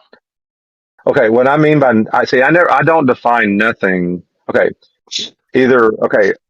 space, matter, time is something, but even this thing that brought those things into existence was something. Okay, it's not nothing. So something can. Was there a time before this thing existed? Was there what? Was there a time before this thing that is that is not space, matter, and time that brought space, matter, and time, i.e., God? Was there a time before this thing existed? Okay, I've already stated it, and I guess you didn't hear me. Does anybody know what I said to answer his question? Why don't you just tell it must be everybody? An eternal being, right? Something in both the atheistic worldview, something that is not made of space, matter, and time, that is eternal, which means it's always existed. It's always been there. Sure, right. So you're immediately accepting something can exist forever. Fine, something can exist forever. The main thing you're missing in this is you're going in the atheistic worldview. You and I both don't believe in leprechauns. Your position on whether leprechauns exist doesn't change how you think whales and dolphins ended up with blowholes while fishes ended up swimming under the sea without needing to surface for air. Because leprechauns and swimming mammals have no relationship to one another. So the fact that I think that your God is as made up as you and I agree all the other gods are made up, right? You don't think Zeus is real. You don't think Allah is the real God and Muhammad is his prophet, right? But your lack of belief in Muhammad doesn't change how you think all of the universe existed. Like, it's a lack of belief. So I don't have a worldview as to how all of existence started, but I'm happy to discuss it because this is a fascinating discussion. What you did the universe come into existence? I'm asking you, did the universe come into existence? I can't say it came into existence because I can't say it came into existence because that requires that I conceive of a state in which the only thing I do know, i.e. existence, space, matter, and time, does exist, and from that I then presume that it previously didn't. I don't know why we do that. That's a weird thing. Okay, then you have the universe. Well, then back to my original argument. As far as your understanding is, then the universe is eternal. No, didn't say that either. So which is it? Did the universe No, has the universe always existed, or did it come into existence? Which is it? In this form, Which, it's can most you likely think of did a not different last option? forever, but the energy in this universe most likely is eternal, right? So the fact that wasn't always a universe, it might have just been a really hot ball of soupy material. It might be multiple. It might make a universe multiple times collapse into the ball of matter. But at no point is anyone claiming that there was nothing and then all of a sudden there was everything, because that's not the atheistic view. You got it wrong. Then you believe it's in. not the Hold on a atheistic second. Hold on a view, second. I want to address that. I want to address that. Hold on a second. Then he believes there's an eternal cyclical universe. It's constantly. Well, Yeah, okay, so you still believe in something eternal. Then you still believe in something eternal. No, There I could be something definitely eternal. I believe in the possibility of it. Yeah. Yeah, like to me, what I have is the evidence. Like if we do this as probabilities, what I have on one side of that probability is stuff exists. Then I have to stack on the other side of that probability stuff not existing.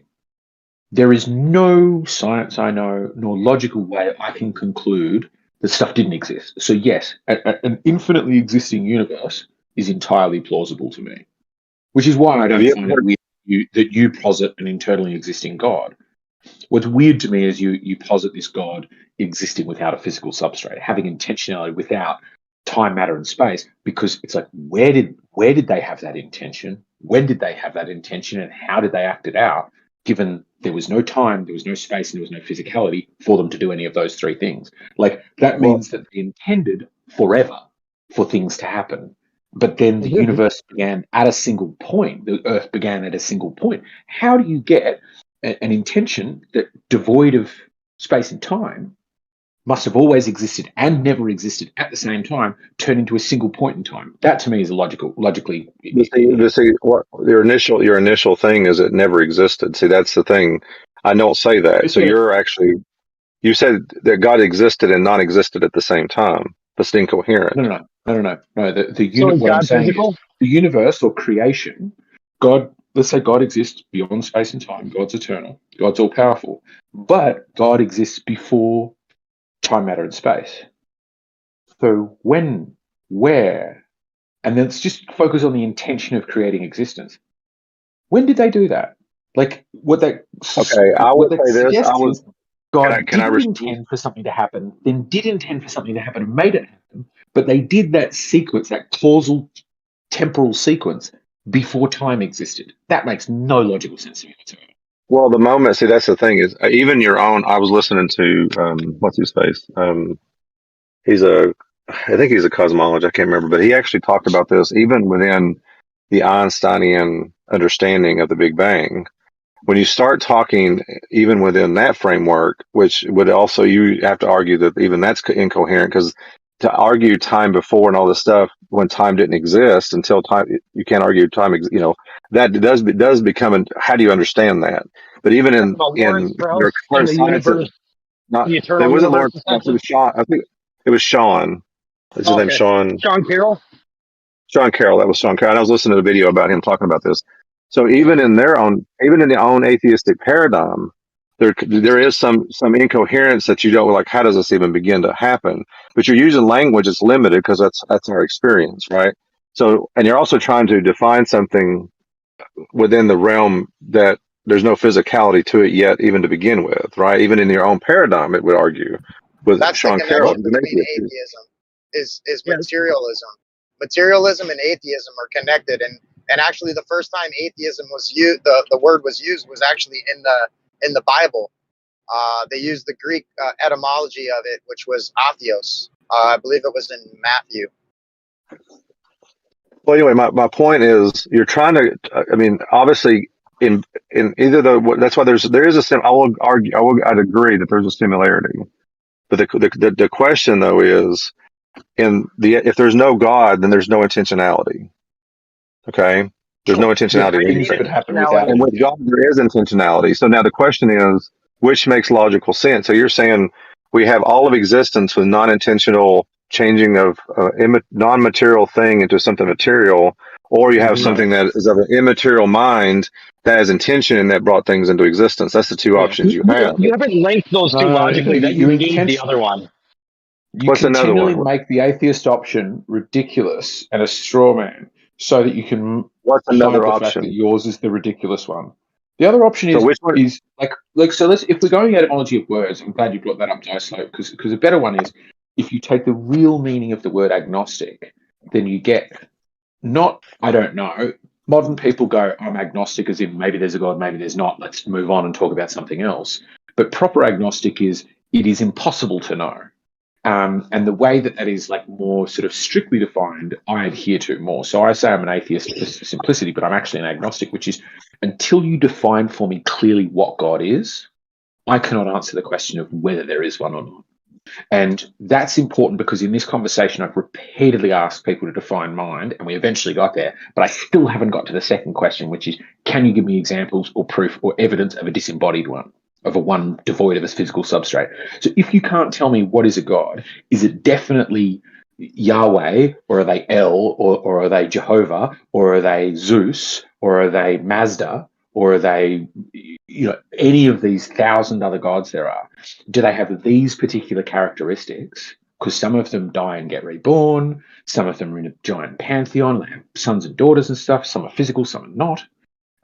Until you can define that question for me, I can't answer the question. And my answer when it comes then to the entire how did the universe begin and stuff like that is that's a you problem. That's a God problem. People who believe there's a God that's got these very specific physical characteristics that fewer than 1% of people across all of existence have ever believed in a God like that.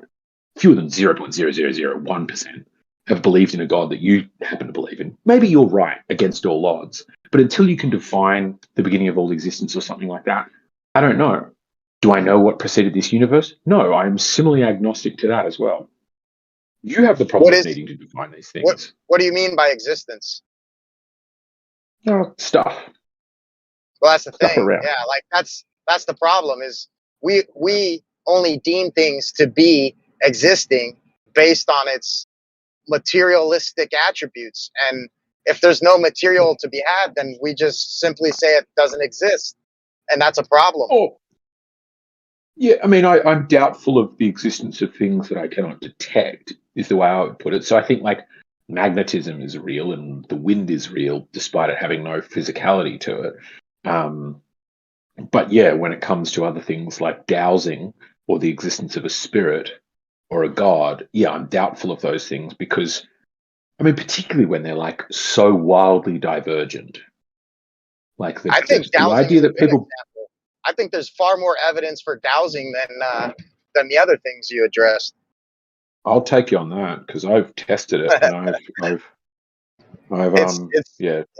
it's hard to put words to, but there's something to it. It feels like it works, but when I tested it, God, all I would say is I tested it by blinding the process, and the results completely changed. So when I've done dowsing, when everybody watches, yeah, go on. I want to ask you a question, X-Hills. Okay, you want evidence for a disembodied mind, and I ask this question all the time. What evidence would you require? Some scientific? Anecdotal, even if it was rhetorical, philosophical, like an answer, given we've been going at this now like 3 hours, an answer would be far better than what I've had for the previous 3 hours, which is ignoring the question and going back to being like, but you believe in a blah, blah, blah, blah, blah. Okay, how would I prove a disembodied mind? You said philosophical. I've tried to make philosophical arguments. I think Larry's tried to do it. I think we've all tried to do it at some level. And the thing is, what you're saying is, give me physical proof of a disembodied mind. And that is not something that is logically logically incoherent. Exactly. That's an important point that you keep conceding, but you aren't realizing how you're asking for something that can't be done. Exactly. I'm asking something that can't be done. I'm asking you for you to provide evidence for your case, and you can. I got one. You repeatedly say directly to my face, well, my Discord face, I can't do that. That's a ridiculous question. How can I prove my case? How can I prove that this thing that I deeply believe is a truth claim about reality? How can I prove that to you? That's ridiculous. It's no different than asking what a signal is without modulation. Could you put a word to that? Like, what would a signal be without modulation? Is that a non sequitur? Or what do you mean? But the point is, if you were saying a signal is modulation, No, and here's why two I think a different things. signal is modulation. It's two different things. You have the transmission of the signal, and then you have The the signal receiving isn't of the modulation. visual. And you go, can you give me an example?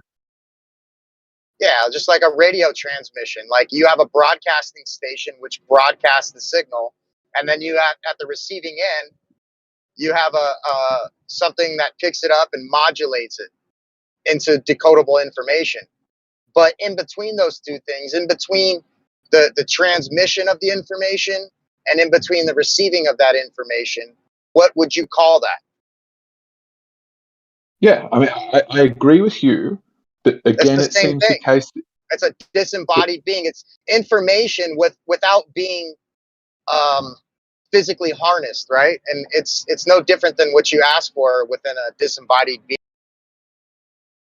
Yeah, I mean, I still agree with you. I just think it seems that we keep smashing into this point that is totally destructive to the argument for a soul or for a disembodied mind proceeding or outside of space, time, or matter, bringing space, time, and matter into existence with intentionality is pointless without physical matter and without a moment for it to happen in, because there needs to be a moment that preceded the intention and follows it. There's and then on my side, I'm like, no, it's not a philosophical question for me. If I can clearly define what a mind is, which is, I can happily take any of yours. It's where memories reside. It's where intentions come from.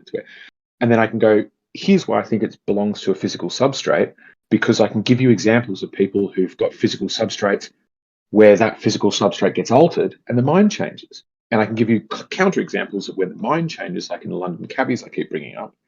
Their mind changes and their physical substrate changes. So I give you these really strong examples to go, I think a mind and intention exists only within a physical substrate. Could it exist in plants? Sure, maybe. They're a physical substrate. Your case to prove, not your case specifically, Islo, but the general case of God existing and bringing existence into existence when there was no existence is just on its face self-defeating, because it says something that was in some way time and matter or able to interact with time and matter at a particular time created time and matter. What?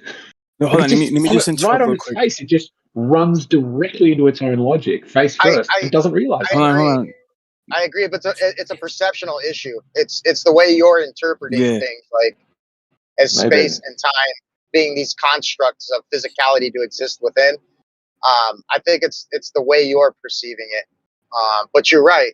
If I were to perceive it that way, I would be in the same position.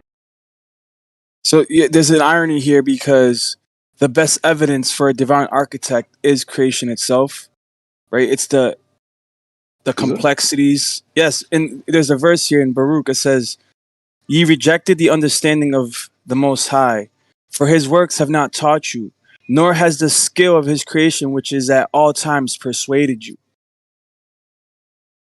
But if I said I've got a verse here from the Quran says, "Ye that don't believe in Muhammad as his prophet are dum-dums and silly faces," it's irrelevant. All of the mountains and the trees prove that Muhammad is his prophet. It's not irrelevant. Would that prove that Muhammad is his prophet? I could have said this right myself and just said it wasn't scripture, but I'm just quoting where I'm getting it from. Right? I could have just said it myself. It could have came from me, right? Right. If you didn't know it came from the scriptures, you wouldn't be so vehemently against it. But since I brought it up and I said that it's from scripture, now you're all fighting over it.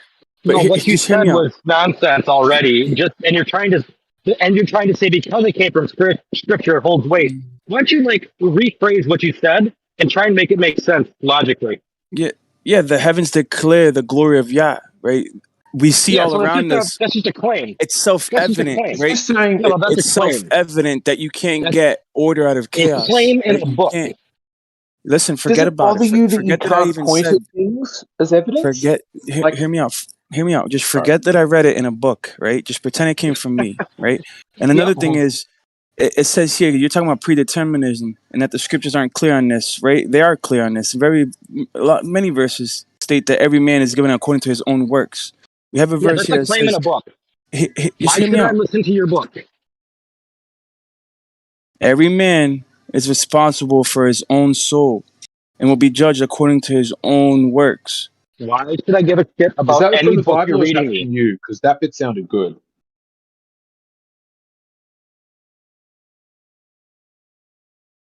I just don't see why it fucking matters what book you read from and why it holds any weight. Why do you think I should listen to your book? Dude, You have to show. forget that. Listen, I already said forget that I read it from a book, bro. I understand that you're Why like that. does it hold weight for You you? hate. It's just Listen, you words. hate No, God. I I get, get it, but bro, forget dude, about it. God's not real, bro. We God's don't not real, hate bro. God. We just think he doesn't exist. It's like saying you We're hate having a leprechauns. philosophical No, I think they're conversation, not right? real. I'm bringing up philosophical concepts. Forget that I read it Dude, you from the hate Bible. anti-Jesus. You hate anti-Jesus so much, and his brother.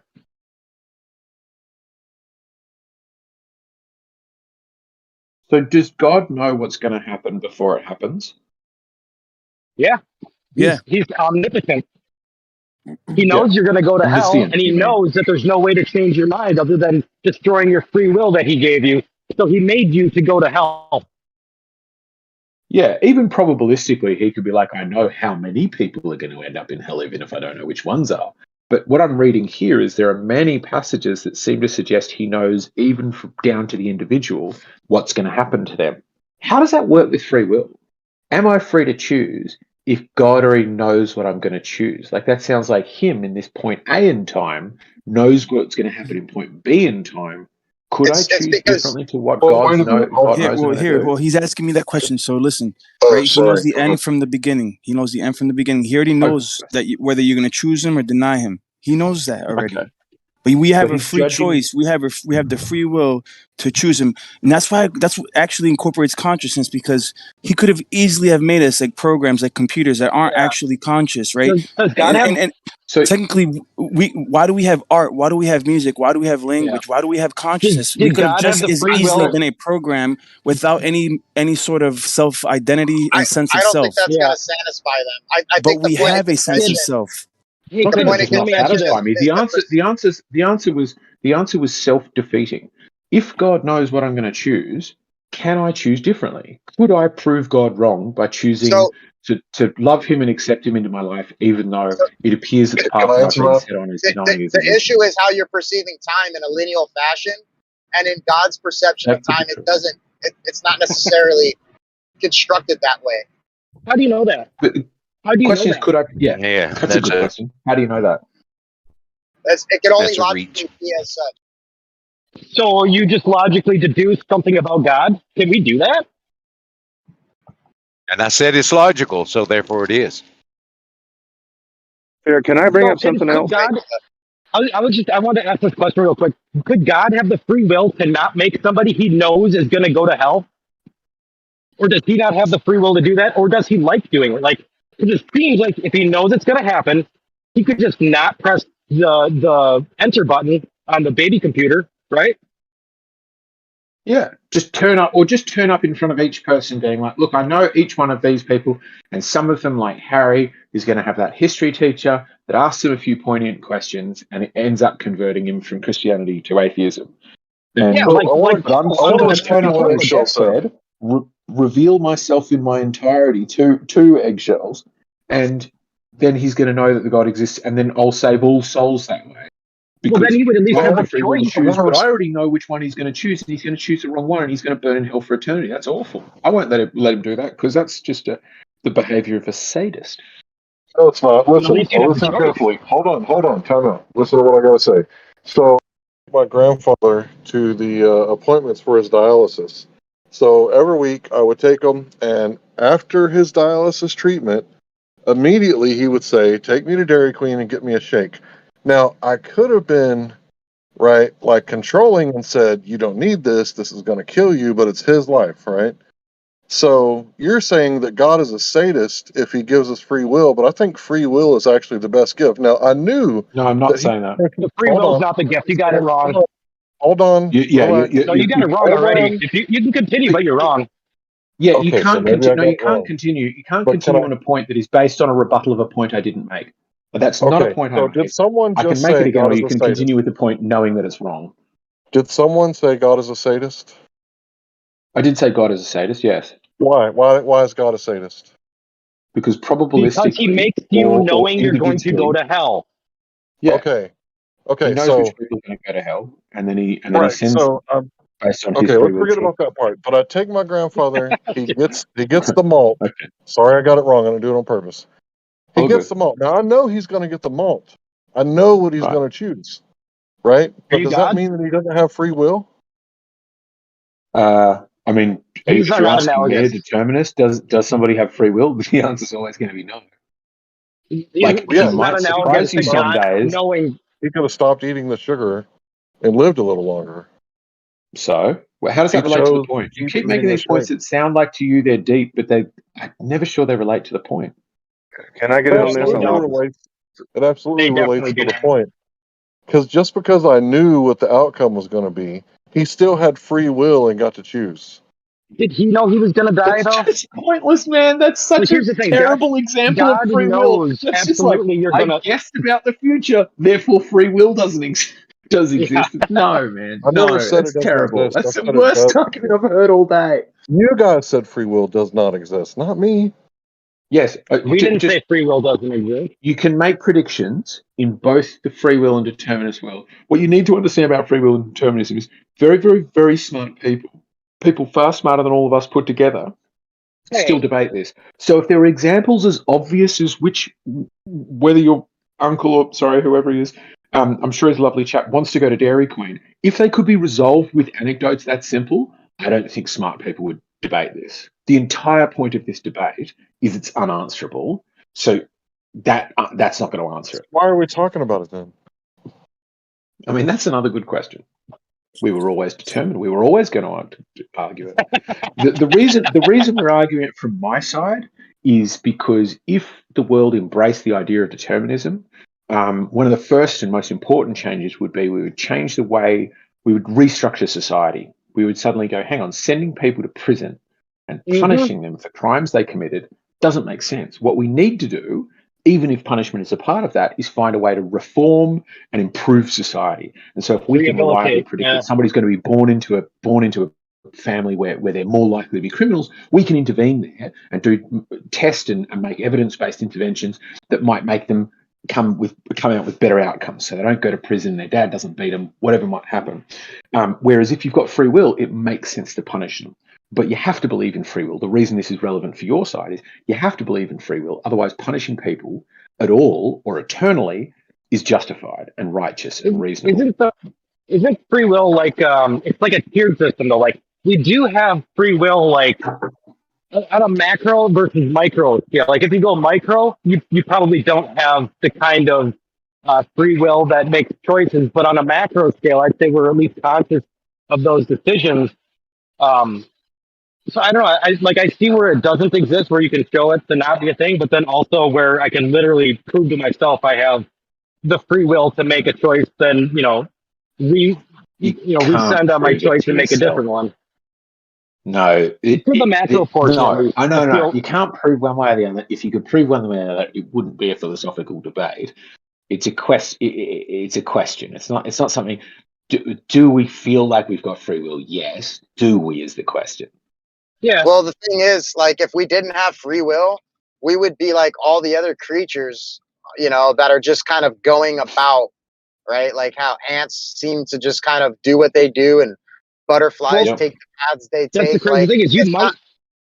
it's What not if this necessarily a conscious is just an illusion, right? What if this whole thing is just an illusion to keep your body, kicking and breathing until it dies and to procreate, and it creates this grand illusion in your mind of consciousness. You think you've got these choices. I can see the science behind that, but you feel like you are making all the decisions. That's why I said Well, like the macro. didn't Buddha kind of like debunk that when he sat under the tree for however long and didn't eat and didn't do anything and didn't even make a choice? Was he real? Buddha? Probably. Yeah. Pretty sure. Was that story of him doing that real, or is that just a story? Okay. I mean, I'm pretty sure it is. Okay. How do you know that's real? Well, how do you know that? Because if you look at the culture, they were very meticulous at document keeping for thousands and thousands of years. So, I mean, if they documented it, I guess we could say it's factual evidence. Yeah. All right. So, like the moon landings, we have pretty, good documentation for it. So we're all gonna leave the flat Earth discussion to them. Oh, that's a good point. We've Yeah, got more that's a good evidence for the point. moon landings than we do about Buddha. Yeah. Well, I guess you would have to put the intention behind that. Like, what would be the intent of putting the narrative out of the story of Buddha versus the moon landing? Like, I guess Do you you have to look believe at more it in the that way. story of I can Buddha find that you better. have I can find no? better motivation too. Yeah, go ahead. Yeah, but I saw the moon landing on TV. It has to be. I mean, it is better evidence than secondhand verbal and written accounts. So Right. as long as we're declared now that documentation is all you need to believe a thing is true, welcome to the globe, guys. Well, Demon Stride does have a good point here.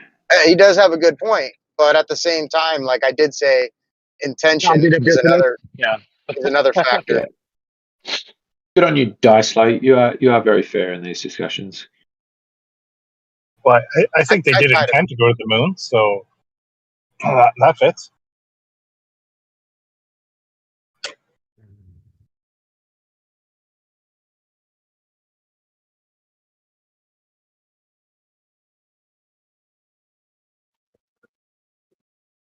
I want to contribute, but I need to unload my kids first. This has been a fascinating conversation. Thank you all. Don't talk to us when you're taking a shit, bro. You got jokes. I'm in a minivan. It's called the Snot Rocket. I want to buy this new product that's for making coffee when you're on the road, and it's called Final Press, but it spells Final Press with a capital F and then a lowercase I, and it looks for all the world like anal press. And I don't think I should just travel from country to country with a thing in my bag that does look like you could put it in your butthole, called an anal press. That's just pareidolia eggs for you. Where everything You looks know, like a what I butt want to plug. see. Do you know how quickly you get through security when you have that? They don't want to ask questions. Look, I'm not strip searching that motherfucker. Yeah, when they try, just lean into it. And then we'll Yeah. stop. Go on. Get Press right harder. in there. Or just start undoing your belt buckle as soon as they come up. While eyeing them wistfully.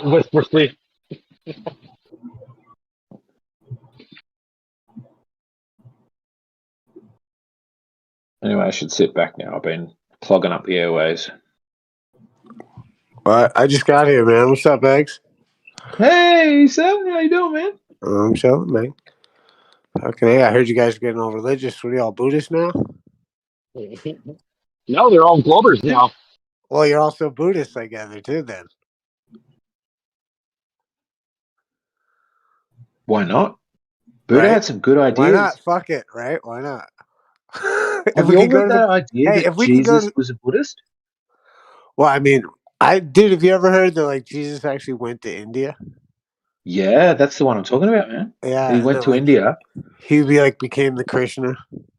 It was right before he came to the Americas to preach all the Native Americans. Well, I definitely know he walked on water when he was in Canada in January. Well, yeah, I love the allegory of the walking on water because it's like to walk on the sea of commerce. I always thought that was fucking cool. Okay. You know, Moses parting the sea and staying on the land, so he's staying outside of the jurisdiction. Yeah, man. I will say to the Buddha thing though, as a thought or an idea, it's pretty cool. But as a culture or a religion, it's pretty sexist. If you've ever been to a Buddhist temple at all, but the women aren't allowed to pray at the temple. They have to show up every single day to make meals for the men, and then they leave. They don't get to talk to them. They just get to do their duty and stop. Well, yeah, when you get it right, you don't fuck up a good thing, you know. Got the whole boys club. Yeah. Why are we going to stop? Just because we got enlightened doesn't mean we're going to stop oppressing women. Or who's to say about it, it's not totally enlightened to do that? But the How Buddhism oppressed I are like women really? is, They don't have to go find the I forget which one it is. I think They it's don't have to Tao. commute terrorist change. I mean, Sorry, man. Is you that know, Hank? Is if that I Hank had or that money, Larry? Your mic is going really weird. So I yeah, was sorry. treading all over you. Basically, what I was saying is, how oppressed are women really? They don't have to fight in the wars. They don't have to work in the oil fields. You know, they don't have to work at the highway department. You know, paving roads. Like, if they I want think to, they work at you know, all they those could just places. find. They don't get Okay, to I said though. they don't Imagine a have woman that to. wants to. No, Yeah, imagine a they woman If that we wants to though, and right, she because doesn't if if we she get want into the to. wants to, feminism she can debate, find a man to take care of her because women get to choose the man they want to a certain degree. if we get into the feminism debate, we'll end up agreeing too much. So let's stick on the stuff we disagree with. Hey, can I chime in after listening for 2 hours? And I want to preface this with I don't know what the creator is or how I'm going to be dealt with later. I don't know if he's there or not. I do have a faith that he is, but I got to talking the other day, and somebody got super mad at me for saying that something outside of me helped me change me. They wanted me to say that it was me that changed me. But going into this. Just going into this, I want to tell you that I lived for me as an agnostic for, I don't know, 24 years. I did what I wanted all the time, smoked weed, had fun, partied, sought, pleasure and good times, mountain bike rides, all kinds of stuff. And Oh, it good was man. fun. It had value. I don't take any of my past away. It's no problem. But I was lacking the ability to find lasting peace and joy in my life. And I also was dealing with very oppressive, low self-esteem. Like self-talk was very negative. I didn't like my way my voice sounded. I didn't like my image. I don't know why. I just had one of those jacked up, views of self. And I hit all-time rock bottom. And I wasn't reading the Bible. I didn't see a TV evangelist, nothing like that. I just said in my heart, if there's a creator that cares for me, I want to be shown a better way because I am tired. And that's all that I did. I just cried out. And this is the part where it's totally fine if you believe that I did everything from this point forward myself, and you're proud of me for making these changes.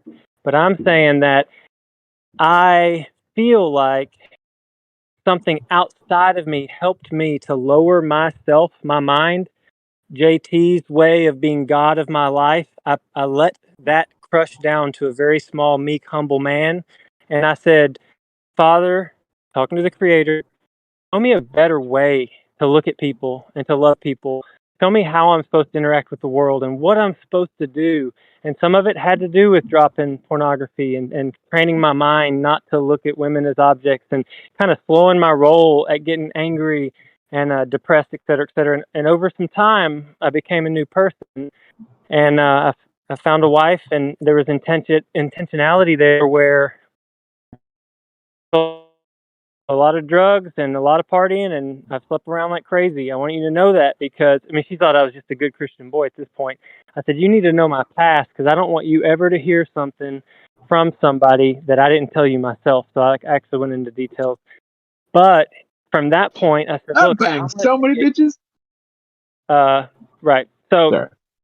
then I told her, look, I want to be intentional with you, and I want to wait until we get married because I've done the do whatever I want as fast as I want all the time thing, and I want to actually honor you and wait because I feel that that's what the Creator wants is sex inside Nah, the bro, you're supposed to, safety and you're supposed to live confound. in a temple and make sandwiches, dude. Well, You're getting this all wrong, bro. It's all wrong. Right. So, but I have a kind of similar experience, and it was well, when I had I'm done almost the. I'm Oh, almost sorry. Yeah, done. let I'll old hand it mate over. finish, then go Demon Stride. I'll totally go on mute for like hours because I got to watch the kids and stuff. But here's the deal: the fruits that were produced in my life before were anxiety, depression, worry, doubt, fear, low self-esteem, et cetera, et cetera. When I died to myself and asked a higher mind to guide me and lead me, and I follow a path now by faith that the Creator is showing me which way I should go. I have a 10-year loving marriage. I don't have a problem with porn. I have all the peace, patience, goodness, kindness, and self-control are the fruits that are growing, and love for all of you guys. No matter what you say, no matter what you believe, I care about you. So I'm just trying to show you here with my story the mind that I had when I was in control led me towards the destruction. And when I let my mind die and let the Creator live his life through me, it's guided me to better things. And that's just, I mean, it might sound sappy, it might sound fake, but it's just what I've lived, and it kind of ties into what everybody was saying, like, what is the mind? What is intention? But thank you for listening. Do you think somebody could come to the same result but believe it was like Mazda guiding them, or like a tree spirit, or their dead uncle? Do you think somebody could get the same results with like the wrong or just made every other change without the God part? Right. Yeah. Yes to both. Yes to both. If somebody like felt in their heart that a tree spoke to them and they followed that tree's intentions for the rest of their life, then that person, good on them, because they're not looking at porn and not doing all this bad stuff that hurts humanity and hurts the world. And now they're doing all these wonderful things. The only problem there is if they got it wrong with the tree, I think the Creator God of this world, this place, would have a loving conversation with them, like, hey man, you kind of like turned over to the wrong thing. I'm the real deal.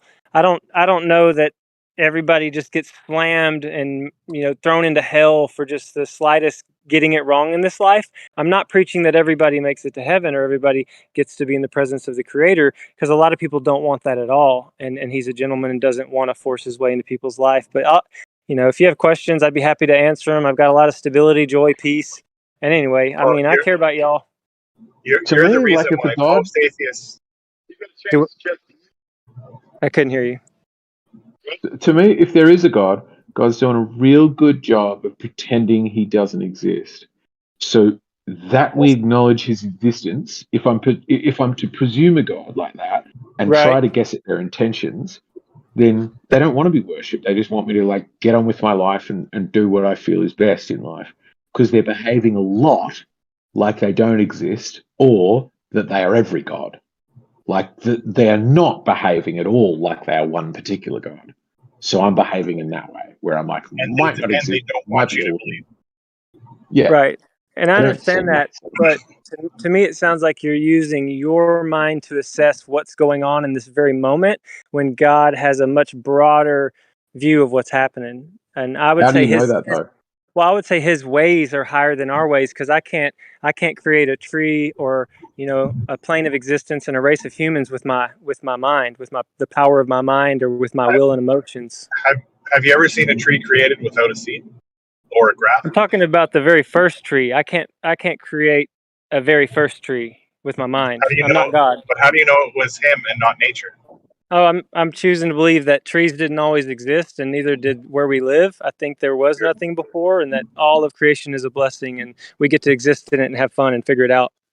Well, you're right. It's actually recent that flowering trees existed. There used to be just conifers. Right.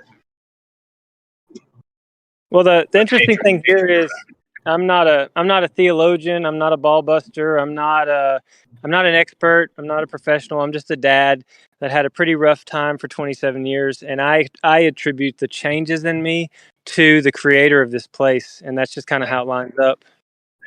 Yeah, and people like you are the reason people like me don't want you to change, right? We want you to keep believing that.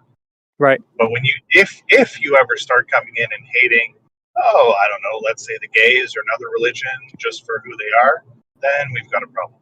But doing what you are now, yeah.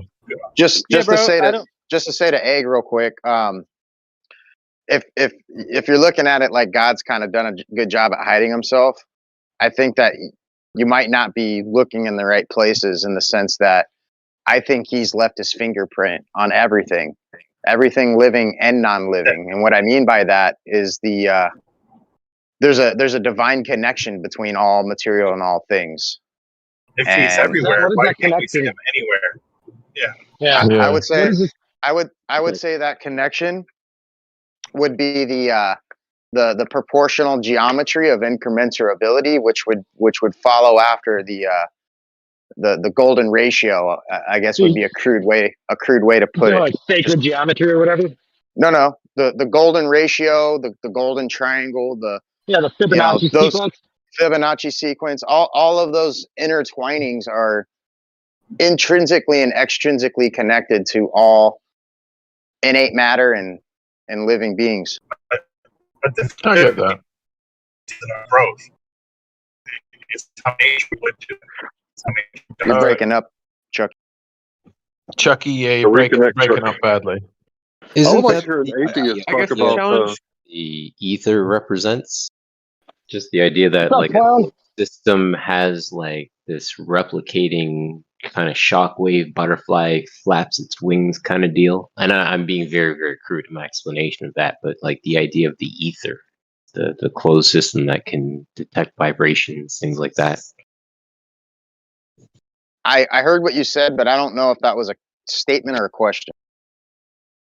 More of a meditation, if you will, an observation. The what if, the potentiality, like asking, and Dysel, you did an amazing job wrapping it up and presenting it. And then the follow-up question was like, how would you could potentially conceive that? And I only think about the ether and how it presents itself, and the idea that, you know, that could be the actual connection to all of it. That's all. Thanks, guys. Yeah, it's all connected. Like everything, you guys got to look for the commonalities instead of the differences within things, and from there you'll start to see this divine connection between spirit and matter. If you look for things that are the same, you're going to see things that are the same. That's not profound. Say, do you know if you're biased? Sounds Like a when bit you look like at these describing things. confirmation bias. Yeah, I was just gonna say, like, when you look at these things, how do you, like, do you start from the top down and go, like, I want, you know, to understand this about a thing, so you look for things that might, you know, explain it, or do you start from the bottom and go, I don't know anything about this. Let's kind of suss out what might be true, because it seems like you're doing the opposite, where you're starting from the top and then finding reasons to why that is there. You know, instead of like trying to postulate what could be the reason that it's there in the first place. So it's called retroductive analysis or synthesis. So you're essentially working backwards to get to the essence of the subject. No. But working back, retroductive analysis sounds a little bit like God is my conclusion. How can I reason my way there? Is that the gist of it? It's like the sharpshooter analogy. Like, I've already hit the bullseye, and I'm going to draw my target around the thing I know exists, and I know it's the thing I know. Well, I mean, if you're calling God a giant, you know, humanoid looking thing with a beard, and he's kind of like pulling the strings on everything as God, then, you know, we might be on a different page. I'm talking about emanationism, which is the third viable option between the prima causa of original creationism versus the Big Bang. Oh, die slow. Why do you talk like this when I'm hungry? Yeah. Well, are you hungry? I can't tell. Do you mean it's making you hungrier? Someone's got to What toss if your God salad, is just Chuck. what if God is just a quantum state of some exotic particle that was the precursor to the universe beginning to expand at all, and there is no real intention, right? Like, maybe that's a possibility, and it doesn't require intention, and it's just a part of the fabric of reality, which is why you get all the Fibonacci sequence and all that.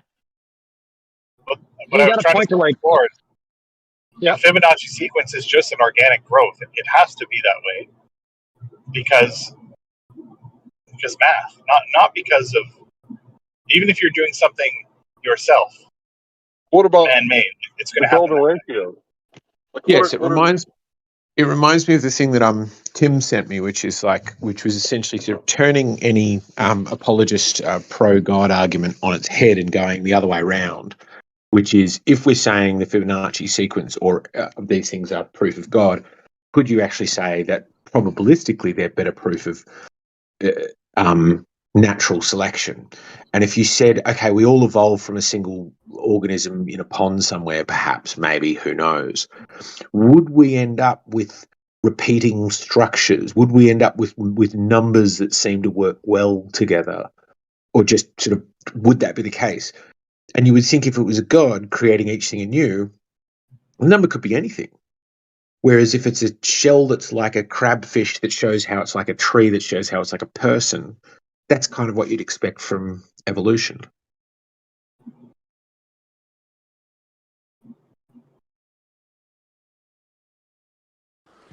To evolution's credit, it's one of the most trippy ideas out there.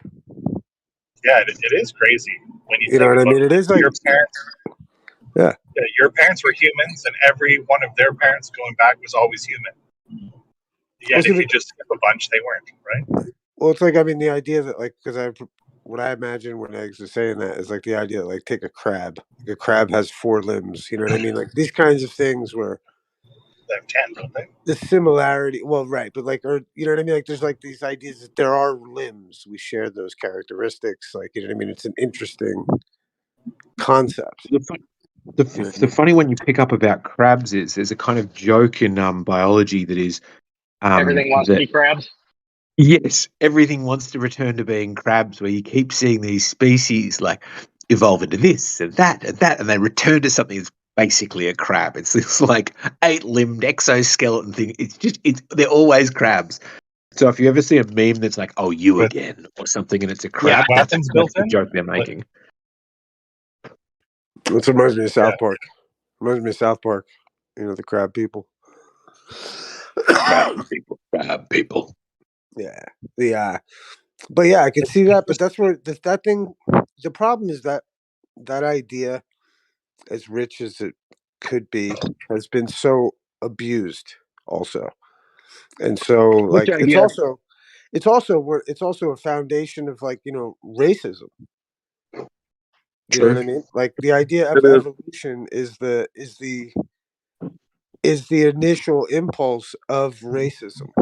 Oh, right. It's kind of like DR3. Democrats are the real racists. I'd rather hear Eggs. What are your thoughts about that? What are your thoughts on that? So I wouldn't agree it's a foundation of it. I would say that there are many like bits in the Bible, bits in the Old Testament where you're like, "Oh, that's some fucking racist shit."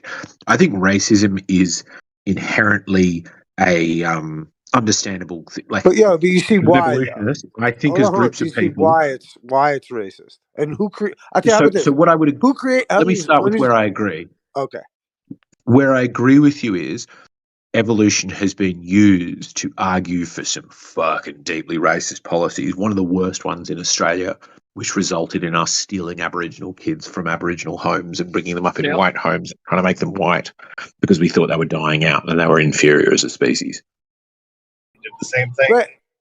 And evolution, they're the ones that measured the skulls and thought that, you know, the African skull, like, you know, showed that it was a subspecies of the white race. Don't some of them. Yeah.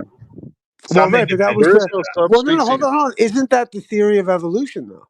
That the white. So it's not the theory of evolution. I would say that's How about this? Did white people evolution. come at? Hold on. Did white people come after black people?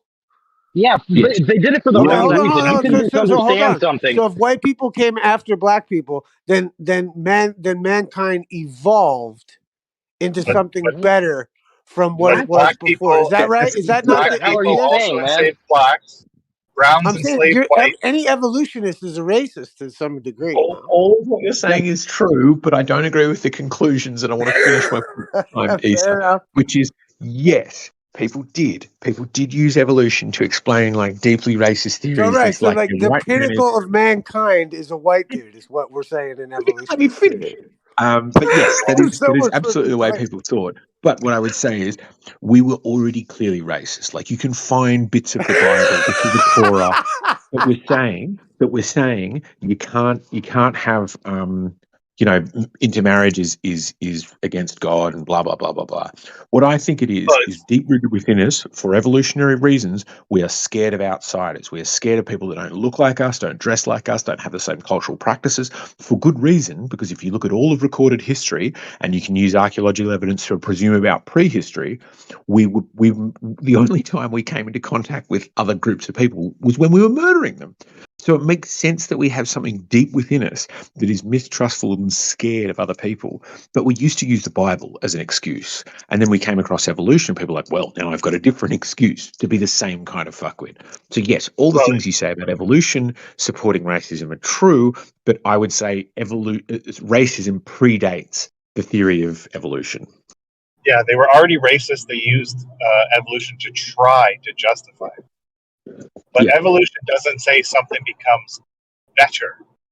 It only says it will be more suited or potentially more suited for the environment. I'm Wasn't just that a curious. polite way of saying it's Who better? who are the evolutionists that know the whole I'm title of with you on Darwin's that, book? Mister. Are there any evolutionists that could pop it right off your head? What's the title of Darwin's book?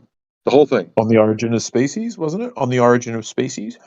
And preferred races. Remember that part? Was it? I Oh, didn't know that. Is that what it Yeah, it said? is. And It preferred is. races. But he used races of cabbage, and he just Yeah, means species or variety. he's not talking about races of people. He's talking about the subspecies of cabbages. Oh my God, the apologies they are have so hard races. right The now. preferred now? Is races in that the title, but it's not talking about This is racism. profoundly Right. dishonest, right? That's not true, He's man. talking about What? subspecies of cabbages, not Yeah. races of people. Trying to portray it in that way, you're just Hold on. it's So, do you strongly disagree with dishonest. Eggs that evolutionism doesn't support racism?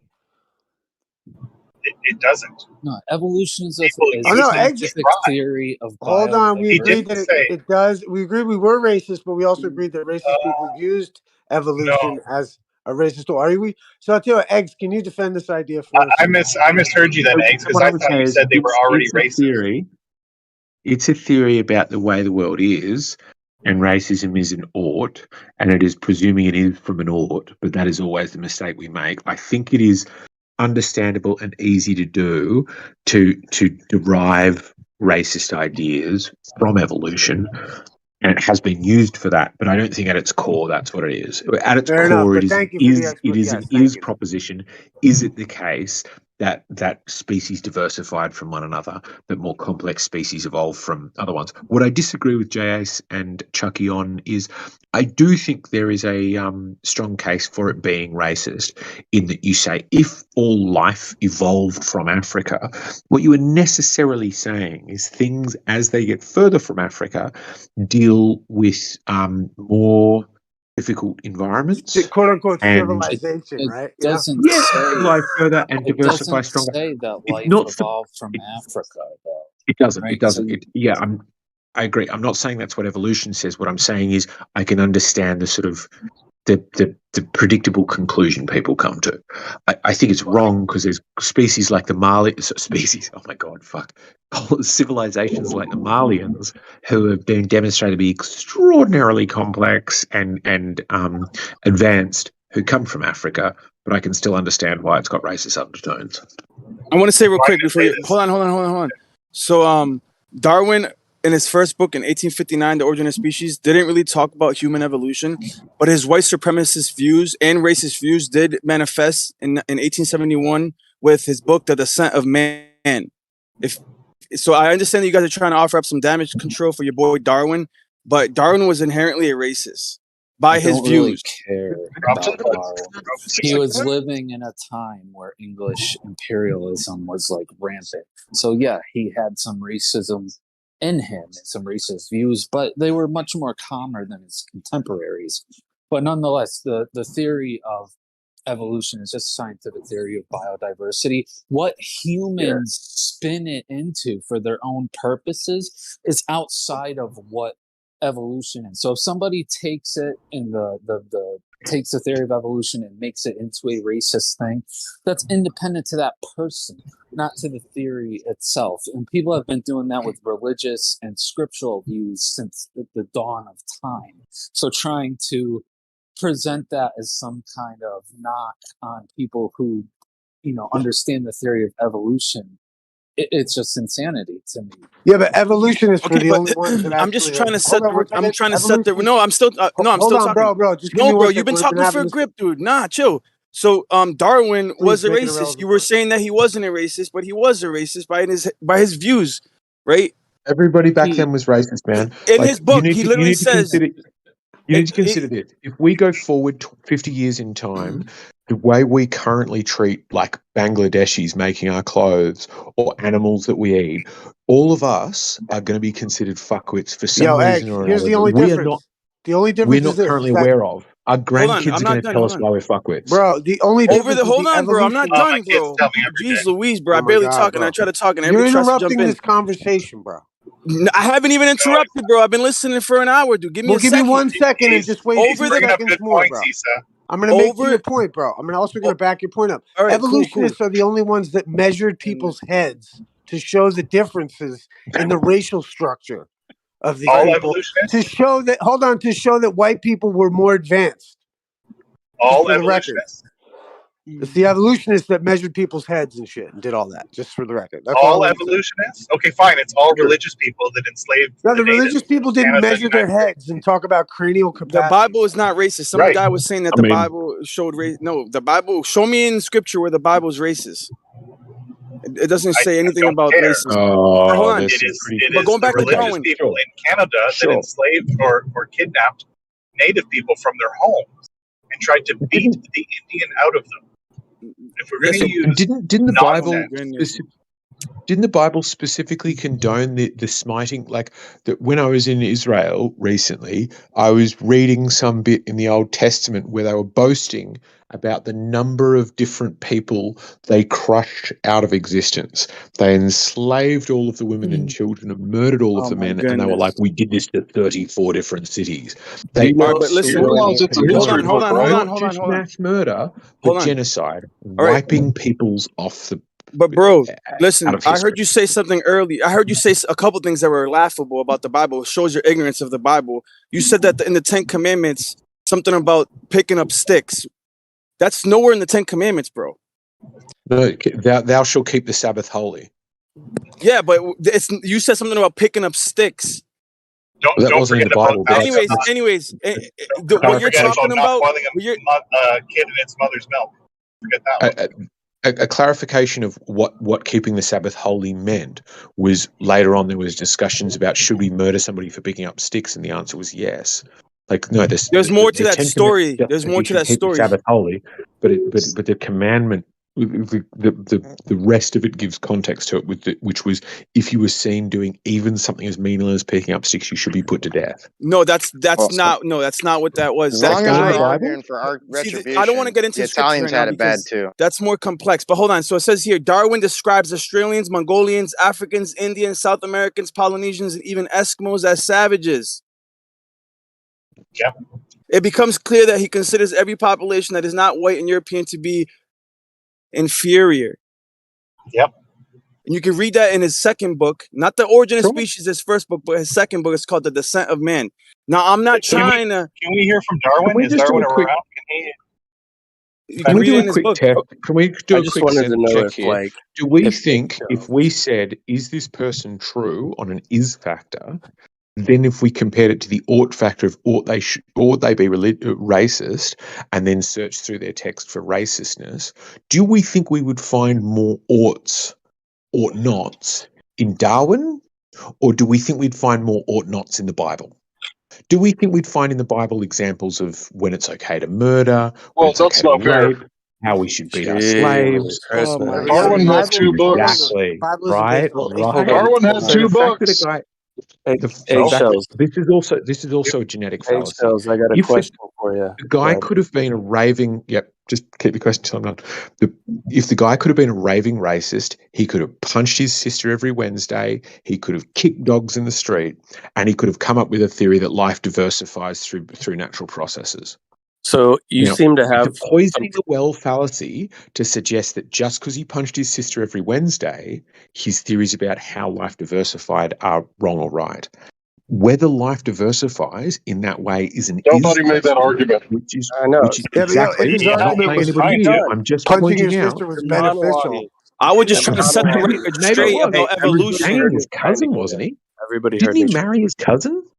That was Either Einstein. way, eggshells. So here's the Einstein, thing. sorry. You stand on the shoulders of giants, X. We'll never forget. Am I muted? Am I muted? Can Stand you on the guys hear me? giants. It's the Hello? fucking soldiers. That married Go their on, go cousins for and it. shit, you know? Yes, Hey you're guys. muted. Hey, No, Napalm's let trying him to get talk. in, guys.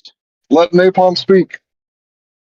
Right. Like eggs, you just keep monologuing, bud. You got to be a little bit more concise with your stuff there. But it seems as though like the group as a whole, specific you eggs, seem to have contention with the Bible strictly with the Old Testament. So I was wondering, with the group seeming to be apologists for the racism that is obvious within Darwin's works, are you guys strictly have contention with the Old Testament of the Bible? So is it only anti-Semitic views that you guys hold as well, or do you have hatred towards Christians too?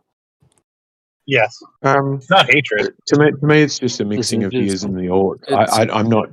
I'm not fussed if somebody from 100 odd years ago is racist. Like I said, in 50 years' time, all of our grandkids are going to be calling us some sort of ist, and we'll be like, "Oh, maybe you were right. Maybe we shouldn't have been, eating veal or allowing, children to make our clothes for us." We will all have further revelations. I don't think that changes the fact that things fall at 9.8 meters per second, or that life appears to diversify based on environment. You're mistaking an is from an ought.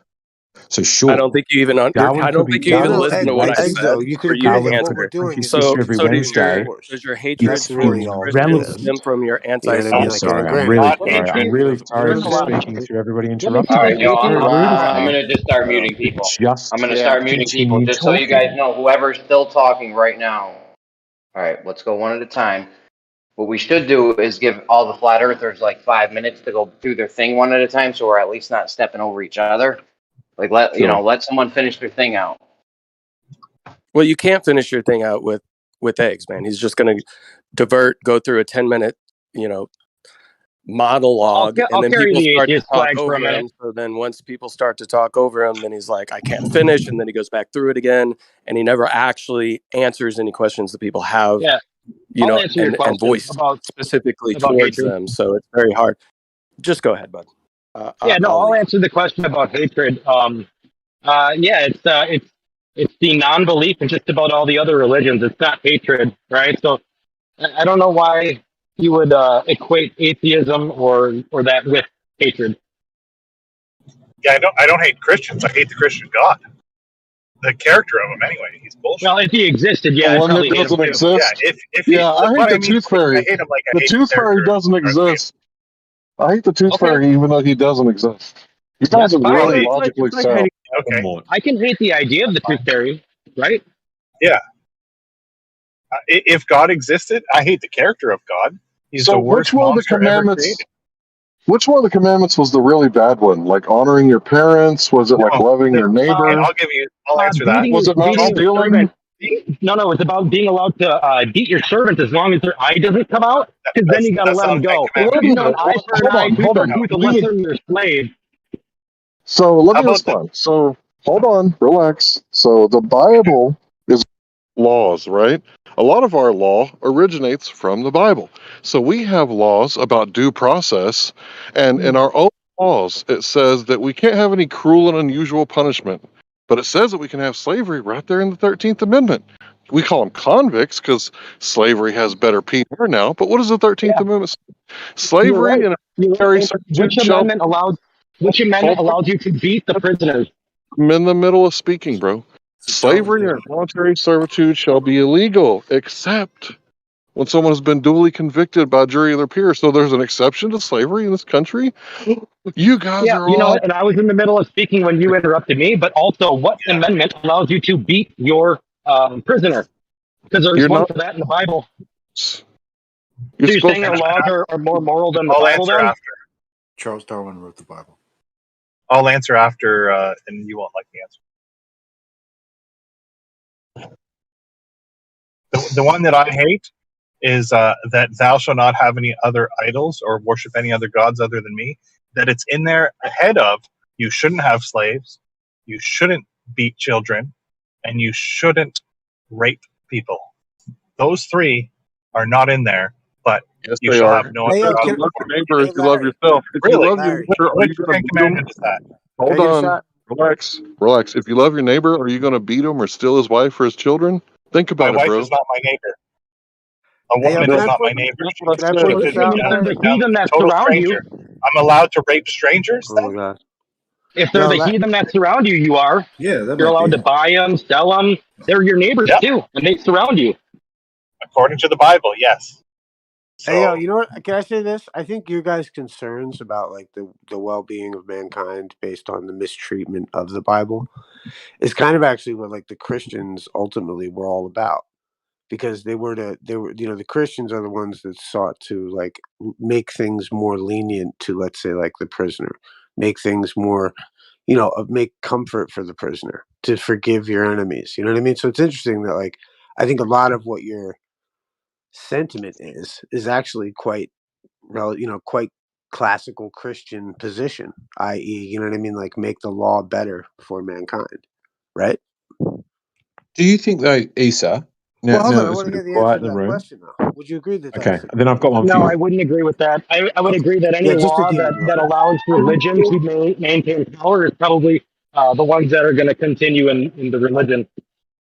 Yeah. Oh, I what's up? do think religion is typically on the wrong side of most social issues. I think when we look back on them, it's on both sides of social issues in some cases, but it's often on the wrong side of social issues that we Yeah. look Like, back on. could you also classify that as Christianity, political? Isa, Christianity is to comfort the Christian, not the oppressed person. Well, right, and that's where the Christian. Well, it's to comfort the oppressed person. Really, that would be the argument of the Christian.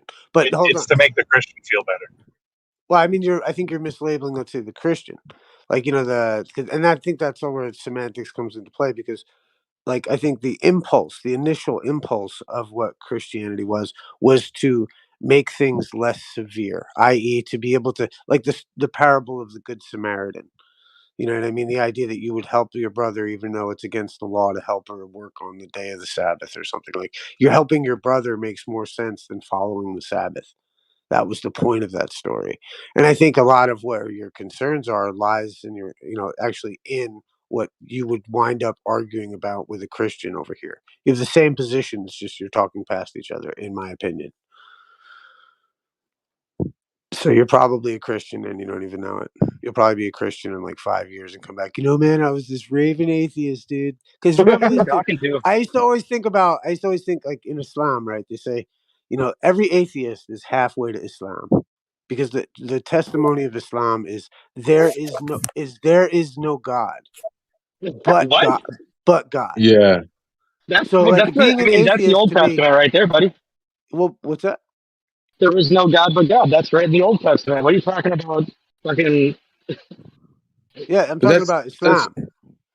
Yeah. that's yeah, also it's a in point it's you in the raised Christian last Bible time we too. talked, There's only Lisa, one God. which is sorry, demonstrate. You go.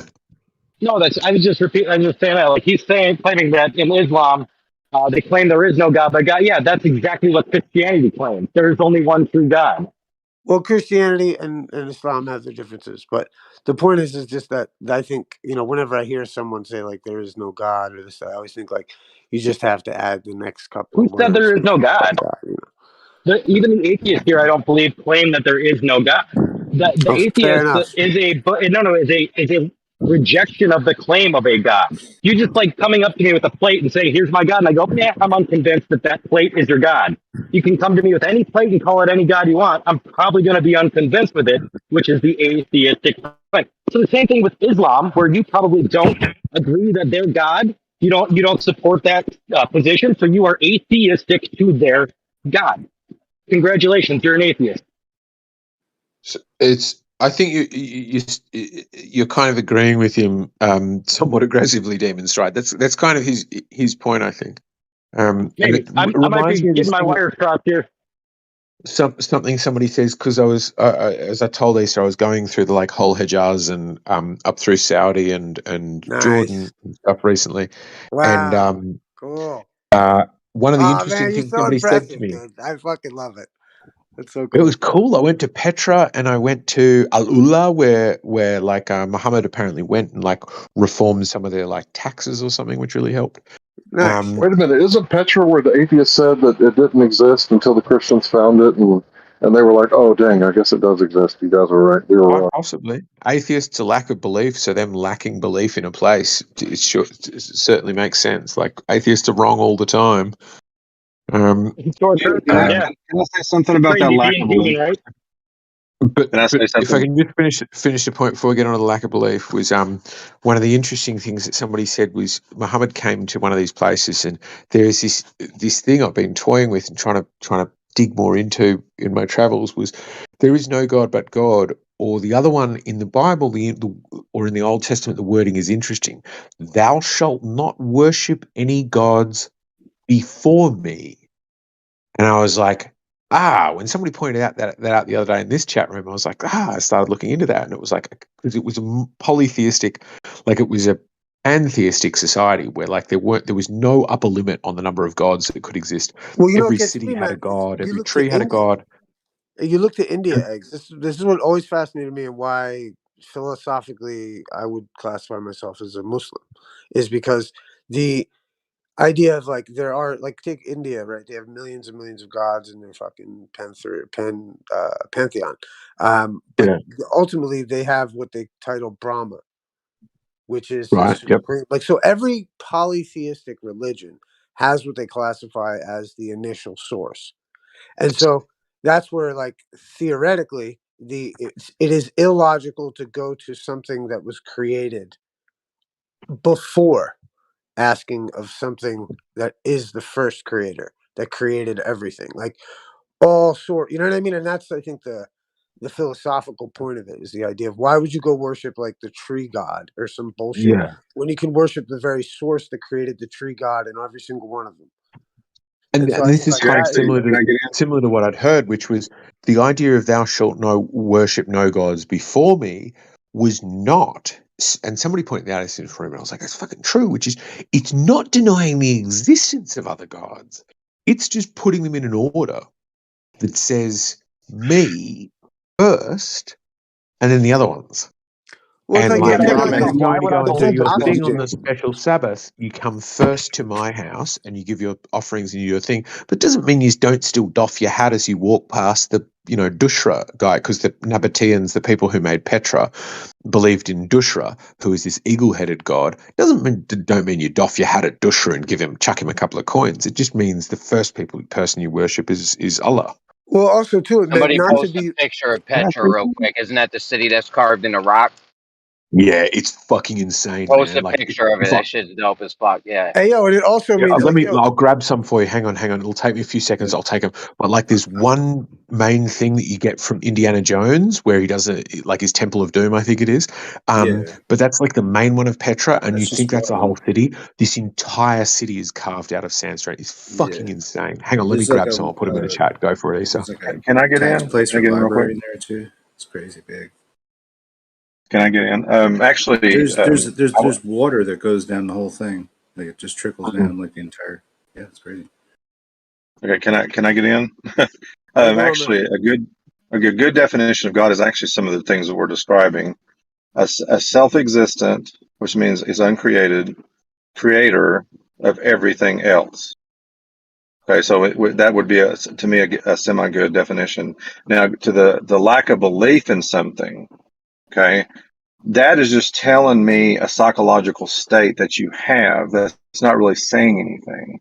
So you lack a belief in Zeus, okay, doesn't say anything. I lack a belief in fairies, okay. Yep. I lack So a you're belief an in fairies. atheist. Yeah, So you're an I'm an atheist. atheist. Okay, but that doesn't say anything. What's Yeah, you're your right. positive claim? What's your Right. positive claim? Which Yeah, get means, this. do you The believe the only only reason. thing exists is material things? Yeah. The Is only that what you? reason that I have to declare myself as an atheist is because I live in a Christian world where I'm oppressed constantly. Okay? I don't have to walk around saying I'm an atheist. I don't have to walk around saying I'm an Are you atheist oppressed? because those. I'm sorry, what? Are you are you perpetual victim? Is that who you are? Yeah, I would say You're that. Yeah. oppressed. Well, but here's the thing, though. What is your? I mean, now, see, if you say I don't believe or I don't think there is a God and there's no evidence for him, then that's a different kind of claim. Okay. But then you say there's no evidence. That means you haven't looked at that. That means you've examined all the evidence that's out there and say that is not sufficient for you. Who said there's no It doesn't evidence? nullify that I God think there's doesn't evidence for exist. God. It's just the fact Yeah, you're there's just evidence for God. It's just not good what evidence. Okay, so Because what would be good evidence for you? Then that's back to what I always ask. So what Right, would yeah, be that's a good good evidence question. for you in Good, God's existence? What would be good good evidence for me me? would be seeing something created. Something from What would nothing. be good? Yeah, what would be good evidence for Hello, me you're is in the middle him of doing creation. is God doing legitimately Everything any of you're the looking at things was he created. does in the Bible, because he demonstrates during this short couple of 100-year period in history, he demonstrates repeatedly his desire to be believed in and repeatedly his ability to prove his existence by parting fucking seas, by raising people from the dead, by burning bushes, by making loaves from fishes. He's just spends this short couple of 100-year period continually reasserting his existence with these magical events that have no possible physical explanation. And I'm Well, like, let's talk about those. any one of those, Okay, let's talk he about can let's pick talk a about thing that. he's already Talk done about that. before, and he just needs to come back and do one of his greatest hits and just feed me 8 fishes out of 1 fish, and I'll sit there with a belly full of fish going, you really are God, and those are good fishes. Yeah, people Okay, can let's get on examine. Discord Hold and on a join the second. call. I want to respond to that. Now, I can tell you not read the text for one. For one, all those things did happen, but like, okay, God parted the Red Sea, brought the plagues, appeared on a mountain, and the people still rebelled against him. Yeah, that's what the Jesus story worked says. miracles. Insanity. That's what the Okay, story you're says, going to bro. quote the story. Hold on. You're going to quote the story because he did that in the book. And then when I go to the book to show you that even when they did those things in the book, that they still didn't believe. And now you're going to tell me that if God shows up today and shows you some miracle, that you will magically believe. Yeah, get this. So Harry Potter, he knew Voldemort Yes. was back, right? And in the book, people didn't believe him, even though they kept seeing these acts, right? And Voldemort appears, and there's only a couple people that see him. So now we have prophets that have seen Voldemort. And it's not till Voldemort actually appears in front of everyone that they start to really believe he exists. So a story in a book is not convincing. Do you believe Voldemort really returned to Hogwarts? Okay, well, you're quoting the guy. Eggshells was quoting the book. I wasn't talking. I was talking to Eggshells. First of all, he quoted the book saying God did this in the book. Then I showed you in the book that even when they did those miracles to them, they still That's didn't not the point. believe. Okay, Yeah, That's so not the Voldemort. point. I'm not talking about other people. but here's the thing. But here's the thing. Let me continually finish. doing this. Switch from the thing I did say to the thing I didn't say. You said what would convince me, and I said God demonstrates a continual desire to be believed in and a repeated ability to demonstrate his existence.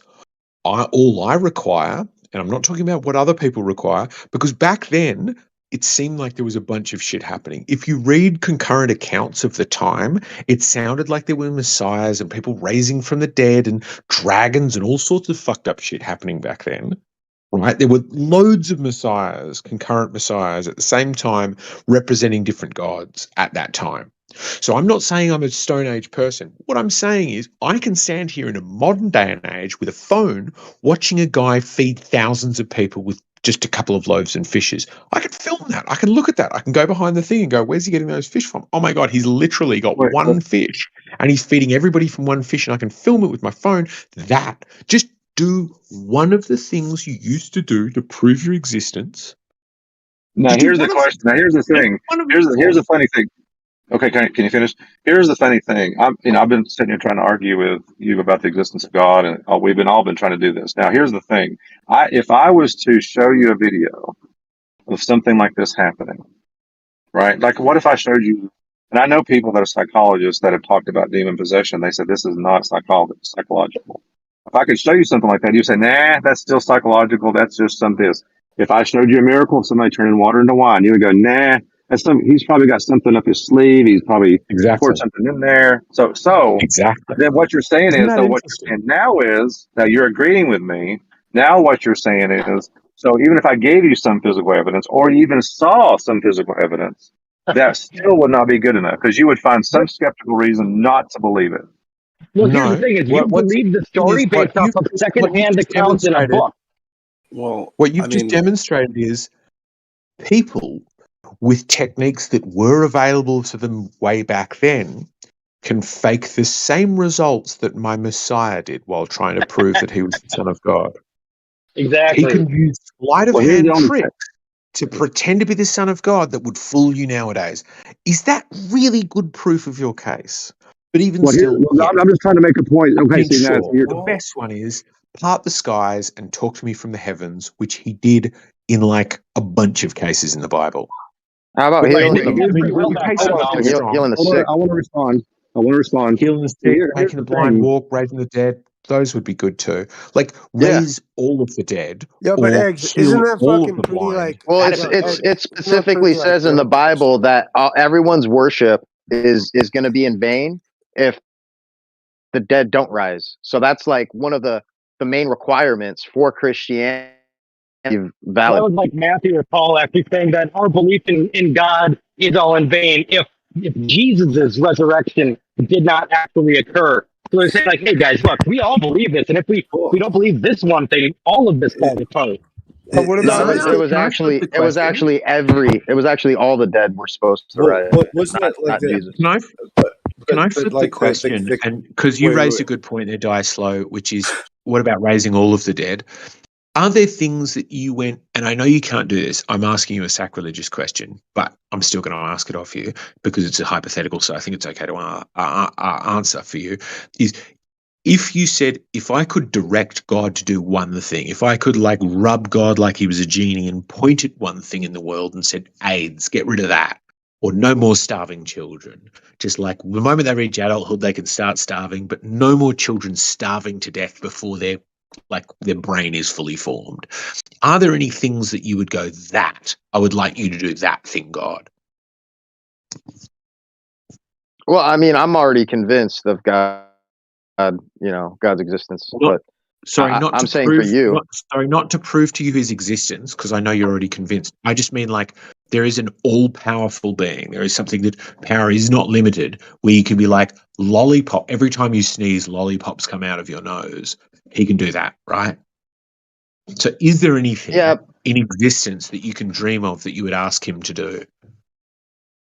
well, the thing is, like that's a good example with lollipops every time you sneeze. But I mean, the problem is like that seems fetched, but given enough time, like who knows the potentialities? Like kind of how you put with your phone, how you could record something on your phone, and if somebody thousands of years ago were to make a claim like, oh, he could give me the ability to see and record time, and events, which would be a concept of the cell phone. It seems far fetched, but like I said, given enough time, like who knows? But So that's to me. Like whether I would lollipops say, coming like, out of your nose or not. because my answer would be like, come down every Thursday, or like pick a day of the week, or like, okay, maybe a day of the year, like Christmas. On the day of your son's birth, I want you to come down to Earth, appear to every human at the same time at their local gathering place, remind them of your existence, and just sit there for 2 hours granting wishes. Well, that's a good example. Because that's already been done. God could do that. Like he turns up that's and already people happening go, though. should I hit my kid? And he goes, look, corporal punishment made sense back in the day, but maybe now you should talk to them. Somebody else goes, can you play this parking fine for me? Because I'm not getting by at the moment. He goes, yep, okay, parking fine's done. And he just does that for every community on the earth. And he could do that. But he just doesn't exist. So he doesn't do any of that stuff. He just exists in these dark age tales that nobody believes in. Say nobody believes in. You're kind of carrying on a little long, and a good point that you made, Dave. I want to address that because that requirement that you just specified actually is what takes place currently. It's what's called the spark of life. It's the one thing that science only accounts for God's existence and then puts him back up on the dusty shelf. But so that's already taken place. And then if you add the factor in of common sense, like once you realize that spark of life is an explainable event, contrary to what science can ever address, and they have to account for God in order to answer that. Then you would say common sense. Where do you see that in science? Like, what are you talking about? Yeah, you could just easily Google that. Just type in spark of life. Well, how is it supernatural? You claim that it's a supernatural thing, and it's the only thing that science backs up. So how is the spark of life supernatural? Because I mean, it's kind of like a crux of your point right now. So I'd like to know what it is and how science backs it up for it to make any kind of sense in my mind. So this back to the abiogenesis argument? You would have to understand what it is. I mean, if you want to get into that, I could pull it up. I can pull it up and read it to you. I'm incapable of understanding things. Maybe we just go to someone else then, I guess. But no, go explain it. Let's Can I not just have it make be it? contentious. What is the spark of life? I'm curious. You From can what I've Google it. understood, yeah, what I've heard is that when the embryo and egg merge, when the DNA or whatever gets in there, there's a flash. There's actually a flash of light. All right. That's quite cool. Just like that 23 grams thing when you die, something leaves your body and it's weighs 23 grams, so maybe that's the weight of the soul. That's been retested and it's not actually accurate. The scale he was using was like a fucking spring scale and he's weighing the whole bed. Like it's been redone and it doesn't. You don't lose 23 grams. But the spark of life thing, it's crazy. So science claims that they're never going to understand it, and it's actually supernatural. They're like, hey, this thing we witness and observe is supernatural. I think it's actually That's what I'm radio saying. It's kind of the waves. gap. It's not. It's like, It's not go really on, sorry. like visible light. Sorry, eggshells. From what I understand, the spark of life thing, right? It's not actually like visible light, like you could see like a flash of light or anything. It's like radio waves that get given off due to the reaction of the egg and sperm cell fusing. So it's not supernatural, and there is an explanation for it. Huh. Oh yeah, the mechanism is known. Crazy. It's understood. But I could This just is always the misunderstand problem it between and science think and that God science did it, right? reporting. Yeah, Were exactly. you gonna finish off with? Were you gonna finish off saying something, Jace, or is it all just understood? No, that emission of radio frequency is Yeah, but what understood, part yes. isn't? Yeah, but what part isn't? That's what we're asking. What do you mean? Lots of science You isn't gotta be more It's all understood. understood, specific right? than just what part. The spark of life is just all understood now, right? By science. That's what you're claiming. There's no Wait, is there something supernatural misunderstandings about it? or unanswered I was addressing the one supernatural. claim of light being given off at the point Yeah, I of understand you sperm did and that. egg fusing, right? And I understand that. it's But now I'm like I said, asking you further, If you think it's since you're understood misunderstood, on it. point to the supernatural part of it, please. What part of it is supernatural and misunderstood? Jace, do you have any answer to that or no? No, that's to questions for what? you. I don't know what I you're I asking agree with me. Jace. Oh, okay. I agree with Jace. Yeah, I'm asking the person who claims that the spark of life is God related and the only thing science will, he said, put up on or take down from the shelf and then put back up when they don't need it anymore. But I'm claiming that it's not supernatural, and you are claiming that it is supernatural. Though there is, data and science to back it up. Yeah, Demon Stride, is love just chemicals in your brain? Okay. What's Okay, love so got to do I'm with pulling up. it? In your So I'm brain pulling, or in your pants? pulling up a link here from Is it Science in your Alert. It view? says science just captured the flash of light that sparks when a sperm eats an egg. For the first time ever, scientists have captured images of the flash of light that sparks at the very moment of human sperm cell makes contact with the egg. The phenomena has been observed in animals before, but no one has ever seen the spark of life. Yeah, Interesting. The So the spark of phenomenon, human which has been fiction. observed, someone it's no has longer presented. supernatural. Yes, someone's presented So it this claim says, to me before, and I went and looked up the primary literature, like the people who did the study and what they reported in their scientific journal article. And it's not actually visible light, and it's not like seen by their eye.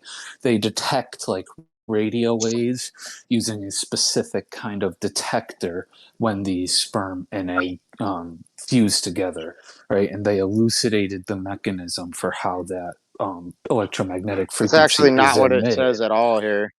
It talks Yeah, about because a You're you're reading reading a a fluorescent popular sensor. science article. Talks Yeah, about it's a talks about pop a science. fluorescent sensor that's I don't care. You asked, I'm telling. Talks about a Yeah, fluorescent sensor that's able to track movements of zinc Said it in in Playboy. live cells, and yeah, that's nice. Do And you always go to some kindergarten 8,000 science when zinc compartments. Some 8,000 zinc compartments, each one containing around 1 million zinc atoms, just right for exploding. The tiny fireworks, as they call it, that result were found to last for about 2 hours after patient. So are you saying, Jace, that it's just some radio waves that just seemingly come about and fizzle Seemingly, off, it huh? seems like they just explained how they came about. It's not like Yeah. mysterious. You just read exactly how it happened. You're like, oh, it's mysterious. This could be like a different claim from different people, but this was presented to me like a year ago.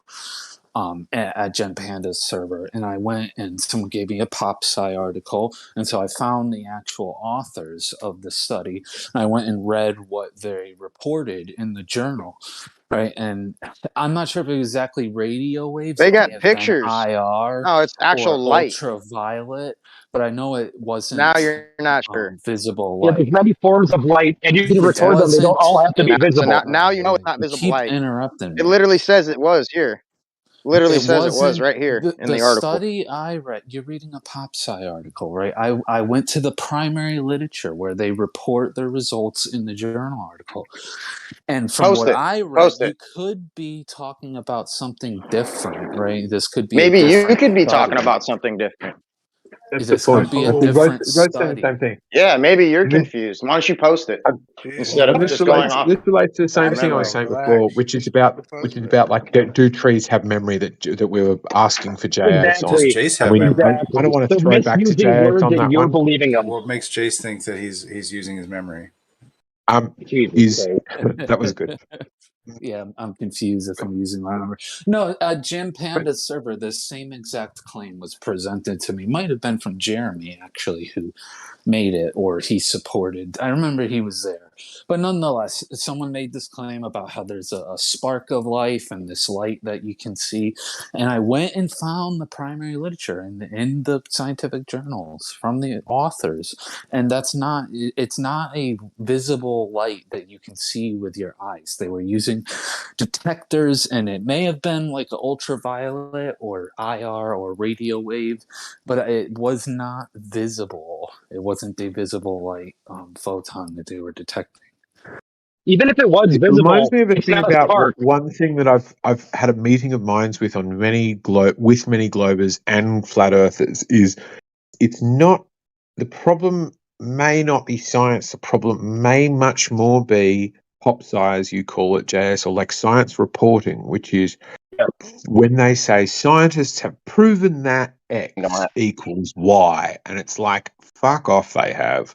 If you ever dig down, as you say to JS, the primary source, they go, we have shown with a probability of blah, blah, blah, omega, that X might, in X and Y circumstances, lead to Y in a population of blah, blah, blah people that we've tested and yada, yada, but more sciences. You know, like it's always what they're actually saying is this very like careful, caveated, not very like strongly worded thing. And the person comes along from like New Scientists and goes, scientists have proven that we can live on Jupiter. Well, You're yo, like, Eggs, we say that about Hold on, real quick, guys. Say about Real the quick, Mars. just to what Jay said. Science alert. Scientists just captured the flash of light that sparks when a sperm for the first time ever. This is from 2016. For the first time ever, scientists have captured images of the flash of light that sparks at the very moment a human sperm cell. ... If you're reading an article that starts with scientists claim or scientists have found, you're reading a popular science article. It's not going to have the words exactly how they would find them in the study. Please stop using them as evidence. exactly.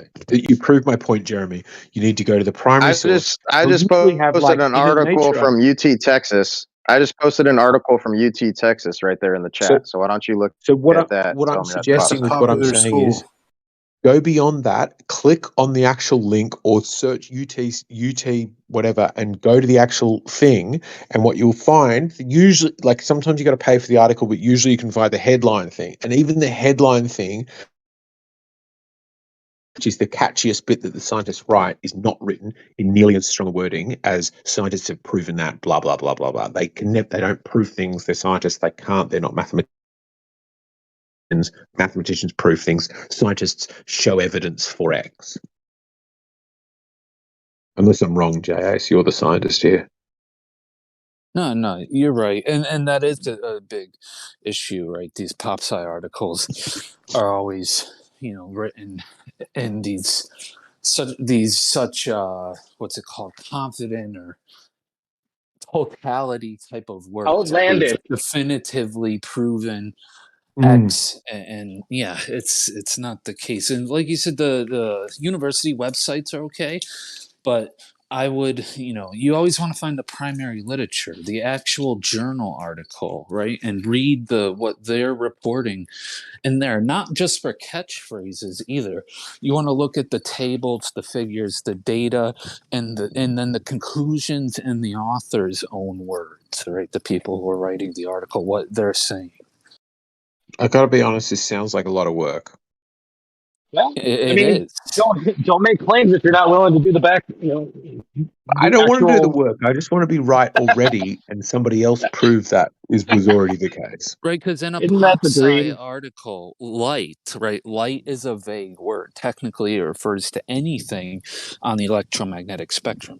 X-rays, gamma rays, ultraviolet, visible, IR, microwaves, radio waves, right? Those are all forms of light. So then what is light? What is EMR? Well, That they didn't doesn't really make specify sense what to me. kind of light it was, did they? Yeah, I didn't ask you. I asked Jace. What is EMR? What is AMR? Yeah. You don't know what EMR is, electromagnetic radiation? Yeah, I understand what it stands for, but can you explain that? Not right this moment, because it's kind of a detailed thing. Really? I mean, have it's light in its explained it before. it's Yeah, I light guess in a its total simplified expression. version. I have to go in a second, but a simplified version for at least a few minutes. Simplified version is, it's the energy, the frequency, the wavelength, and the spin characteristics of a photon if you're modeling it that way, or you can model it as a wave, right? It's a specific type of wave. There's a million different ways to describe these things. What you got to be more specific. So what's the spin rate, and does all those characteristics fit within gamma radiation? I'll be back in a few Of that. minutes, man. Yeah, that's what I mean, I don't know if that article's lying and scientists haven't found this, seen the light happen start the moment of inception. Obviously, something must happen there, no?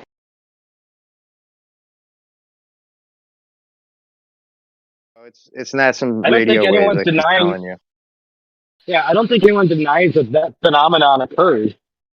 But to say it's a supernatural event, or it can't be understood, I think those claims are unfounded. Yeah, it's not understood. Otherwise, we'd be able to recreate life. We don't.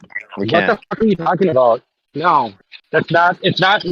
So you're telling me that article says that without this light emission, life as we know it would not exist? Or is it saying at the moment of conception, there is this phenomenon we observe? It seems like that's what it's saying, but you're like going an extra step further, it feels like. Okay, can science recreate life? Like if I were to give you the RNA, the DNA, the polycarbs. Oh, it's a non sequitur, huh? How so? Yes, it's a non sequitur because so? it has nothing to do with the spark of light conversation we're having. Sure, it does. This all has to do with. I asked how supernatural. I think it's worth. I think we can just acknowledge no, scientists cannot, despite being able to attempt to recreate early conditions on Earth, cannot get abiogenesis to happen. I think it's worth acknowledging that point so we can move on. But I think it's an important one. Like we say it evolved through natural processes, and we can't get it to do it. Right. Just because we can't do something doesn't mean we don't have a good understanding of it. Maybe not even a full understanding, but a good understanding.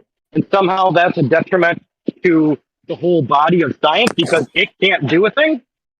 No. I don't. I think what is a credit to science is going. There are giant gaps in our understanding. Like most of psychology, I think a significant chunk of biology now to be like we don't know. Like, do we know what makes people sick? We've got a vague idea. No, I agree with that. Hold on. In the depravity, we can't even agree whether this is light or not.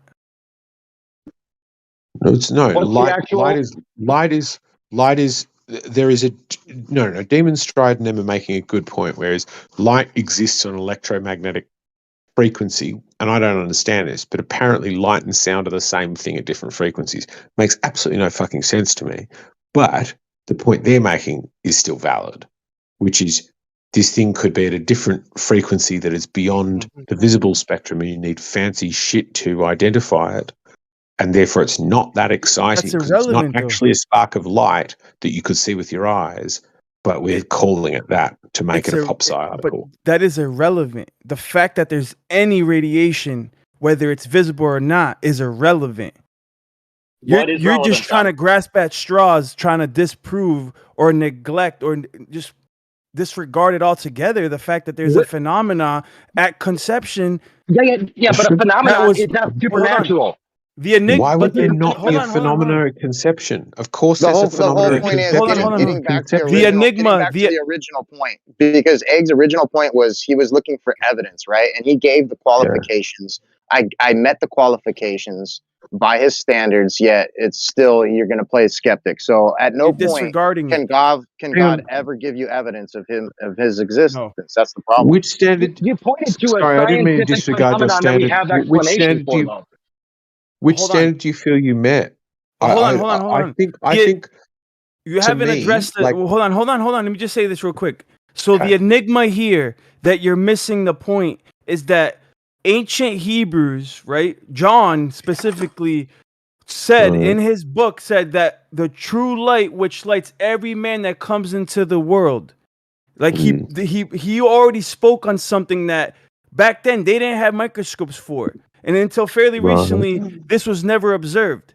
This is the enigma here. This is why it's amazing, and you guys are just completely disregarding it. It's not amazing. The fact that somebody said something that lines up later in the future, so you can be right about something and be wrong, right for the wrong reasons. You do realize that, right? Just because you won the lottery doesn't mean you actually knew. It doesn't mean you're not right, though. It doesn't mean you actually know what the numbers on the lottery are going to be. All right, that's nothing fair. in the Bible's ever been disproven. What's this impressive thing that the guy It said? definitely has. What's the thing you that were John wrong on your Harry 13 Potter thing earlier, so whatever. The nitpick on all this stuff. Yeah, I mean, the Bible contradicts itself all the time. So like what I was saying by die slow is like when I said what would prove to me the existence of God, it is not whether there is a fluctuation in energy levels or something at conception. That to me, if you said that to me as an atheist, hey, when two different cells from two different humans join, do you think there could be a fluctuation that if you look through different frequencies and radioactive and something and zig levels and this and that, and if you went dialing through your different, twisting your different little knobs, could you see a fluctuation in something? I'd be like, it would be weird if you couldn't. What I said would be proof of God is him doing something he used to do, like turn up in person. He regularly turned up in person. Well, you're moving the goalpost because you said he appeared as a light, and by definition, I gave you that within the spark of light. No. He turned up as a light. I didn't say he turned up as a light, but I don't mean a light existing is therefore God. Transmission. But otherwise, every light is God. What I mean is, I didn't say turn up as a light. Like you did. If you were to go back, those were your words. Otherwise, every fire is God. If you were to go back, that's were your words. No, he was talking about fishes and bread and shit like that. Making up miracles. Turn up in some way. Give off light. He used to bring a plague of locusts. Like turn up and say, if you don't fucking do this shit, I'm going to bring a plague of locusts. Then bring a plague of locusts. Now I believe in you. I got a plague of locusts in my backyard. Stop the sun in the sky. There's lots of shit he could do. But there's a fluctuation in a radioactive.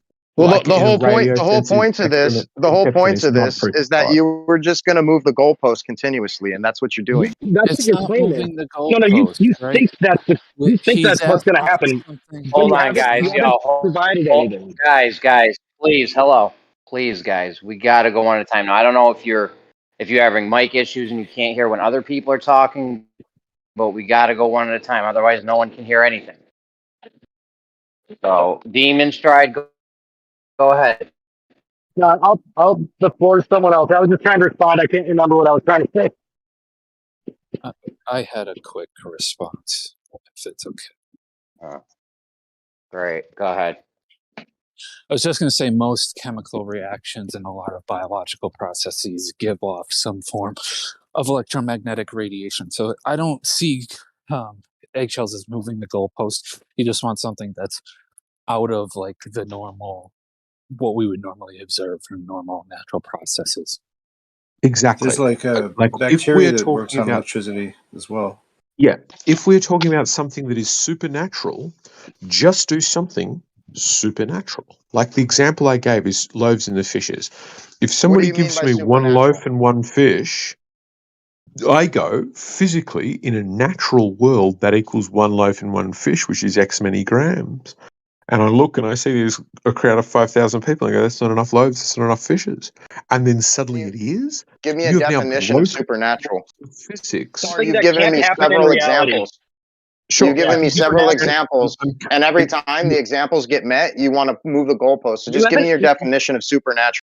Sure. Supernatural is beyond what is explainable by phenomena. Like the sciences is the explanation of natural phenomena. So natural phenomena would be, in the example of loaves and fishes, there is a set number of molecules, there is a set amount of mass of this loaves and these fishes, and that is only going to satisfy X number of people here. Probably 2 people, a couple of loaves, a couple of fishes. Then if there are thousands of people going, oh my God, I'm full, I'm absolutely bursting. And I'm like, I've been handing out so much fish, my arms hurt. And we started off with 5 fish. That is a proof that nature, the natural, has been transcended and gone into the supernatural. A better one, an even better one is part some seas. Just every weekend turn up and part the sea that goes between Sydney and New Zealand. I go, there's thousands and thousands and thousands of millions of tons of seawater being held back by my hands. And I go, you really are God. But going, oh, there's an electric fluctuation at conception. I'm like, that's natural. That's what I expect to happen. That is not proof of God. That is proof of nature. Yeah, phenomenon does not mean supernatural. I don't know if maybe those words were crossed in your mind, but phenomenon is just something you observe.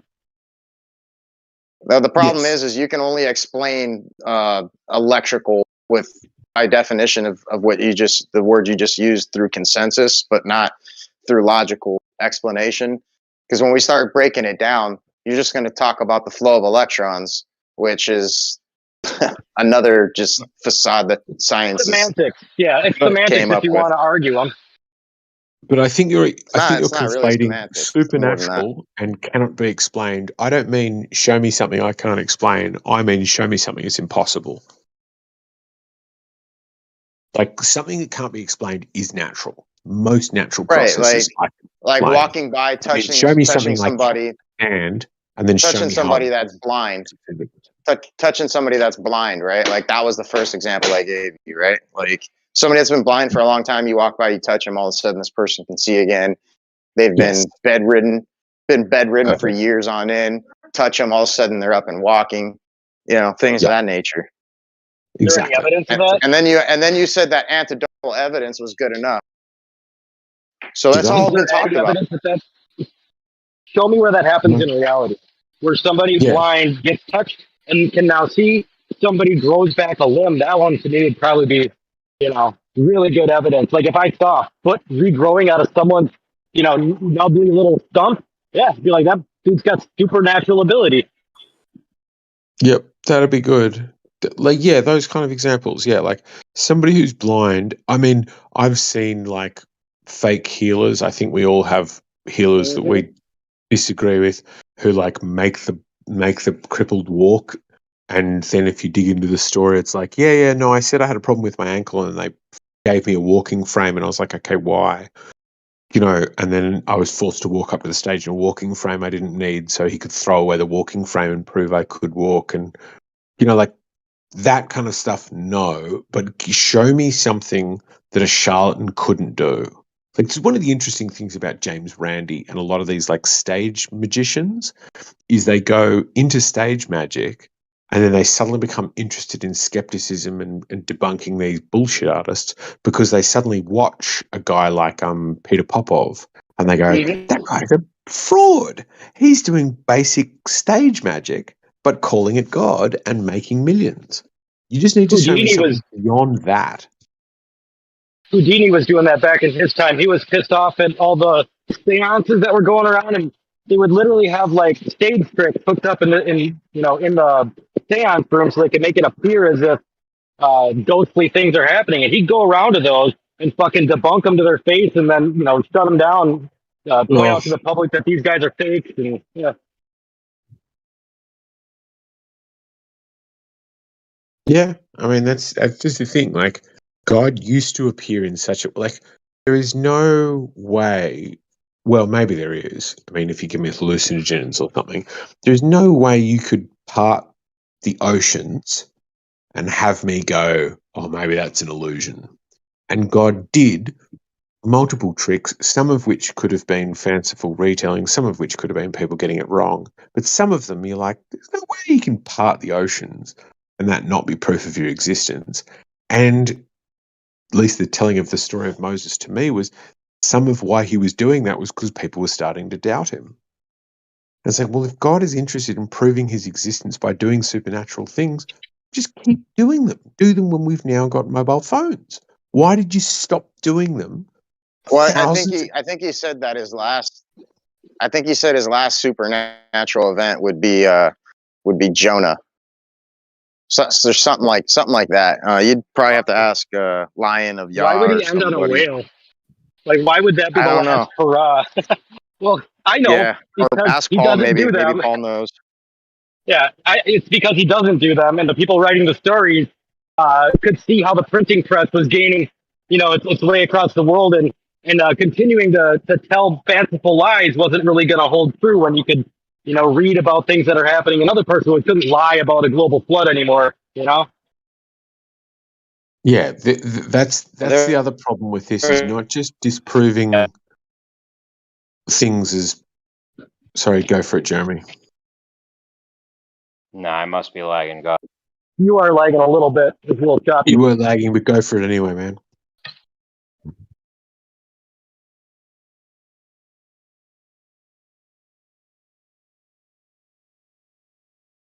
In seconds. Just go, man. Go, go, go. It's. I mean, I just been making the point again and again, so I need to shut up. But it's just like, if what you can do is supernatural, why do you keep appearing in ways that look natural? I don't think anybody has ever seen the face of God living, any living being at least. Would you? Do you get, Dice-Low, do you get to us why it, like, I would say God appears to want to hide from us. God appears, if God exists, God is doing a really good job of pretending not to exist. Do you get why I say that? Yeah, I get why you say that, and I feel like I got an answer too. Because we don't want to believe, because we want to sin, we want to continue doing blasphemous things. Yeah, I think it all boils down to faith. I think it all boils down to faith and the life you live. Like if you have if you have morals and not, the things you do here is now we gonna. don't have morals. Fuck me. I'm not saying you don't. I'm just saying, like, if you exhibit that. Hey, yo, Eggs, couldn't you also agree that, like, let's say, like, after you've seen, like, a beautiful sunset and had a cup of coffee and just made love to the girl you met last night at some awesome, beautiful place and everything is happening, like, are you, like, when that all, like, is just beautiful and everything's happening, like, do you not sense, like, any sense of gratitude, maybe? Like, maybe, and, like, maybe, because I would just say, like, to me, like, when someone says that they don't believe in God, it's a sign of ingratitude to me, because Dude, I'm grateful to be alive. I get don't get me wrong. Do you know what I mean? And I don't love think that escapes you either. I don't think you're that, like, you know what I mean? Like, I think you got it the opposite. I think it's when you're in the worst possible position you could be in, right? Is when God comes into I thought we accepted being needed. I thought we were doing But that, I mean, that's a problem because anything will be a crutch in that moment, right? Hey, people in their worst moments will turn to Jesus. They'll turn to Muhammad. They'll turn to heroin. Like, that's not a good test. But I think the question you ask, Ether, is a good one, which is like, do I feel a sense of gratitude? Is like, yes. Like I'm probably I've talked to my girlfriend about this. I'm like, I'm probably the luckiest person to ever have lived Right in on, that man. I'm And that's very lucky to have lived now where, 2-3 generations shit could get real. We all know see, but, that. Like yeah, we're but don't living you, on a knife hold I've on though. seen your But face, don't you? eggshells. Eggshells. I've seen your face. You're not the Could you luckiest also person see, alive. eggs? Could you also see that by turning around and doing that, like, oh, we're just this biological, like after experiencing such divinity, if you will, like, Yeah. I think like, it's like to turn around and shit on it through the evolutionist lens. To me, it's like it's But that exactly that. assumes It's I like, shit on it. Like well, for that's how I me, feel it is. That's what I feel it is because it's like, yeah. because like, dude, That, like the idea that like love is just chemicals in your brain and like it's only that's it's only a biological process because I'm designed to make like It doesn't make it just any less That's what I'm meaningful. saying about the external. That's what I'm saying about the external critique, man. Is like, whereas to me, this is the problem with external critiques. To me, saying, "Well, that's God speaking through me," I'm like, where the fuck my free will? Where the fuck's the beauty in this? If some all-powerful being is in charge, isn't it more interesting that I out of the multitude of possibilities I could have pretend that I've chosen in life, I ended up here. Or for me, like I'm a very lucky person. I've got a had a very privileged upbringing where I'm like I choose to do things that uplift other humans or make other people Without the better. threat of hell, without the threat of going and serving an eternity with Exactly. your flesh ripped off your body and all that. Yeah, you choose to do it Yeah. out of the kindness and goodness of your heart. Yeah, Yeah, like I'm that's not atheist. getting sent to hell, but if I go work at a chainsawed wood for migrants in Calais, like I was got on my last motorbike trip, I was going through Calais. These people like these migrants, they're freezing in the forests at night because I got to hide from the police and they need firewood. Can you handle a chainsaw? I was like, fuck yeah, I can handle a chainsaw. So I chainsawed up pallets of wood so that they had something to burn. Not because God was watching me, because I was like, it's good, makes me feel good. Other humans feel good. I've got time and ability and stuff spare that I can help other people. That's awesome. That's what I should be doing. I mean, the main guilt I have is that I don't do more of that stuff. So let's hop to it. Right? What are our The options? guilty pleasure. I like doing things and not telling anyone I've done them. Like there's so many things that I've forgotten I've done, and I just think about that. I'm like, man, that makes me feel good. So I've done so many good things I can't even remember all the good things I've done. Yeah, whether Helping God people gave and it all that. to us or Yeah. evolution gave it to us, we just want to do nice shit for other humans. The more they need it, the more we want to do it. But that's like, there's no evidence that God gave that to us because people, whether they believe in God or not, want to do nice shit for people that need it. Yeah, but my point is like the idea that there is, let's say, like seeds and plants and the way that everything grows in nature. Isn't that like evidence enough that there's a creator? And like to me, I just think to look further, like to look How do you? to try to look for something beyond what is already in front of you that Earth already provides to you, like for as evidence for some creator, to me is like But, almost. I mean, to me personally, is blasphemous. But you to can't like determine something's point For that. created, you have to at see something not created. nature. Yeah, you can't just point at nature and say, "Look at this creation." Like that doesn't work.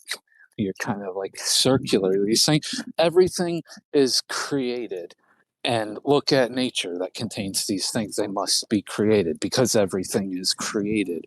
Like you can't do that. I mean, you You could, but it'd be can. logically, fallacious. Yeah, that's what I mean. Yeah. It's Like, circular I reason. mean, I think your which position is right like you're now. starting. What it sounds like, Easter, is you're starting at the conclusion and reasoning back towards the solution. What you need to do to reason through this one is go. Imagine I were Isa. You are you, exactly as you are. You're a good person. You want good things to happen to people around you, but you just didn't have the same explanation for that. You were like, I still desire all of the things I desire, but when I point at the reason for that, I don't have a God to point at. So do you point at evolution? Do you point at you being a good person? Do you point at that's the thing. Evolution doesn't say atheism doesn't say Well, evolution no, gave this to me. That's the default what position we've I'm been proposing shoved is that into. it's what I'm proposing is But it that just says, I don't know why I'm good. I just am. well, no, and I agree with that. I'm just saying, like intuitively, like you would have someone that teaches you about something or teaches you about life. There are figures in life that are like almost a microcosm of some kind of a creation, you know, some kind of a thing. To me, that's just innate. I don't know why. For people that aren't like that, like I mean, I get it because of the skepticism. I just think that the inevitability is that you come to the conclusion that there is a creator, because like a pineapple seed makes pineapples. Like all these things to me are so simple and yet so conclusive in a way, because you know, like to be able to have these pleasures, to be able to have strawberries, to be able to have like these things that please you in an odd way that are beneficial for you. Like I don't know. I just think there's such a beautiful interwoven fucking godlike thing going on. I don't know how anyone would need anything more. You What if you're it's using neat? What, emotions right now to define your logic. Like you do realize you're doing that, right? Like because you feel like something should be a way, you are then arguing that that's the way it should be. Like you can at least yeah, acknowledge kind of. that. It's like, and this again to you. Then again, it's like in this another kind of question. Maybe you can answer. It's like, is love just chemicals in your brain? I mean, I don't think love's real. Like, I think love's what we describe as strong feelings. But I think, like, I mean, I don't know about you guys, but I've been to enough weddings where they stand up there, and it doesn't matter if they're fucking Christian or Muslim or atheist, they go till death do us part, and all the rest of us go, oh, how sweet is that? There's not a fucking person there that doesn't doubt that shit. Right now, okay, Hey, if a something father's was love real, for his daughter or a mother's love for her son, that's a different kind of thing. But I think we'd all Yeah, agree whether that's that's what I God-given or call biological. that's what I It's call love. different. oh, That's Right. hold that's on, that's real real quick. love. Okay, real quick. If there's something has a phenomena, right? If we say, oh, there's this thing called love, and like a physical phenomena. Sure. Well, I mean, can't they scan people's brains and then feed them different images and stuff, and then they get parts of their Yeah, they brain to can. light up, depending on. Yeah, you I can. mean, to me, that's a like a fallacy of like false, something certainty, which isn't actually a fallacy, but a thing is like first step is, can you define love such that you can say, no, you looking at Dolly Parton in her prime, that's not love.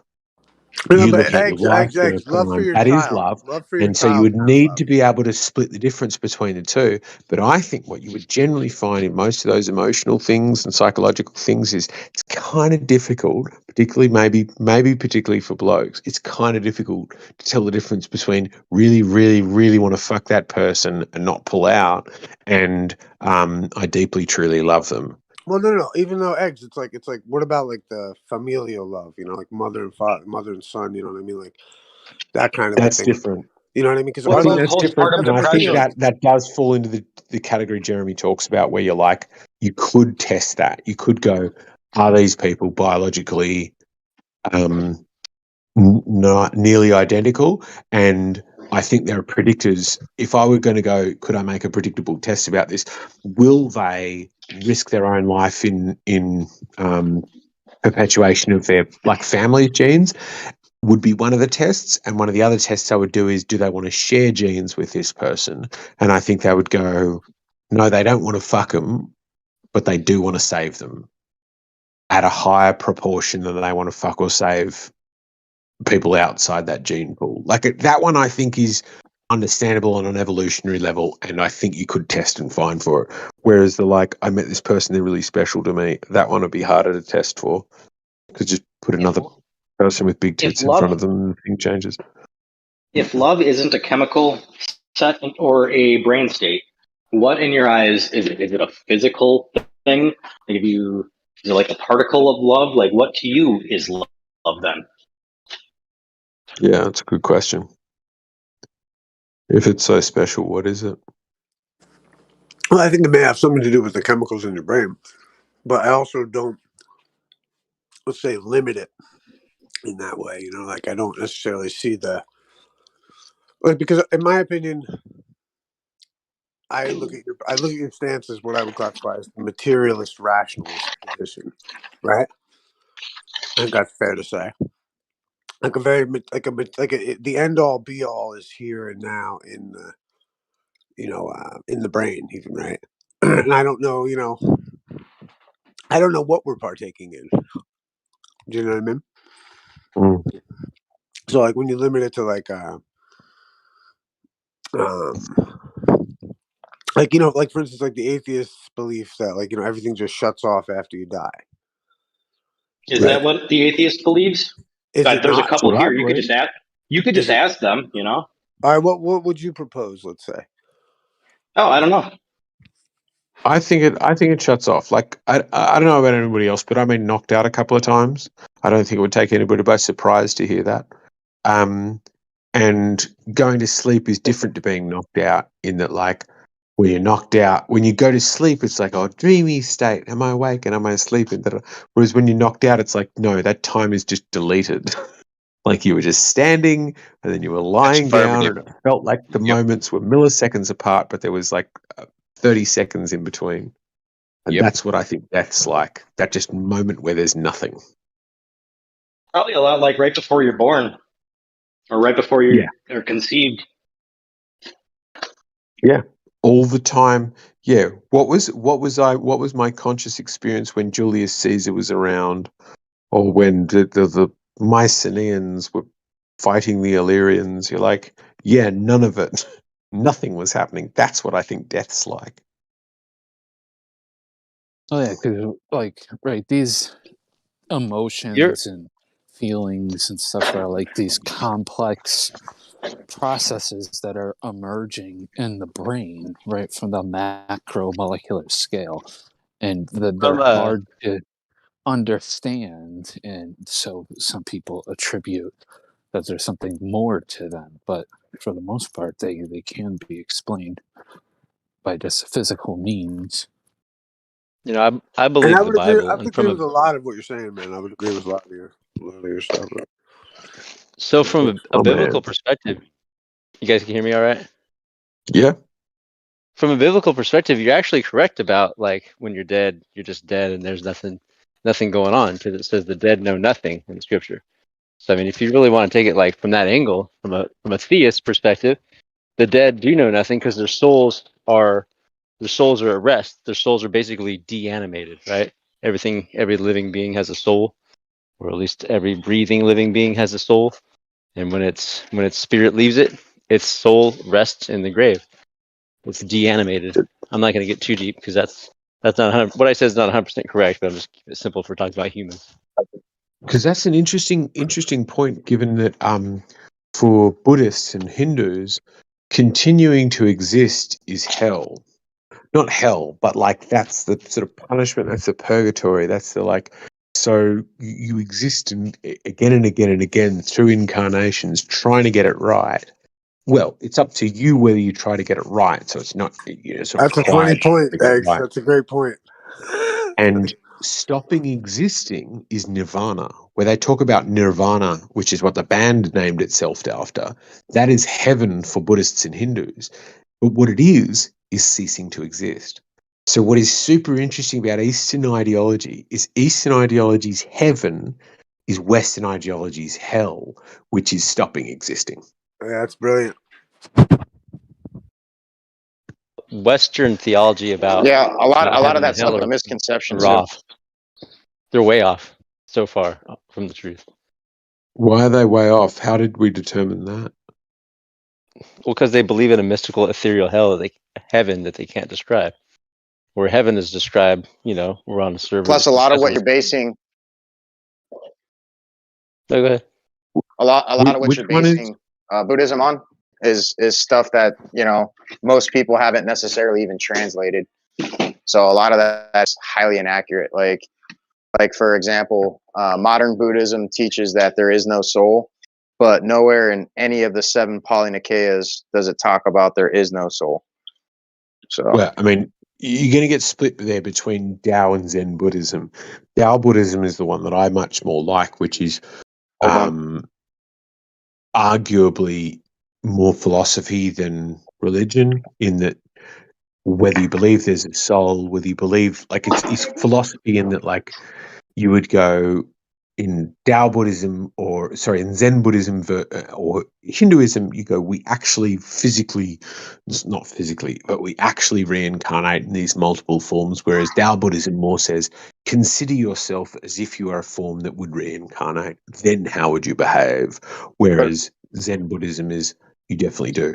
Tao Buddhism. But again, the problem is Buddha was probably a man that probably taught some stuff, whereas Zen is like, no, he was magical and he had long earlobes and ascended to heaven and levitated and shit. yeah, the problem is Lord Gautama, who was the originator of the Pali Nikaya text, which is the Bible for Buddhists, never said anything. Yeah, he never said anything about Buddhism. He said they when they asked him what to call his works, he said call it the path of the absolute. So Brahmin translates to Buddhism or Buddha, which translates to Tathagata. But again, like modern Buddhism is most popular for what original Buddhism never taught. And that's where you get into all these branches of, like you said, Taoism, Zenism, and all these different things. That's fascinating. Any Buddhists in the chat? Not practicing, but I've been to temples. Yeah, I used to do jujitsu, like classical jujitsu, right? Which was like Japanese style. And it was all Zen based shit, you know. But it was pretty dope. I mean, we learned a lot of good shit. But they did have a little woo woo. Dude. Little woo woo Yeah, going on. I did Tai Chi Quan and stuff like that. It actually gets into energy channeling and spirit channeling, as does Kung Fu, as do a lot of the martial arts. That which shit now that I'm a believer, I left that stuff in the past, but it's real stuff, man. It's like witchcraft. It's real. Nah, I'm a firm anti woo wooer. I can't. I'm like I'm like an atheist when it comes to the woo woo. But No at the doubt. same time, I believe in like there's like something cool with like I don't know. There's whatever it is. There's something magical to it all, and Don't like John Woo? Yeah, whatever the woo woo, man. I can't do like I'm gonna move you with my mind kind of shit. There's some of that in the martial arts world. That's why, have you ever heard of Fake Black Belt? He's a good channel. He like pretends to do like pressure point fights and shit, and it's funny. Like it's just hilarious. Yeah, That's a real art form, though. Yeah, no, it's an art though. That's the thing is, it's not fucking legit. That's the problem with some of it. You don't think so, huh? I'm fucking sure of it. I challenge to spar you, man. I'll challenge you to a sparring duel. Yeah, no, I mean, see like, what you think afterwards. I hear you, man. It's just like a wrestler will just like like dominate some woo woo shit, dog. It's just what it is. It's just what happens. But I do think that's interesting that you put it that way, Egg. So Zen is like woo woo, like long earring, like all that shit. Because that's where I got my Zen koan about the shape of the earth. That's why I love like the Zen koans and stuff. Like we live on an infinite plane contained by a celestial sphere, which I always kind of like. What was that?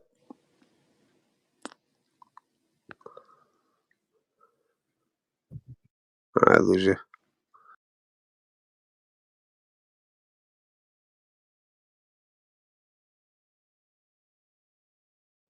That's kind of, and that's it. You right, like you apply logic and reasoning to that kind of stuff, the martial arts woo-woo, which I agree with. But like I think you should apply the same kind of scrutiny and reasoning and logic to neurological things, neuroscience type of things with these issues of what is love and what are emotions and issues of the soul and all that stuff. Was that directed to me? Forgive me because I cut out and came back in. Just because I was I just bringing up, anybody who believes in the woo. like, because I happen to think, like, I mean, I just think that, like, to, let's say, handicap us at the materialistic level and not recognize, let's say, this world of the mind, right? Which is where the philosophy and all these things kind of matter. Like, I look at the Bible, let's say, per se, as like parables that have been handed down from mankind, and they're worthy of their respect because of that. However, they also contain this kind of mystique that is alluded to by all the greatest minds of our time and before. So I think to just poo-poo that and to be able to just look at the earth as it is and to not see, let's say, the handiwork of a creator, I just don't get that perspective. Maybe it's my upbringing. You know what I mean? That kind of forces me into that position. But I think when you look at life and you see that a seed grows accordingly and these simple truths, I think should be evidence enough to that there is a creator. That's what I think. But I also don't. I also agree with you, and I'm a skeptic through and through. I just leave a window open for this, or to that world of like whatever the mind is. Yeah, word. If the best in science can't tell you where sensation stops and perception begins, like, what do we know? And I think the greatest minds, that's what's so cool about, and that's what always fascinated me was about arguing, for instance, vehemently about, let's say, the shape of the earth or whatever it may be, or some unprovable topic, in my estimates. You know what I mean? To take a stance in an issue that has no reasonable place to stand because there's no logic to it is ridiculous. Like, I love, do you know that question of like, if a captain was sailing a boat with 11 goats and 26 geese across the Atlantic, how old is the captain? You know that little riddle? Yeah. You know, or whatever it is, like it's something along those lines. Jace, you know that one? Kind of. I've heard it in a different context, but go Yeah. on. Yeah, and just the idea that like the correct answer is there's not enough information. However, people will throw numbers at the age of how old they think the captain of the ship is based on how many geese and how much livestock is on board. When in reality, the best and most qualified answer is there's not enough information to answer the question. And so it's like, here we are fighting about these numbers of how old we think the captain of the ship is with not enough information to really make an educated point. So we all look like fools for taking a position about something which you could not really take a position on logically. What a great analogy, man. I got another. I'm sorry. I got another argument that like, it's a different kind of argument though than typical traditional arguments. But who do you thank for your meal? Like, we always want, like, when I get a Christmas card or something, I used to tell my grandmother, you used to get mad because I wouldn't thank her, And the one thing we think, like when we teach our children, if you do something, we always say thank you or please. We always do that kind of thing. But who do we thank for the food we eat, the air we breathe, the life we have? If evolution is true, naturalism is true, then there's no one to thank. You're just existing. And where does awe come from? Like, I go into a beautiful art gallery and I'm mesmerized by the art on the wall. Why are you in awe? Like, what evolutional benefit or chemical process even creates awe? Like, he gets into the depths of chemical. Well, that goes. Hold on a second. Part of creation creates awe like that. I don't see how that lines up with there being a creator. There must have been a creator that instilled this sense of awe so you can appreciate. No, well, where does it come? I'm saying, where does it come from? Like, from a naturalistic evolutionary mindset, where does this awe come from? Why is it there?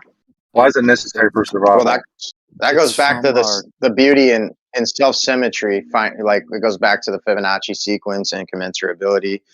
All those things we find beauty follow that golden ratio. What about people who don't like art and they don't like maybe somebody who's not awe-inspired by it, but they're extremely religious? Did God? Because I know people who don't like music. There's awesome music you can listen to. It inspires you, gets you emotionally feeling. There's people who legitimately do not feel awe when listening to it. So, Okay, so you're what's the finding the deal on exception that? to the rule. Okay. Oh, so you're finding the exception. Okay. Found the Yeah. exception. So it's not a rule. I mean, it's not a rule if I found the exception. Okay. Is there anything in life that you're in awe about? You. Yeah, absolutely. Yeah, sure. Lots of Okay. things. Somebody else, Chase. Is there anything in life that you're in awe about? Right, I was going to answer the before things I'm in awe about. I guess yeah, there's a lot of stuff that I'm in awe about in certain aspects of nature, certain aspects of chemistry, biology. That I see all the time inspires awe. But I think these emotions and these things that you're talking, they come from like our cooperative abilities, right? And these were traits that certain individuals amongst the population had that allowed them to be better in their community, be better hunters, or whatever their role was in the community. It's all these kind of things are for cooperative purposes. Okay. So how did that generate awe? It's just a weird God What question to generate do me. you awe? mean? Yeah. I know that because that's so subjective. Like, Well, exactly. But it's an awareness. And see, that's the thing. It's an awareness of something that is grandeur, of beauty, of see. We always talk about the problem of evil, but no one ever talks about the problem of good, because well, the it same gives you. problem goes on the opposite way. So I'm talking about the good, like the awe, the beauty, the wonder that we perceive.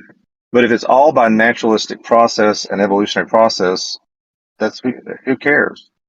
Well, because Why it couldn't gives you have you awe an though? interest, right? It, What's it the gives you an interest, which I would argue makes you better at what your role is in the group. Like if you're the hunter or you're the sewer or the blacksmith of the group and you hate doing blacksmithing or you hate hunting Exactly. or you hate sewing things, right? To me, my work is much better when I'm enjoying what I'm doing, right? I put much more of my energy and my time, my focus, my heart into it compared Right. to if it's something that I don't enjoy doing, then I'm not going to be as good at it. So it's along the lines of cooperative kind of traits and people fulfilling niches amongst their population. And so Right. you Now still haven't here's explained where the all came from. You still haven't so explained that. I mean, I'll tell you where it came from. Here we go.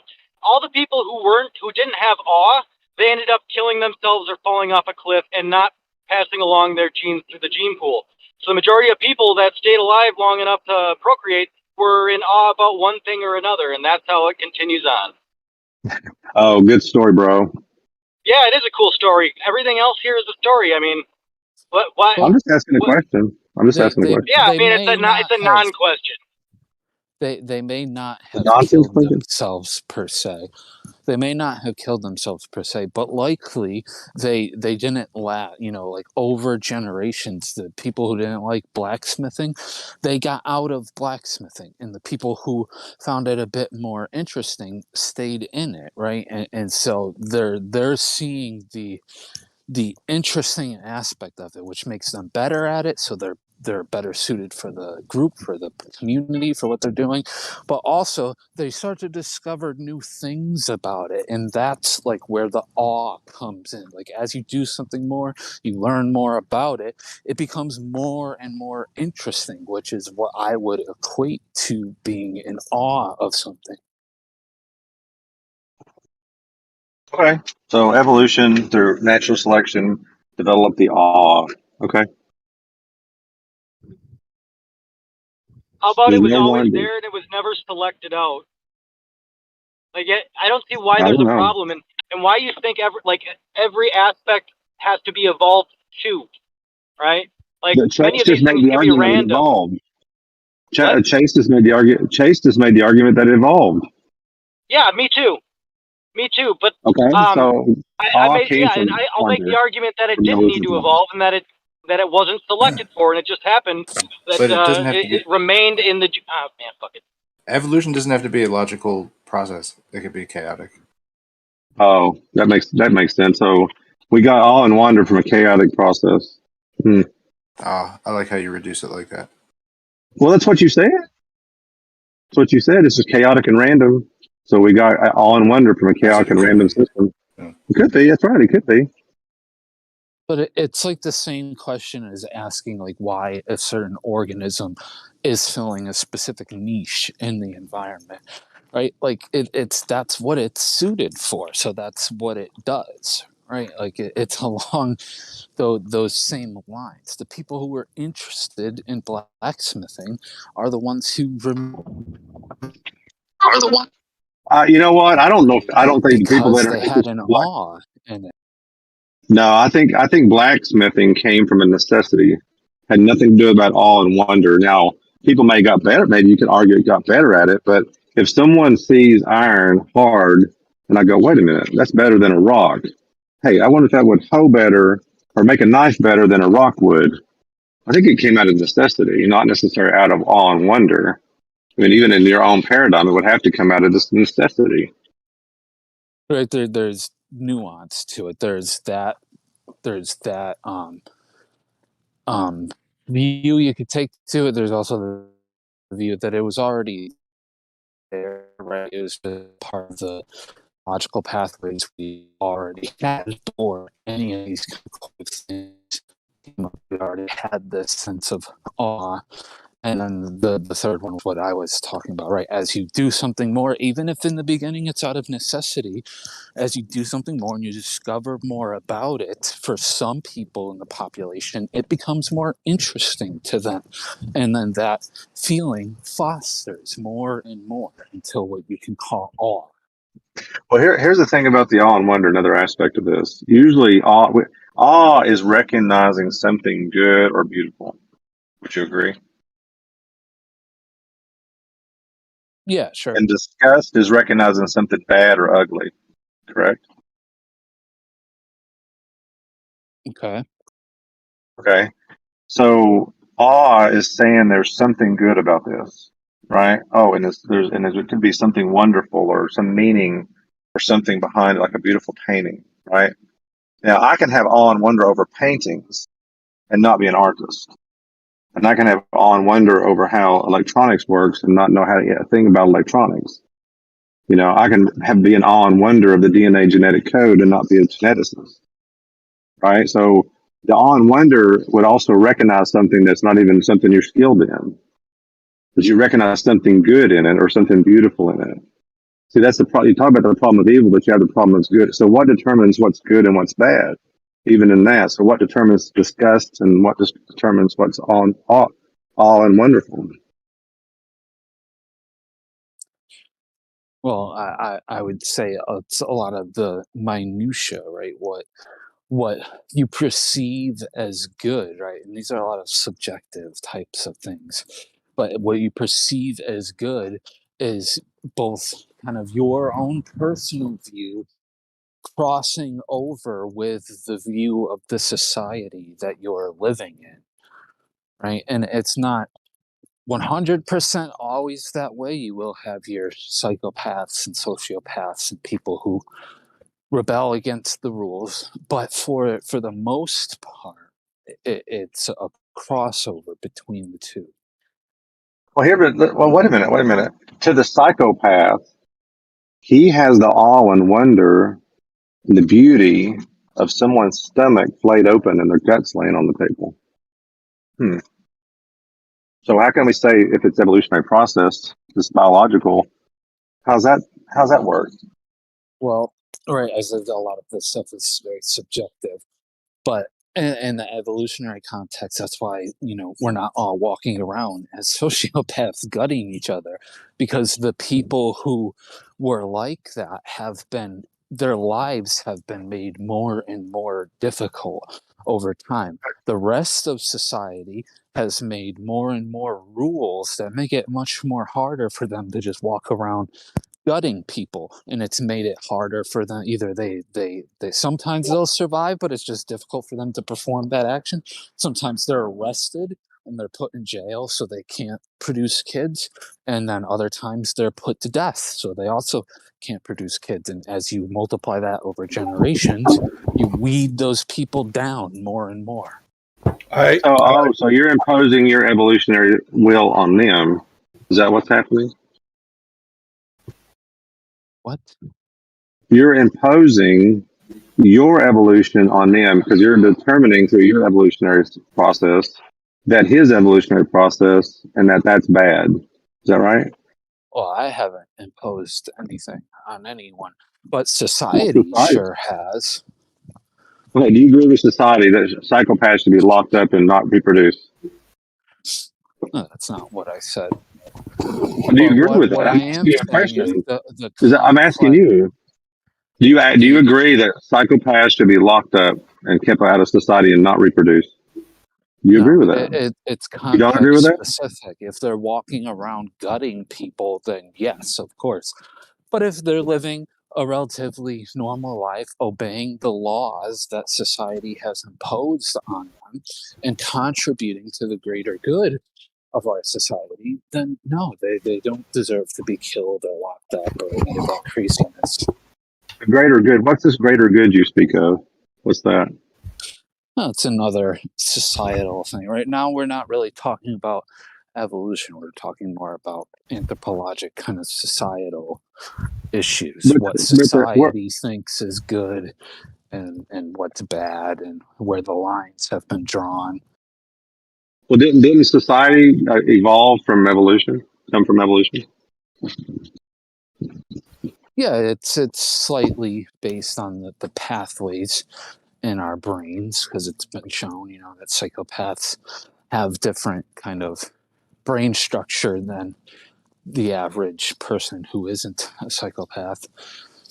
Okay, Right? So if those I'm traits can be weeded out or distributed through evolutionary processes, but the interface with society and where we draw lines is a different aspect of it.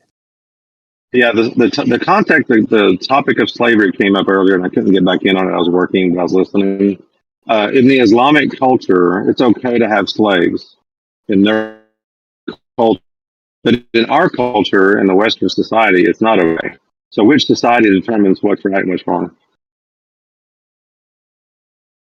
Yeah, that's a good question, but that's not an evolutionary question.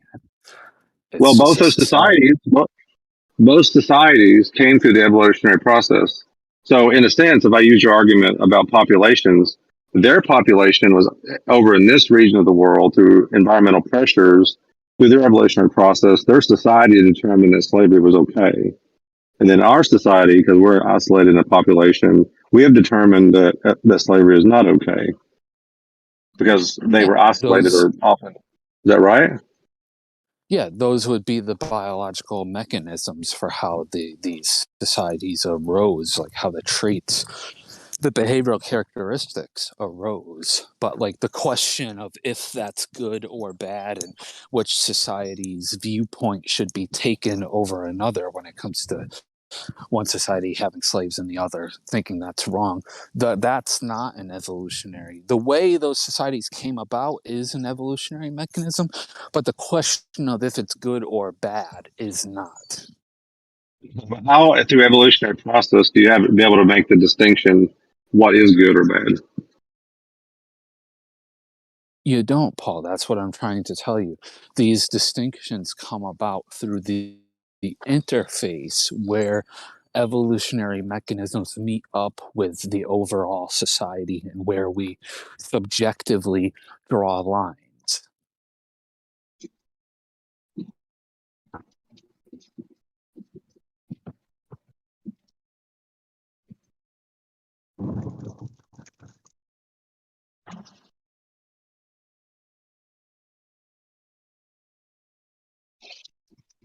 Did I drop? Right. The overall theme can be presented. The overall theme can be presented, like, right? Action that do not allow for production, the carrying on the next generation. Right? Those are not, evolutionarily favorable, whereas actions that do allow for reproduction and your genes to be carried on are. But like the distinct behavioral acts where we draw those lines are kind of blurry. They're not really in an evolutionary context because they are context and subjectively specific. So, what's the subjective environment that allows Muslims to have slavery, but in the West it's not okay? What do you mean? What's the subjective environment? You just said it's They're subjective. two. Like Yeah, they're two. I guess for that example, right, there are two different populations where one population had favored the view that we shouldn't be enslaving each other and others, where the other population found that that was okay. They drew the line that that was okay. Okay, but who's right? Which moral standard is right? Right, that's what I'm saying. That's not an evolutionary question. That's more of The one I've changed it. I'm asking you philosophical specifically. question. Determine. So, what would you use to determine whether the Islamic worldview that slavery is okay, or in the Western worldview that slavery is not okay? How would you determine that? Oh, that would be a personal thing, right? My personal opinion is that you shouldn't enslave other human beings, other animals in general, right? You shouldn't be forcing them to do acts against their will. But you said society that's determines where what's I draw valuable. the line. Other people. But you say society determines what's valuable? In America, our society has determined that we shouldn't have slaves anymore, and so we don't. In those Islamic countries, determined that it's okay to have slaves, and that's what we do. Okay, so if the Islamic world comes over here and converts everyone to Islam, if it converts everyone to Islam, and Islam is the dominant society, Sharia law is the way to go, then if our culture changes and becomes Islamic and allows slavery, what do you do then? What do you mean? What do you do? I don't know. It depends. You have a choice. Then you can either, if they're forcing it upon you, you can fight back. You can oblige. The choice is yours. Right? These are subjective things. Okay, so I fight back and I'm dead. So my survivability and the evolutionary process, my genes are gone. So the Islamic world is going to sustain itself. If I succumb to the religious or their belief, and I say I'm going to be a Muslim and I'm going to allow slavery, then that will flourish, right? So in either case, if I die, then the genes flourish. If I give over, then my genes flourish. So no matter which way I go, the Islamic society will dominate this country, and then we'll be a slave accepting slavery in our country. And then it'll be a new society with slavery as a part of it. Yeah, unfortunately. Okay, so really, it's not available. So it's not bad, really. It's just whichever society has the strongest power to overcome another one, right? Well, We have to, if we're strong enough to resist them, then they won't. If we're strong enough to overcome, then they won't. Go ahead. My whole point, Paul, is that bad is like a subjective thing in terms of, in evolutionary terms, there isn't like a bad or a good in like the context of slavery. Bad and good would be genes progressing, going to the next generation, or not. You can kind of qualify that as bad and good, but like specific actions between individuals isn't, or between societies in this case, isn't like you're going outside the scope of just evolutionary mechanisms in that case. Well, evolutionary mechanisms give rise to the societies and the people that are in them. So it's like that's the grounding of it. That's the basis for which we have it, according to you, right? Yeah, they do indeed. So the grounding of our society is basically whichever genes are the strongest and whichever survivability. So if we're not strong enough as a society to sustain ourselves, and if we die as a society, then the Muslim world will sustain itself and or become dominant, and then that will become the new norm. So slavery will be okay. So the argument for slavery earlier, why even making that argument? But if we're strong enough, then we can overcome and dominate the Islamic world, and then we can impose our Western values onto them, and then slavery will eventually be abolished. Right? Yeah, but these are like these are what the hell's there's a word for it that I'm forgetting. They're society issues, Paul. They're not like evolutionary issues. The Muslim world taking over us and imposing slavery on people isn't like a good or but there isn't like a good or bad in the evolutionary context in that, other than if genes can pass on or not.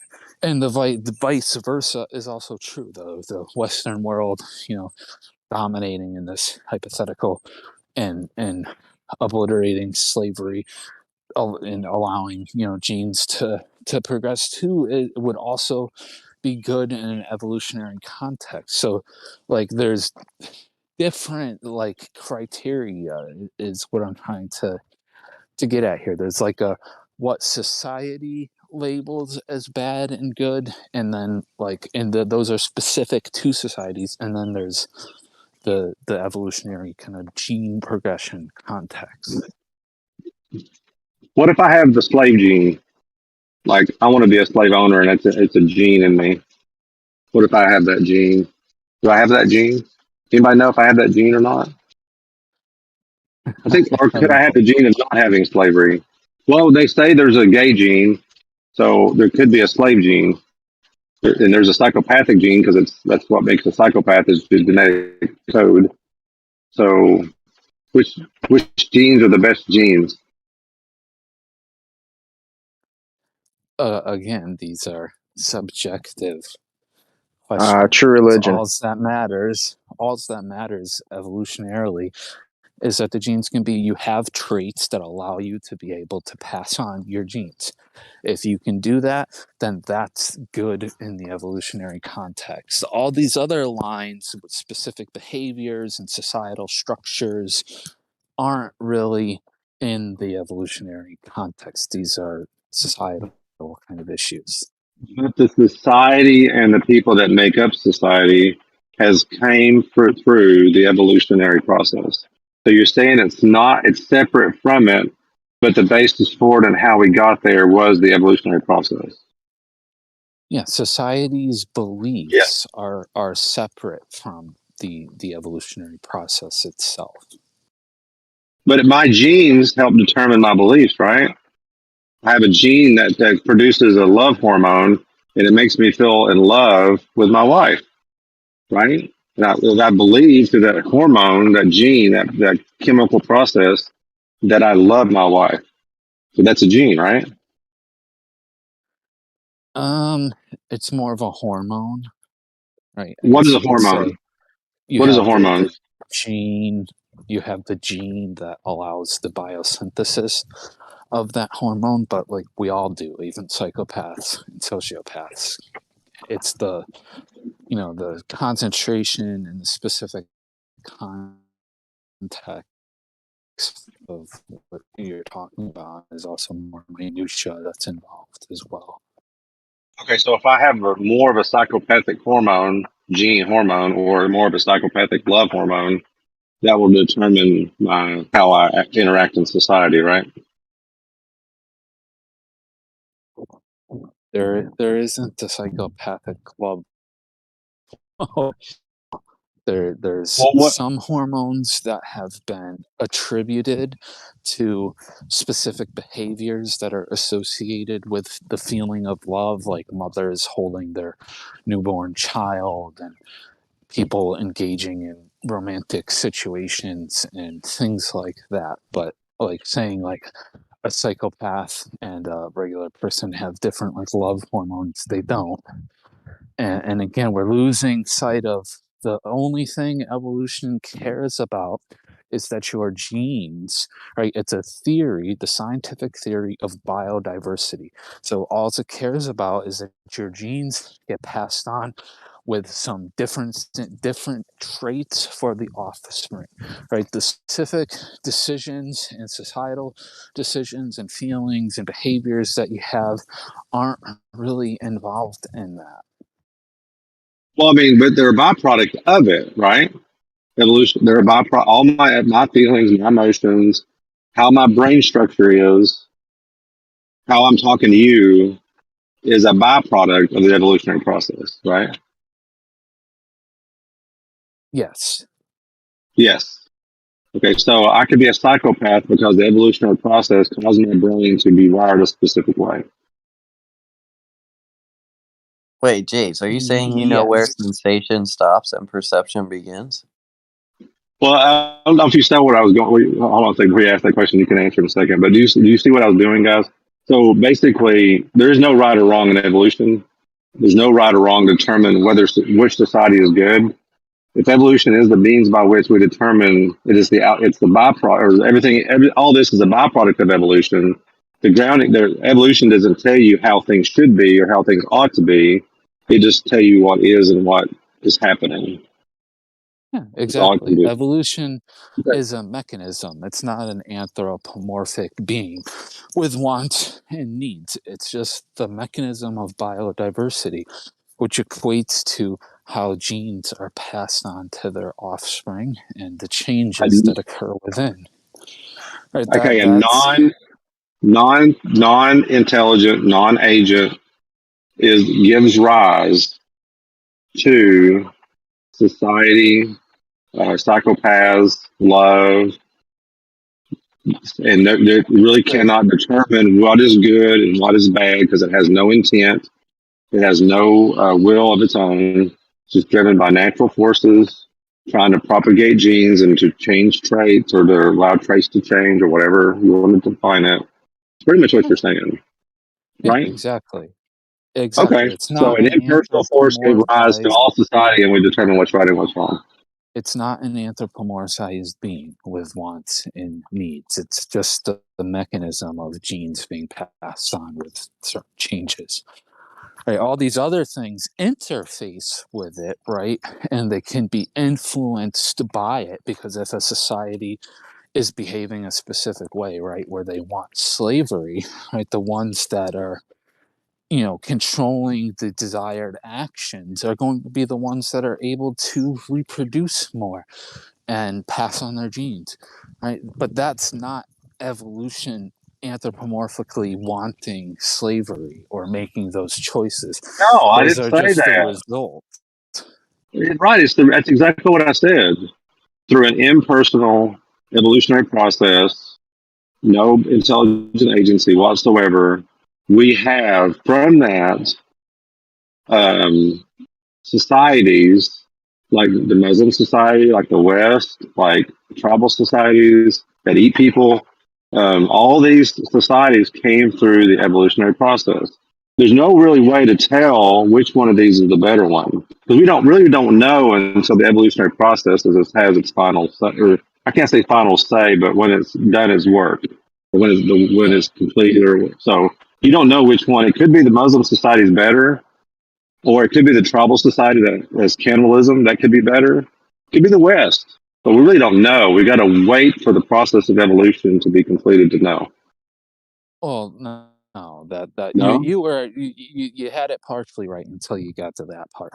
Right, there's no like final product of evolution. As long as organisms are around on the earth, they will be undergoing biodiversity. It's never going to end. But What's better in the eyes of you're evolution partially is what right. can last longer.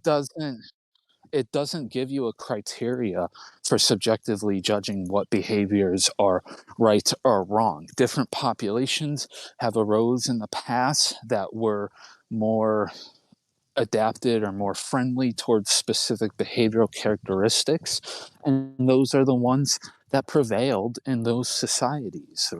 I don't get, like, there isn't, like, evolution draws like these criterias of good behavior and bad behavior. It doesn't. It interfaces with the society, and the society has a big role on what they say are good behaviors and bad behaviors.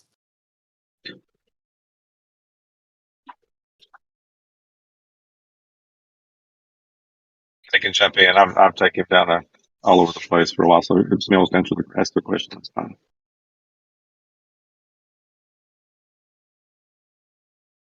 I got to call my wife back anyway.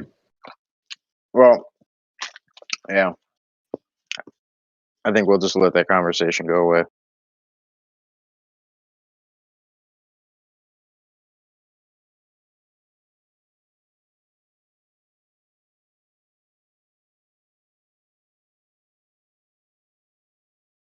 Anyone else want to bring up a topic? There's a lot of people in here.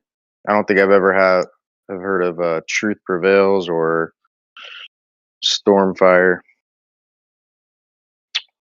I don't know if you guys got anything to say, but yeah. Court of Sages.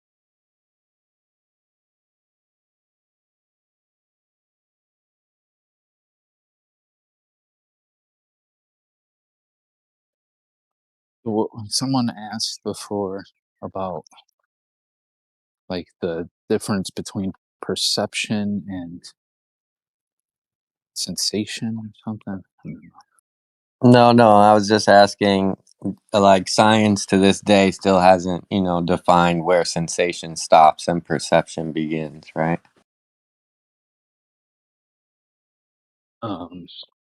Maybe.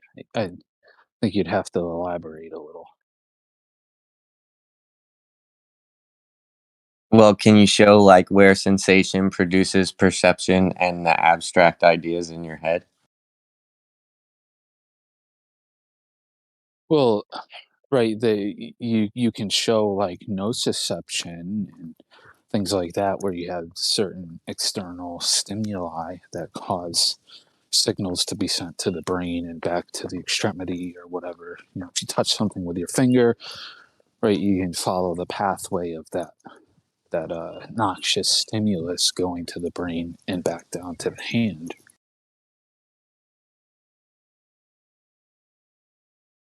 Yeah, I guess, like, when you look with your eyes, when is, like, the sensation turned to perception? Gotcha. Yeah, I mean, I don't know, I guess that would be a bit more complex because that's like light stimuli rather than feelings or sensational stimulus. Yeah, and we only have a philosophy of what we think light is, really. Or better yet, awareness. At what point does awareness become consciousness or sentient? Yeah, I would say, right, like the line of where the if you're touching something, like when the signal gets to your brain, like where exactly is it that you actually recognize that you're touching something, right? Like maybe that line can be a little blurry.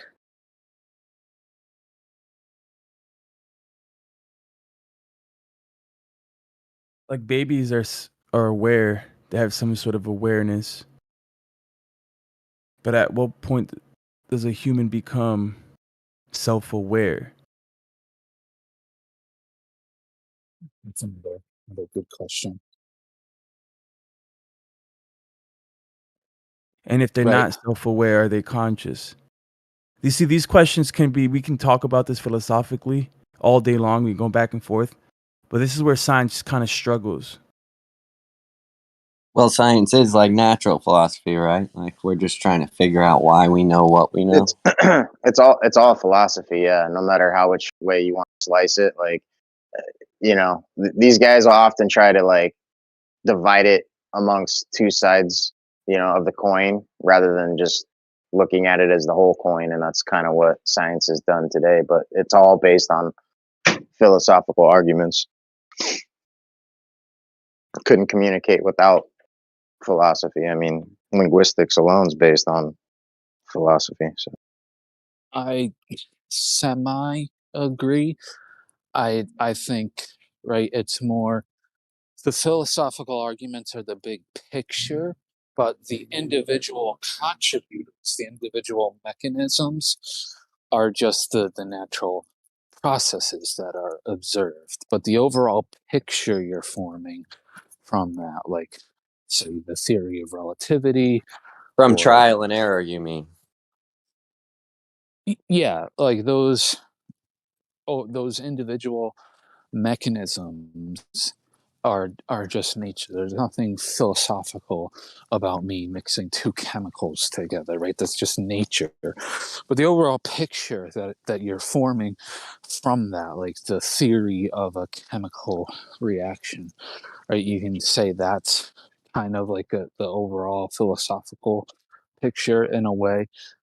But I'd say even it'd have to go above that for like the theory of relativity could be kind of a philosophical thing, I guess you could say.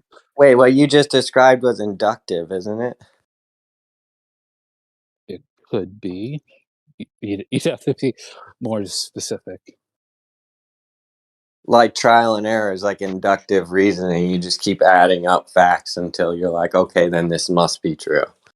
Right? Yeah. It's like if I mix two chemicals together, right, and a million times, and each time I get a specific product, right, on the millionth and first time, I can use inductive reasoning to reason that if I mix these two chemicals together that I've mixed together a million times, I'm going to get the same product that I got those other million trials. That would be an inductive reasoning kind of conclusion. Yeah, but we still don't know what the two products are in general. We just know how to manipulate them. Well, what do you mean by that? We know what the chemicals well, you would have to isolate them, and you'd have to know their characteristics in order to be able to isolate them, to be able to have the chemicals to get the reaction. So yeah, like it all kind of falls back. Well, you can easily isolate the two chemicals you're mixing. They're isolated in the before you mix them.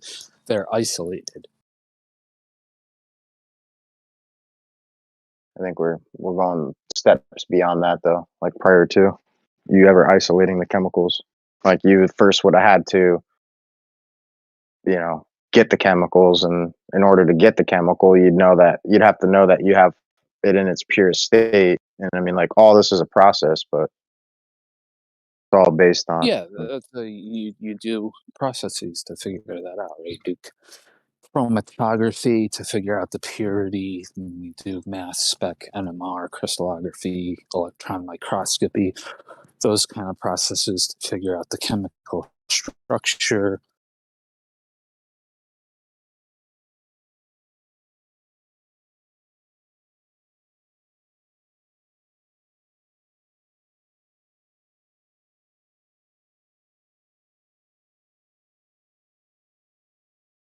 People are making like transistors and paints and all sorts of different materials. Right? They're not just tossing two things like, oh, I think it's this and I think it's that. I'm going to toss it together and I think I get this.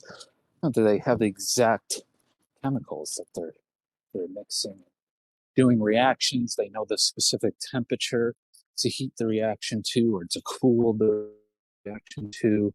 They know the exact pressure that's needed, the exact ratio, the molar ratios of the reactants, all this kind of stuff.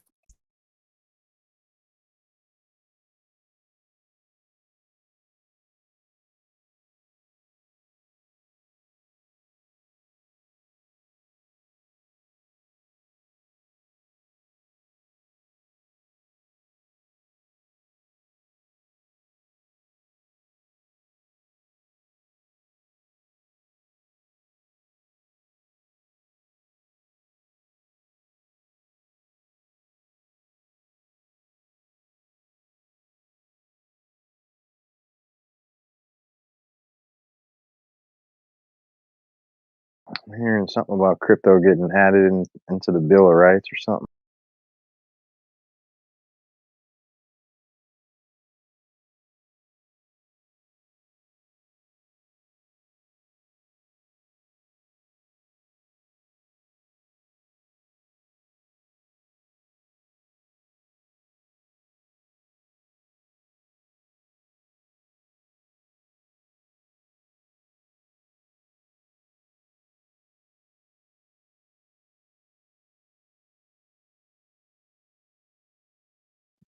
What I was just thinking about that whole thing is like it's weird we can't prove the globe by the same induction.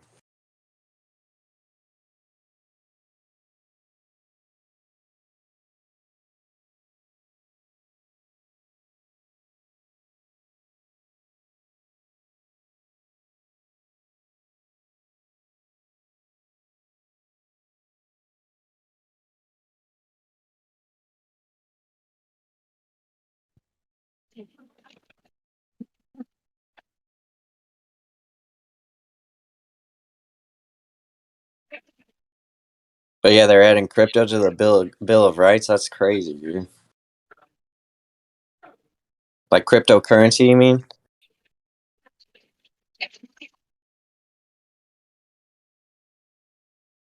Yeah, something like that.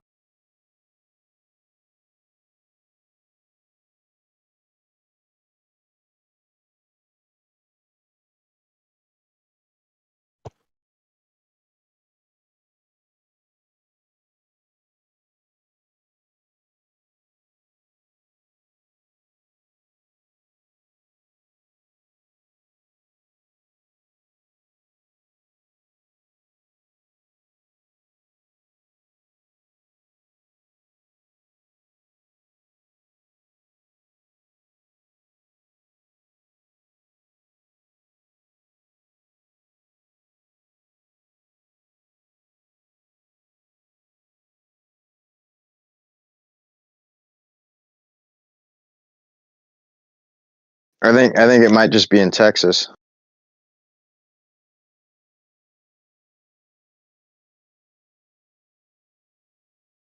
Yeah, I thought I heard something about that. Texas doing something with crypto for sure.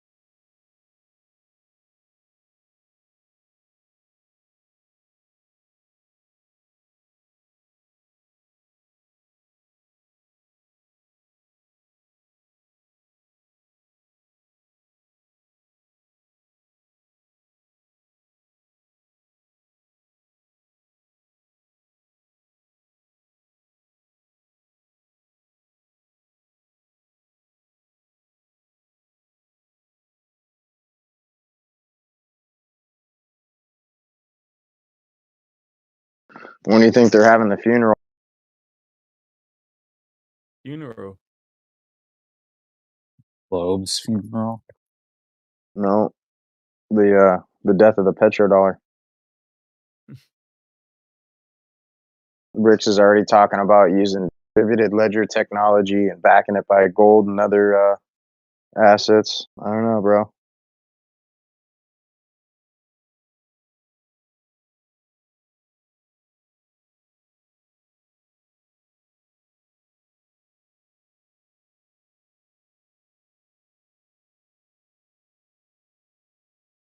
So something the FDA, or at least what this article was claiming, the FDA approved some kind of thing. I forget what it was called, but it was some kind of brain thing. Don't you find it funny that they're the Food and Drug Administration? Like, shouldn't those be two separate like companies? Yeah, right. That's a good point. And yeah, it's called the Neuralink. That was Elon Musk little brain chip that he basically put out there originally as a way to deal with like paraplegics and other like handicap situations. But ended up getting approved for everyone. So, yeah, gives us an advantage to deal with the oncoming onslaught of AI creeping into the workforce and making the normal man obsolete. Yeah, man. You ever actually like looked into the way that these globalists think? These rich aristocrats. It's very similar to the way that Jace thinks. You know, they're materialists. There's no real. They don't Say really what? believe in it.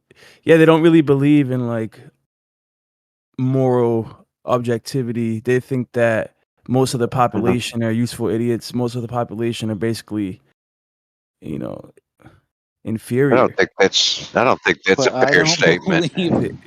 Yeah, I you don't don't. Of believe course like you don't, any of that because you're stuff. part of them. Well, I'm The thing is, J8, dude. but You're just the one hear me saying out. I Just hear me believe out. those things. These people literally believe in like eugenics. They believe in population control. They believe in euthanization. They believe And in you're just, bringing no, the you're population. lumping a Oh, here bunch of we shit go. up in one Here we big go. lot. You're laying a big I'm blanket hitting. on See, people you there. know, this is when you know you're hitting some strings and people start lashing out like this. They don't even let you finish your sentence. But hear Yeah, me out. when you're calling people things that you're just making subjective accusations. Yeah, Yeah, it pisses me off. yeah, it's a general statement. I'm generalizing the globalists. Now, yeah, there might be some exceptions to the case, but regardless, this is how these people are atheists. They don't believe in a higher power. They don't believe that they will be judged. They don't believe that they're held accountable for their wrongdoings, for their atrocities. Like you literally have people that are pushing these ideologies at the top of the hierarchy of our civilization on Earth. Like these people are pushing eugenics. Like they're pro the VAC, right? They want to be able What's to it got to do control with us. euthanasia? Because it What's it all got to do has with to do with this. euthanasia? Because they look at us like we're cockroaches, dude. That's what you say. It's part of that I philosophy. don't see Well, the it's part of evidence that. of that. They justify that philosophy because there's nothing to hold them accountable, right? There's no objective morality. They think that they can treat us this way. They can treat us like useful idiots to do their bidding. To they on both sides of the war, there are people controlling both sides, selling weapons to both sides, so that they can kill If you're each going to other. cast all that, if you're going to cast all that dispersion on atheists, that kind of notches you a little bit with me, No, man. it's not. It's not. Listen, it's not all atheists. But for the most part, the majority of atheists at the top, the aristocratic societies, this is how they think. Now you can deny it all you want. You can, you can kick and deny it all you want. But bro, if you look at these people like George Soros, right? Look at what he believes, bro. What he Yeah, but believes right, may like not have anything to do with what I believe. I know you specifically named me, and I'm like nowhere No, close to a yeah, globalist or an aristocrat. Like I'm a biochemist, dude. yeah. And All I right. don't believe or advocate for any of those things. And you know, I'm not responsible for what George Soros thinks. Right? He's not a scientist, so don't like lump him in Listen, with my bro. group. I'm lumping him in with your group because you have the same ideas that he has. Like you basically have no objective morality. You said it yourself. I don't have any of the same ideas that he has. I don't believe in You eugenics. I don't any of those things that you named. I'm like starchly against most of them. I don't the thing is some of the things that I want to bring up I can't even talk about, dude. I can't talk about here on live And stream. and just because I don't think that a bunch of stories written by humans a few thousand years ago qualifies as objective morality doesn't mean I don't have morality, dude. I didn't say that, bro. It's what you don't understand, bro.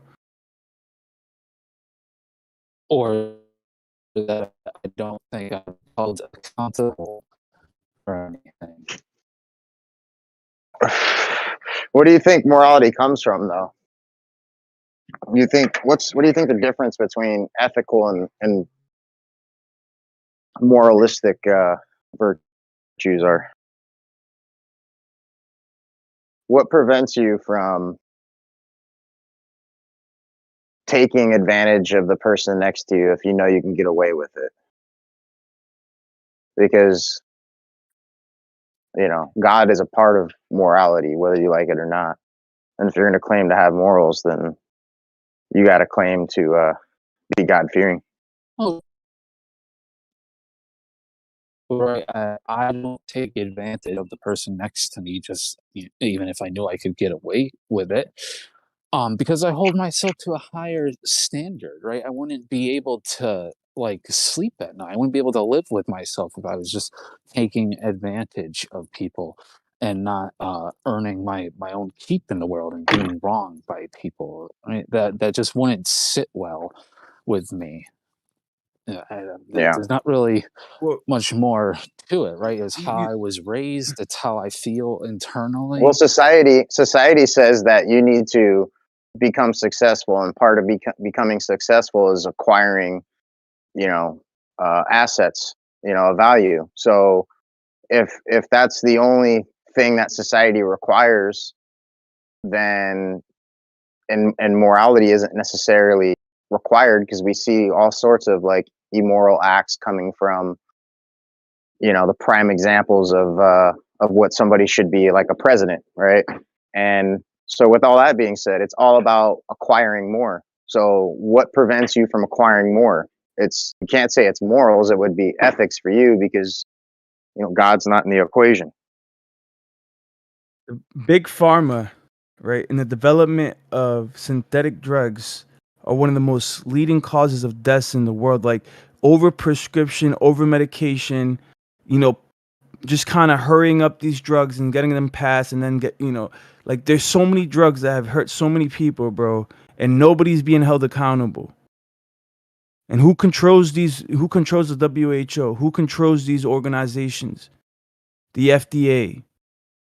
That we put our trust in, that we trust that they have the betterment of humanity in their sights, but when they really don't. Yeah, their Well, name tells you they're drugging your food. Going back The to the brain FDA chip doesn't. that you brought up, Jace, what do you think about that? Like, what's your opinion on that? You'd have to tell me more, but I didn't really look It's into what it really was. it's Neuralink. It's basically putting essentially a cell phone in your brain, to where you have access to all the same features your cell phone would, if not more. And to the point where, yeah, you could transfer information from one chip to the next, or chip host to the next. So, you know, it's basically having all the information that you would have readily available at your fingertips, but in your head. Yeah. Are you I don't know. opposed to that? I don't think, right, I have the same view. You shouldn't be taking medications. You shouldn't be taking drugs. You shouldn't be taking, chips or whatever you want to classify this as, that you don't need. Like, if you don't need it, you shouldn't take it, right? Well, that's what they're saying, is it that we should will be need it. that simple. We will need it, because AI is becoming more and more a part of our society, and they're trying to, you know, push